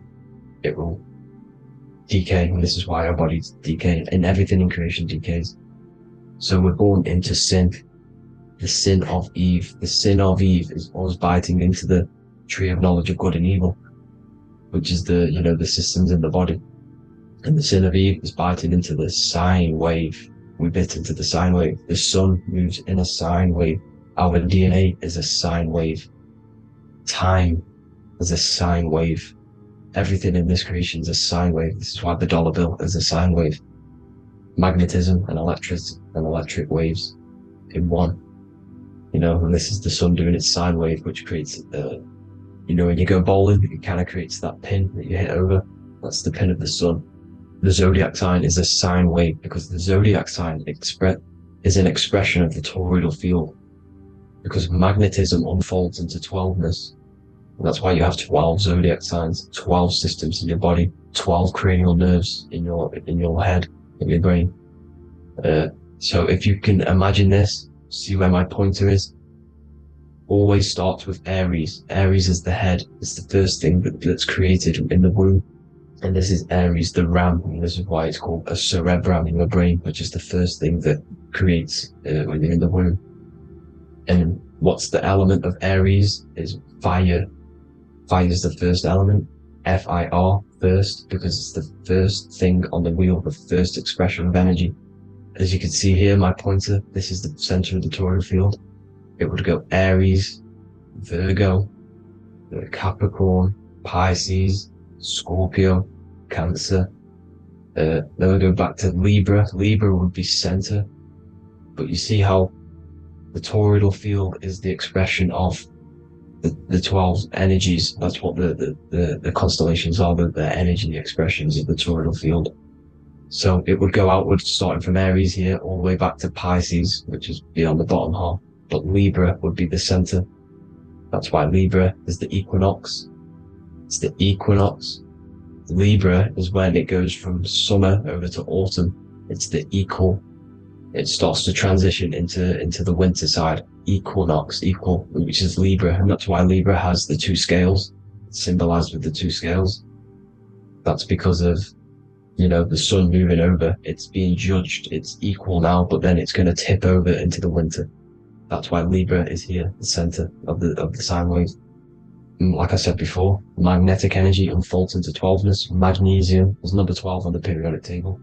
It's the sacred number. And this is why the scientists are NASA is trying to bring in another constellation to destroy the holy science of astrology. So Aries rules the head, which is Mars. Taurus rules the neck, the lower head. Gemini, the two twins, which is your lungs, your two twins, your arms, two twins. Cancer, the breasts, or the chest area. Leo, the heart, which is the sun, which is fire, the center of the toroidal field.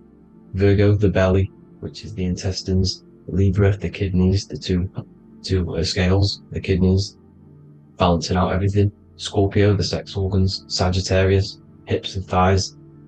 Capricorn, I've missed that out, which is the kneecaps. Capricorn, kneecap. Aries, which is the ram, which is the cerebrum in your brain. And then Aquarius, the calves and the ankles. And the Pisces, the two fish, the 2 feet. So everything corresponds, as you can see here. This is an ancient way of depicting it, of the folded human. And this is everything. Each constellation rules that part of the body, gives energy to that part of the body, makes you do certain things. So magnetic energy unfolds into 12ness, electricity unfolds into 7s. That's why when you get electric, the light spectrum that we see, it consists of 7 colors. Why we have 7 planets. The 7 planets give us our 7 metals and the 7 solfeggio scale frequencies. So the rota, this is the rota, and rota is an anagram for Torah. The Torah, which is I think it's the Hebrew Bible. Don't quote me on that, but it's one of the holy books. Which is the Torah, everything goes back to the Torah's field because it's the basis of all creation. So the chief cornerstone, it says in the Bible that the builders rejected the chief cornerstone. The chief cornerstone, you are the builder. You decided to incarnate into the physical world, into the electric world, the world of Saturn. When you are created in the womb, it takes you 9 months for you to be created. So for example, if your parents, if you went into the womb here, it'd take you 9 months. So let's say you're born in Scorpio. So you'd go back 9 months, 1, 2, 3, 4, 5, 6, 7, 8, 9. You consist of all of these 9 energies because it takes 9 months or however long you took to be born. Some people are born earlier. You'd have to find out how many months you were in the womb for. But you consist of these 9 energies, and each constellation has a cell salt associated with it. And these cell salts are vital for your health, and your cells are the optimal health of your body. So the chief cornerstone that you rejected is these 3 cell salts, these 3 constellations. So you're mineral deficient in these 3 constellations. For example, fluoride, magnesium, phosphate, and potassium sulfate. So that's the chief cornerstone. And a cornerstone, people always get it rejected with the cornerstone. The cornerstone is not, it doesn't say the cornerstone in the Bible, it says the chief cornerstone. The cornerstone is a cornerstone of a building, but a chief cornerstone is the top of the pyramid. This is where we get the pyramid of the wheel. So you're mineral deficient in whatever 3 zodiac signs you're not. You were not in the womb for. This is the chief cornerstone you rejected. So the human body is the micro. It is the universe in a physical form. It consists of everything in the universe. Just like your consciousness is the universe, watching itself, experiencing itself. Your body is the whole universe. 12 systems in the body, 12 zodiac signs, 7 chakras are the 7 planets. The Holy Trinity of you is your Temple of Solomon, the soul and the mind, the sun and the moon. You know, everything is in you. You consist of everything, all the energies, everything. Heaven and hell. Heaven and hell is a mind state. It's a state of the mind. Head, H-E-A, which is heaven, and the heel, the bottom of your foot, is hell. And the bottom of your foot is the soul. So they're basically saying, well, it's wordplay. They're saying that your soul is in hell because, you know, with the elites being in control. So they call the bottom of your foot the soul, trying to say that you're in hell. The Christ is in you. And this Christ is Greek for Christos. And Christos is Greek for the oil. And this oil is produced in the cerebrum, the Aries, the ram, the cerebrum. It goes down the pineal. Well, the pineal and the pituitary are underneath the cerebrum. Goes down the pingala and the ida. The pingala being the positive charge connected to the pineal gland, pin, and the ida connected to the pituitary. And this is the 2 serpents going down the spinal column. And this is why Jesus goes from Nazareth to Bethlehem, and then Joseph and Mary are waiting for Jesus in Nazareth. Joseph and Mary are the pineal and the pituitary gland waiting for Jesus to come back up the River Jordan, or spinal column. So this is the oil. This is the story of Santa as well. Santa comes from the North Pole. Why? Because the North Pole of the Earth is the center of the toroidal field, and the North Pole of you is your spinal column, which is the North Pole of the toroidal field. the North Pole. He comes from the North Pole. This is the North Pole. This is the South Pole of the toroidal field. Comes from the North Pole, which is your mind. And he goes down the chimney and then back up the chimney. This is the chimney. And he drops off the present, which is the Christos, the oil. And this is why Jesus is crucified at 33, because he crosses over the vagus nerve at the top of your spine. When this oil comes back up the 33 vertebrae, these are your vertebrae here.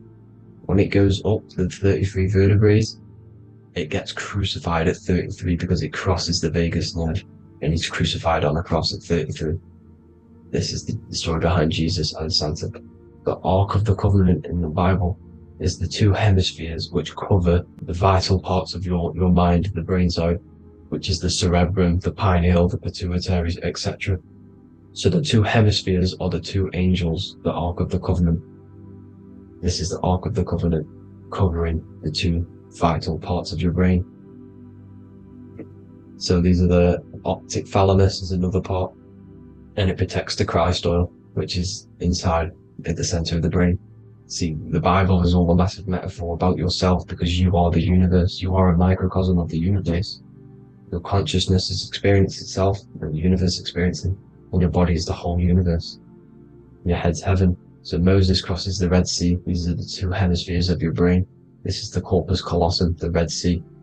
So he's pretty much saying that he's uniting the two hemispheres of your brain, because most people in this generation are stuck in the left brain, which is just logic, reasoning, science and maths, writing. You know, this is what school teaches you to do. It keeps you stuck in your left brain. And you want to cross over to you want to cross the Red Sea, which is the corpus callosum, to the right brain, which is awareness, art awareness, creativity, imagination, intuition, insight. You know, using the higher mind, creativity, imagination. If you don't have intuition, then you can't read energy, you can't pick up on bad things. This is what Moses is symbolizing by crossing the Red Sea. And it's also the upper room where Jesus met the 12 disciples. 12 disciples are the 12 cranial nerves in your brain. It doesn't just represent the 12 zodiac signs. The 12 disciples symbolizes many different things. It's like I said, energy the universe consists of 12ness. So you have 12 cranial nerves in your brain, and that's the 12 disciples as well. And they want you stuck in your left brain, which is the five senses, materialism. So they say in the Bible that Satan blinds the mind. Satan is Saturn. If you've watched my videos, Satan is Saturn. And you consist of the whole Trinity, which is the sun, moon, and earth. The soul, moon, the soul being your sun, the solar, the moon being your mind, the earth, your physical body. And Satan blinds the mind. Why? Because we enter a soul system. This is a soul system, not a solar system.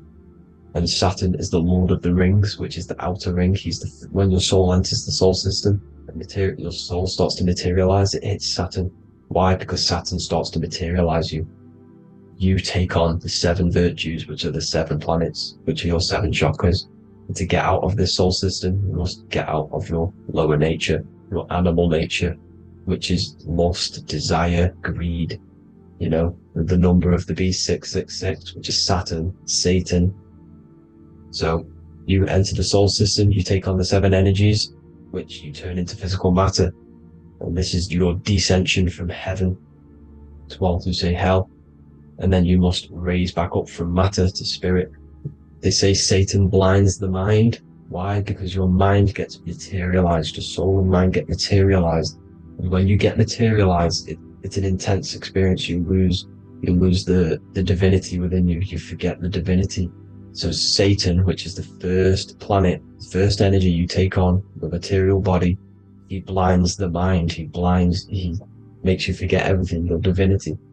Then you must remember, ascend up Jacob's ladder, the 33 vertebrae, to heaven.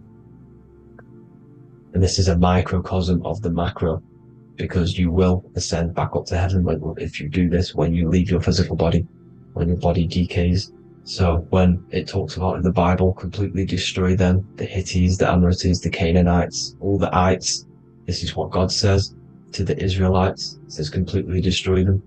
It's basically symbolizing saying destroy your lower nature. The Canaanites, cannibals. We're under a Canaanite system now, which is cannibalism. And this is flesh eating, lust, greed, all the demonic stuff, all the lower vibrational stuff, you know, the lower nature, eating, sex, and survival, the lower three chakras. You must get out of these lower three chakras and return back to spirit, which is heaven, which is spirit, love, being holy, being truthful, being passionate, going back to Satan blinding the mind.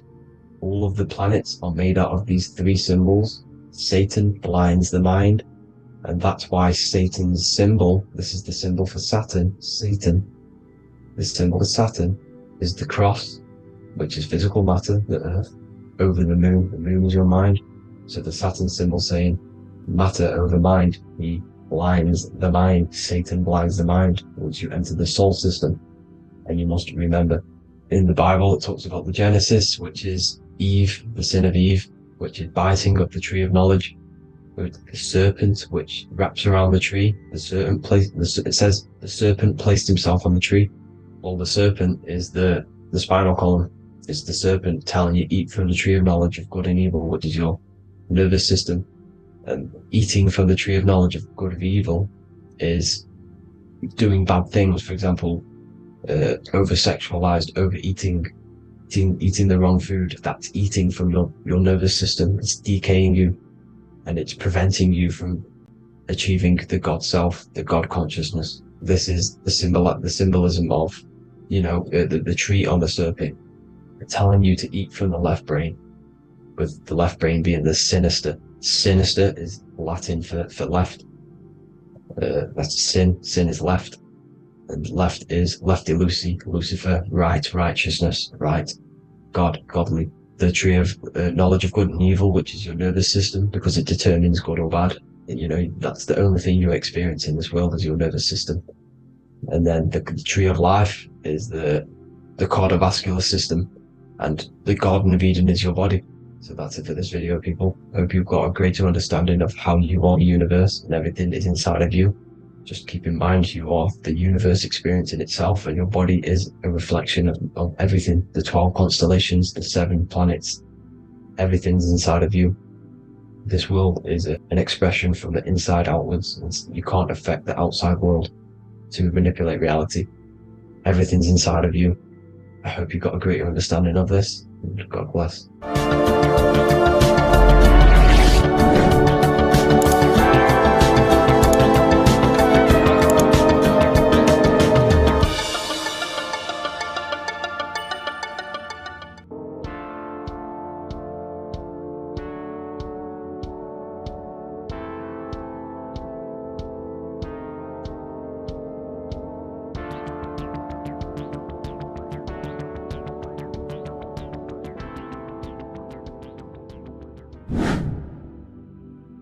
How are we all doing, people? It's Revival of Wisdom from the Wisdom Academy.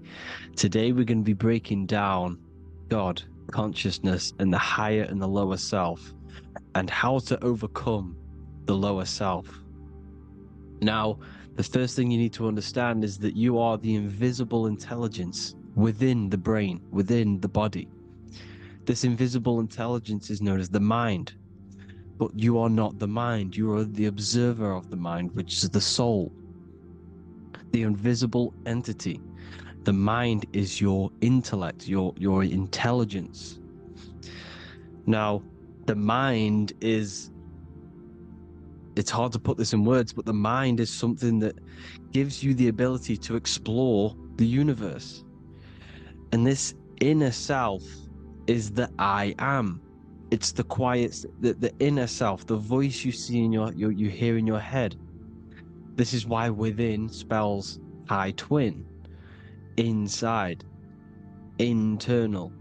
The I is also the number 1, which is one line.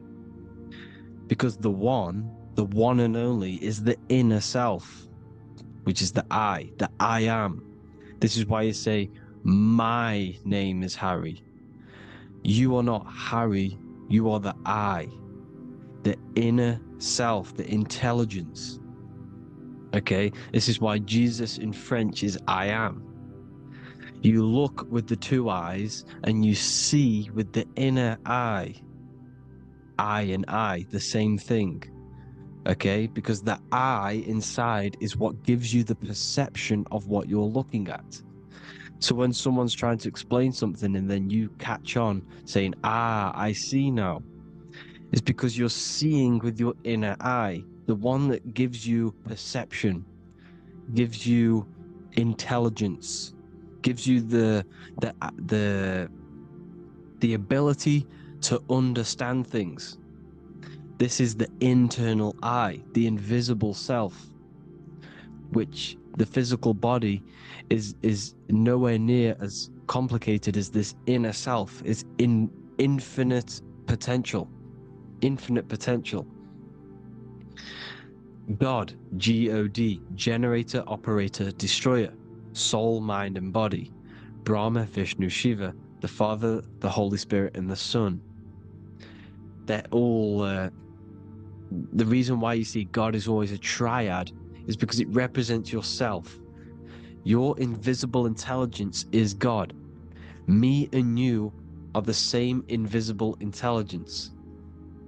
We are the invisible intelligence experiencing the program being ran by the central nervous system and the brain. I always say this in my videos, but I have to, in order for you to understand the things that I'm going to say later on in the video, you need to understand this concept, is that you are the consciousness experiencing the nervous system, the tree of knowledge of good and evil, which is you here. You would be in this invisible intelligence right here in the center of the brain. Now, this is why the ancient Christians show God is in the brain. This is the brain stem. This is the brain. This is also the brain stem and the brain. The brain stem and the brain. It's all depictions of the brain, because the brain's the computer, the electromagnetic computer, which decodes the demands created by the invisible intelligence, the I, the inner self, you, your true self. The person moving, if you observe what someone moving, this is going to sound, but if you observe someone walking, it's not the body. The body is moving, but the thing telling it to move is the invisible intelligence. Before you kick a football, a decision is made within your invisible intelligence, your mind. And this consciousness, this invisible intelligence, is either stuck between the lower self and the higher self. Okay? When the invisible intelligence, meaning the true self, identifies itself with the physical body, it will trap its mind within physicality. This consciousness that we have is either operating in the lower self or the higher self. It's either feeding the material body or it's feeding the spirit. Okay? But because we are physical and spiritual, we need to be even. We don't want to be meditating all day long, because we do have a physical body as well whilst we are here. We are playing a game in physical matter. Okay? Now, the reason that you incarnated here is to learn a lesson, because the mind can manifest anything it wants within the astral planes, within the world of imagination.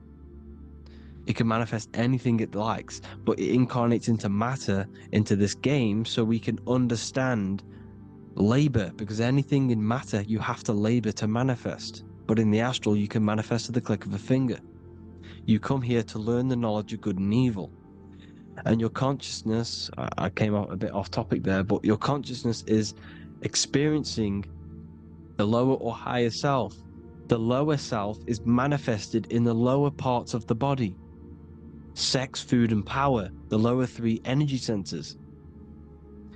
These centers are like mini brains. You are literally thinking with these centers. And when your mind is stuck within these lower centers, you'll think, have you ever heard the term of thinking with your penis, or thinking with your, you know what, as a man? Even females maybe, but mainly this is a boy saying, you're thinking with your penis. This is a truth. It's truth in plain sight. You think with these energy centers. When you're living off the lower three centers, all you care about is sex, food, and power. Eating, sleeping, and greed. Power's kind of like greed. Now, when we move up to the higher parts of the body, when we live our life within the higher parts of the body, this is considered heaven. Love, expression, intuition, and wisdom. This is what we need to be aiming to do, moving out of the lower half of the body and living our life within the higher self, the higher parts of the body, thinking with the higher energy centers, thinking with love, expression, intuition, and wisdom, spreading love, expression, intuition, and wisdom to others. Heaven is even. This is why Jesus is pointing at the heart chakra, always pointing at the heart. Earth rearranged his heart, because in earth you're manifested as a physical being.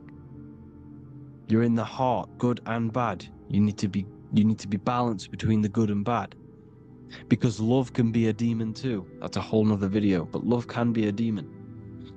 Now the seven chakras are known as the seven seals in the Bible. When the Lamb opened the seventh seal, there was silence in the heaven for about half an hour. This is a verse from the Bible. The Lamb is Aries, which is the higher brain, the cerebrum, Ram, Aries. Because when the Ram opens the seven seals, you enter the kingdom of heaven. Because these chakras seal your invisible intelligence. They seal your true self. You are behind these seven seals, your true invisible self, your true consciousness. Because behind these seven seals, you do not think about anything materialistic. Your intelligence is not material. It's not physical. It's not from the physical world. It does not desire the physical world. The body is the beast. The body's the animal, the lower self, which can corrupt our intelligence. It can corrupt the intelligence. Okay? Now, we need to balance these chakras so that we gain a deeper connection between this intelligence and the brain. Because when there's a strong connection between the brain and the intelligence, your body and the intelligence, you have a strong connection. Therefore, you can manifest what the intelligence is saying at all times. Meaning, when, for example, your higher self, this is intelligence, the higher intelligence is always speaking to you. It's always guiding you. It's always telling you the right thing to do. You can feel it. When you're doing something wrong, you can feel that you're doing something wrong. Because this higher self, this intelligence knows what it needs to do here. And when there's no connection between the body and this our intelligence, our true self, when we strip away, when you close your eyes for long periods of time, you will figure out you are this invisible, infinite, creative being. There's no words that I can't describe what it is, but it's the voice inside of your head that you can feel when you close your eyes. You are this being inside of the heaven, because this is heaven, this intelligence.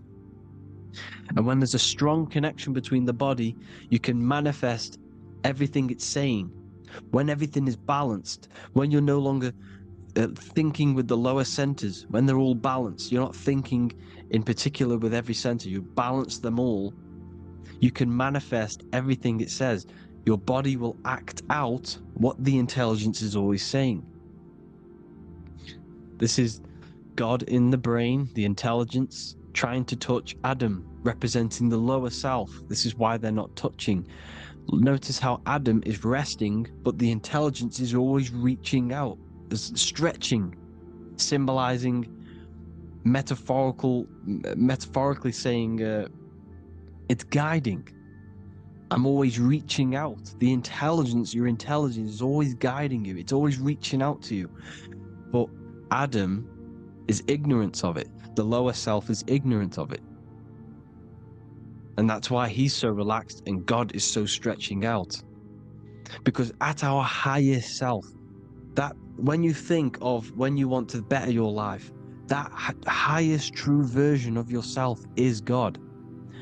When you're manifesting this, your highest self, this is God. Your truest form, your most perfect form, that is God. Your highest version of yourself, that is God. Emotions are not what you've been taught. Emotions are not something that should be reactive, okay? You should not let the emotion be you, except that you should experience them instead of letting them become you. You need to understand there's a separation in our consciousness. You have the soul, which is the person who is observing your thoughts. When you think a thought, who's the one observing that thought? The soul, you, the I am, the I, the inner self, the one and only. And inside of every single body, inside of me, inside of you watching this video, there is this same intelligence that is inside of me, inside of you. And it's the exact same intelligence, experiencing a different body. And this is what we mean by the universe is mental. We are all sharing the same ball of consciousness in a different body. The animals, the fish, the cells, all expressing this one consciousness. Me and you are the same. This is why the golden rule is treat others like others should be treated, because I am you and you are me in a different body. Now, going back, you need to identify that there's different levels of consciousness: soul, mind, emotion, and body. Okay? Your emotions are on a separate layer than the body, the mind, and the soul. So when you identify there's a difference between all of these, you do not let them become you. You do not let your mind rule you, because your mind can be corrupted. Your soul is the one that is pure good, pure love, but your mind can be corrupted. Okay? Your emotions can be corrupted. The body can be corrupted, but the soul can never be corrupted, only layered on top. You can only throw piles of programs within the subconscious, layering the soul down, but deep down inside of it, every single one of you, there is a loving being. Because the love comes from the heart. Love is the universal emotion, expression. Now, your thoughts can become bondage, your emotions can become bondage. Now, what do I mean by bondage? By conquering the lower self, we need to conquer our own mind, because the mind is what's manifesting the lower self. When you're thinking with the lower half of the body, when you're becoming your emotions, you need to experience the emotion, not become the emotion. Do not let the emotion become you. Do not let your thoughts become you, because your thoughts are tools that you can manifest. Your thoughts are the idea. Your emotion is the energy that you can use to manifest that thought. Your emotion is energy in motion, emotion. You use emotion to manifest, to feel as if you already have the thought. Therefore, you become that vibration. Therefore, your emotions are actually a creational force that is given to you to manifest things, because you're a human, a manifester. You're here to manifest things. You're a creator. You are a god. Your inner self, your intelligence, your I am, the one and only inside of you, the inner self, the quiet one, the one that's deep, deep down, the invisible intelligence, is it's creating things all the time. All the time. Speak no evil, see no evil, hear no evil. This is the astronauts, they're Freemasons, but they understand this because thinking, seeing, and hearing can corrupt your mind. And when you have a corrupted mind, you'll have a corrupted subconscious. The subconscious will manifest into the body because 90% of your behavior comes from the subconscious mind. So you got to speak, see, and hear no evil. A sin, what is a sin? To overcome our lower self, to overcome our lower self, the 7 deadly sins are not something that goes against an external God. A sin is something that goes against your inner guide, your inner conscience, the inner self that is always speaking to you. It's always telling you the right thing to do. A sin is something that goes against this inner guide. And this is why you can feel something where you can feel you're doing something wrong. Because the inner guide is speaking constantly. And when you commit these 7 deadly sins, which are 7 internal states which keep your invisible intelligence bound to your physical body. Because evil, right? Evil love bondage. This is why they stay in this realm and they control this realm, because they love the bondage of the body. They like matter. They want to stay in matter for eternal life. They don't want to ascend back into the heavenly realms where you do not have a physical body. You can explore the universe within the astral planes. They stay bounded to the body, bounded to the 3D construct of the physical world. They have greed, lust, envy, gluttony, wrath, sloth, pride. They want all of this. And if you want that, that's okay. But deep, deep down, you don't want that because your soul is always telling you the right thing to do. Your soul knows what to do to get out of here. It needs to detach from the external world. Detach from all of these 7 internal states which bound you to your lower self, your lower centers. That's what a sin is. You know, you have a left and right brain. The left brain is always analytic. The right brain is metaphorical. So the right brain is producing a holistic view of reality. Now, what do I mean? And not view, perception. When you see, because your eyes are parts of the brain, when you look at something and you look, that image is produced in the back of the brain in the visual cortex. And then the right brain produces a perception, a holistic, it breaks down what you're seeing into a holistic image, a holistic perception. So for example, if you're in a woods, the right brain sees the whole woods as one big woods. The left brain is breaking that perception down into individual trees, branches, and leaves. So the left brain's to do with duality, the right brain's to do with wholeness, unified. The left brain's dualistic, analytic. This is necessary so that we can pick things up and manipulate them and break things down. We need the left brain, we need the right brain. I'm not saying any of them's bad, but the left brain, sinister in Latin, means left. Because when you're left-brained, you see everything in dualistic. You see everything is dual, when everything's actually one. We need to be focusing and strengthening our right hemisphere. I'm not saying sit in the right hemisphere all the time, but we need to be strengthening our right hemisphere.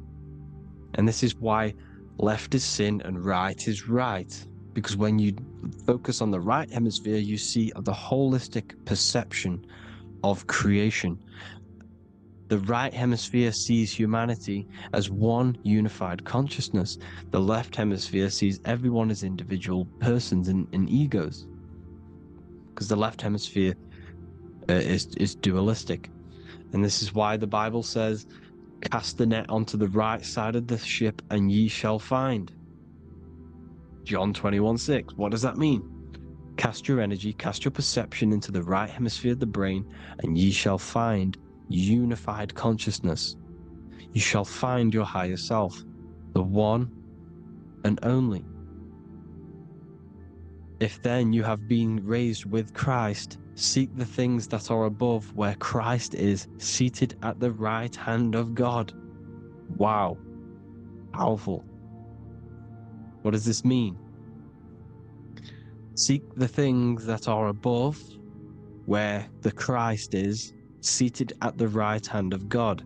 God is your consciousness, your invisible intelligence between the two hemispheres. The right hand of God is the right hemisphere. Seek the things that are above the heart. Love, intuition, expression, and wisdom. Seek the things that are above the heart, the higher self, the higher part of the body. Because when you seek the things of love, expression, intuition, and wisdom, you create a strong aura. You attract the same frequency. And this frequency is heaven, God. This is the Sumerian artwork showing the Lamb. This is a step symbolizing stepping upwards, raising up. He's stepping over the Lamb up to the bird. His hand is going to the bird. The Lamb symbolizes the lower self. Okay? The bird with the wings is in the sky. It represents the higher self. This is why angels always have wings, because it represents the higher self in the sky.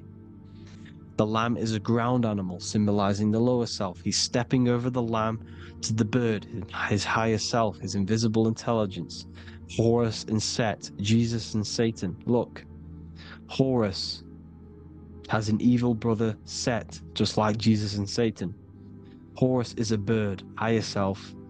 Set is a ground animal, lower self, which is the devil and the angel on your shoulder. You see? The right and the left hemisphere. The two wings.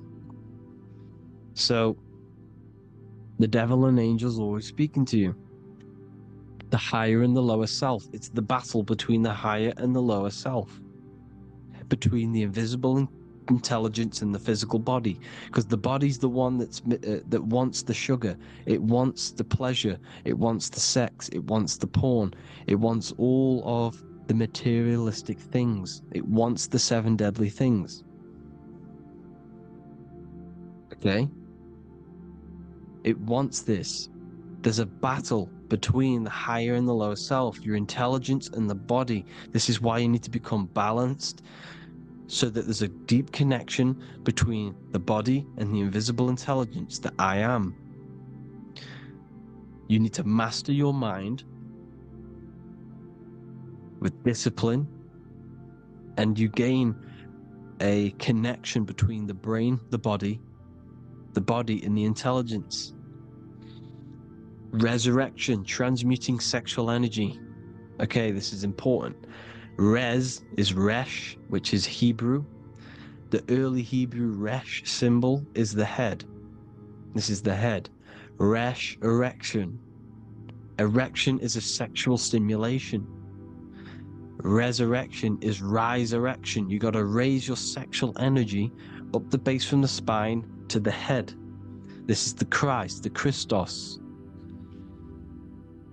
Because there's a psychophysical germ, psychophysical oil produced in the brain every month. Go and watch my other video on raising the chrism. Okay? And every month there's this fluid produced in the brain, which takes 2 trips, because one's produced by the pituitary, one's produced by the pineal, magnetic female, magnetic and electric charge. And it takes 2 trips down the spine to the solar plexus, the bread of life in the Bible, or Bethlehem in the Bible, because the River Jordan's your spine. Goes down to Bethlehem. It gets born in Bethlehem, just like Jesus. because when this oil travels to the solar plexus, it creates the seed of life, and it feeds the body, all the central nervous system, all the cells. It regulates the blood, does all sorts of good things for the body, this oil.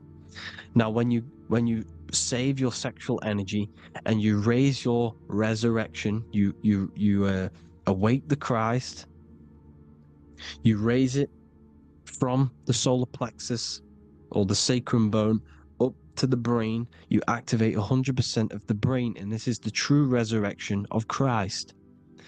Instead of wasting the energy and giving away your sexual fluids, because behind the fluids is the energy. So when you release that fluid, the energy is out there. You've released the energy. Your sexual energy is the most potent emotional force a human could possibly feel. Same with any animal or anything. The sexual urge, the sexual emotion is the most powerful, potent emotion that you can feel. It takes over the whole body. When you feel sexually aroused, it takes over everything because it's so potent. And when you fight the serpent, when you fight the sexual energy, which is shown here in the Egyptians, the cat cutting off the head of the serpent, or Hercules fighting the serpent, or in the Greek mythology fighting the seven-headed dragon, the seven chakras. The serpent is your sexual energy because it symbolizes your kundalini.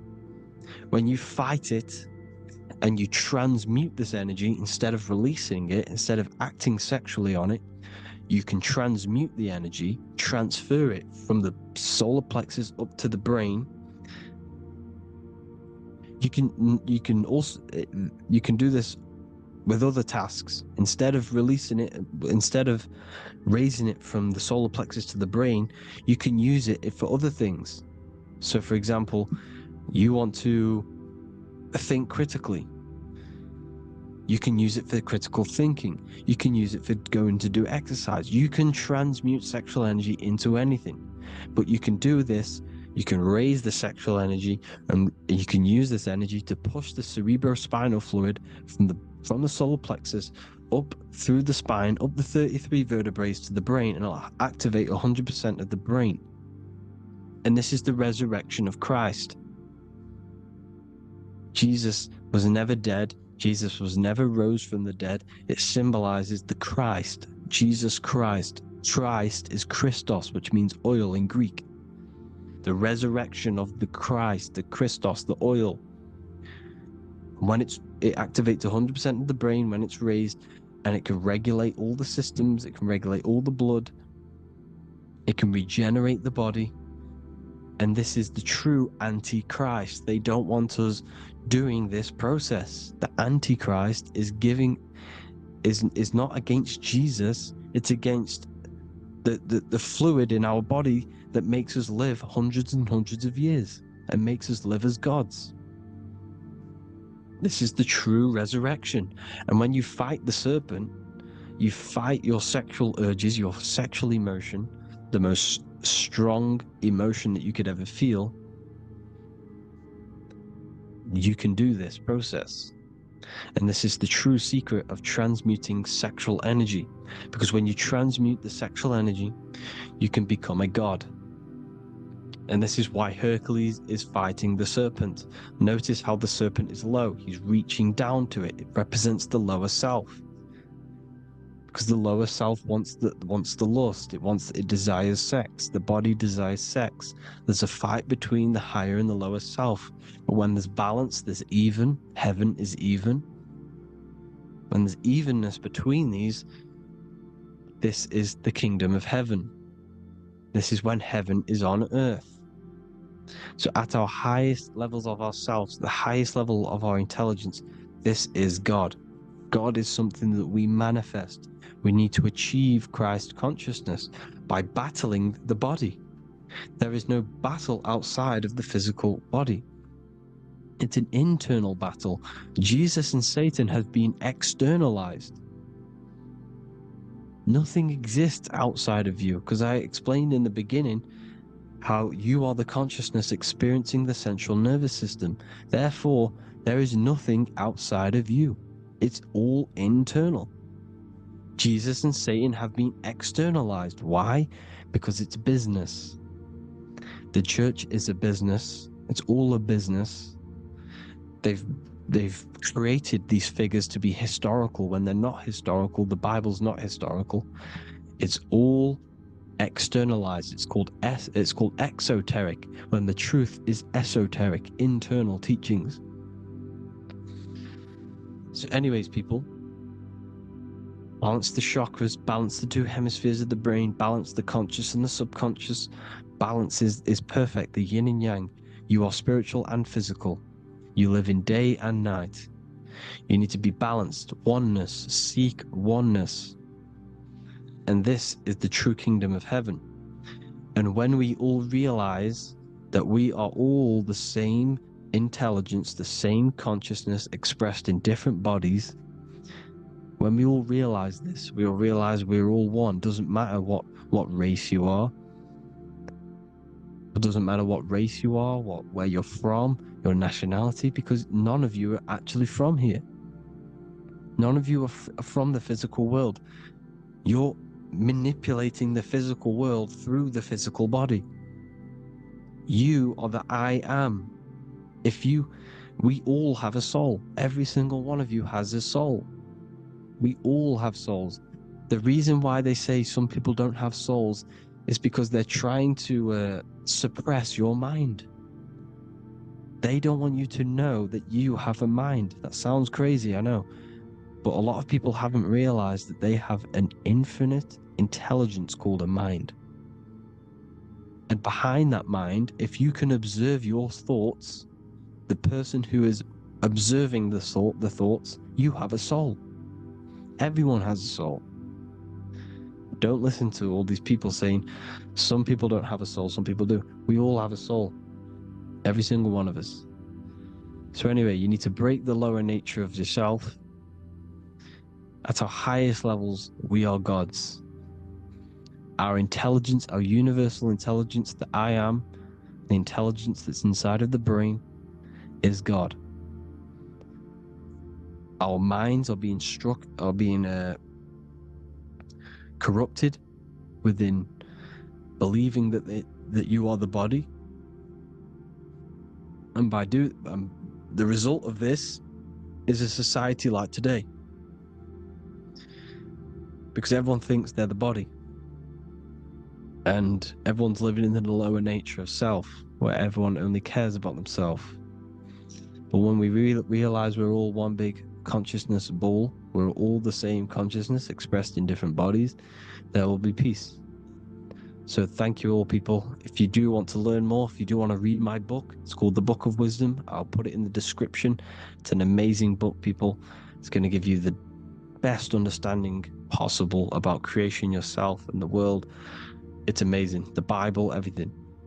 I have just launched a new cymatic library. A friend of mine has just added this to the website. He creates beats, and he creates the purest beats, so they are actually the frequency that it tells you.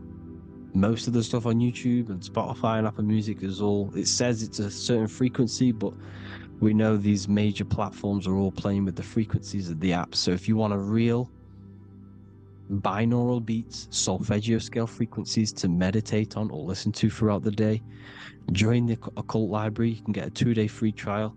I'll put the link in the description. Thank you all, people. Hope you all enjoyed this video. God bless you all.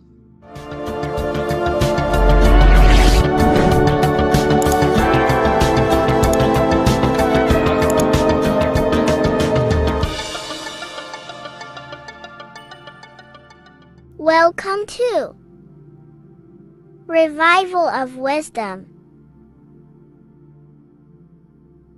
Welcome people, we're back with another video, and this video is about Freemasonry and their connection to the Illuminati. Please, as always, to make sure to hit that like and the subscribe button and turn on the notifications to never miss a video. On May the 1st, 1776, the founder of the Illuminati, Adam Weishaupt founded this secret organization, and this date can be found in Roman numerals underneath the all-seeing eye pyramid on the $1 bill. This $1 bill also says Anno Coptus Novus Ordo Secularum. This is Latin for announcing the birth of the New World Order.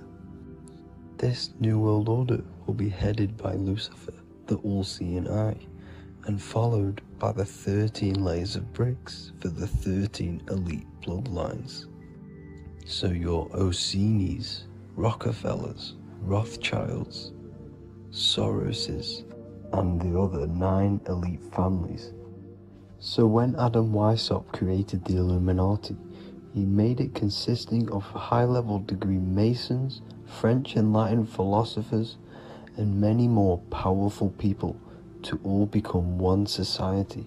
So this is why you see Masons using this same symbol of the all-seeing eye inside the pyramid. But not all Freemasons are part of this Illuminati secret society.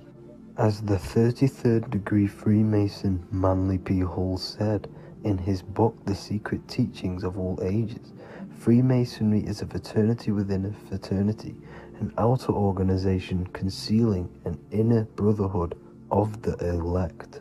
So what he's saying here is that Freemasons have to go up the degrees of Freemasonry, and once they hit the top, they either get elected or not into these secret societies like the Illuminati, Skull and Bones, and Knights Templar.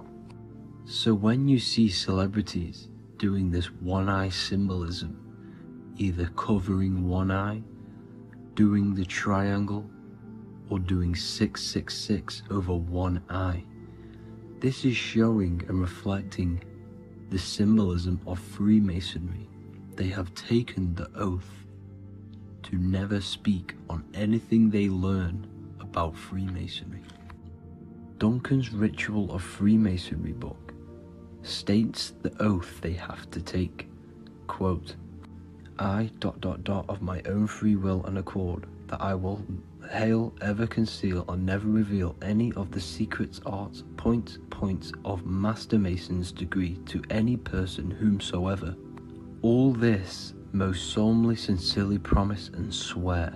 Now, this is what happens when they break the oath, stated in this book, quote, myself severed in two, my bowels taken from thence, and burnt to ashes. So this states that Freemasonry comes first, before any law of the land. It has the right to kill you if you break your oath. This is the hand gesture they have to do every time they enter the ritual room inside the Masonic Lodge. This is the cutthroat symbol, showing you and reminding you of the oath and what will happen if you break it. Now in this book, Richardson's Monitor of Freemasonry, it states, if you break your oath, binding myself under no less penalty than to have my throat cut across, my tongue torn out by the roots, and my body buried in the rough sands of the sea. If they do not decide to kill you, this book states this by pointing him out to the world as an unworthy vagabond, by opposing his interest, by dearranging his business. In other words, they have the power to frame you and destroy your reputation to the world, and destroy your business if you break this oath. So yes, they do kill to keep this truth hidden, because this truth of this reality is what keeps them in power. They have the ability to manipulate people, because people do not know what manipulates them. This is why they call themselves the government. They govern the ment, which is the mentality, because the mind is the root cause of reality. They control what you perceive to control what you manifest. By knowing the truth, you are set free, and you no longer need no controller above you. So this is why they are willing to kill and do whatever it takes to keep the truth concealed within these high-level degrees of masonry and these secret societies. However, going back to Manly P. Hall's book, it states, part of the symbols are displayed here to the initiate, but he is intentionally misled by false interpretations. So this is saying even Freemasons are intentionally misled and told lies to conceal the truth, to make sure the truth is hidden in the high degrees of masonry. So that's it for this video, guys. Thank you all for tapping in. Please leave a like and a subscribe. God bless.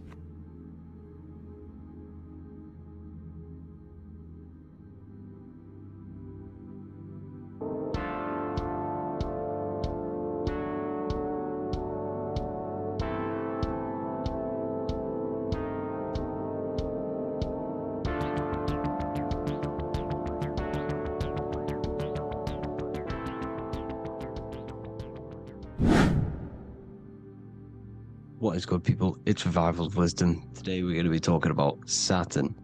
I've done this video in the past, however, this video is going to contain a lot more in-depth explanation of Saturn. So the 33rd degree Mason, Manly P. Hall, said, Saturn is the key to crystallization, physical matter. Light is matter, matter is light. They are interchangeable. Low vibrating light turns into matter, high vibrating matter turns into light. And Saturn is the god of this world, this physical world. He crystallizes light into matter.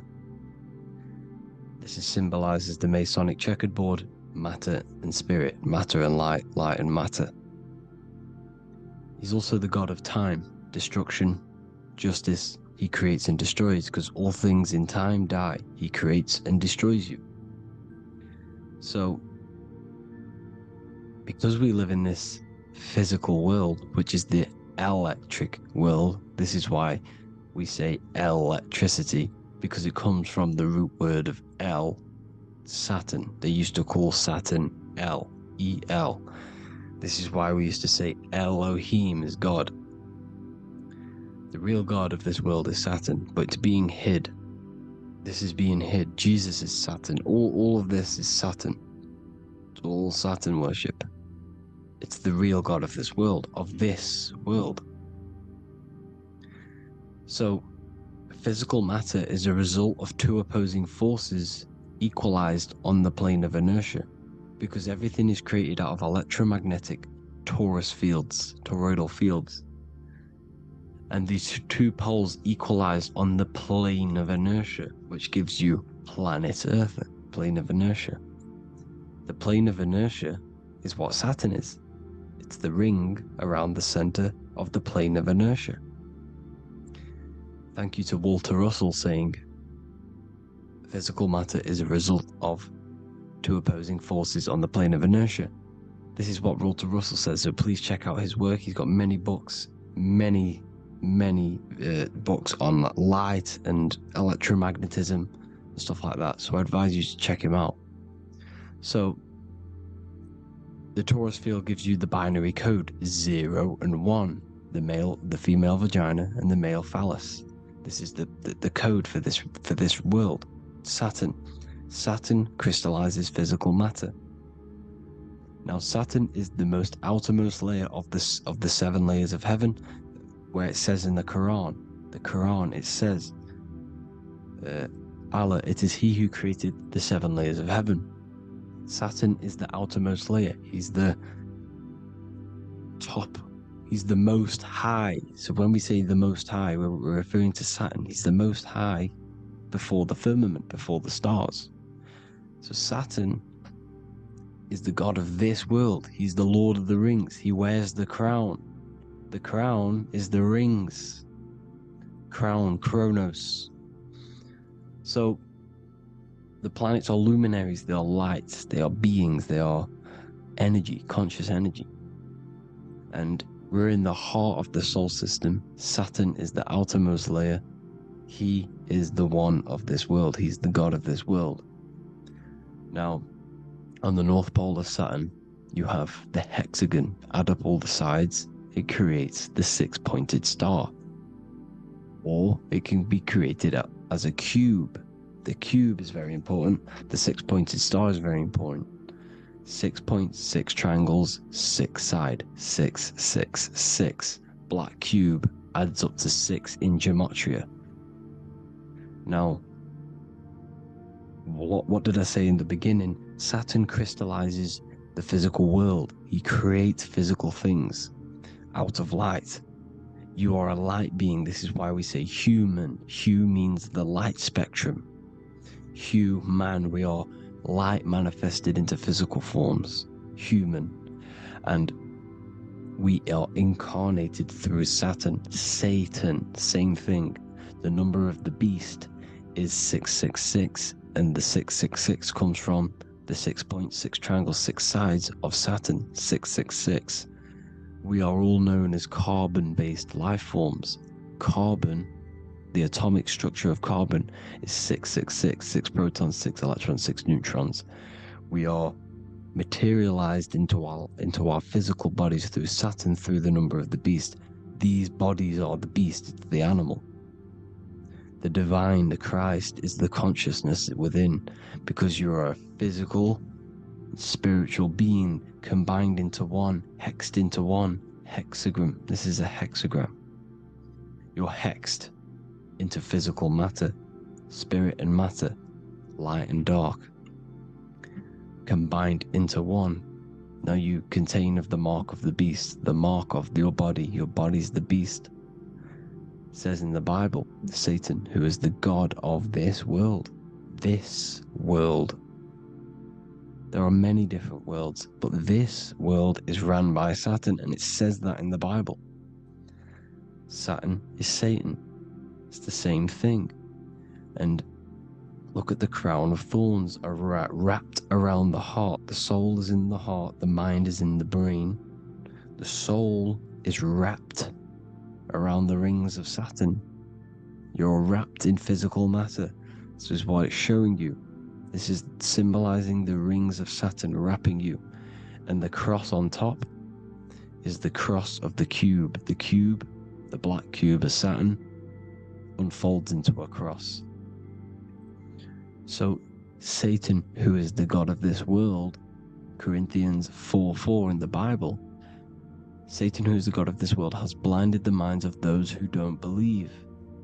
Saturn blinds your mind, because the god of this world materializes you, and he blinds your mind when you incarnate into physical matter.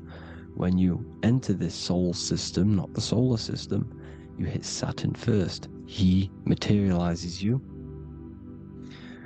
And look at the symbol for Saturn. This is the symbol for Saturn.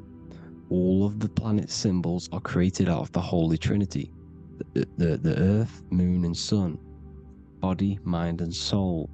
The sun is your soul, the moon is your mind, the earth is your body. Your body's made out of the 5 elements.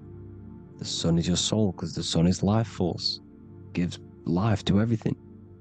Your sun is a soul. Your soul is the sun of your body. The moon is the mind. The moon is the moon of your body, the mind of your body. Intelligence. So all of the symbol of the planets are created out of these. The Saturn symbol is created out of the Earth cross, matter, and the moon crescent, moon, mind, matter over mind. This is why Satan, who is the god of this world, has blinded the minds of those who don't believe. He blinds your mind. Look at the symbol, it's showing you. The Saturn symbol is matter over mind, when it should be mind over matter. So we descend into a soul system, into our 666 Saturn carbon suit bodies, and we are matter over mind. Then we have to move up the spine to go back up to spirit, to mind over matter, where you manipulate your own reality. Now look at this, it creates the number 5. 5 is the number of change. You're moving from this side of the number sequence over to the right side. You're moving from the spiritual into the physical world. You're incarnating into the 5 elements, the 5 senses. So the cube, the black cube of Saturn, is another major symbol. Very important symbol. Here you see the cube, and the color black is associated with Saturn because Saturn's associated with death. He creates and destroys. Light and dark. Death is associated with black, spirit, because you can't see spirit, which is blackness. So the black cube is black because Saturn rules the nighttime, which is dark, blackness, and he rules the winter, which is death, blackness. So Saturn is the black cube. Cubes have 6 sides: up, down, right, left, back, and forward. Cubes are 6-sided. Everything is 6-sided inside of this creation because you're incarnating, you're materializing, crystallizing into the cube, the world of the cube. Everything's a cube. Everything's got 6 sides. Here's Leonardo da Vinci showing you that you're in the cube. Leonardo da Vinci did this famous painting. You're in the cube, you're hexed into physical matter, where you're incarnated into the 3rd dimension, the 3-dimensional world, which is a cube, 3D. And black cube adds up to 6 sides of the black cube. The Kabbalah means cube god in Arabic.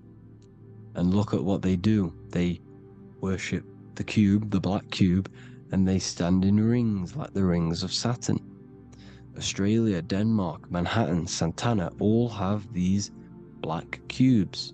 You go to New York, you will see the black cube there as well.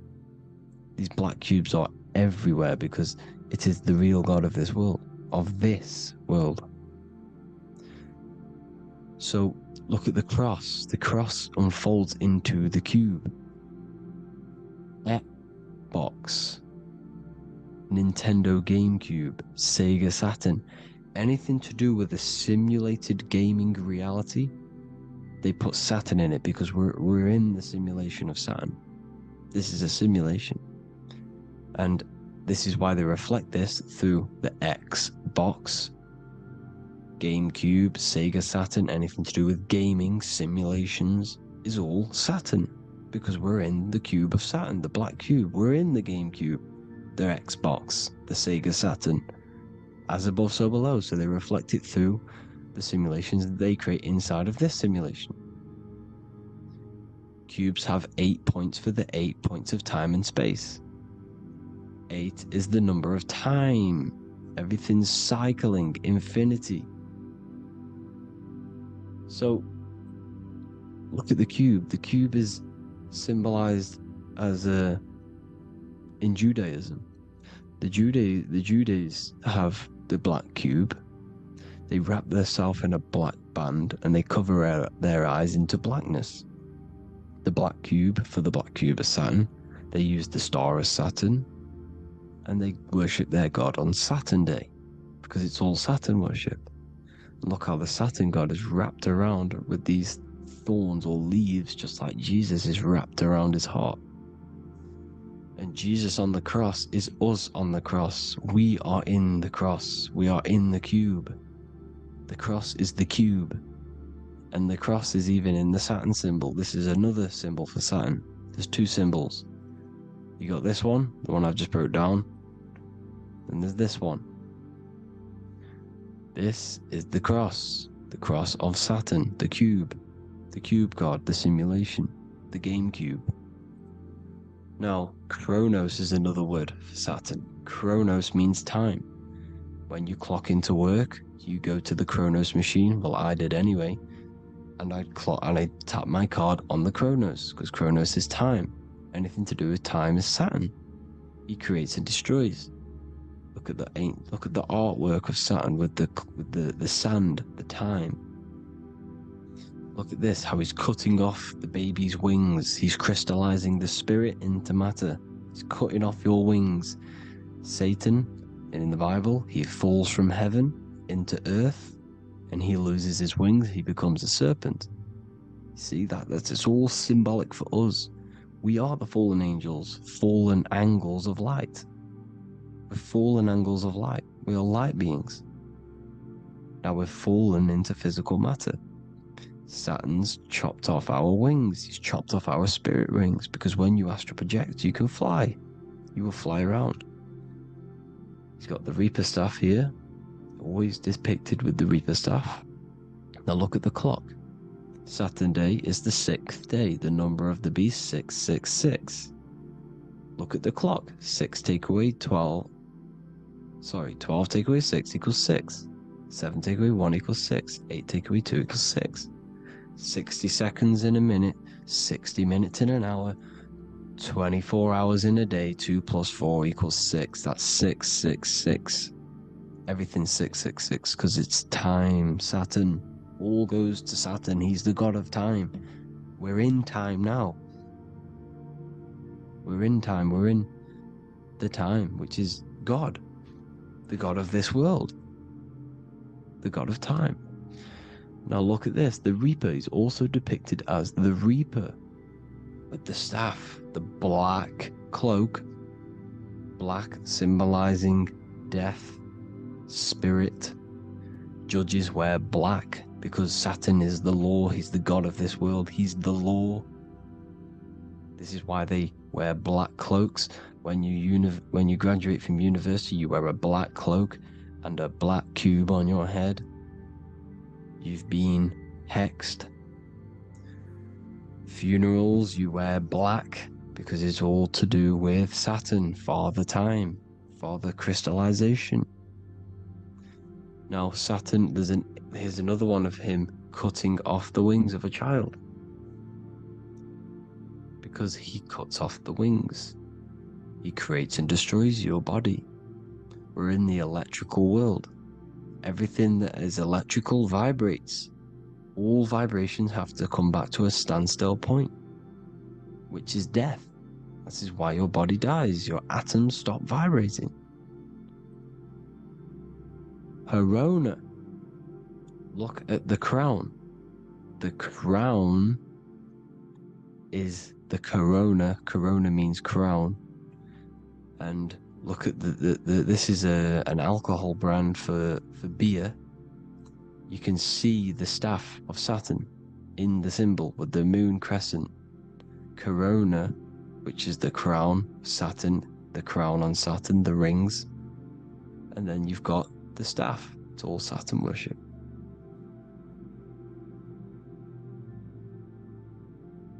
There's the black cubes of 9/11. 2 black cubes. This was a ritual for Saturn. It's all ritualistic. And look at the Star of David, the Star of Saturn. It's not the Star of David. Creates IXXI, the sigil of Saturn. IXXI means 9/11 in Roman numerals. 9/11. It's all a ritual for Saturn, and they have the 2 black cubes of Saturn. Now look, XX. There's more symbolism of Saturn now. We're going deeper. XX is more symbolism for Saturn. The sigil of Saturn is XX. As above, so below. Same with the Star of David. You split it in the middle. As above, so below. As above, so below. XX. This is a Knights Templar, Cross of Lorraine. XX. Knights Templar, High Order of Masonry. They all worship Saturn. Well, Saturn's the real god of this world. X Eon with the XX. XXL magazines, which is all to do with famous rappers and stuff like that. When you die, you put XX on the eyes because it's Saturn. He's the Reaper. Is Jesus with the XX crown with the thorns around his heart, around his soul, with the cube on the top, the cross cube. Lil Uzi Vert with the XX Cross of Lorraine. Jay-Z with his alcohol brand, XX Cross of Lorraine. The X Factor with the rings of Saturn. All Saturn worship. The seal of Melchizedek is also Saturn. This is the cube. This symbolizes the cube with the 8 points for the 8 points of space and time. And this is the cube. It's another ancient symbol for Saturn. Here you see the star of Saturn with the Melchizedek symbol around it, which is all to do with Saturn. Here you see an altar, the Holy Grail, the Melchizedek symbol on it, and they're worshipping it. This is why we wear rings, wedding rings for the rings of Saturn. It all goes back to Saturn. Earrings. The 8-pointed star of the ancient Sumerians is all Saturn. It's all Saturn. So the ancients, the symbols of Saturn goes on forever. It's in all of the major corporations. You can see it everywhere, the rings of Saturn. Toyota is an obvious one. Internet, Nike, Target, Sega Saturn. It's all Saturn worship. All Saturn worship. Because he is the real god of this world. Here's Kanye West's album with a Saturn here. Here's Michael Jackson's album saying escape. There's the X again. The X, escape. You have to escape this reality. Maybe that's what he's pointing at. Here you see it on the dollar bill, the star of Saturn. Here you see it again on the dollar bill. So that is it for today's people. I hope you all gain some insight on Saturn. Please like, comment, and share if you can. Subscribe if you like the channel. Please have an amazing day. God bless.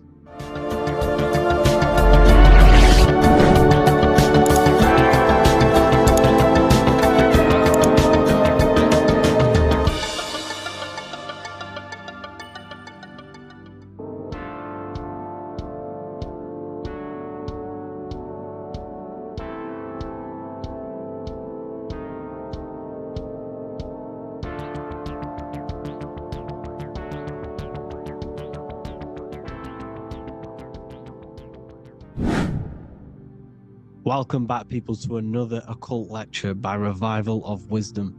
Today we're going to be talking about magic and how it's being used on us for the New World Order. Magic has the word mag within it, which is magnetism. Magnetism is the force. Magic is influencing forces, natural or supernatural forces, and using it for a certain agenda to gain something out of it. Now, magic is not what everyone's being thought. It's not some sort of fantasy thing. It's actually very common, and we all do it, whether you believe it or not. Magic is all to do with the mind. As I said, always say in my lectures, your mind is what creates matter. Your mind is what creates your external world. So it's all about manipulating and planting seeds within the mind, because your mind is a garden, and thoughts and words are seeds which are being planted in that garden. Your life, your physical life, the people you have in your life, your friends, your car you own, the job you have, is all a reflection of the thoughts that you've been thinking in the past. You are where you are in life because of the thoughts that you've been thinking. Therefore, your life is a direct reflection and manifestation of your mind. The Garden of Eden. Okay? The mind is what they are targeting. What you see, say, and hear has a direct effect on your mind. Me talking to you is influencing you. The words I'm saying is planting seeds within your mind. Now it's up to you to consciously act on these thoughts or these words, or to maintain these words. As above, so below. As within, so without. What's inside of me is outside of me. What comes into the storehouse comes out of the storehouse. You have the left, you have the right, you have the up, and you have the down. As above, so below. Whatever is in your mind will be expressed in some sort of way, consciously or subconsciously, spiritually or physically. The mind is what manifests everything. And this is what we need to understand. We need to understand is that the mind is not physical. All things spiritual manifest physical. All things seen come from the unseen. The words you're thinking, that everything you have is coming from the unseen. The actions that you do come from the unseen mind. Another expression for as above, so below is you are the universe itself.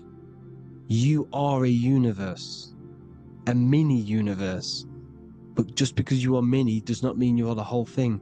If I take a little piece of infinite, let's say there's an infinite light source. Let's say I take a little chunk of that infinite light source. That little chunk I took is still infinite because it's been taken from infinite. You are the universe. Your awareness, your mind is the universe. It's information. You are the universe experiencing itself. This is why we say we are all God. As above, so below. What is in me is outside of me. The sun, the physical manifestation of the sun, is your soul. The 12 constellations are manifested in the physical body. The 5 elements are manifested in the physical body. They're manifested in the 5 fingers you have. As above, so below. This is manifested, well, this is a symbolized in Freemasonry and secret societies as the 2 pillars. The mirroring reflection, the reflection of reality, the mirror. As above, so below. What happens in the mind, what happens in the astral, happens in the physical. This is Aleister Crowley. This is all symbolism. This is the 2 pillars with the all-seeing eye and the triangle at the top. Aleister Crowley was a master magician, very powerful dark magician, black magician. There's 2 types of magic. You have white and black, just like the checkered board. The Masonic checkerboard, you have white and black, you have good and evil. White magic is influencing natural forces to gain something that will help the collective consciousness, help the collective, help the earth, help other people.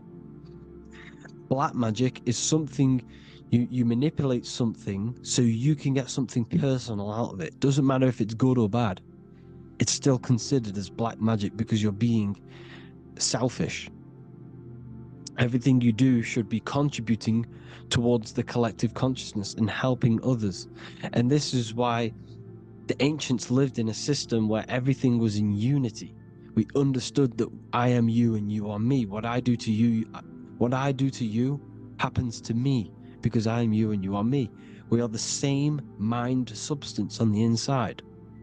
We're all the same mind substance being expressed in different bodies. So what I do to your mind will have a ripple effect on my mind because all of our minds are connected within the mental plane. So this is why they know all this knowledge. They know all this knowledge. So yeah, this is the mirroring effect of reality, the 2 pillars, or symbolizes the number 11. The number 11. We'll go deeper into that. The technology we're using is magic. It's a form of magic. Television is tell a vision. They're telling a vision into your subconscious mind, into your memory. And when you turn on the television, you get a program because they're telling a vision to create a program within your subconscious mind. You see, the conscious mind is only 10% of your mind, which is to do with your, what you're aware of, your 5 senses. What are you consciously aware of? Well, I'm aware I'm here, I'm talking. I'm aware of what I'm wearing, the 5 senses, what I can hear, taste, smell, hear. What I'm wearing, I'm aware of what I think of. But the subconscious mind is the 90% of your mind. It's the hidden part of the mind, which is telling your heart to beat, telling your body to breathe. It's storing all of your emotions. It's storing everything you see, storing all the belief systems that you have. It has everything. It stores all of the habits you have, the values. It stores everyone's name that you know. All the words that I'm speaking right now is all coming out of the subconscious. Everything is subconscious. And it literally manipulates 90% of your daily basis behavior. Most people don't know this. What you did yesterday is what you will do today because of these beliefs and mental programs within the subconscious, stored within the subconscious. So the subconscious is what they're aiming at. They're trying to create programs within the subconscious, because the subconscious manifests 90% of your thought patterns, 90% of your actions and words. They know all this stuff. So the subconscious mind is the most powerful part of the mind. Another way the subconscious manifests and influences your life is, let's say you were in a car crash years and years ago, 10 years ago. Let's say you're in this car crash, right? And you really hurt yourself. The emotion you felt in that time when you were injured in that car crash had a great impression on your subconscious mind. You see, the stronger you feel something emotionally, the stronger impact it has on the subconscious. You can remember and recall that moment, and very vividly, because of the impact it had on the subconscious. Another, for example, you become that terrified of cars that it manifests into your life today, that you are wary to go in certain cars. You don't want to go into cars at all, maybe, because of that moment that stood within the subconscious. And it will manifest into anxiety. It will manifest into not going into cars. It will manifest into depression, maybe. These things, these emotional, very emotional, traumatic events have a great impression on our subconscious, and they control your life. This is why you need to meditate and let go deep within yourself and let go of these internal, deep emotions that you may have repressed and keep pressing down and ignoring. But you need to address it and let go of these subconscious impressions you have, which are controlling your life, like anxiety, depression. All of these things are stemming from things that are stored within your subconscious years and years ago, more than likely. Broadcasting. They're casting spells to a broad audience, to news, north, east, west, and south. They're casting spells. No, if you watch the news, everything's red. Breaking news in red writing or the red background. Everything's red. Why? Because red's the root chakra, which is all to do with survival. They want to stimulate this root chakra because they want you down there in survival mode. They want you in survival mode because you're easier to control. They control out of fear. And not only they're casting these spells as if, because most of the things they cast in the news hasn't already happened. They're constantly bombarding you with, there might be a war breaking out, war this, war that, kill here, kill there, murders. It's impressing, it's casting spells on your subconscious mind. So when the event does turn up in real reality, in physical reality, you're less emotional, you're less surprised. You're not as surprised because you've already heard it before. Your subconscious has already heard it all before. If you never heard of a war and then a war broke out, you'd be going crazy. So they subtly program your subconscious mind through the words, because the words they say is impressing your mind It has an effect on your mind, which will have an effect on your behavior, your words, your conversations you have with people. They're casting spells to north, east, west, and south on the tell a vision. They're telling a vision by broadcasting, by saying spells. This is why we call it spelling. Even the word, listen, the words we say cast spells. Bless. Oh, bless you. That's be less. The subconscious mind only picks up literal things. You see, when I say bless you, your conscious mind picks that up as, oh, thank you, you're blessing me. But your subconscious picks up as be less. You see? Because the subconscious it has no filter. It's just, it is what it is. Everything is factual in the subconscious. Therefore, if I call you an idiot, your subconscious, my subconscious will think I'm talking to myself. I'm calling myself an idiot, and it will take that as true. That is truth. Everything is truth within the subconscious. And the subconscious manifests your behavior. The devices this is the biggest one. Black scrying mirrors. Device, the devil's vice. The device. Okay? Black scrying mirrors, black screen is scrying. Black scrying mirrors were used to communicate with spirits within the astral plane in the medieval times. They're still being used now by black obsidian mirrors. And look at your phone, it's a black mirror. And there's some sort of, I'm not saying this is facts, but personally I believe these are portals for spirits and ethereal entities to come into your life, to come into your surroundings. So this is the next big thing. The TVs, your iPhone, your iPod, all black mirrors. And mirrors are very, very powerful. Even just a normal mirror. Mirrors have an effect. Whatever you say into a mirror, what you say is energy. And when you say something into a mirror, you're saying it into yourself. It's an infinite cycle of words of energy, because it's being reflected infinite times. When you say something into a mirror, it has a massive effect. You're saying it directly into your eyes, into your mind. So what you say in a mirror should be said with precaution.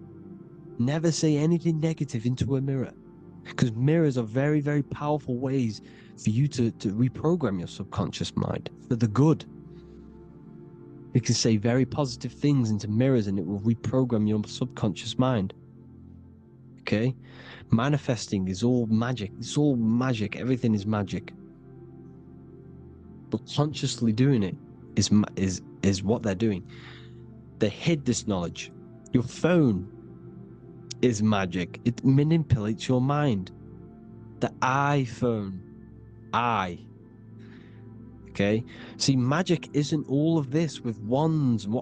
See, Harry Potter, okay, that was created to give you this perception of a mystical and amazing form of magic with magic wands and all sorts of stuff like that. Yes, that stuff was true when the collective conscious minds were on a higher level and our belief systems believed in these things, because the universal mind, all of our minds contribute to reality.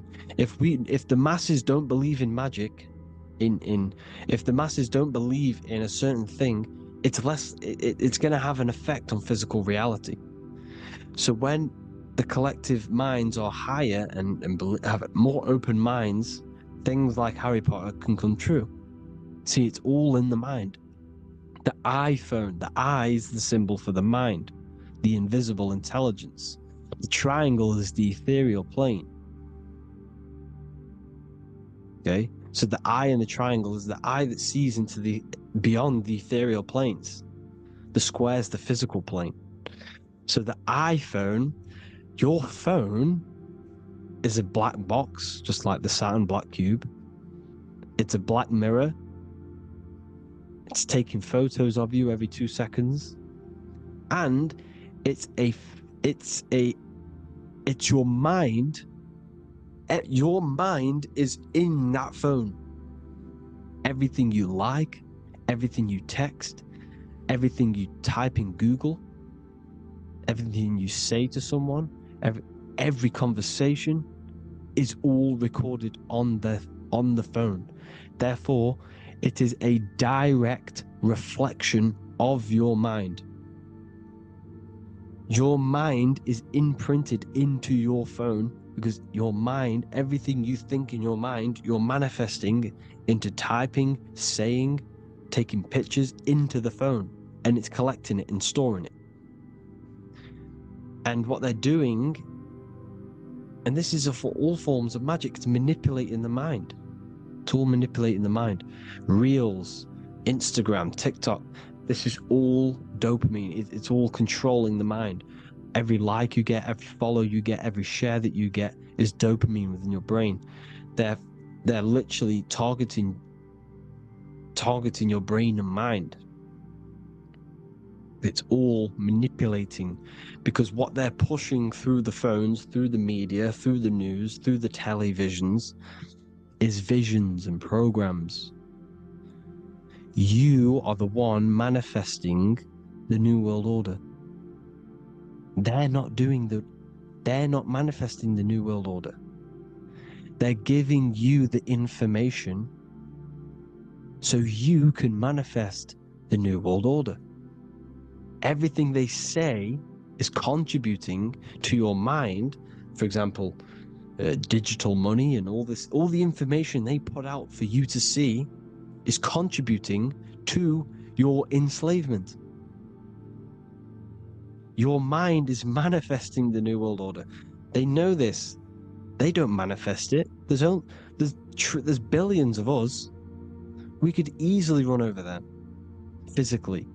But on a mental level, these people have the knowledge and they hide it from us, and they let us manifest reality because we are the collective. They give us the information which manifests their agenda. It's all magic through the phones, the media, the television. So your phone is a manifestation of your mind. It's a record of your mind. Hollywood, holly tree. They used to make wands out of holy trees, because it was the most holiest wood, the best for casting and transmitting energy. So they used holly trees to cast spells. That's what Hollywood is. And in Hollywood, they have the red tear, the blood drop next to the Hollywood sign, because it's all satanic. They're all black magicians. They use Hollywood to cast the spells through the music, through the films. You see, music is a form of magic. All of this is magic. Everything they do is a form of magic, because they want an agenda behind it. But it's not black magic. They're letting us create our prison. This is what you have to see. Yes, they're evil, but they're not doing anything evil, or else they would face the karma. They let us manifest this agenda through giving in the information, by telling you what's going to happen in the movies. Everything that happens in a movie, it's all there on purpose to program your subconscious, to plant a seed within your garden, your subconscious, your mind. Because when the mind has already seen something, when it comes up and turns up in physical reality, you will be less shocked and you won't rebel. So they lure you slowly. They make you aware of these things over time. They make you gradually think it's okay. Like the technology, we never used to use these phones. How did we become so addicted and reliant on them? Well, because First, they gave you a little flick phone. Well, no, sorry, they gave you a phone in your house. And then once you got used to that, they say, oh, here's the newest version of a little flick phone. You started texting your friends. Everyone was loving it in high school. They could now meet up without saying, let's meet on the weekend at this point at this time. Like your parents probably did. Or maybe some of you watching this, you probably had to tell your friend to meet on the weekend at a certain time because you had no way of communicating. So everyone got these phones and got addicted to them. Then they slowly got addicted to the new iPod with the touch screen. Now they invented touch screen. Then everyone got addicted to touch screens. Then because all of this is producing dopamine in the brain, which creates you to become mentally addicted to things and physically addicted, chemically addicted. Because dopamine's a chemical. Your subconscious becomes a program within your subconscious, and your body becomes chemically addicted to these phones. And these phones are the enslavement of humanity, technology. Without this, we wouldn't be in this mess, without technology. Because they're creating a hive mind. We're creating a hive mind. So back on track anyways, they program you. Look at the films, 9/11, all produced by Hollywood. Here's the 11, like I said at the beginning, the two pillars which reflect reality. What happens in the mind happens in the physical. What happens in the astral happens in the physical. Okay, what happens in the physical happens in the mind. It's the two pillars, the mirrors. 9/11. 9 + 1 + 1 is 11. Flight 11 was hijacked. New York is the 11th state. New York adds up to 111. This is not a coincidence. It's all a form of magic. It's a ritual, energy harvesting ritual, because your mind produces energy. Your mental attention produces energy, and they're feeding off this energy in the astral plane, these demons. Music is the most powerful. Personally, I think the music is one of the most powerful forms of magic they're using. Okay? Music is hypnosis. It puts your brain in a hypnotic state. It influences your electromagnetic field through vibrational energy. It reprograms your subconscious mind. Why do you think you remember the lyrics? You see, your subconscious stores all of the memories. Remember, the subconscious manifests 90% of your behavior. So therefore, the music you're listening to is manifesting your behavior. You wondered why some people wonder why they have drug addictions and they can't get out of violence and they can't get out of all this negative mind space. It's because the music they're listening to is creating a negative mind space. The words you listen to have plant seeds within your mind. So the reason you remember the lyrics is because that song created a program within your subconscious. Yes, that is what happens. You can use magic to reprogram your mind, but you can use music to reprogram your mind because it's all forms of magic. It's using natural mental energy forces to manipulate the physical reality. You manipulate your mind, you manipulate reality, physical reality. Okay? So the music, another very, very big one. When you turn on the radio, it's just all talks about alcohol, drugs, and sex, because they want you down in the lower three chakras. They want your mind attached to matter when it's mind over matter. Your mind's not physical. You see, the word spirituality is the new trend. It's not about your spirit. It's not about your spirit. It's about your mind. It's not about spirituality and looking after your spirit, and they've got you focused on your spirit. Why? Because they hide your mind from you. You see, a lot of people think their mind is their brain, but the mind is everything. There is no physical reality without mind. You can have a brain. Imagine if you had no mind but a brain. It wouldn't work. The mind is everything. The mind controls your avatar. It begins in the mind before it happens in the brain, then the brain manifests through the body. The brain's just an electrical computer. So that, you know, they've got people scared, or do I have a soul or not, and all this stuff. Listen, if you have a mind, you have a soul, because you are not the mind. This is why everything is sort of an illusion, because beyond the mind is your soul. But what is the soul without a mind? You can't have a soul without the mind. But if the mind didn't exist, the soul doesn't exist. You are the person listening to your mind. I shouldn't say person, because you're not the body. You're the entity behind the mind. But if you didn't have that mind, you couldn't understand what you even were. You would just be an observer who couldn't think. So yes, we all have a soul. If you have a mind, you have a soul. Everything is mind. Everything has mind. Mind creates everything. God is mind.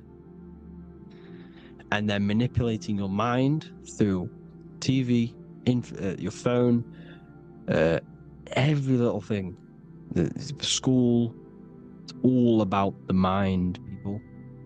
Control your mind, you control your reality. Just the last thing, here you go. Aleister Crowley, the dark magician, Kanye West doing the exact same thing because they're implementing magic in the music. Here's the Beatles with Aleister Crowley in the background. Bet you never noticed that. Aleister Crowley was influencing music and placing magic within the music to influence the subconscious. This is what Baal worship was. This is why they killed children. They sacrificed these children. Why? Well, because in order to ascend, in order to raise your consciousness internally, godly, by being good, God, or being in order to be good and raise your consciousness and to get something in the physical world, you have to sacrifice yourself. And what do I mean by that? In order to raise your consciousness and ascend, you have to sacrifice the lower nature of yourself. You know, you've got to abstain from having sex to retain your sexual energy, to transmute it. Or staying away from poisonous foods like meat. So, staying away from blood. We shouldn't be consuming other animals' blood. We should be keeping our blood pure. We are humans. We shouldn't consume chicken blood, chicken germs. We are the most divine creatures on this creation. We are the most intellectual creatures in this creation. Therefore, we should keep our temples pure. We are not animals. If you want to associate yourself with an animal, go out in the wild, go and find a wild boar, and go and try rip its guts out with your bare teeth, because you can't do it. You're not a carnivore. Okay? So in order to ascend, you have to kill and sacrifice your lower part of yourself to ascend up to your spirit self, your mind self, the highest version. And the elites don't want to do this. So they sacrifice other things like babies to kill them, to exchange their life over to the astral plane, so these demigods in the astral plane can give them something in return in the physical. They don't want to sacrifice their lower self, so they sacrifice other things for exchange, for physical pleasure. But the godly person sacrifices their lower self for their higher self to do good and ascend. So this is what all the Baal worship is, people, and this is why they're doing it. Hope you all had an amazing lecture. If you haven't already, go and get the Book of Wisdom for more information. You know, I don't go into dark stuff in this book because all I do is enlighten people in this book. You can get it in Spanish, English, German, Italian, and French. Worldwide shipping, you can get the PDF or paperback. Or there is also a new one called the Human Health Guide 2.0. It gives you a list of all the foods, grains, oils, nuts, you know, everything that's alkaline and positive for the body and not man-made and hybrid. It tells you all the products to stay away from, how to fast, how to improve vision, how to improve everything, literally. So the Human Health Guide has been released. If you want that, I'll pull all the links in the bottom of the description. Hope you all enjoyed the lecture, people. God bless you all.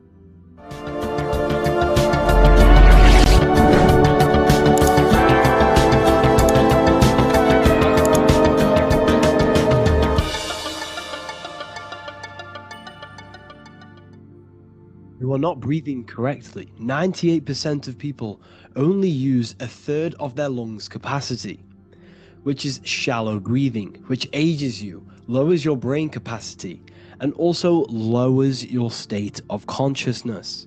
So it's essential that you breathe consciously on a day-to-day basis, because this is what truly elevates your consciousness. I am going to give you the key for you to raise your consciousness just through breathing alone. It's such a simple thing, but yet the most effective way for raising your state of consciousness and becoming more spiritually and mentally advanced.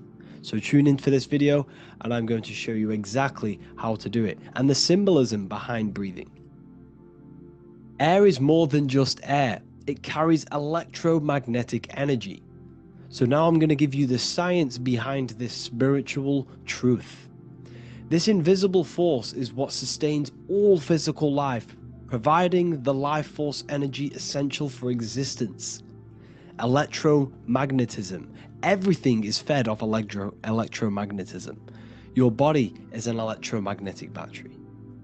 Now, we can prove that air carries electromagnetism just by doing a simple test, a simple scientific experiment, by getting liquid oxygen and pouring it between a north and south magnetic pole, two polar opposite magnets. We see that the liquid does not fall straight through it.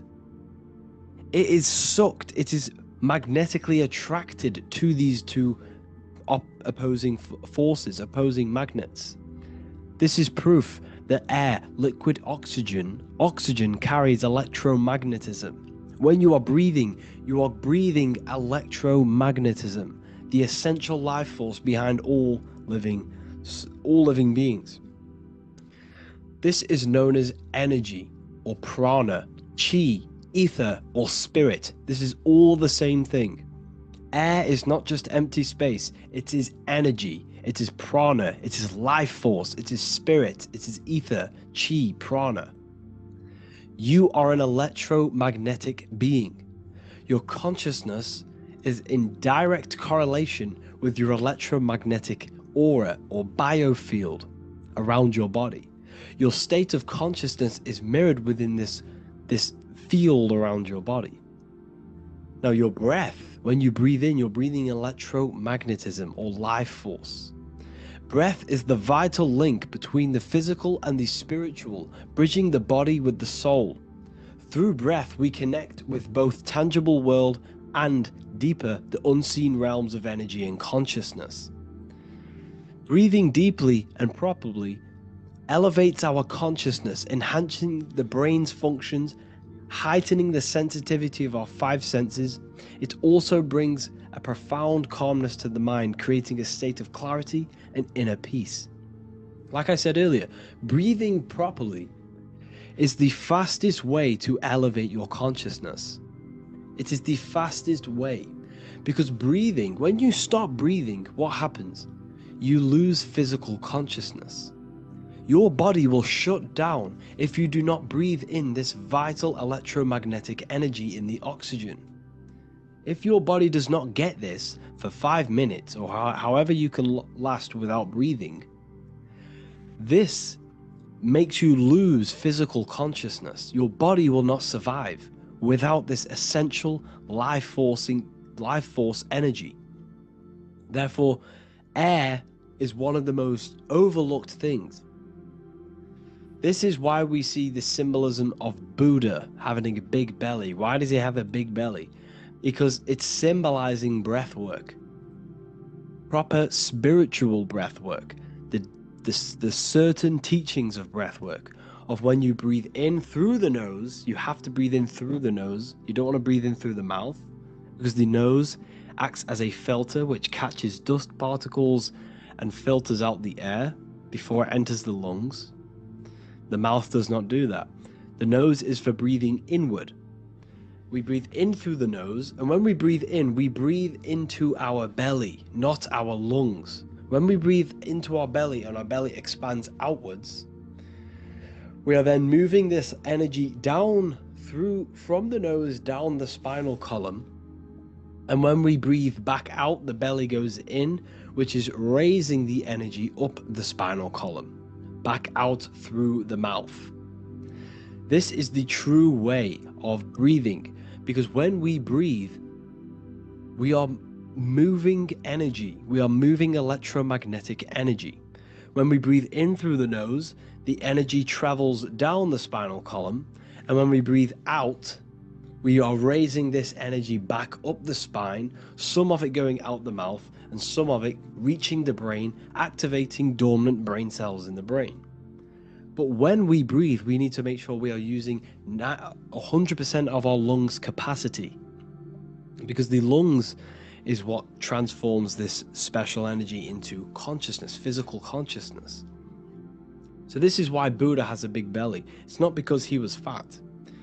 It's not because he was overweight. It's symbolism. It's symbolism of breath work.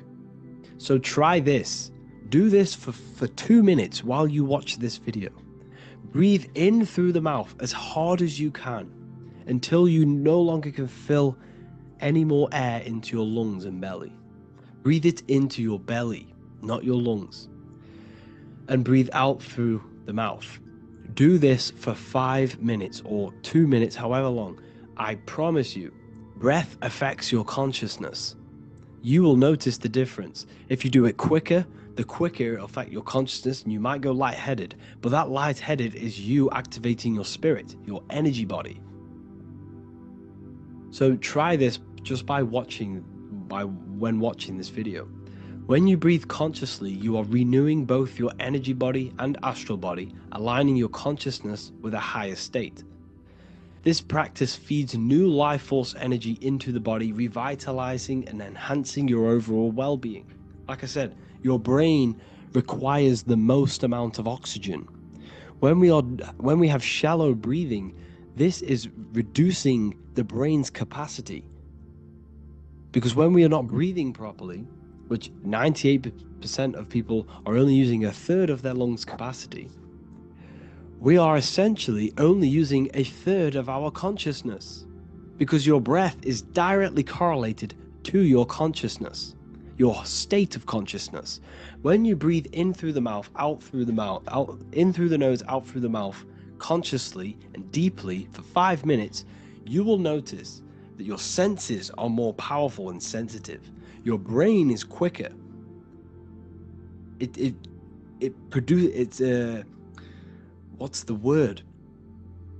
processes information quicker. You become quicker. You become a superhuman, and you feel more spiritual because it activates your spirit, your astral and energy body. So when we meditate, it's definitely important to breathe in through the nose and out through the mouth as deeply as possible to align with a higher state of consciousness. And this is the easiest way to separate your consciousness from the body. When you breathe in deeply for long periods of time, while meditating, while taking no thought, when no thought is present and you gain a rhythm of deep breathing, this is the gateway. This is the gateway to opening your consciousness. Because when you stop thinking, other aspects of your consciousness can open up. All of our lives we've been thinking, which has blocked off the higher states of consciousness. So breathing is very, very important. It affects our overall well-being. And this is Yahweh, the in and the out of breathing. When we breathe in, this is Yah. You can hear it. It sounds like Yah. And when we breathe out, that is Way. This is the name of God, apparently. But God is within you. You can connect with God. You can connect with source consciousness within you by breathing, by raising your state of consciousness through breathing and meditation. This is why the Bible tells you the Spirit of God has made me, and the breath of the Almighty gives me life. You are consciousness. You are God. You're an extension of God's consciousness. Job 27:3. As long as my breath is in me and the Spirit of God is in my nostrils. The Spirit of God is through breath. John 20:22. And when he said this, he breathed on them and said to them, receive the Holy Spirit. The word spirit means breath. In Greek, Hebrew, Latin, it all means breath or wind or air.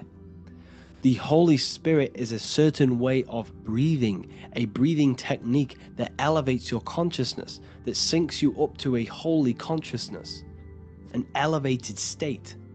That is the Holy Spirit. That's why it tells you in the Bible, when he said this, he breathed onto them. He breathed onto them and said, receive the Holy Spirit. You must breathe to receive the Holy Spirit. When you breathe, you are renewing the body's energy. You're taking in new life force, which is regenerating your cells, regenerating your brain, nervous system, and also connecting with consciousness, pure consciousness. This is not something that we should be doing during meditation. Yes, it is. We should be doing it during meditation, but this is something that we need to apply all of the time. This is the fastest way you can raise your consciousness. I just want to say, all of this knowledge is inside of the Book of Wisdom, Volume 2. Make sure to give a like and a comment on this video to help the algorithm. And let me know what you think about the last book or this book if you have read them, to let the new people know what they're looking at with this book. This is truly life-changing. The Volume 2 and Volume 1 is truly life-changing. You can get them in a bundle also. Learn hidden knowledge inside of the Ethereal University. This is where truth seekers belong. I'm not here to try sell you this, but this is the place for truth seekers. And if you are serious about your spiritual journey and serious about gaining knowledge, which gives you the advantage over life, join Ethereal University. This will definitely help you. Thank you for watching this video. Please leave a like and comment. Make sure to give me any suggestions on videos you want me to make in the future. Thank you all.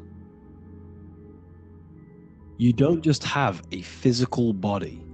You have a physical, mental, spiritual, and emotional body.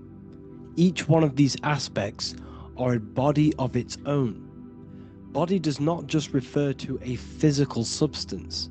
You have a mental body for thinking, an emotional body for your emotions, a spiritual body for your energy in your astral form, and a physical body to encapsulate all of these. Each four of these aspects are essential for the human experience and essential to balance. Now, today we're going to be syncing the four aspects of your consciousness with the four seasons and the four elements, and how this ties into the Bible. So we have four physical elements. We have 5 elements in total, spirit being the most important, but spirit is pure invisible. We have 4 physical elements. We have air, fire, earth, water. Earth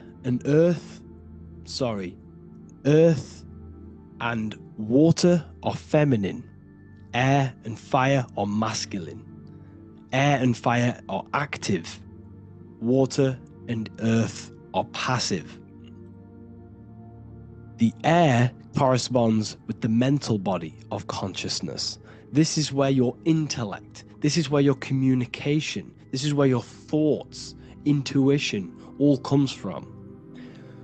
This is the mental body of consciousness that allows you to think, allows you to process, figure things out, and have intellect and gain knowledge. This is your intellectual aspect of your consciousness, located in the head region. We have a fire nature, a spiritual nature. This is our astral body. Our astral body is all to do with the subconscious realms, the higher realms of consciousness. This is the body that allows us to be free from the physical body. Our spirit is more of our energy.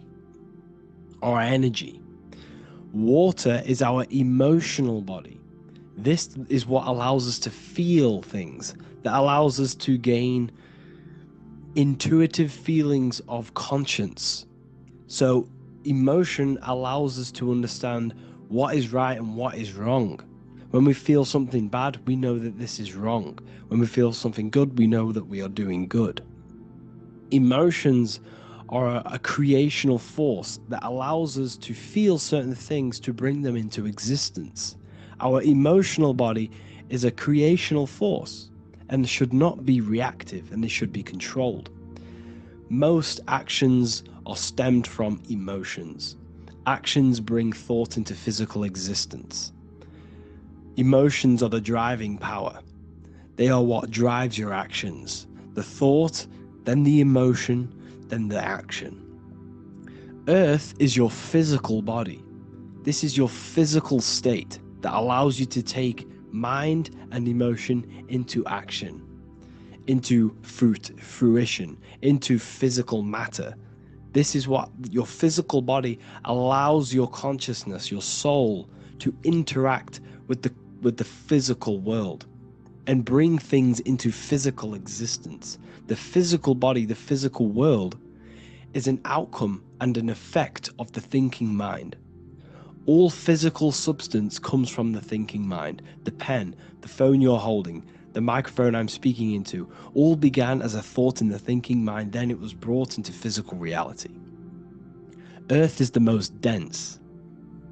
So it goes in this order: body, emotions, spirit, mind. The higher you go up, the more lucid and fluidic it becomes. The lower you go down, the more dense and dull it becomes. Air is the mind, fire is the spirit, water is the emotion, earth is the physical body. So this is why you are a microcosm. You have these four things within you. You contain of these four elements, which correspond to the four bodies of your consciousness, the four bodies of the soul. You are the soul. You are the spirit.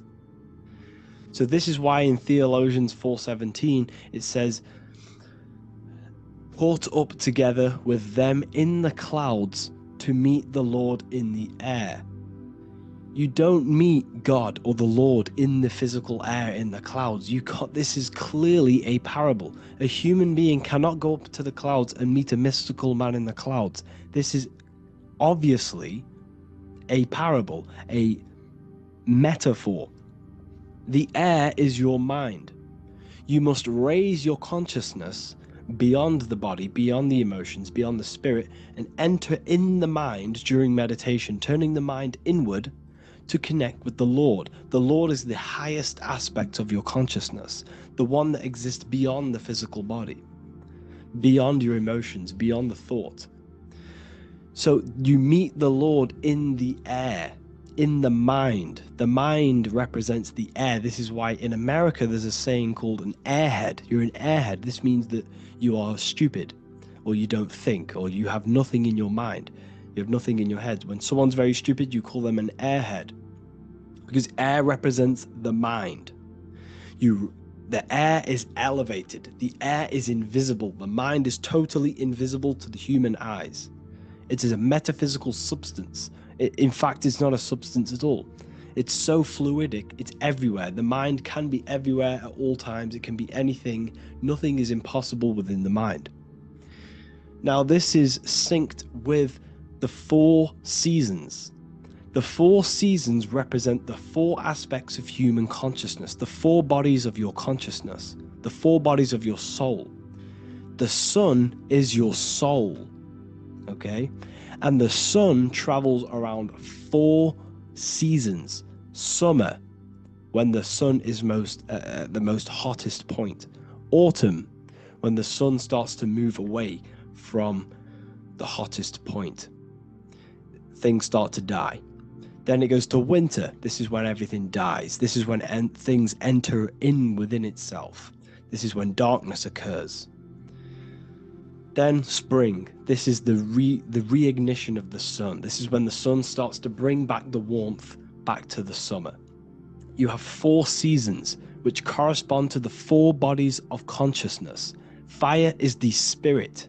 This is when you are passionate. This is when you are taking action. This is when you are fiery. The sun is blazing. You're taking action. You're very passionate. You're very spirit. You're in the spirit. Autumn is water, emotion. This is when you start to become very reflecting. This is when you start to feel emotional. Because in autumn, there's lots of water. This represents the emotional body of consciousness. Winter is the mind. This is air. Winter, what happens in winter? Everything enters within itself. The leaves die. The trees die. Everything dies and goes within. This is the mind. The mind is the darkness, remember. You close your eyes to enter within the mind.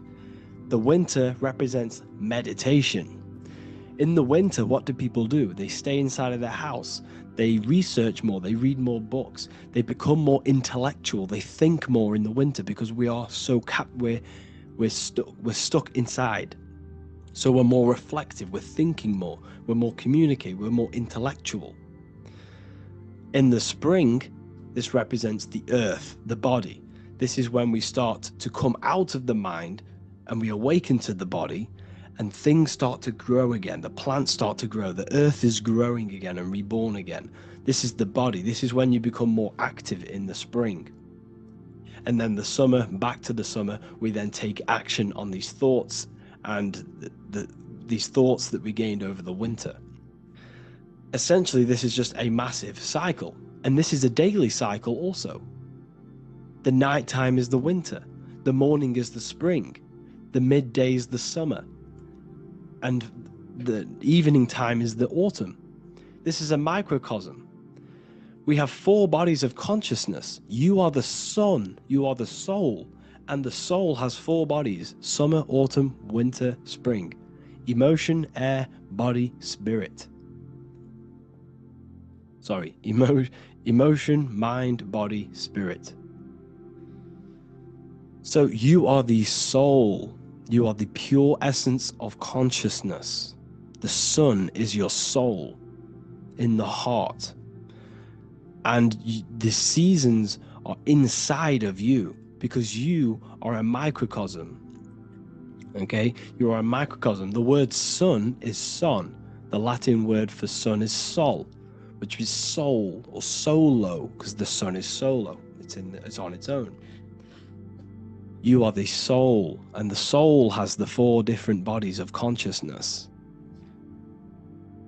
So, before we move on any further, if I've blown your mind, please, if you can, leave a like, a comment, a share, and a subscribe.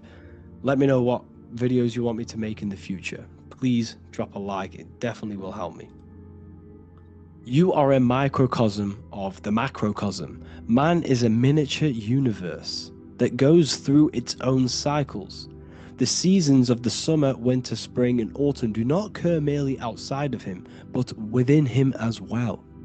The summer is within you. You feel different in the summer. You feel different in the winter. You feel, depending on the body of consciousness, it's your soul's interacting with. So the sun in the sky is your soul inside, and the sun goes through these cycles which is affecting your bodies of consciousness, because the cycles represent your bodies of consciousness. Now this ties in with the Bible. This is why we have 4 Gospels. This is why Matthew, Mark, Luke, and John are always seen with the 4 different zodiac sign animals or symbols. So you always see each one of the Gospels. If you just type in on Google Matthew, Mark, Luke, and John, type in ancient pictures, paintings or pictures of them, and you will find these 4 zodiac signs are always standing with each one. Taurus, the bull; Leo, the lion; Scorpio, the eagle. An old symbol for Scorpio was the eagle. And a man for Aquarius. Here you see very, very ancient paintings and artwork. Here we see Matthew, the man, Aquarius. Here we see John, the Scorpio. The same here. We also see it on the tarot cards, on the world card. We see the 4 fixed zodiac signs. Here we see it as well. These are called the 4 fixed zodiac signs. Now, when we look at the zodiac, we're no longer looking at the sky. Because what you must understand is, as above, so below. What is above you is inside of you. What is above is what is below. What is outside of you is within you. The zodiac is inside of you. The zodiac revolves around the sun. The sun is your soul. These are different energies of your soul. Like I said earlier, the 4 seasons are the 4 bodies of your consciousness. And in each body of consciousness, you have these different energetic energies that you can work with. Okay, so this is the true astrology. This is the true astrology, the internal esoteric astrology. You can't find much information on this at all. Very hard to find. So what we're looking at are the 4 bodies of consciousness. Obviously, when you look in the middle of each, when we look in the middle of each season, spring, the middle of spring is Taurus. The middle of winter is Aquarius. The middle of autumn is Scorpio. The middle of summer is Leo. These 4 signs are known as the 4 fixed signs. Okay? Scorpio is fixed. It's the middle of autumn. Scorpio is a water sign, emotion. Aquarius is the air sign, the mind. Taurus is an earth sign, the body. Leo is a fire sign, the spirit. This is why we see Matthew, Mark, Luke, and John with the 4 fixed signs of the zodiac, which represent the 4 bodies of consciousness. Leo, the spirit, fire. Luke, Taurus, earth, body. Matthew, Aquarius, air, mind. John, Scorpio, water, emotion. Each gospel is depicting Jesus and showing Jesus in each gospel. Each one of these gospels is showing and depicting Jesus according to the different body of consciousness. In John, this is when Jesus starts to turn water into wine. Water is emotion, wine is transmuted emotion. This is when he does miracles with his emotions, water into wine. Aquarius, which is Matthew, air, the mind. Inside of the Gospel of Matthew, this depicts Jesus as an intellectual person, a person who's communicating and using his mind, his mental body a lot inside of the Gospel of Matthew. Go and read it, and you will see this. Luke, Taurus, earth, the body. Luke shows and depicts Jesus according to the body of consciousness, the physical body. He shows Jesus as a human, being a human being, helping people physically and helping people's physical needs, like giving away food and doing all sorts of good things for other people. Leo, Mark, inside of the Gospel of Mark, this shows Jesus as a spiritual teacher, a passionate person who is taking action. Each gospel is showing Jesus according to the different body of consciousness, and Jesus represents you, the sun. That's why it's called the Son of God, the light of the world. Jesus represents your soul, and your soul has these 4 gospels, the 4 bodies of consciousness, the 4 fixed signs, the four elements, and the 4 seasons. These things all correspond to your consciousness. So this is Leonardo da Vinci showing you the exact same thing. Jesus is the I am, the sun, the soul, in the middle, on his own. Luke, spring, earth, body. There are 3 people in each group. There are 4 groups and there are 3 people in each group. 1, 2, 3. 1, 2, 3, 1, 2, 3, 1, 2, 3. Fall, winter, summer, spring. These are according to the 4 bodies of consciousness. Here we see Aries, which rules the head region. He's on the head of the table. Gemini, he's holding up the 2 hands because Gemini rules the 2 hands, the 2 arms. Gemini is the 2 twins, which is the 2 arms and 2 hands, and the 2 lungs. Here we see the beginning of summer, which is Cancer. You see the big knife here. Cancer, him here, this grey-haired guy, holding a knife for the crab. Cancer, they pinch. You have a knife, symbolizing the crab. Leo, the middle of summer, showing dominance. The sun is very dominant. He's got his elbow on the table, showing dominance. Virgo has no Adam's apple. Cancer here is pointing at this woman's neck, saying there's no Adam's apple. This is Virgo, the virgin, the only woman. Jesus, the sun. This is Libra, the balancing. He's holding his arms out, balanced, showing the balancing of the sun, because when the sun enters Libra, the sun is balanced between winter and summer. So it's balanced. This is all astrology, but this is internal. Okay? This is Ezekiel's vision. Ezekiel had a vision in the Bible, and he saw the face of a man, the face of a lion, the face of an ox, and the face of an eagle.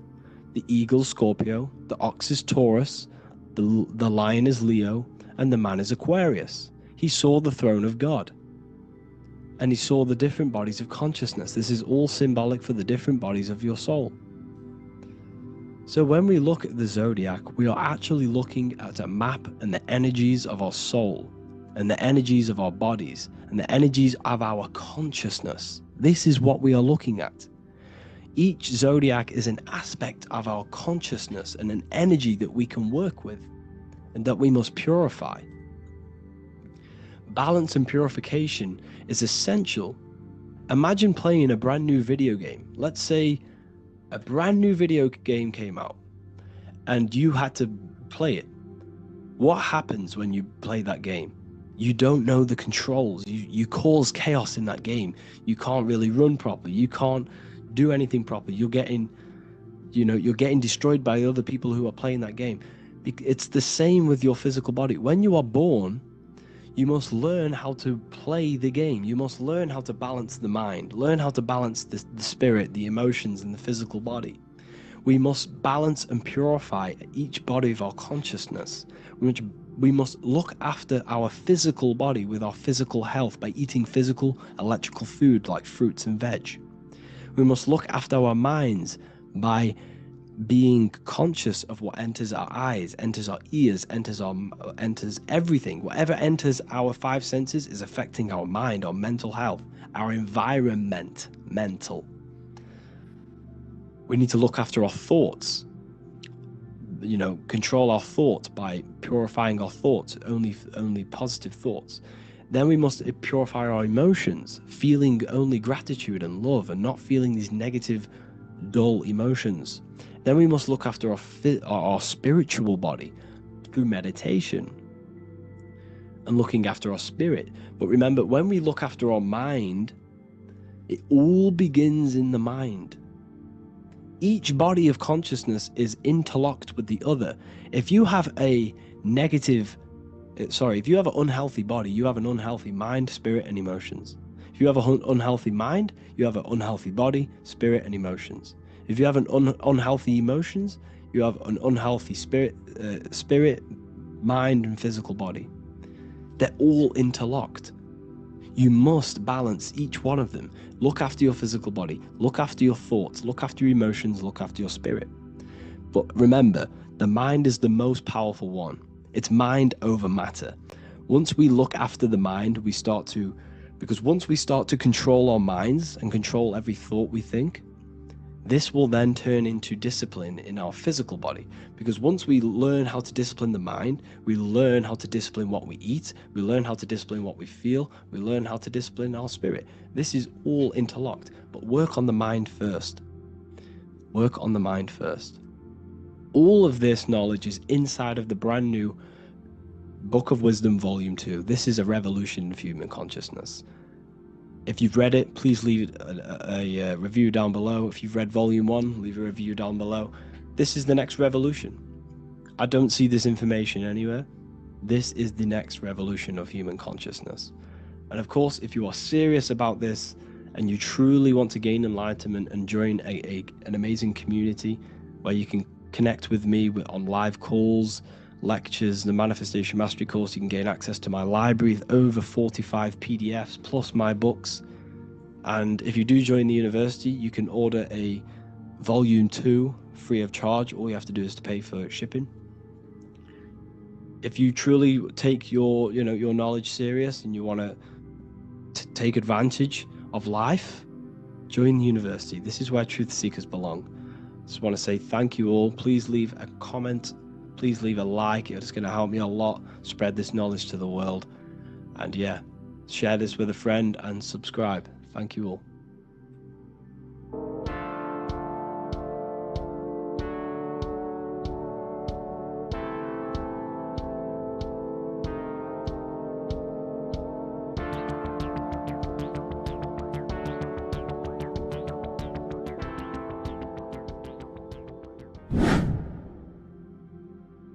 People, how are you all doing? It's Revival of Wisdom, and today we're going to be talking about your birth certificates and how we are slaves to a system and how they have trapped us into this system. Okay, so the first thing you need to understand about this system is there are two types of laws. You have the law of water, which is Admiralty law, and the law of the land.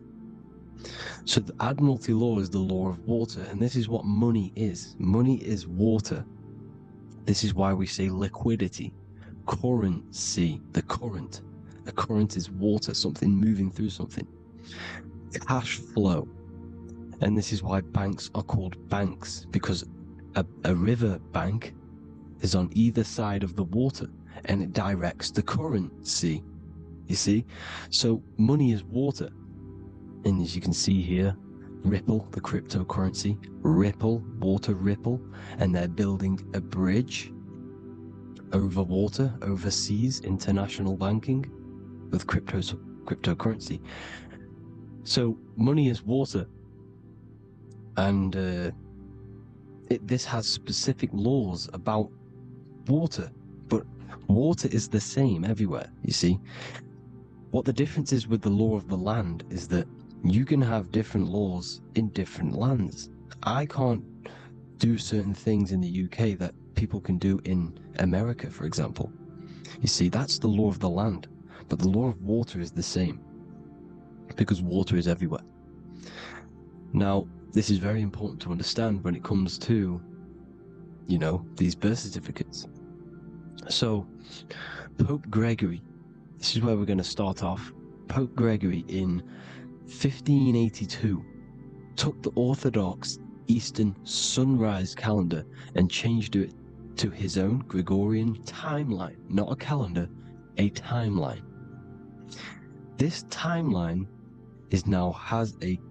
was copyrighted by Pope Gregory under the name of the Vatican. So the Vatican owns the timeline that we are using today, 2023. They own it. They own the title of this Gregorian calendar. Okay? Therefore, anyone who is born under this copyrighted timeline, not calendar, they are subjected to Rome because Rome owns the timeline. They have a patent, a copyright for that timeline.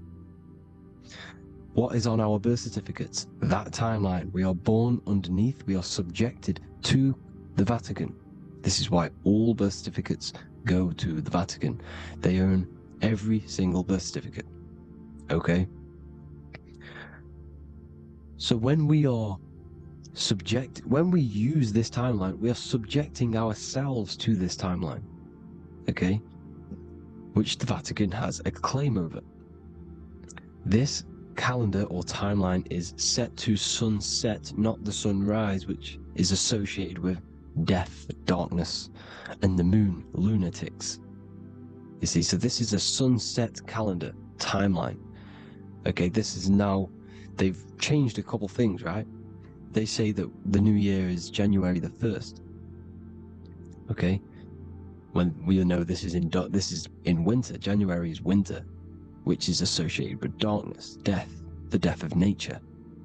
So this is a death cult, people. These people are evil. They're so evil. The Vatican. And this is why we use April Fool's Day, because April is in Aries, and Aries is always the start of the zodiac. This is why Aries rules the head region. 12 zodiacs, 12 systems of the body. Each zodiac is associated with each part of the body, and this is why Aries is the head, cerebrum. But we're not going to talk about in this video. But yes, that is what April Fool's Day is. They're putting it in your face.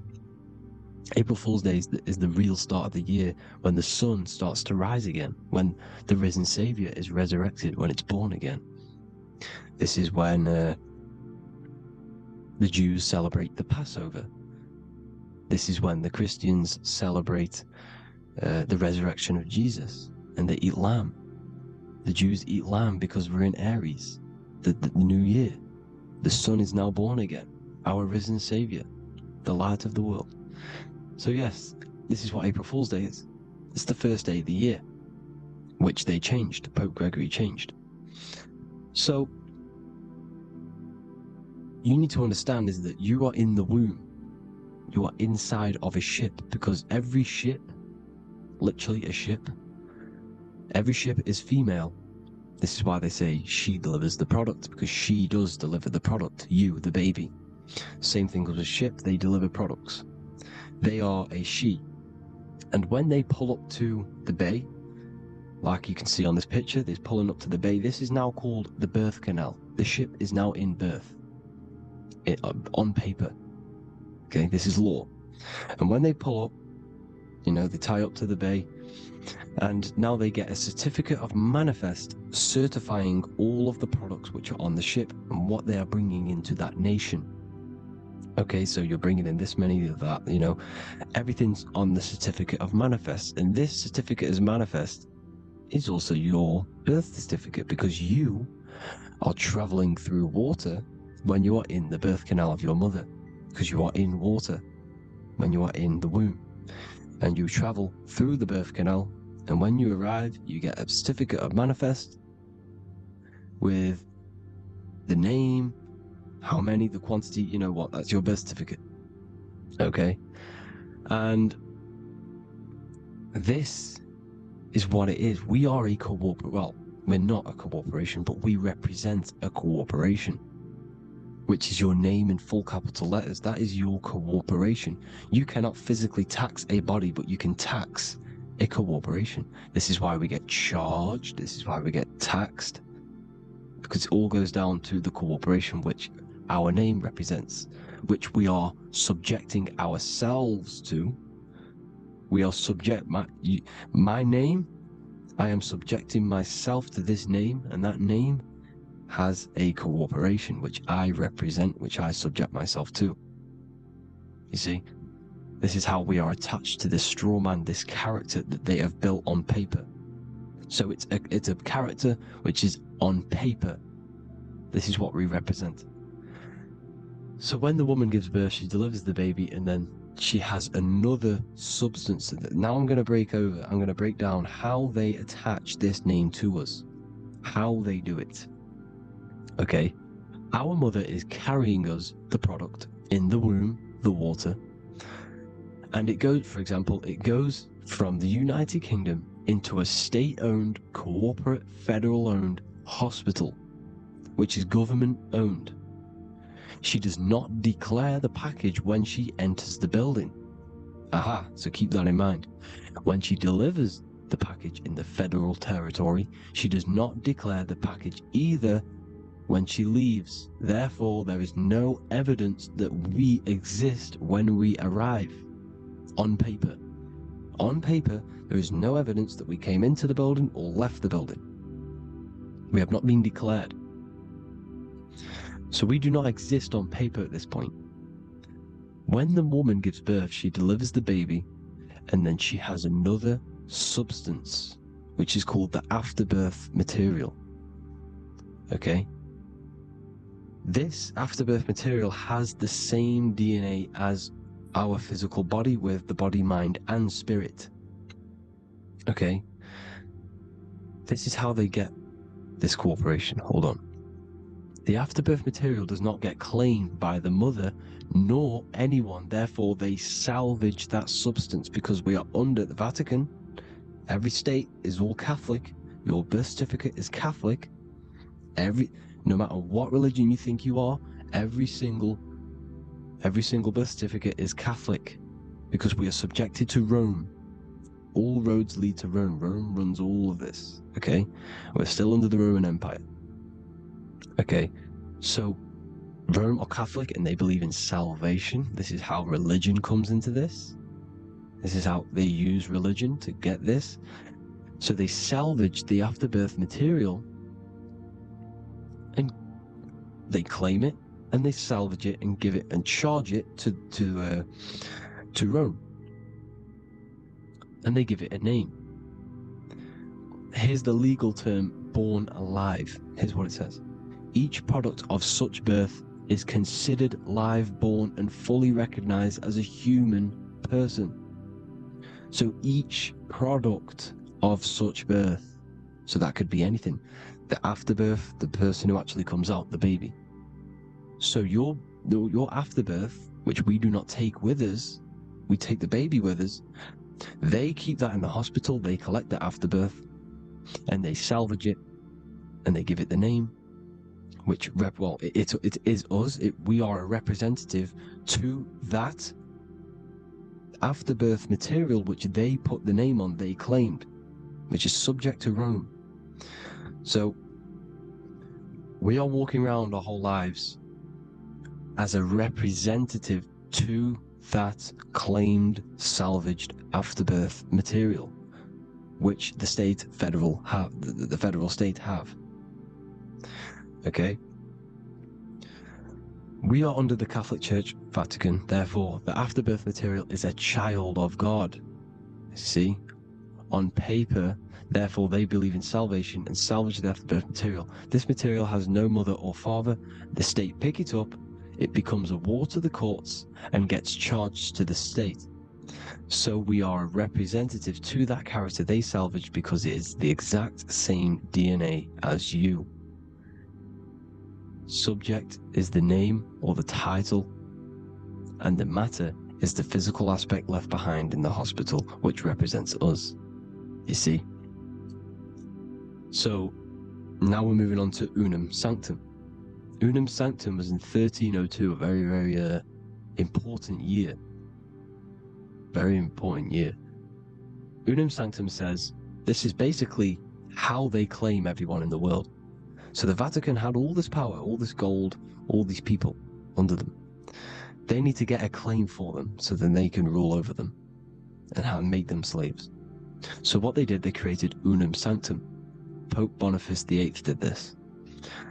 And it says, the spiritual man judges of all things and he himself is judged by no man.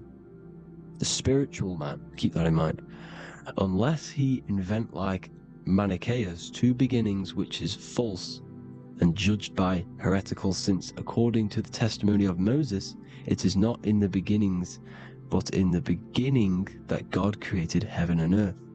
Furthermore, we declare, we proclaim, we define that it is absolutely necessary for salvation that every human creature to be subjected to the Roman pontiff.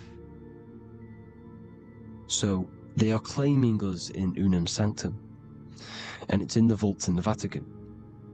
They will put a spell on it because they are sorcerers, they are magicians.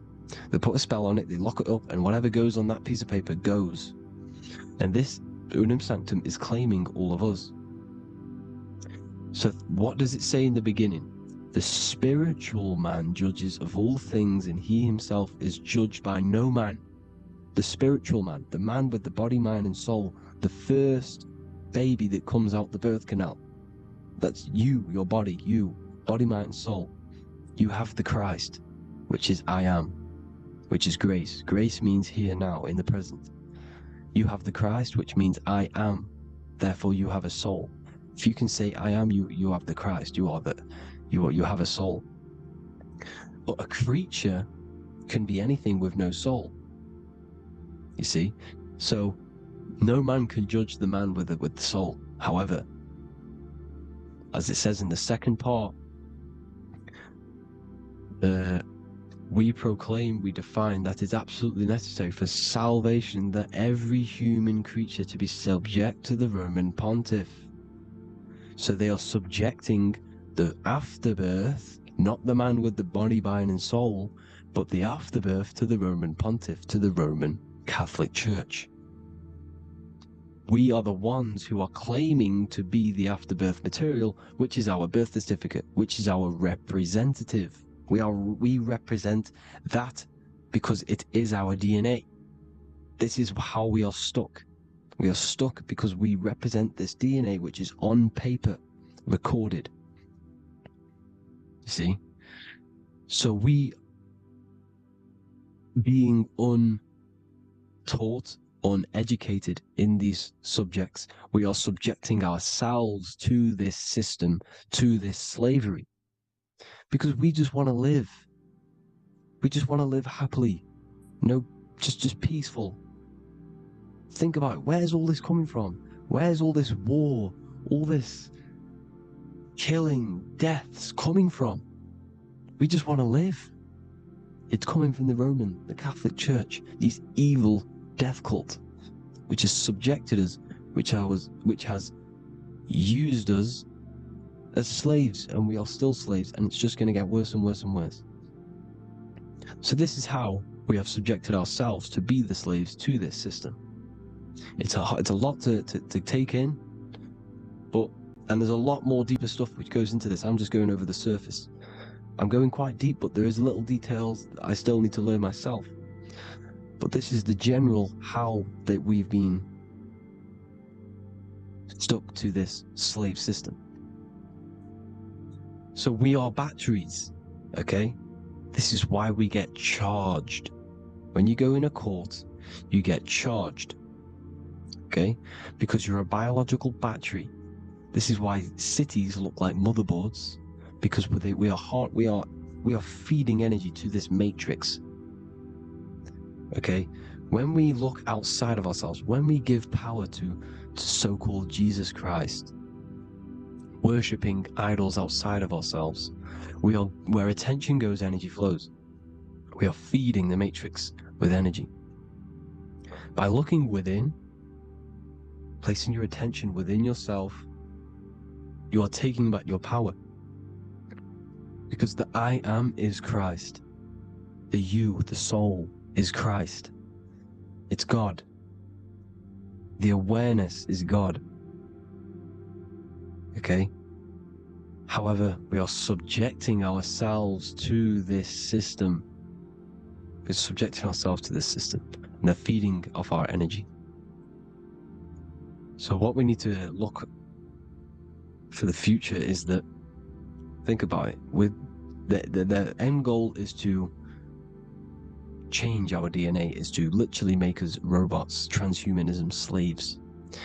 This is why we have smart cars, smartphones, smart watches, smart meters, smart cities. And all of this is going to be connected by the smart grid, which is 5G. This is why 5G is rolling out. 5G is going to connect all of these technologies to one. It's like a big net system. And you know why they're doing this? It's because all of this is going to be connected through AI, through this 5G, and that 5G is going to be controlled by the elites.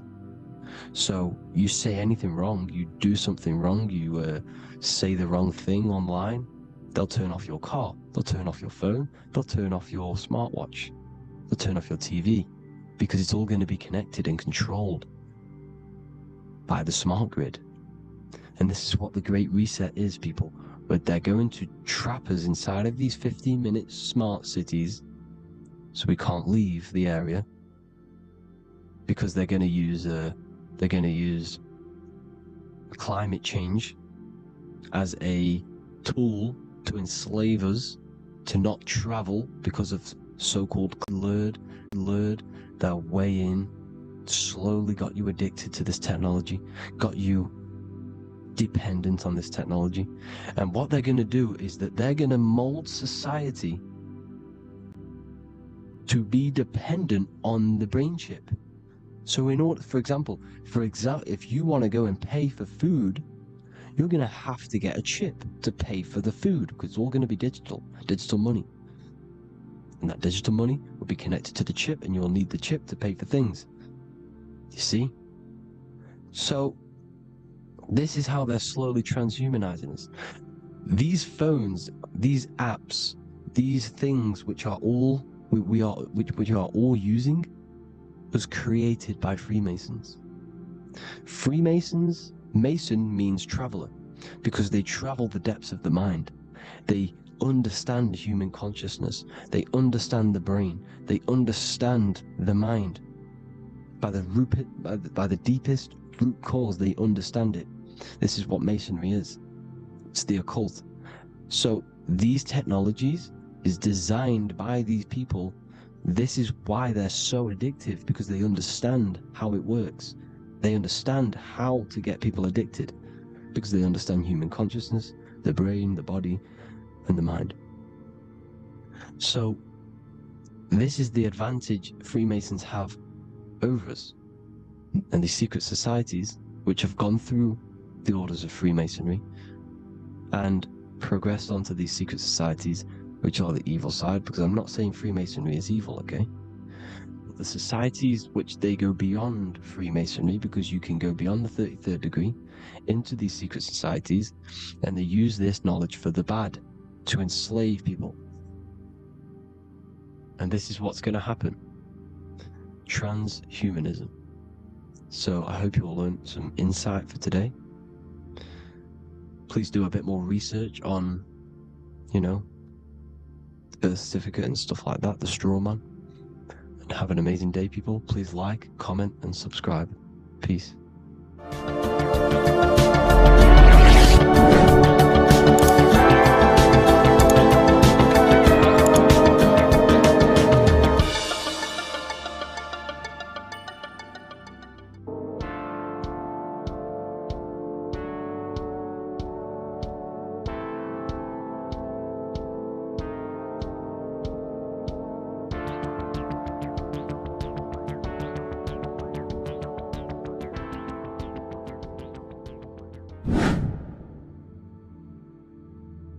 How are we all doing today, people? It's Revival of Wisdom, and today we're going to get real deep. This video is going to get real deep. A lot of people are not going to be ready for this sort of knowledge, okay? You really have to do is to really deprogram the mind, because everything we've been taught is a complete lie, to keep us trapped, okay? This is really advanced knowledge. Now, let's get straight into this. All of the ancients depicted other worlds, and they called this place Midgard. Midgard is the mid-garden, the middle garden. This is why the Masonic symbolism on the floor is always a black and white checkered board, symbolizing the polarity here, the good and bad, because we're in the middle garden, the heart. Earth rearranged spells heart, because we're in the heart of the system, or whatever it is, a super quantum computer, whatever you want to call it, simulation. Now, in the Quran, it talks about the 7 layers of heaven. All of these ancient artworks are depicting these different layers of reality. Okay, and look at the Egyptians here with the boat outside of the firmament. Boats travel on water, and this is exactly what the Masons are doing. So they're still using the same symbols. Why? Because it's the same knowledge, just hidden. The Egyptians have the same knowledge as the Freemasons. It's just hidden. Now, this cosmology that they're showing here which was probably made maybe 100 years ago, this painting or artwork, is the exact same as the one we see here, with the arch, the boat. You know, it's similar, because the boat is symbolizing traveling these other worlds, because the ether is also symbolized as water, because if you look up at the stars through a telescope, it looks like it's water. It's shining through water, because this ether, whatever this substance is outside of this world, was symbolized as water. Okay? And look at all these ancient depictions showing these different layers of reality. Now, we are being trapped within this 3D dimensional world, which is the cube, the Saturn cube, because there are 6 sides to everything in this world. Front, back, left, right, up and down. 6, which is the cube, because we're in the Saturn's world. Okay? Now, always been depicted as a tree of life, the tree of the universe has always been depicted as this tree. Because let's get a bit deeper. Now, the cosmology of this reality is the sun, the moon, and Polaris, always in the Masonic art. The sun, the moon, and Polaris, the all-seeing eye. If you go inside of the temples, of the Masonic temples, they always have this star in the middle, shining light beams. Okay? Look here. The light beams coming from the big star in the middle, which is Polaris. This eye is God. It's God's light shining down from his abundance. Now, when you astral travel, you will see this big ball of light above you, and this big ball of light is God. But you cannot travel towards it until you are pure. It doesn't work like that. You have to become formless. You have to become pure before you can become one with the light. In all these Masonic artworks, it's all depicting the star in the center. This star is Polaris, because Polaris is the way out of this place. And this is why you see the stairway to heaven all the way up to the light beam, the light source. What does it say in the Bible? God is light, because everything is made out of one substance, and that substance is light. And it symbolizes the eye, because God is an eye. All things that are alive have an eye. And we all say, I am. We all see these realities through eyes. God is an eye. He's the all-seeing eye. He sees all things at all times. And he is projecting this light. And this light comes down to create all the different levels of the worlds. And this is what the 2 pillars symbolize the number 11. 11, the number 1, is just a vertical line. It's the 1. It's a 1 point. 11 symbolizes the mirror nature of reality. Everything's mirrored. As above, so below. Now, the 11 also symbolizes openings, doorways. And as you can see here, an opening to the all-seeing eye. And you see here again, an opening to the stairway all the way up to the light. This light is the light of God in the astral worlds, beyond this world. Now, Polaris has also been symbolized as the UFO.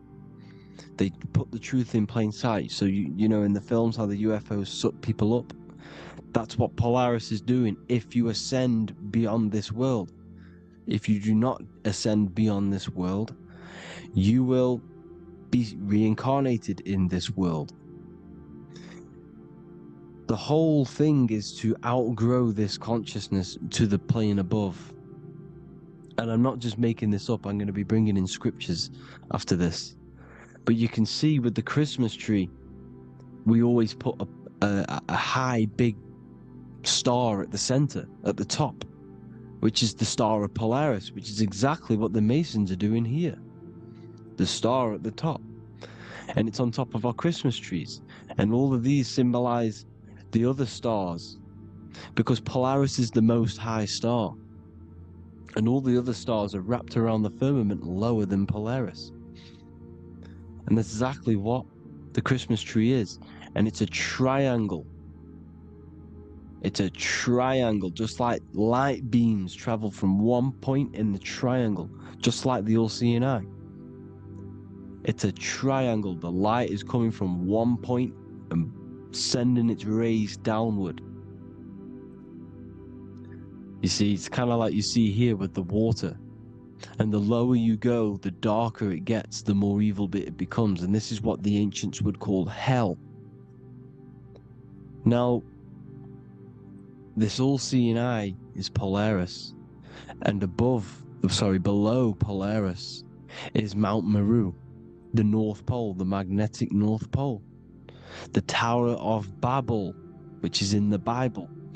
The etymology of the word Babel, Ba meaning spirit, which gives the ability to move the soul through the worlds, which is that's the ancient Egyptian description of the word Ba, meaning of the word Ba. You have the Ka, the Ba, the Ak, but the Ba is the one that gives the ability for the soul to move through the worlds. Your soul can't speak into a world without incarnating into it. Now, the Tower of Babel symbolizes Mount Meru because it's the word Ba is the spirit which gives the ability for the soul to move through the worlds. The Tower of Babel is the magnetic North Pole, Mount Meru, which gives the ability to move through these different worlds. And you can see the ancient Tibetans always showing this depiction of these different worlds coming from the center. Because we have to ascend our consciousness. It's not about how good you are to reach heaven. It's about how you expand your consciousness, you expand your mind. So they teach now that you have to be good in order to reach to heaven. It's about expanding the mind, expanding your consciousness to these different planes, these different realms. So that's what it's about. And Jesus was known as the fisher of man. Now, Jesus is a massive part of this. He was known as the fisher of man because he was fishing. He could have been fishing. He could have been one of these deities that had come down from these different higher realities and pull people up. So they called Jesus the fisher of man. And he says unto them, "Follow me, and I will make you fishers of men." So these deities that we see in the past, like Buddha, Krishna, Hermes, Thoth, Jesus, could all be these entities who were coming down to pick up the minds that were worthy enough to see the higher planes of reality. And this is why they called him the fisher of man. Now, when Jesus walks on water, there is a parable with Paul. And he says, "But Jesus immediately said unto them, Take courage, it is I, don't be afraid." He's talking about astral travel here. He's talking about leaving the body. Because when you leave the body in astral travel to see these alternative realities, you can't be afraid because fear is a bondage, which is what the Emerald Tablets talks about. "Lord, if it's you," Peter replied, "tell me to come to you on the water." The water. "Come," he said. And Peter got down from the boat, walked on the water, and came towards Jesus. But when he saw the wind, he was afraid and began to sink. When you become afraid in astral travel, you sink back into your body. Lord, save me. So this is talking about Jesus pulling people up into different realities. And you can see the fish is the symbol of Jesus. Is another symbol of Jesus, a fish. Because fish symbolize deep occult knowledge. Because fish travel the depths of the ocean. And they symbolize us because we are fish underneath the ethers. And Jesus was pulling people up. You see, so the Bible is a people today believe the Bible is a book telling you how to reach to heaven, how to become godly and reach heaven. But you've got to become the Jesus Christ to see these alternative realities. Now look at the Emerald Tablets is a massive part, and it speaks so much about these different realities. Look what it says here. This is in Emerald Tablet 3. Then in my heart grew a great longing to conquer the pathway that led to the stars, which is exactly what the Masons depict in all of their art. Look, the ladder to the stars. And then he goes on to say, years after years I sought after wisdom, seeking new knowledge, following the way, until at last my soul in great travail broke from its bondage and bounded away, broke from the bondage of the body. Free was I from the bondage of earth men, free from the body I flashed through the night. The stars. The stars are a massive part in the astral world. Each star is a different reality. And the true astrology is the star that you came from. You came through a star to reach this, to reach here. There is a reason why you are here. There's a reason why you have the personality traits, because your soul came from a specific star. This is why we call them stargates, because they are gates in and out of this reality. And Polaris is the way out to the higher worlds. Now look, far into space, my soul traveled freely into the infinite circles of light. Beyond knowledge were some planets and great gigantic beyond dreams of men. Then he goes to say, lift up your flame from out of the darkness, fly from the night and ye shall be free. Lift up your flame. Your flame is your soul, because it has to be lifted up out of the darkness. This is the darkness, this world, this body is the darkness. Because it's a bondage. You need to break free. You need to learn how to astral travel, people. You have to learn this. If you want to get out of this world, you have to learn how to astral travel and see the other realities. Traveled I through space-time, knowing my soul at last was set free, knowing that now I must pursue wisdom until at last I pass to a plane hidden from knowledge, known not to wisdom, extension beyond all that we know. So he's talking about he went to a place where we cannot even comprehend here, a place that is not even known to earth men. He's telling you he's ascended out of this world to the planes that are beyond.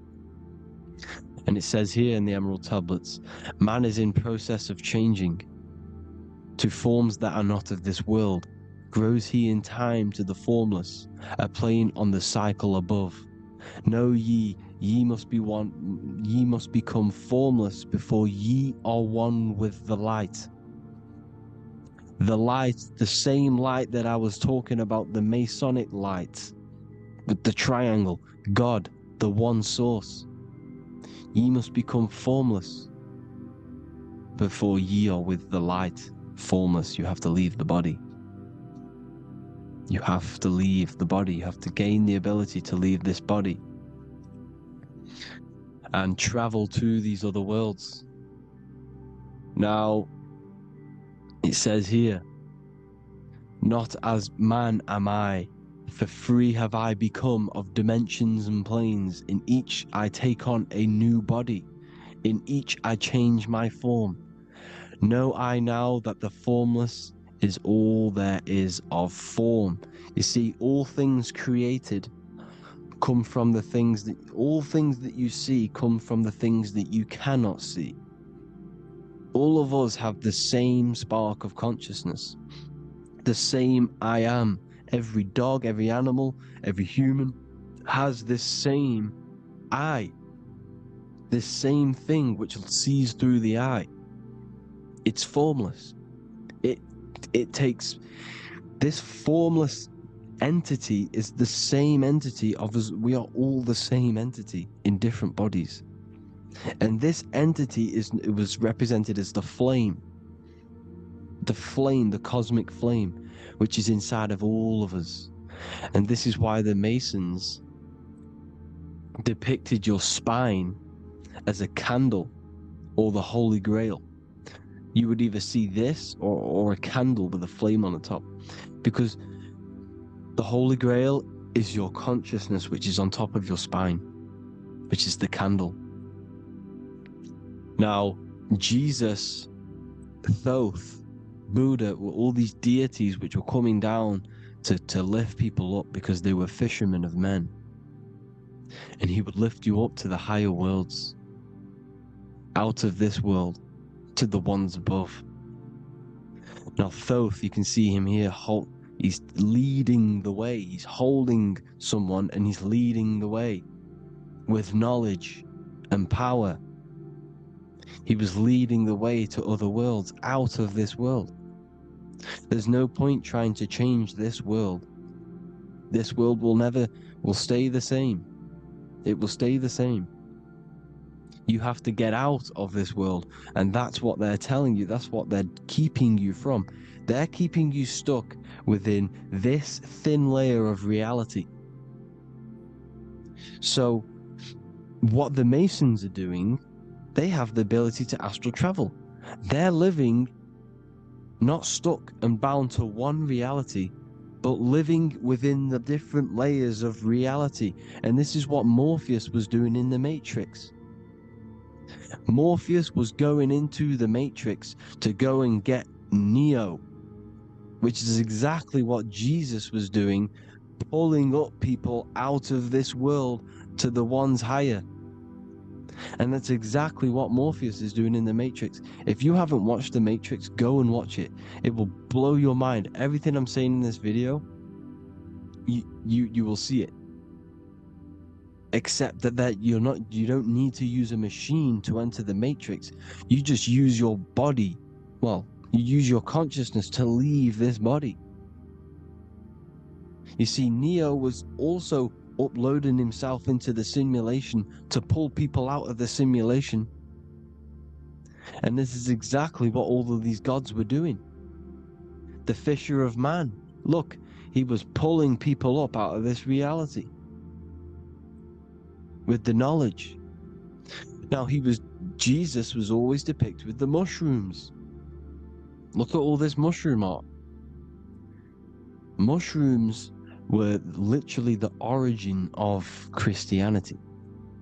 You can see it everywhere. There's mushrooms in all of the ancient art. Every single one of these paintings you see here, there's mushrooms on them. Mushrooms have the ability to see alternative states of consciousness. Now, if you go and do them, and you go to sleep, if you pop mushrooms, you go to sleep, and you will wake up in another reality. You will wake up in another reality. Don't try it if you don't want to do it. But if you've got the heart to do it, do it. Eat them, and go to sleep. You'll wake up in another reality. And Jesus was handing out mushrooms to the bright minds, to the minds that he wanted to fish out and pull up to the higher realities. He was giving them mushrooms to see themselves in an alternative state, in an alternative reality. This is why there was so much mushroom art. And it's not just ancient Christians, it's Sumerians, it's the Mayans, the Celtics, the Egyptians all used mushrooms. All of them. Look at all this art. It's on stones. It's everywhere. Because mushrooms. See, everything in nature is a macro. Look at the form of a mushroom. It's literally your spine and brain. Because they alter your consciousness. Your body is just a radio receiver. Everything that you're experiencing is a program being ran by the central nervous system, and your consciousness is experiencing this program, these electrical impulses of the nervous system, because it's all feeding back to one point, which is the pineal gland. And this is the candle with the light on it. Type in Masonic candle and you'll see it. It's your spine with your spark of consciousness on top of the spine. And it's a mushroom, because this sends you to alternative states of consciousness, alternative realities. Now, they were all doing this, the Egyptians, the Mayans. Now, there's more symbolism which goes into this. Look at the Christmas trees we use. The Christmas tree with the presents underneath them. Magic mushrooms grow under trees. And these are the presents under the trees that we symbolize today with Christmas. Santa's red and yellow for the red and yellow mushrooms. The same mushrooms Mario has to collect. And when he gets enough mushrooms, he levels up. And then what does he do when he go past the world? When you win that world in Mario, you go to another reality. You go inside of another world. It's truth in plain sight, and it's using mushrooms. It's using mushrooms.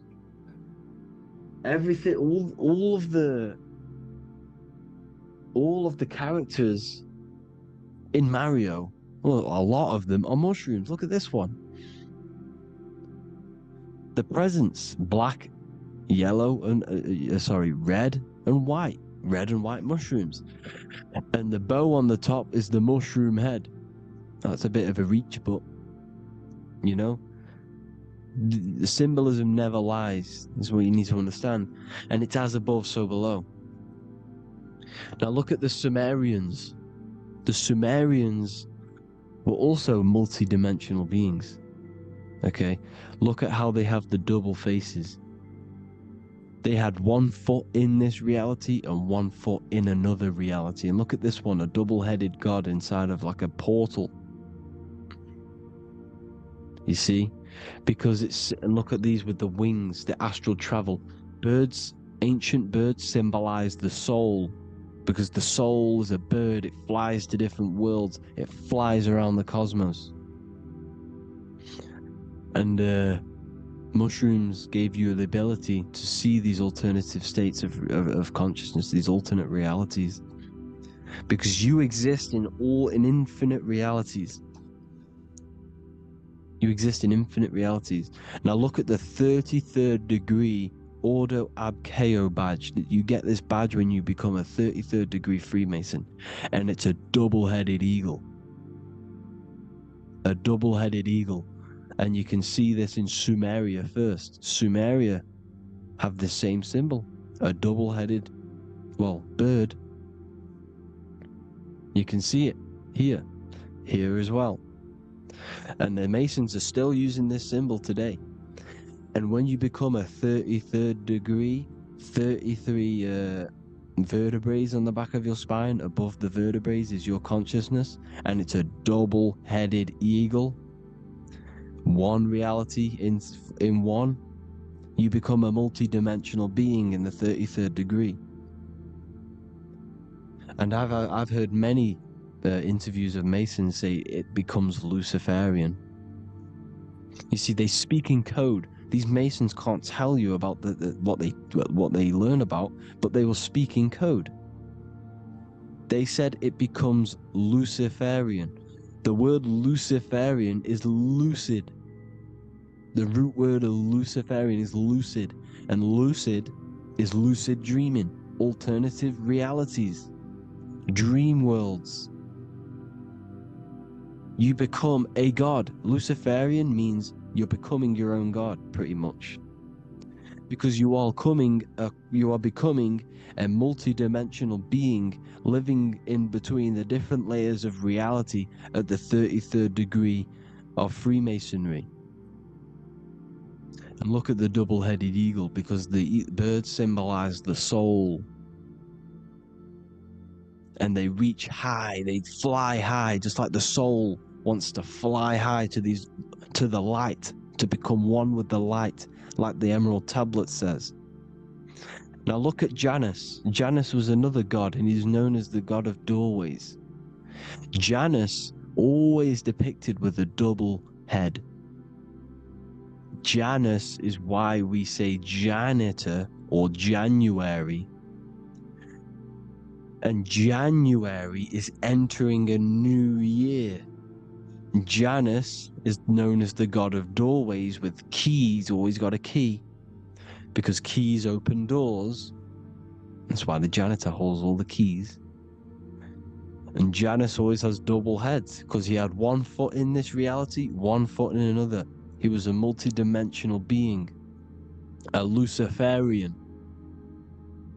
living between the different layers of reality, except from instead of being stuck in one like we are. Well, a lot of people. And that's the whole point. You see, all of this stuff is about like changing the world and stuff like that. This world will probably never ever change. It's probably been like this forever. Well, forever, for a long time. But it's about moving out of this reality to the higher states. And the Masons always depict the ladder to the luminaries, the stars, with a key, the same key of Janus. The Vatican is a key, and it's in charge of all the religions. Why is it a key? Because they're holding back the key. They're keeping you stuck within this reality, keeping you stuck as identifying yourself with the body, identifying yourself with this world. You are not in the world is within you. This is a program being ran by your central nervous system, and your consciousness is experiencing this reality. Now, this is going to be a mind-blowing video for some people. You have to have an open mind. You have to let go of all the programs. I'm repeating what the ancients are talking about and the ancient symbolism. Look at Janus with the double-headed god. He was just another god coming down, giving keys to people who had the worthy mind to be pulled up out of this reality, to be pulled up to heaven, just like Jesus was teaching how to reach heaven. But really, it's an encoded scripture. But anyways, hope you all gained some insight on this video. Have an amazing day. Please like, share, comment. All the links are in the bio for the PDF, for the Manifestation Mastery course, and all the other amazing stuff. And if you want to support the channel, I'd greatly appreciate if you became a Patreon member. Hope you all have an amazing day, people. God bless.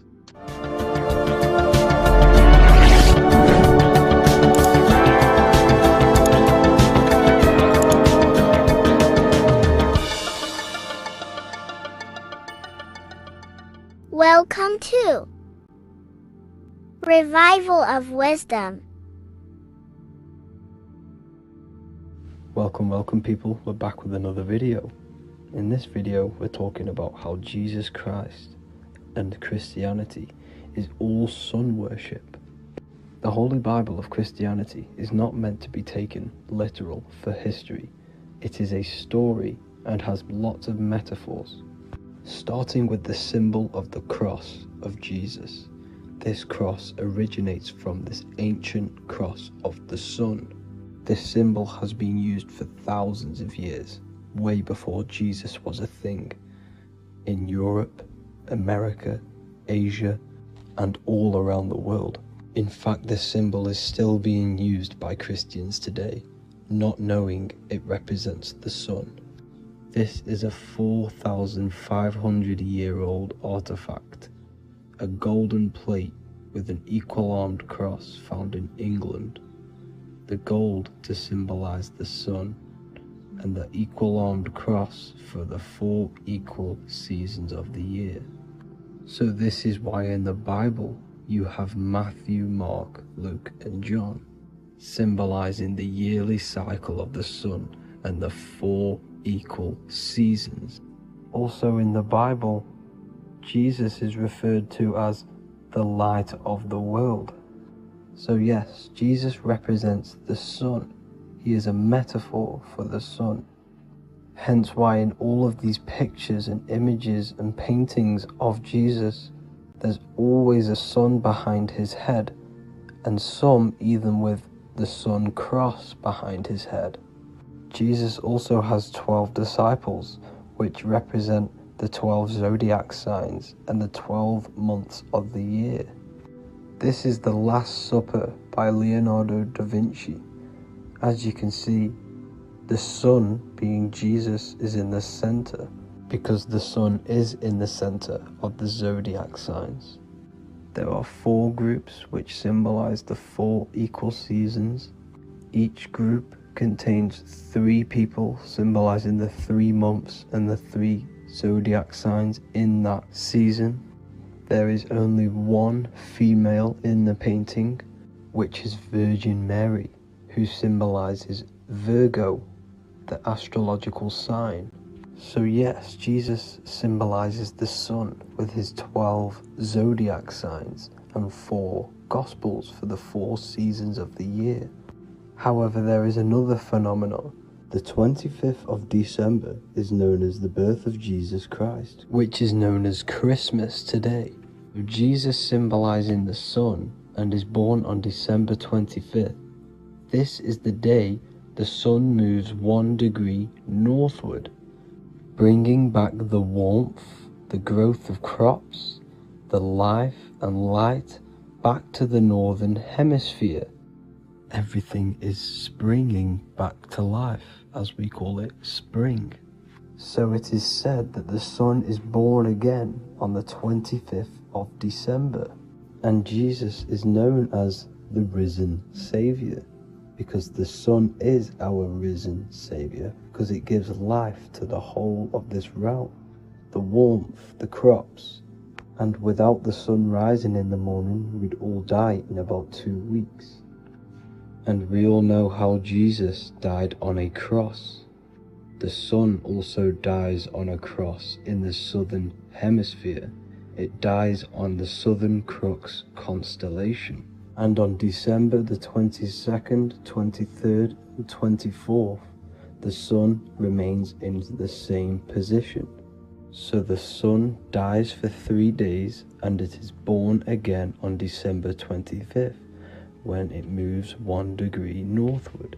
And this is when the sun is born again, or resurrected, just like Jesus. Constellation Virgo is prominent in the spring sky in the northern hemisphere.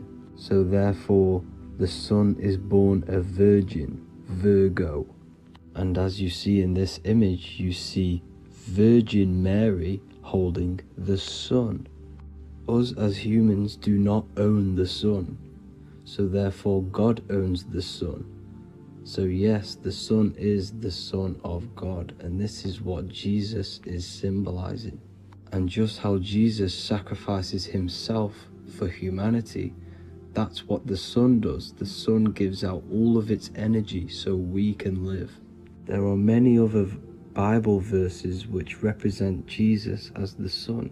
Now in Matthew 8:23-27, his disciples are in a boat and there is a massive storm.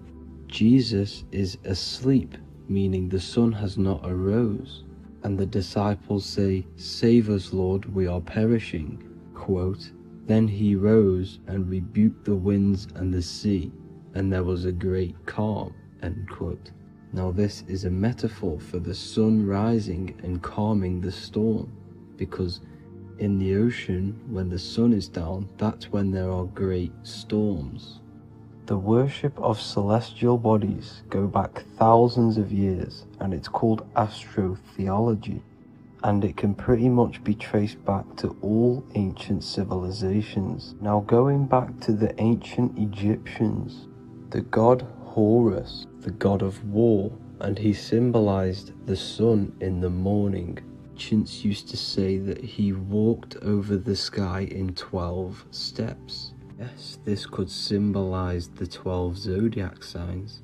It also symbolizes the 12 hours of daylight. So we have 12 hours of Horus, but now they've rearranged the word to hours. Horus and hours. And when the sun rises, Horus rises, we say horizon, which is Horus is rising. That's the etymology of horizon. Another Egyptian god called Amun-Ra was known as the god of all creation. He was the first god of them all. Amun was also a sun god. Therefore, after every Christian's prayer, they say Amen, sending their prayer through the sun to God. So this all goes back to the worshipping of the sun. Sun worship was around way before the Romans. However, in the Roman times, their sun god was called Mithra. Mithraism was the main religion before Christianity came into play. Mithra was the son of God. He died on a cross, and he was dead for 3 days and resurrected, just like Jesus. So the Catholic Church was not made in heaven. It was made by the Roman Empire. They mixed all the sun religions of Judaism, Mithraism, and other Arabic religions, and combined it into one, so Caesar, the Roman emperor, could gain his own religion. So yes, Christianity was a political move to gain more control over the masses, because it was a worldwide government at this point in time. So here is a Sumerian helmet